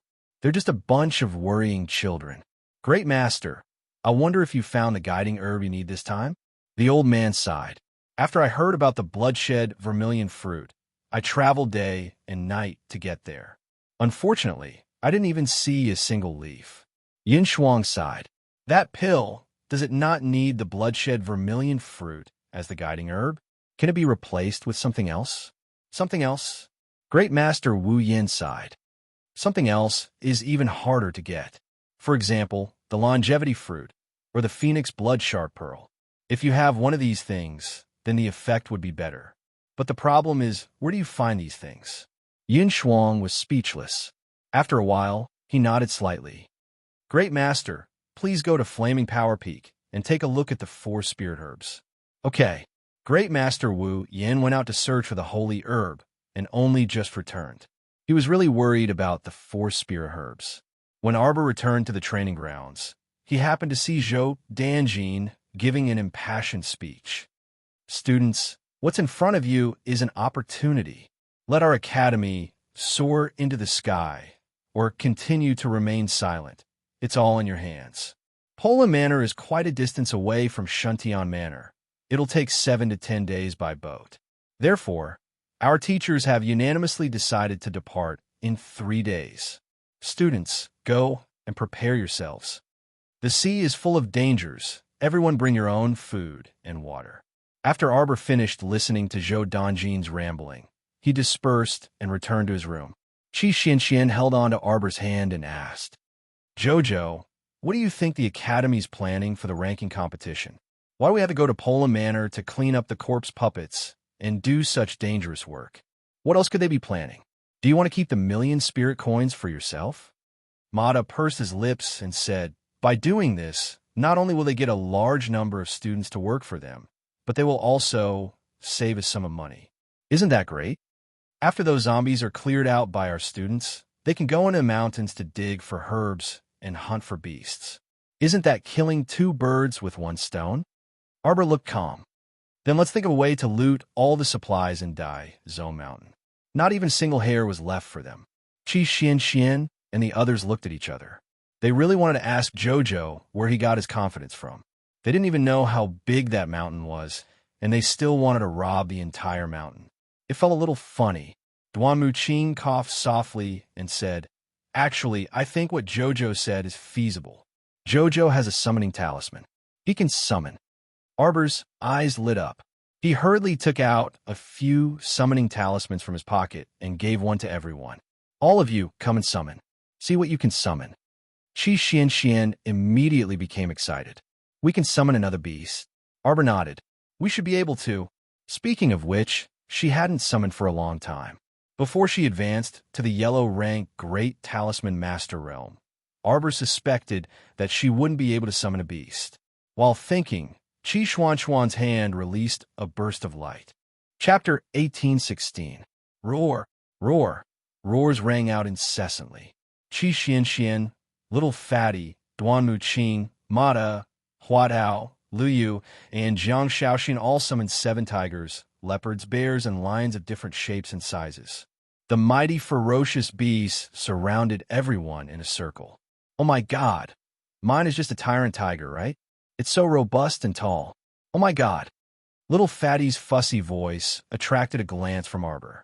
"Look at my polar bear. It's too adorable." Arbor rubbed the belly of Qi Xuan's polar bear and sighed with a complicated expression. Qi Xian happily rubbed the big bear. "Heavens, Xiao, I really did summon another bear. This summoning talisman is truly miraculous and effective. And look, its level doesn't seem to be low either." Xiaomu peeked at her with her small eyes. "Humph!" Qi Xian and the others were perplexed when they saw the little stoic turn around and leave in a huff. "What's wrong with Jojo?" Qi Xian turned to look at Little Fatty. The latter shook his head in bewilderment. "I don't know. This temperamental little fellow was unhappy all of a sudden. Shouldn't he be happy that they summoned so many ferocious beasts? It's probably because the ferocious beasts we summoned don't conform to Jojo's aesthetic standards." Mata speculated. "That can't be. I think Jojo quite likes my polar bear. She touched it just now." MHM. Arbor turned a deaf ear to the string of voices behind him. However, after walking a few steps, he seemed to recall something and turned back. With a stoic face, he expressionlessly threw them several storage talismans. It wasn't good to let so many beasts swagger around them. It would be very stressful for passers-by to see. All right? "Jojo, put our summoned beasts into the storage talismans?" Arbor clearly snorted disdainfully at Mata's idiotic question. "Humph!" She snorted at him again. Without saying a word, she turned around and left with a flick of her sleeve. Everyone looked at each other in confusion. Mata coughed lightly and asked, "Have you noticed that Jojo's mood has suddenly changed? Do you know why?" "Didn't I notice it just now?" Qi Xian rolled her eyes at him. "You don't know why Jojo is in a bad mood, but do you think I do?" "No. We have to pay her a visit. Look, Jojo has given us so many good things, such as summoning charms and storage charms. We have to show her some appreciation." "What are you trying to say?" "I plan to bring my tyrant tiger over and show it to her," Little Fatty said with a serious face. Mainly, he wanted to go over and ask the little stoic, how long could this tyrant tiger exist?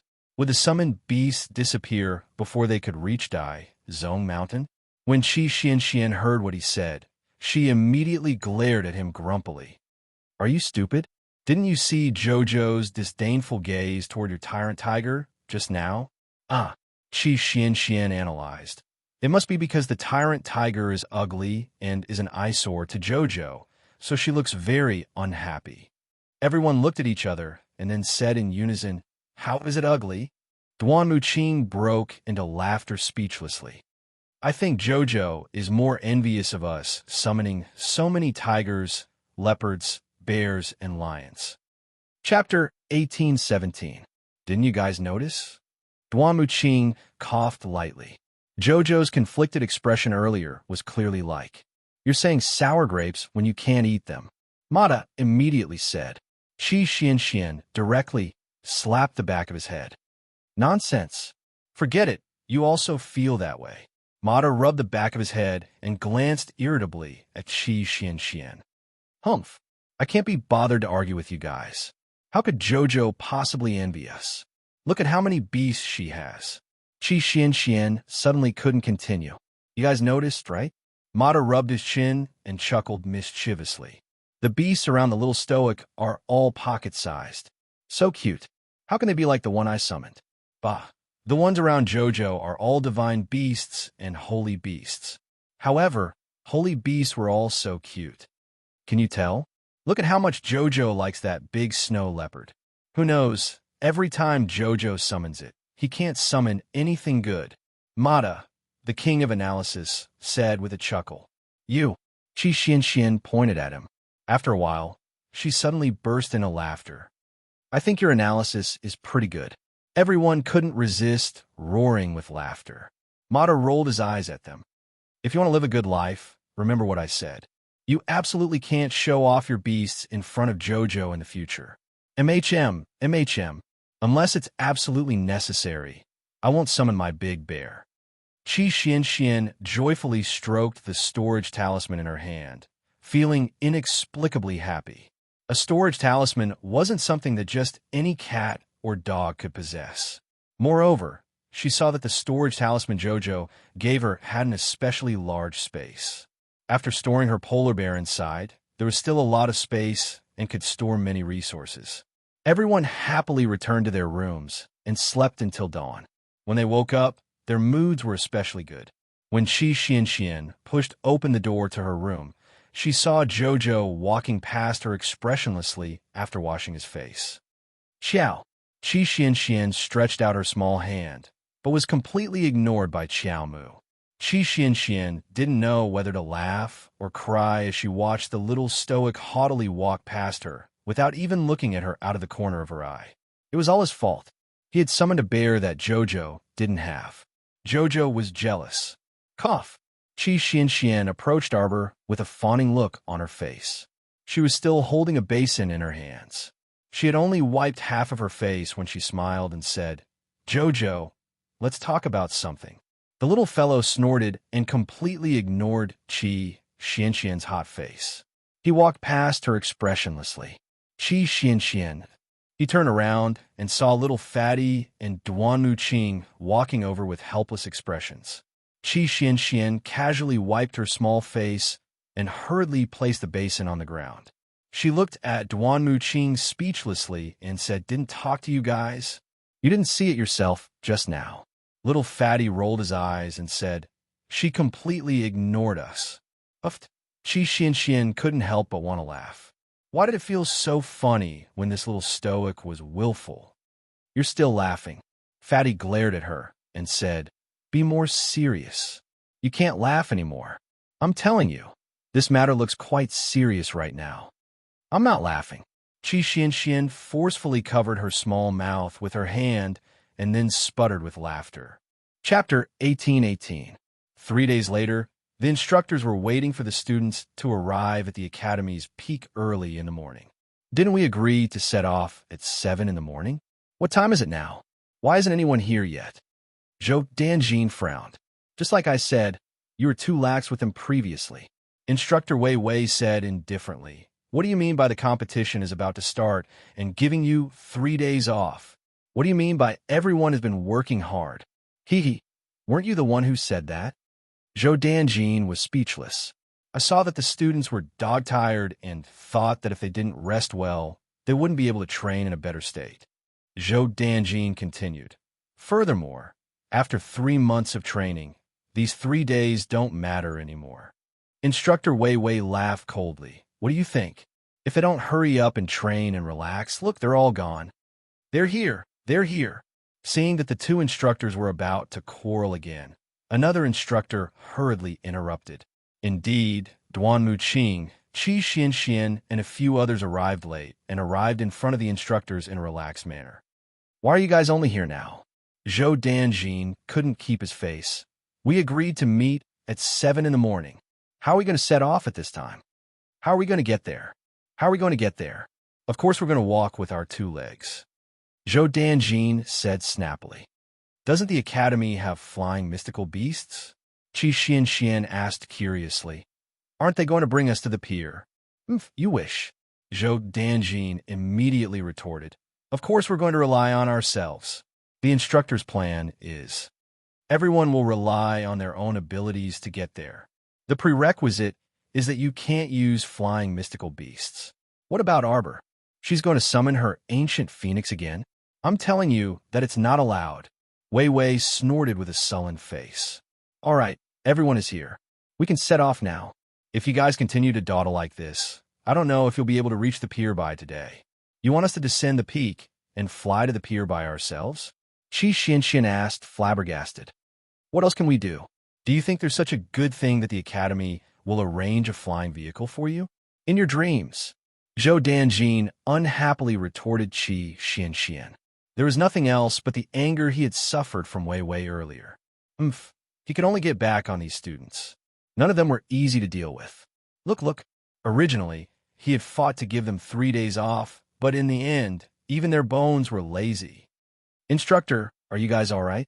The little fatty could not help but exclaim, we'll have to fly 2 or 3 times from here to the dock. How could they get there before dark?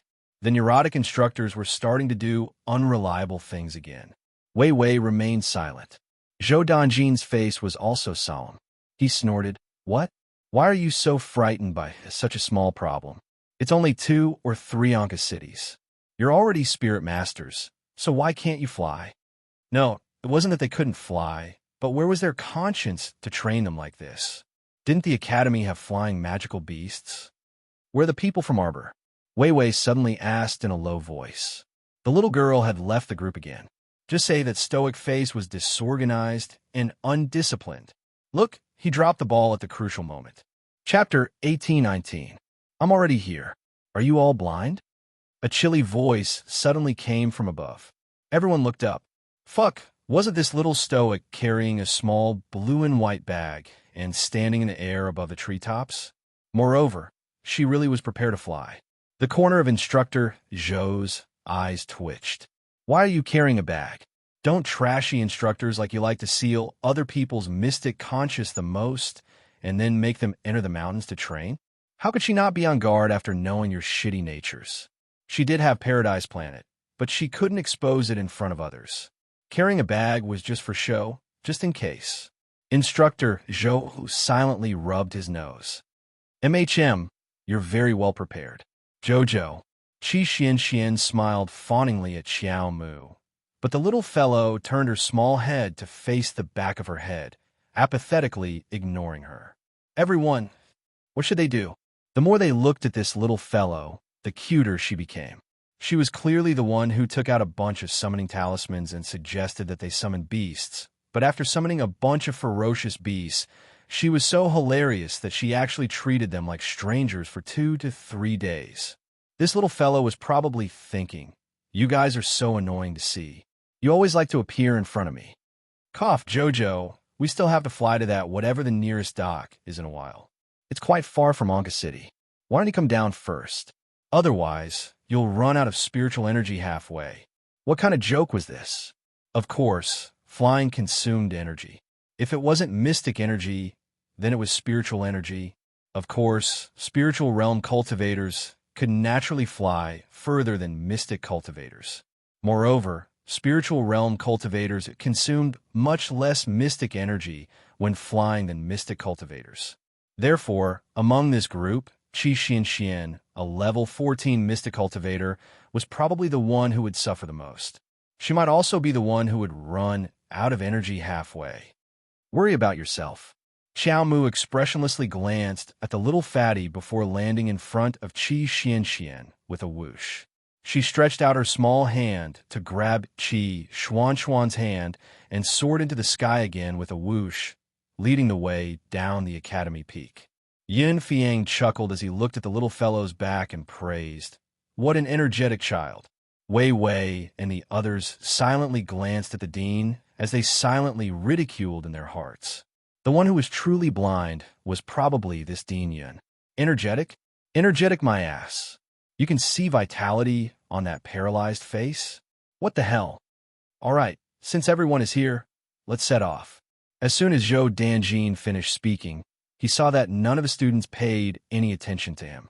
They all soared into the air and followed Arbor down the mountain. Zhou Danjin was speechless. Could he give him some face as a teacher? A bunch of traitors. Ha. The teacher from the fire spiritual faculty smiled and tried to smooth things over. The dean is right. It's a good thing that the children are energetic. All right, let's hurry down the mountain. After bidding farewell to Dean Yun, the instructor of the five spirit faculty hurriedly chased after the group of students. Wei Wei snorted and said, "This bunch of brats. They're flying so fast now, but they don't even think about whether they'll run out of energy halfway."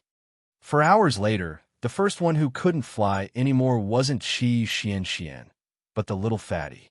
The moment he fell, everyone also fell from the sky and looked back at the little fatty, whose face was flushed red and sweating profusely. Chow, you're flying too easily. This week, the author was delayed by private matters and couldn't find time to write more every day. I'll give you 8 chapters tomorrow. Good night. Chapter 1820. One had to know that Arbor was carrying someone. Qi Xianxian landed on the ground with a stupefied expression. She turned to look at Miss Qiao and stammered, I didn't use any mystic energy. That's right. She didn't use any mystic energy and was completely carried by Miss Qiao. Didn't this situation feel strange? Miss Qiao was carrying a person and flying for 4 hours without even panting. This situation wasn't very normal that Arbor glanced at them expressionlessly. Are we still flying? Wei Wei frowned and sized up the little girl. Logically speaking, they had already flown for 4 hours. It was impossible for her to not be tired at all. Looking at the little girl's pink and tender face, there wasn't the slightest bit of change. This was too disgusting. Cough. Why don't we rest for 15 minutes and let Hongwen recover his spiritual energy before we continue? Little Fatty nodded while sweating profusely. Okay. Arbor naturally didn't mind. Since they said they wanted to rest, then she followed suit and rested. Everyone couldn't help feeling stifled when they saw her closing her eyes to rest without saying a word. They wanted to ask her why this little fellow didn't even pant after flying for such a long distance. Shuntian Prefecture's terrain was extremely vast, but the distance between the cities was very far. They had already flown a long distance away from Anka City, but they were still at least 4 to 6 hours away from the pier. Although Duan Muqing and the rest weren't dog-tired like Little Fatty, they were truly exhausted and had used up quite a bit of mystic energy. At this moment, Lu Yu and Jiang Shaoxin both took out a bottle of spirit rejuvenation liquid and silently drank 2 mouthfuls. The instructors had tried all sorts of ways to train this bunch of miserable fellows. Originally, it would only take about 4 hours to carry them on a flying eagle. It wasn't strenuous at all, but now 15 minutes later, Arbor opened her eyes. Everyone's attention was on her, only to see her taking out a porcelain bottle and eating something that looked like a white candy bean. Fly. Arbor turned to look at the instructors. The fire spirit faculty instructor's square face twisted slightly. Then, he nodded and said, Okay, you can begin. Without another word, Arbor grabbed Qi Xuanxuan's hand and pulled her up into the sky again. Everyone was speechless. I'll make a move first. Everyone could only see the little girl pulling Qi Xianxian along as they glided across the sky like a swallow. In the blink of an eye, they were already several feet away from them. After a few more breaths of time, the little girl had already flown out of sight. Everyone stared blankly for a while, looking at each other. Instructor Hu of the Fire Spirit Department finally couldn't hold it in any longer. He coughed and said, Instructors, don't you think that this little girl Arbor seems to be flying a little too fast? Doesn't this consume spiritual energy? Hurry up. Zhou Danjin jumped up and hurriedly chased after him. As mentors, if they couldn't even fly a little girl, wouldn't that be too embarrassing? That little fatty said with a bitter expression. Why do I feel like Jojo definitely didn't use spiritual energy to fly? She most likely used some other method, but didn't tell us. That's right. Mata immediately agreed. This little fellow flew so easily. No matter how you look at it, There must be something going on. We should chase after her and ask her clearly. As they spoke, they flew up one after another.